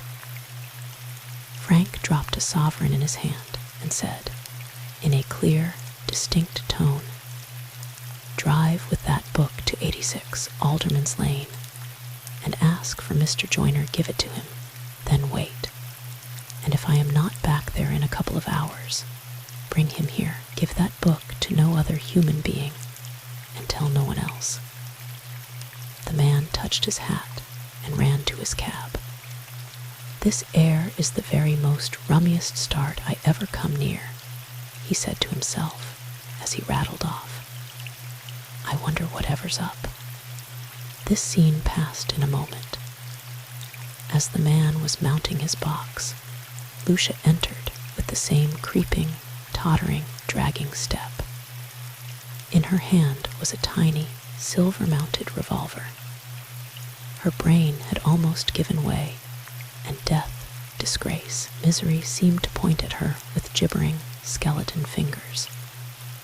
Her one dominant thought was that she must recover that fatal volume at all hazards.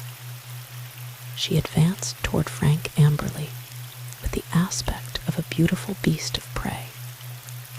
His hands were empty. She glared about to see what he had done with his prize. "Where is it?" she hoarsely demanded, speaking as if her throat were dry. "In a place of safety." "Where is it, I say? What have you done with it?" She suddenly noticed the open window and ran to it. Then the truth flashed upon her. "You have ruined me," she screamed, rushing toward the young lawyer. "I have nothing but disgrace and despair to look forward to. But if I suffer, It matters not if it be for little or much, and I will have vengeance." The click of the lock of her pistol warned Frank of his imminent danger.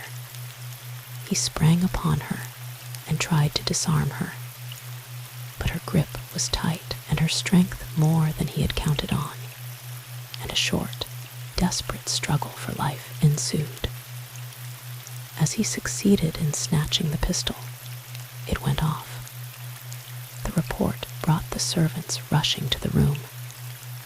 They found their mistress on her knees, her hair floating wildly about her, her face ashy white, her arms entwined about her visitor, who stood with the pistol in his hand, trying to disengage himself.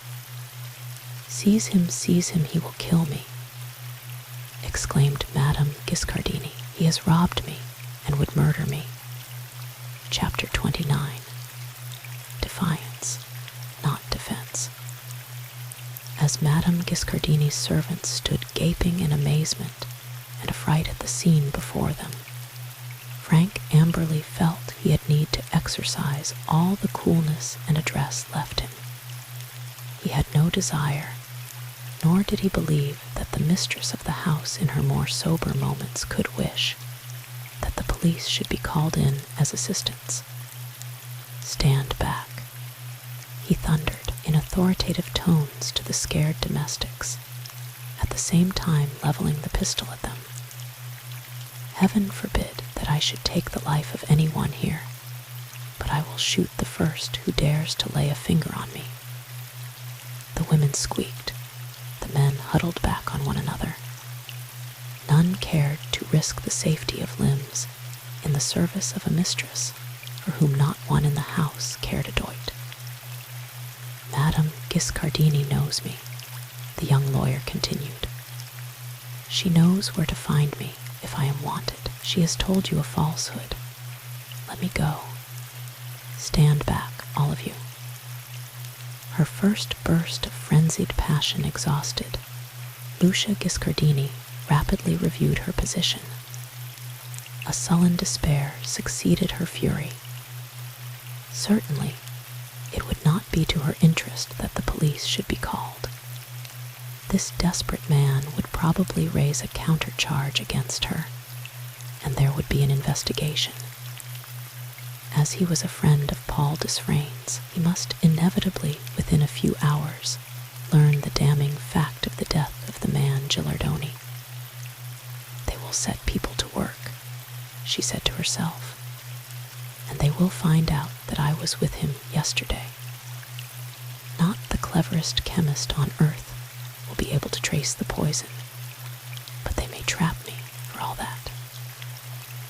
This idea raced through her brain like lightning, so that she seemed only to have time to unlink her arms from about Frank Amberley, place her hands to her forehead as if in horror, and then fall back in an admirably simulated swoon.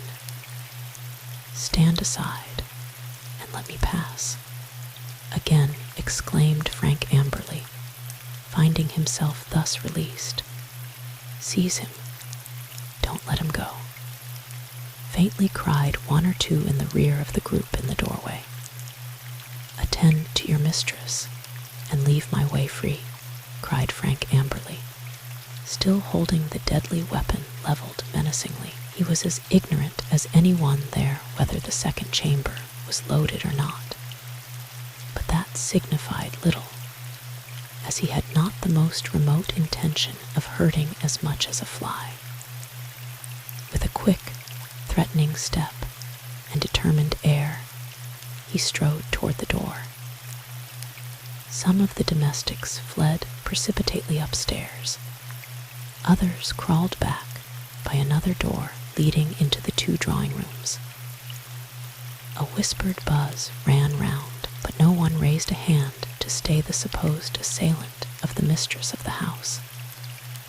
Pistol in hand, he walked between the 2 startled groups, steadily, with perfect sang-froid. At the top of the stairs he turned, and went down step by step, backward, lest he should be surprised and overpowered. one stirred, however, though some of the women peered over the balustrade. One of the housemaids ran and raised Madame Giscardini, who still remained in her convenient swoon, while the other flew to get some water from a side table. Arrived in the hall, Frank Amberley opened the door, laid the pistol on the hall table, and went out. Thank heaven, so far, he exclaimed aloud as he found himself at liberty in the open air. He marveled how they had let him depart, and expected to see them rushing after him, hallooing at the top of their voices. A few rapid strides brought him to the corner. He had it in his heart to take to his heels, but did not yield to the temptation. His pulses were throbbing painfully, and he knew that much was yet to come, but he contrived to maintain his composure. With joy, he saw a slowly crawling hansom coming toward him. The driver hailed him, and he threw himself into the vehicle with a sense of relief indescribable. "Alderman's Lane, City," he cried. It seemed scarcely credible that he should have succeeded in so readily discovering the inestimable treasure which had seemed utterly beyond reach. On reaching his destination, the young lawyer ran lightly up the steps and passed into the office. As it happened, Mr. Willis Joyner was there, reading a note which had just come for him. He looked up and cried out as if in surprise. "Hello, Amberley, is that you? What have you been up to practicing a little mild burglary? A cabman gave you an Italian register just now, did he not?" Anxiously inquired Frank. "He did. I put it in my safe." Arrived in the chamber devoted to the use of the cheerful and urbane Mr. Willis Joyner, Frank seized on the volume the instant it was produced from the ponderous iron safe. In a very short investigation, for he was an accomplished master of the Italian language, he lighted on the register, which was to set Paul Desfrayne at liberty. "By the way," Mr. Willis remarked, "a telegram arrived for you directly after you left this morning. I had forgotten." "A telegram? Did an Italian call for me?" "Not that I know of." Frank Amberley tore open the envelope of the telegram. "Great heavens!" he ejaculated when he had read the few terrible lines of the dispatch. They ran thus: "On my return last night, I found Leonardo Gilardoni lying dead in my rooms. I fear he has met with foul play. On my way, I believe I saw Madame G. walking at a rapid pace toward the station. I pursued, but when I reached the station, I found the last train had just started for London. I cannot help associating the fact of her presence here with the death of my poor servant. Pray heaven I may be in error in thinking so. Inquest this afternoon." Agitated by the events of the morning, Frank Amberley was inexpressibly shocked by this fatal intelligence. Dropping the paper from his trembling fingers, he sank into a chair, as if unable to speak. Mr. Willis Joyner hastily poured out some wine, which he offered to Frank, and stood by with the tender sympathy of some gentle-hearted woman.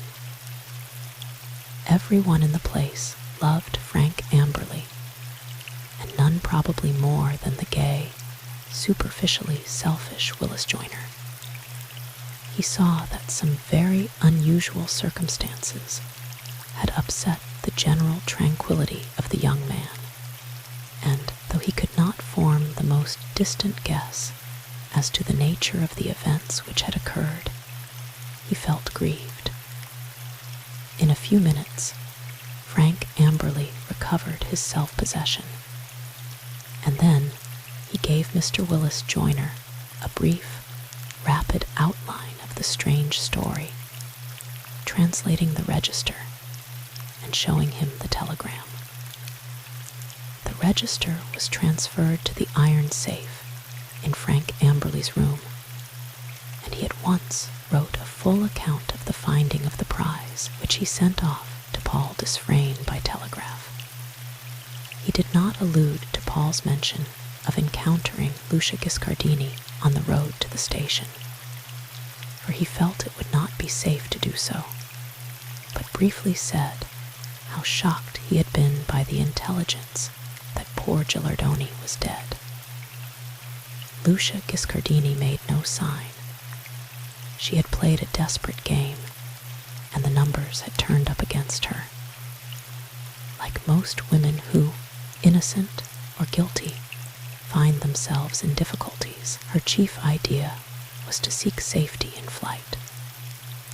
She dared not face Paul Desfrayne, for she could expect no mercy at his hands. Bitterly did she curse the folly, the cowardice, that had hindered her from destroying the evidence of her marriage with Gilardoni. Deeply now did she deplore having run the terrible risk of killing her real husband. On the departure of Frank Amberley, she had sullenly cleared the room of her attendants and then sat down to think, or to try if it were possible to collect her scattered wits. Disgrace, death were before her, but which way to turn? Whither fly? The idea of destroying herself occurred to her disordered brain, but then she thought that resource would do when all else failed. Money she had in plenty. Why should she give up this fair and alluring earth if safety could be purchased?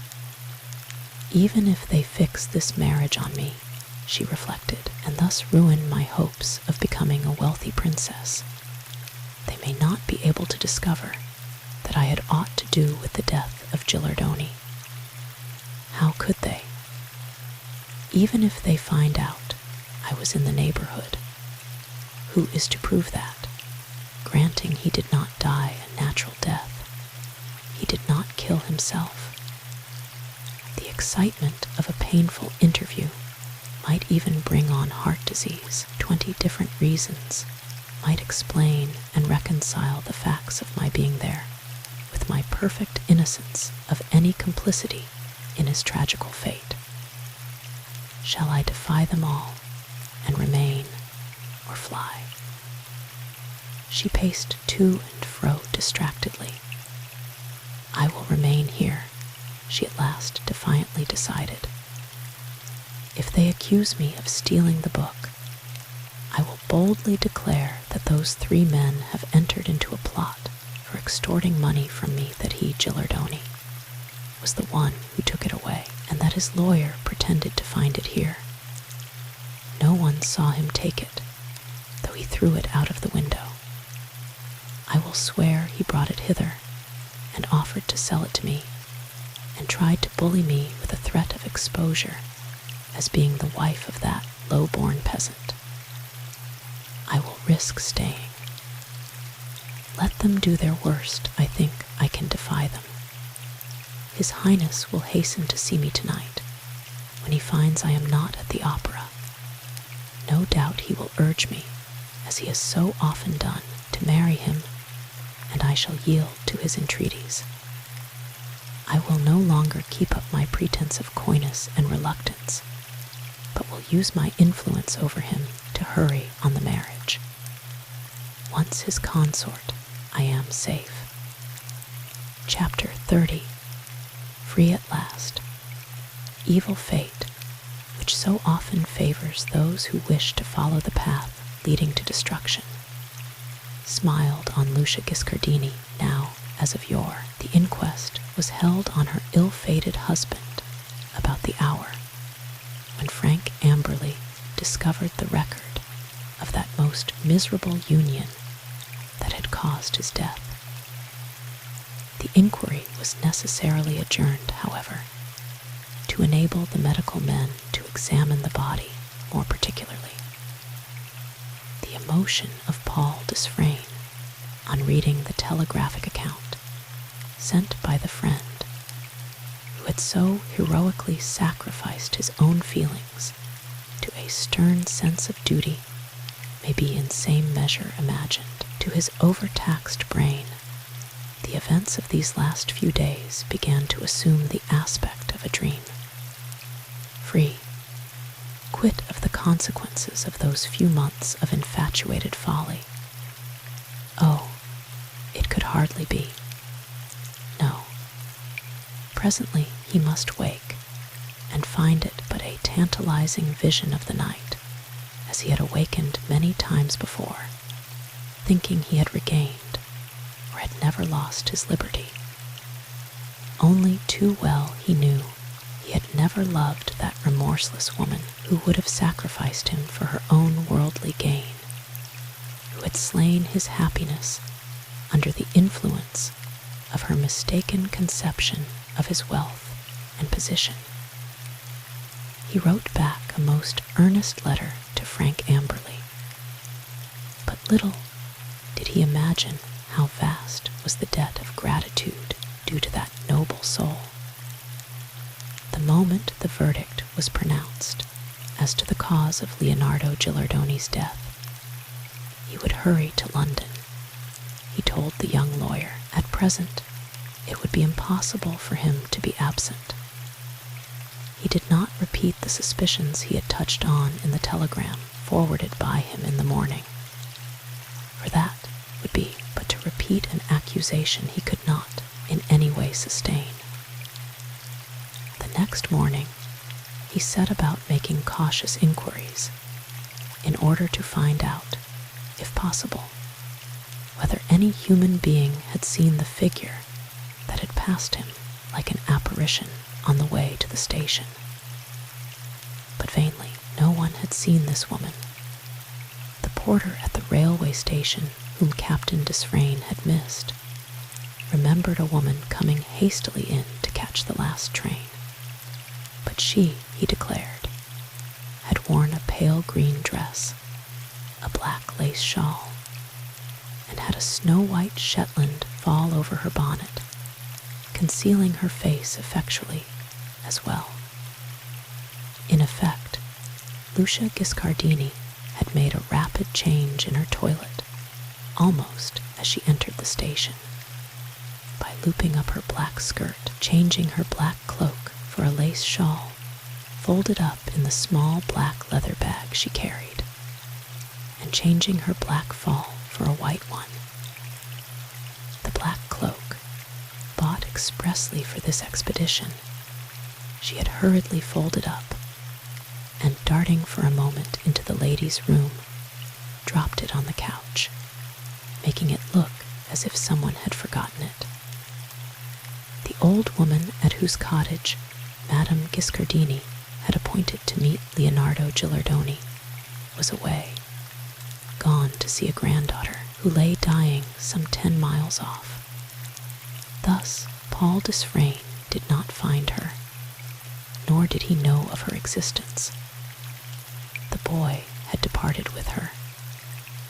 No one could throw the slightest ray of light on the history of those hours of apparent solitude, which had been spent by the unhappy valet from the departure until the return of his master on that last day of his life.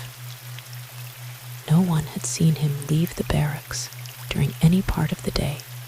None had seen him return. It had happened that the boy charged with Madame Giscardini's message had not needed to ask for him, because Gilardoni was walking about the yard, and to him the lad had first spoken.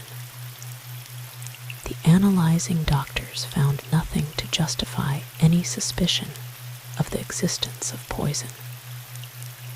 Such signs as were apparent resembled those of apoplexy so closely that the most accurate judges might easily have been deceived. They gave in a certificate to the effect that the cause of death was apoplexy.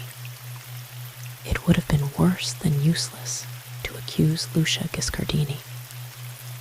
Paul Desfrayne began to persuade himself that he must have been deluded by his own excited imagination when he fancied he saw her on that lonely, darksome road.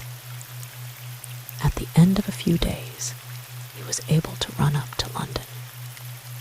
His first visit was to Frank Amberley. The lawyer showed him the ink-stained, vellum-covered book containing the brief register that would restore some light and happiness to Paul Desfrayne's life. Paul's heart was overflowing with gratitude to the friend who had regained for him the liberty that seemed gone forever. Fortune was resolved on favoring him now, however. On leaving Alderman's Lane, he went to the club of which he was a member. Immersed in thought, the young man was walking at a rapid pace when a faint, musical exclamation and what sounded much like his own name caused him to awake from his abstraction and look up. His eyes met those of Lois Turquand, fixed upon him with a strange, indefinable expression that made his heart beat, while a vivid blush overspread that beautiful face upon which he had so often meditated, to the risk of his own peace, since he had first beheld it. Miss Turquand was sitting in an open carriage with Blanche Dormer in front of a large drapery establishment. They were waiting for Lady Quaintree, who had alighted with the view of matching some silk. It had been Miss Dormer who cried out Captain Desfrayne's name. The girls had hoped he might not have heard, but his looks showed that he had done so. He lifted his hat and came to the side of the carriage to speak to the young ladies. The gloomy, careworn expression had already begun to melt from his face, and, in a manner, he was no longer the self-restrained, cold personage he had been since the days his misfortune had gathered upon him. Before she could weigh the propriety of doing so, Lois had allowed her fingers to glide into his, and it was not until she felt a tender pressure, scarcely meant by Paul, that she thought she should have withheld her hand. "He is cruel and deceitful," she said to herself, turning away her head to avoid the glance which at once thrilled and distressed her. Some ordinary civilities and usual courtesies passed. A flower girl came to the opposite side of the carriage and addressed Miss Dormer. Paul took advantage of this passing distraction to say rapidly to Lois, in a lower tone than he had used before, "Miss Turquand, I began a story the night I saw you in the country. If I ever have the privilege of completing it, you will find that now it will have a very different ending." At this instant, Lady Quaintree issued from the shop, followed by a shopman laden with parcels. Her ladyship had been unable to resist some tempting novelties and some wonderful bargains from a bankrupt stock. "Captain Desfrayne," she said, "I did not know you were in town." "I have only run up for a few hours on urgent business, madam," he replied. "We go to Eastbourne this day week," her ladyship continued. "My husband has been very unwell, and the physicians have ordered change of air." She added that they would be happy to see Captain Desfrayne if he chose to call at Loan Square before he left town again. Some more civilities, and the carriage drove away. One long look passed between Paul and Lois, a look of mingled feeling on his side, of inquiry, of surprise, of displeasure on hers, one of those glances that serve to link two souls together, be it for good, be it for evil. It left the young girl trembling, perplexed,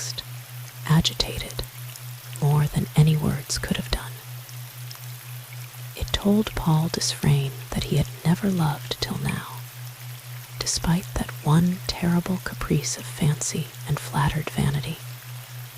But the hopes, the desires, the incipient love he had not dared to cherish the last time he had seen this angelic creature, this beautiful, pure English girl who seemed to have glided across his path to lead him from darkness and misery into light and happiness, these feelings he might now yield to without sin. The air seemed full of golden haze, and even the sombre figure of Lucia Giscardini could scarce dim the brightness of the daydream that surrounded him. Chapter 31. Lucia's Tears. Lucia Giscardini had started by the night mail for Paris. The next morning was the one fixed for her marriage, arranged to take place as quietly as possible at the Russian embassy. Fatigued, nay, utterly exhausted, she slept heavily for some hours after her arrival at her apartments in the Rue Saint-Honoré. When Finette came to arouse her, according to orders, she was lying like one in a stupor, and it was with the greatest difficulty the girl could wake her.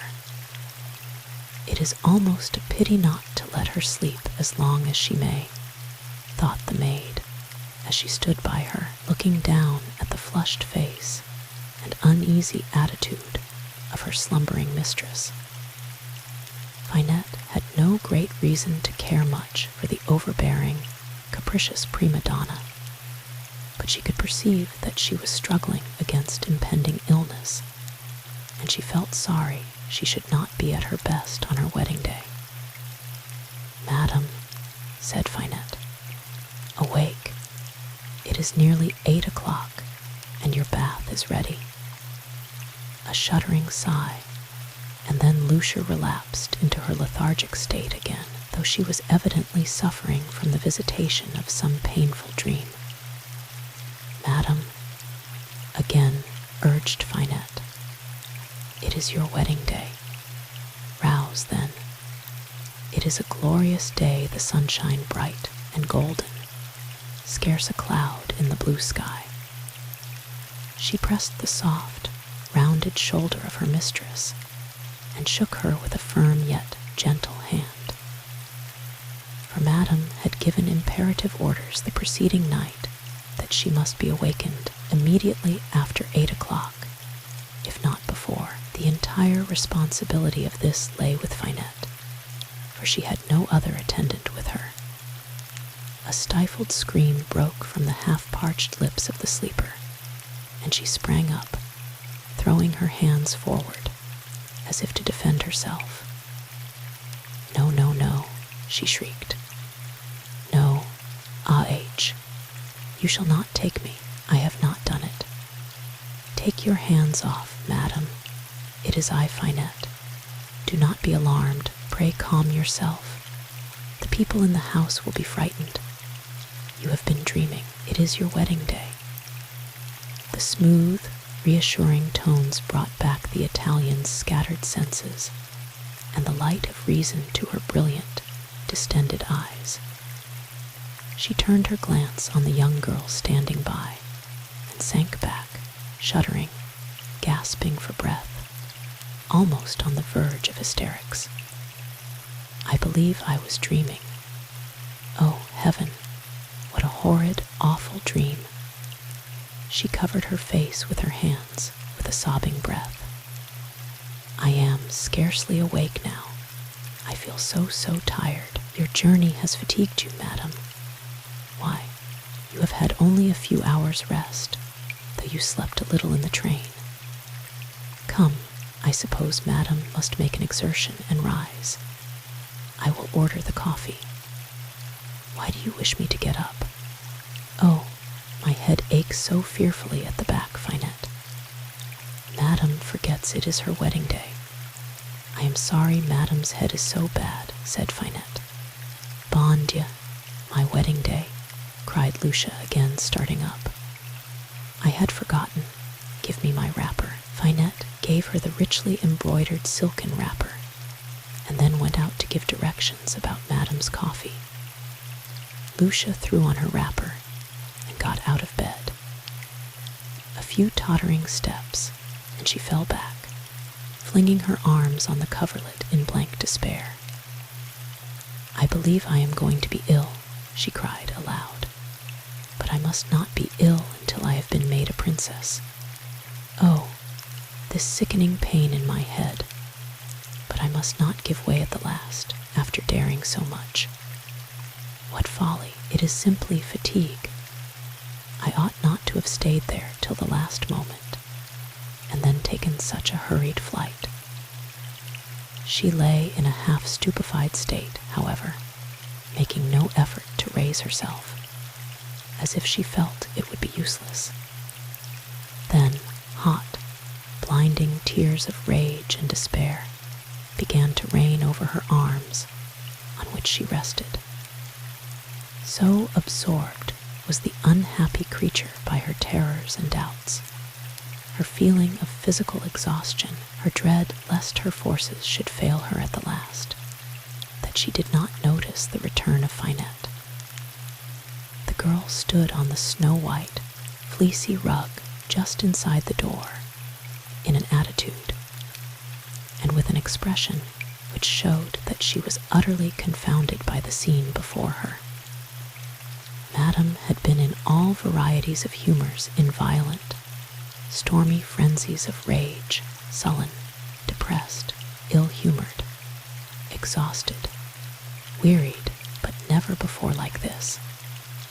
Finette's idea was natural, and yet hitherto undreamed of, for her lady had seemed, if not the least in love with her handsome prince, certainly pleased and eager to welcome him.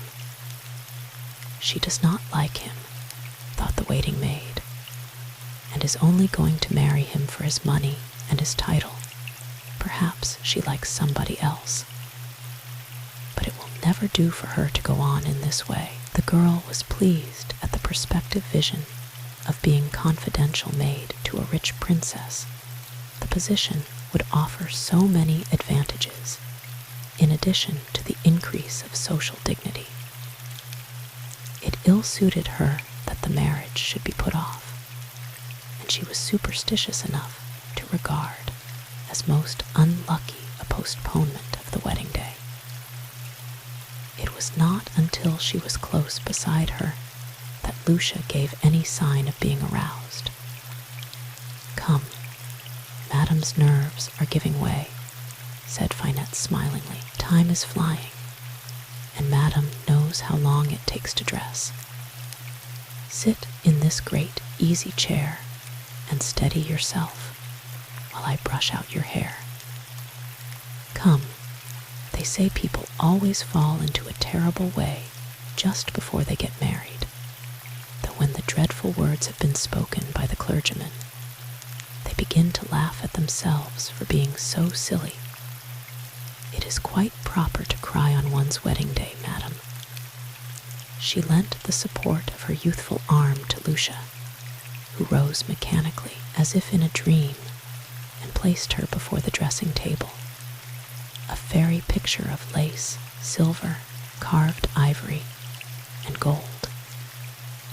Then she proceeded to array the bride, who exerted herself when desired to do so, but otherwise sat or stood like a lovely inanimate statue or waxen figure. Although it was to be a strictly private marriage, the only attendant on herself being Finette, Lucia had prepared a toilet of the most recherché quality. A pure, white silk covered with rare and costly laces, a hat of elfin workmanship, over which was thrown a square of tulle, frilled and embroidered petticoats, proclaimed her bridal state.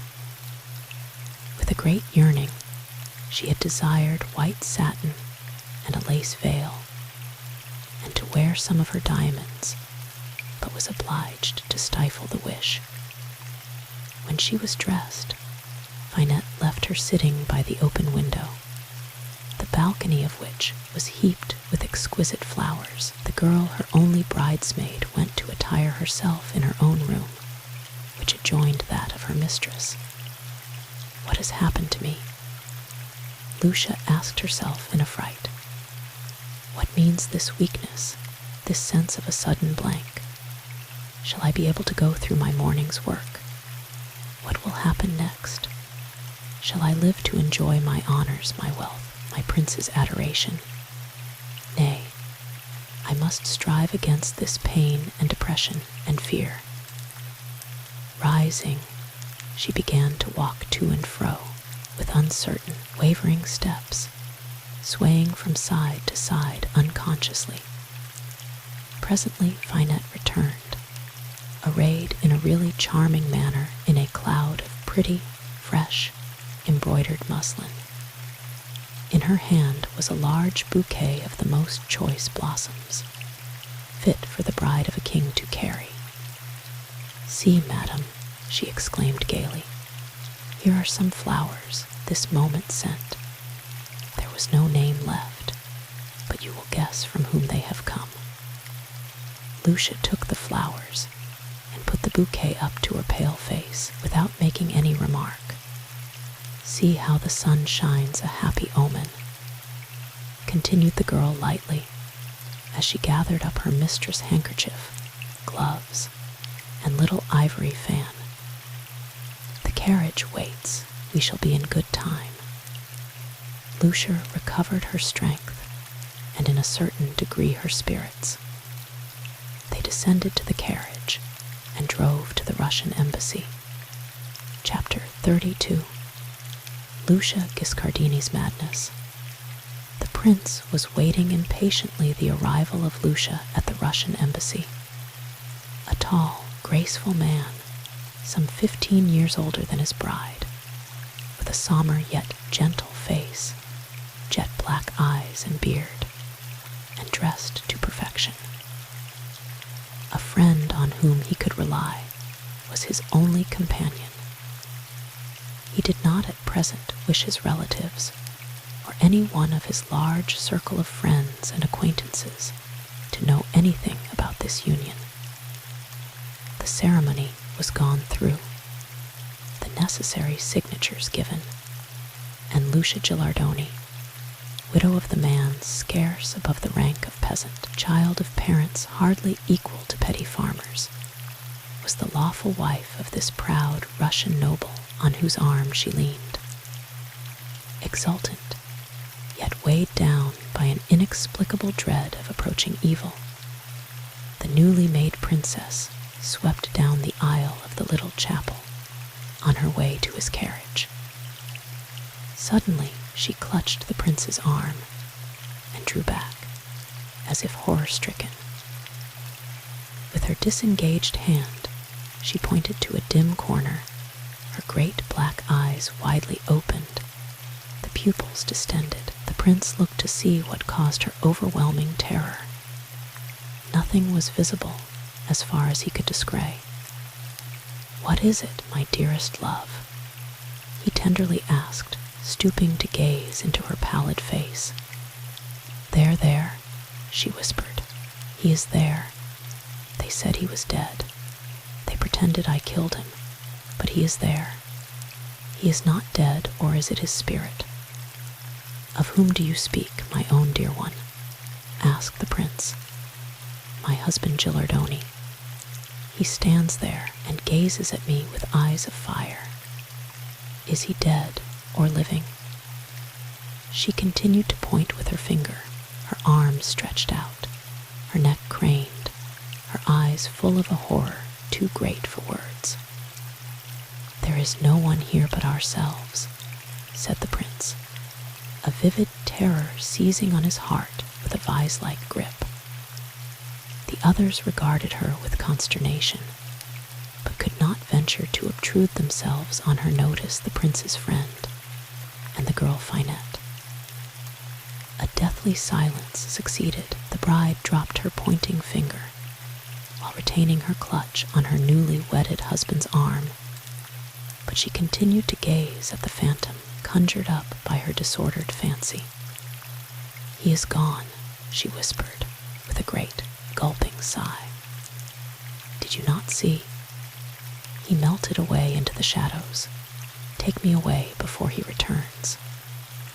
The prince hurried her to the door, then down the steps, and into his carriage. His friend placed the girl Finette in her mistress' carriage and directed the coachman to take her as quickly as his horses would go to the Hotel Fleury in the Rue de Richelieu, where the newly married couple were to sojourn in a magnificent suite of apartments for a couple of days previous to starting for Switzerland.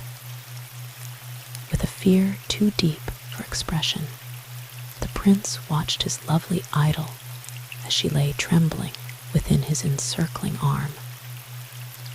Her face was of a ghastly pallor, and her eyes were fixed with an absolutely vacant look on the opposite side of the carriage.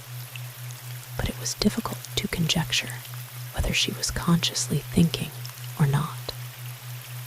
Those betraying words of hers, "They said he was dead. They pretended I had killed him, my husband Gilardoni," echoed in the brain of the prince like a beating pulse. Had she, then, committed some fearful crime, and had her reason given way under the sting of conscience? But no, 1,000 times no, it was impossible. With a love, a loyalty wasted on its object, he refused to believe anything ill of his beloved one. My wife," he murmured fondly. Lucia shivered, but made no response. They drove fast, and were soon at the gates of the stately pile where the bride was to be lodged suitably to her rank.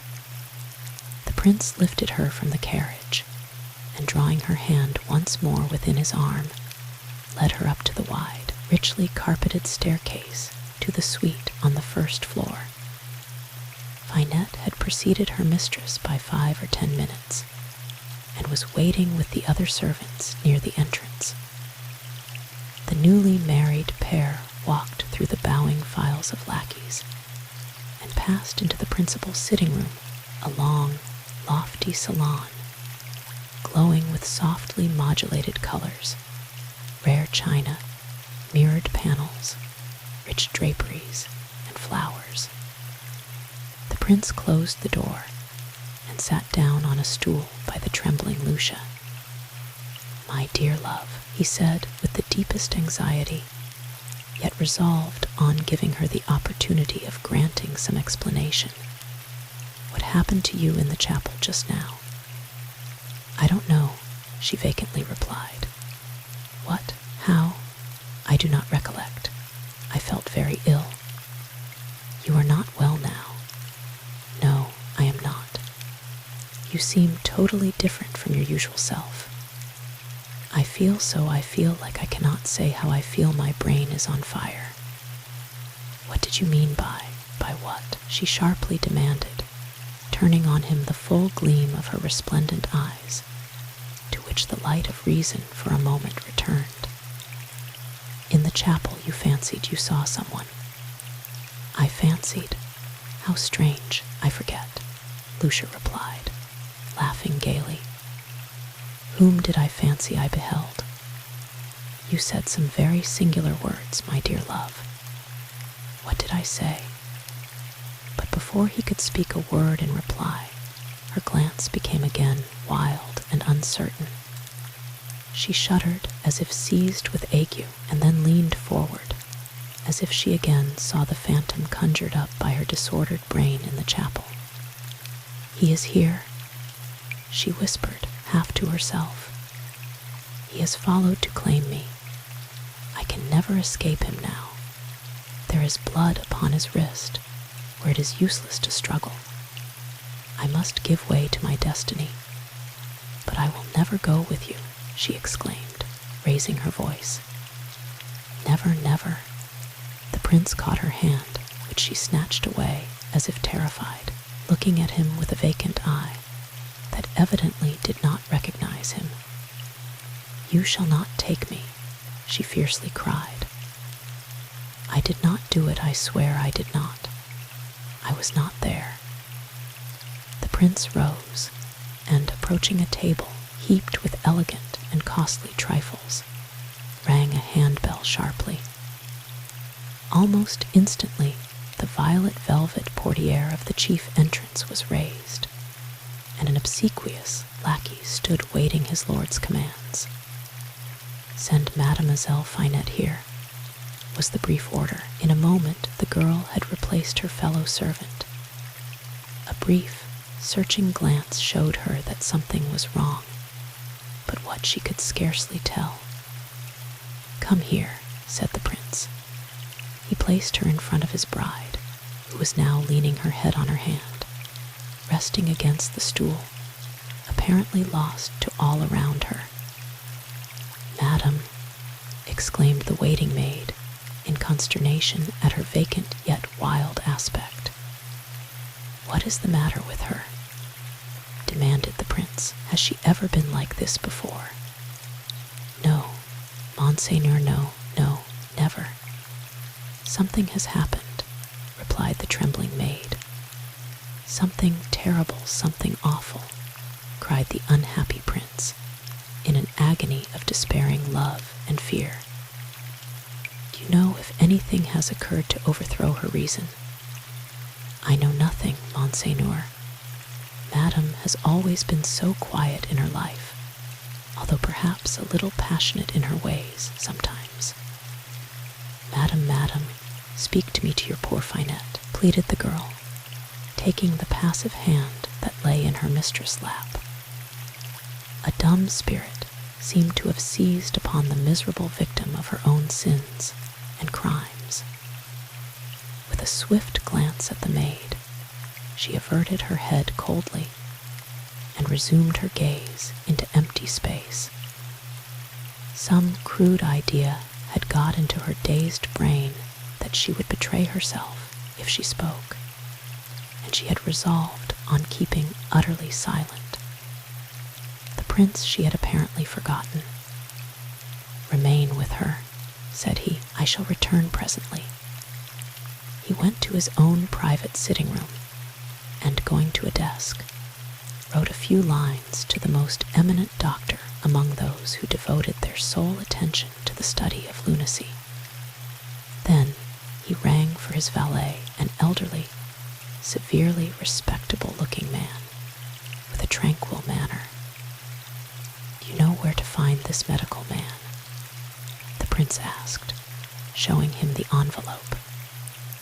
"I believe, Monseigneur, he lives in the Rue de Rivoli, but I can easily find out," answered the valet. "Do so. Take the Bertha M, and do not return without him.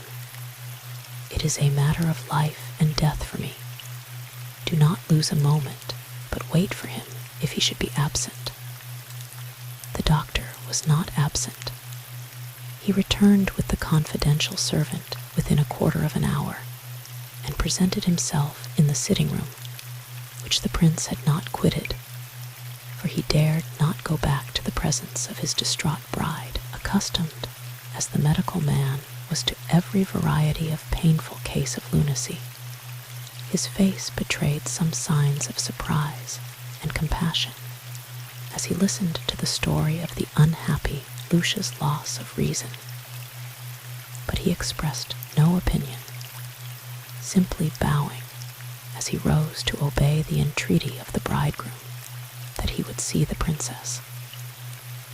"Pardon me if I stay here until you come back to me," said the prince, his ashy face showing only too plainly the suffering at his heart. "I dare not accompany you.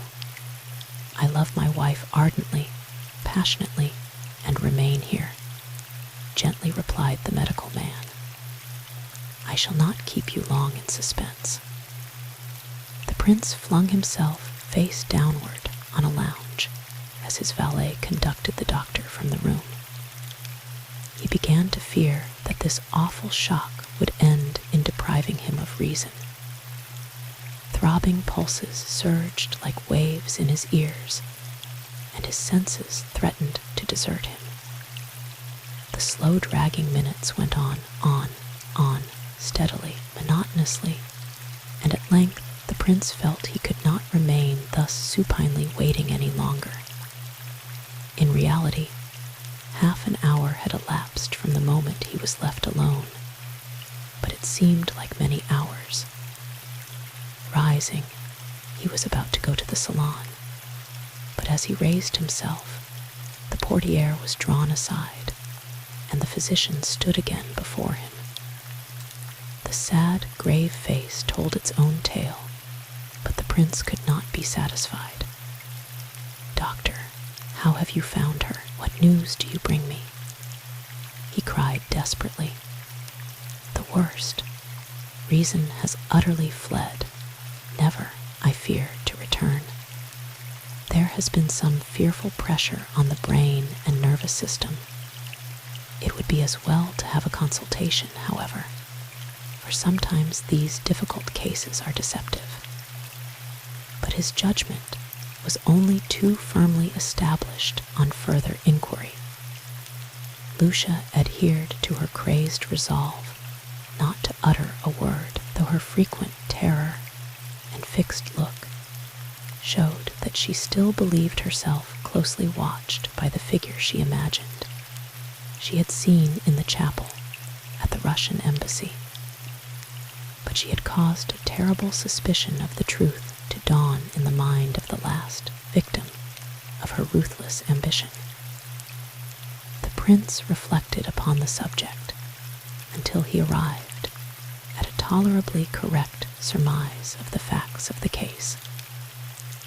A man of prompt resolve and speedy action, he at once settled in his mind the course he should pursue.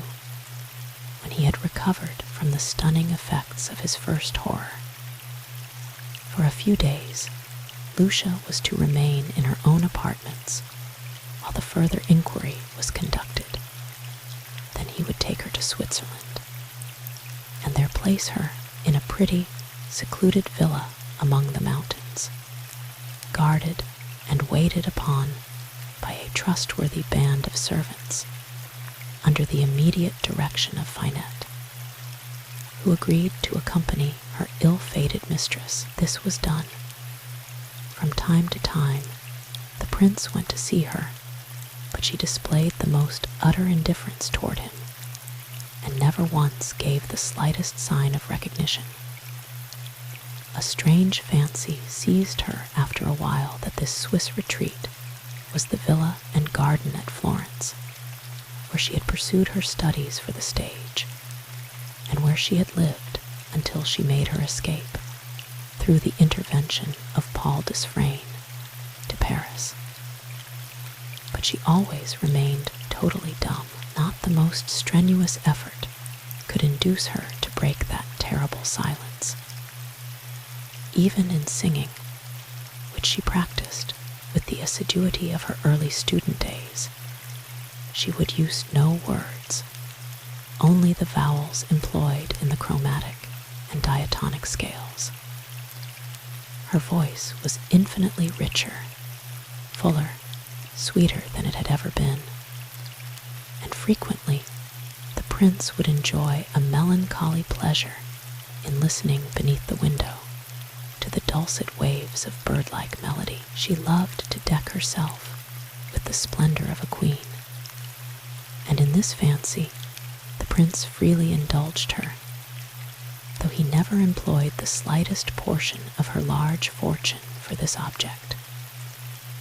The horror which might have crushed his love when he was forced to believe that she might have committed the crime of which she had accused herself was tempered by the most profound pity for her distraught state.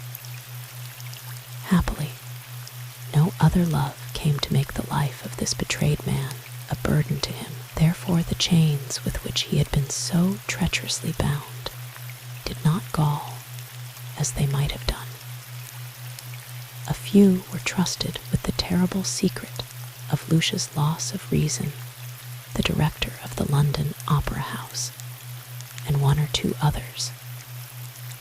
When the emissaries of justice came to seek for her to accuse her of her sacrilegious theft.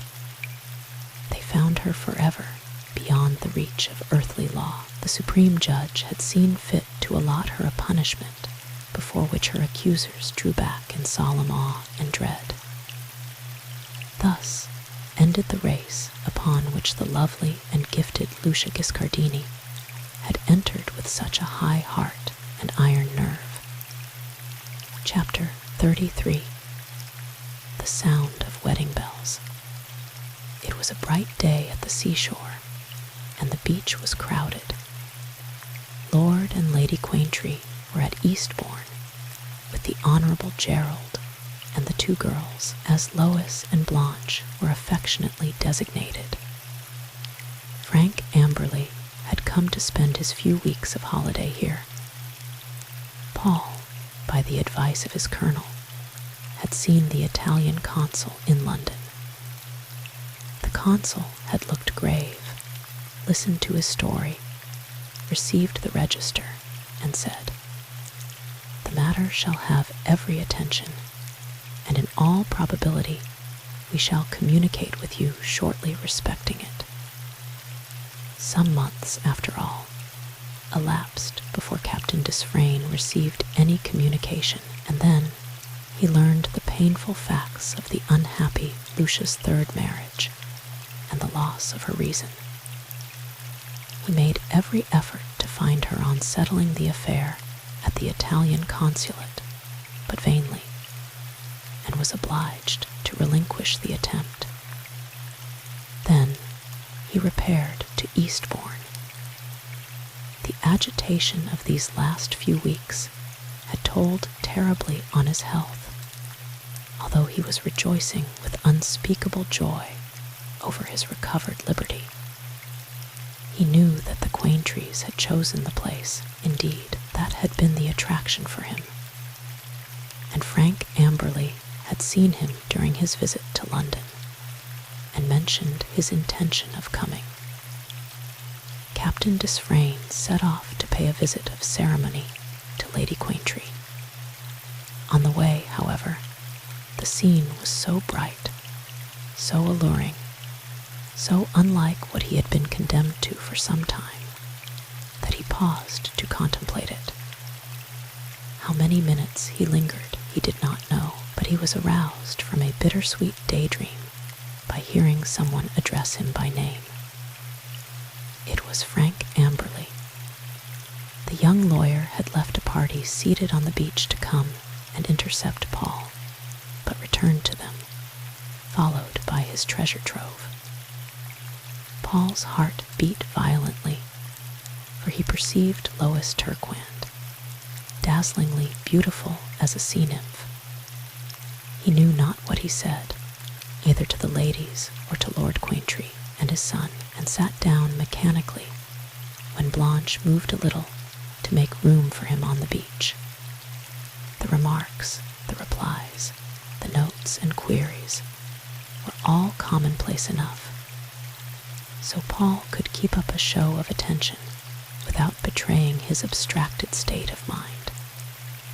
Charming indeed, he had just returned to an observation of Lady Quaintree's Lois, was absolutely silent. Frank Amberley, too loyal to gain any advantage by treachery, would have explained to Lois that the sad story he told her had ended less tragically than it threatened to do, but he had not yet found any opportunity of speaking to Miss Turquand undisturbed. He had, in fact, preceded Captain Desfrayne by only a couple of days. Gerald had continued to devote himself to Blanche, in spite of his mother's evidences of displeasure. Lady Quaintree had begun to despair of being able to secure Lois as a daughter-in-law. Blanche was amused by the little flirtation into which Gerald had drawn her, but she cared not a straw for him, while the grave, handsome face, the soft, musical accents of Frank Amberley began to dangerously haunt her dreams. The little party rose and Paul Desfrayne accompanied them a short way.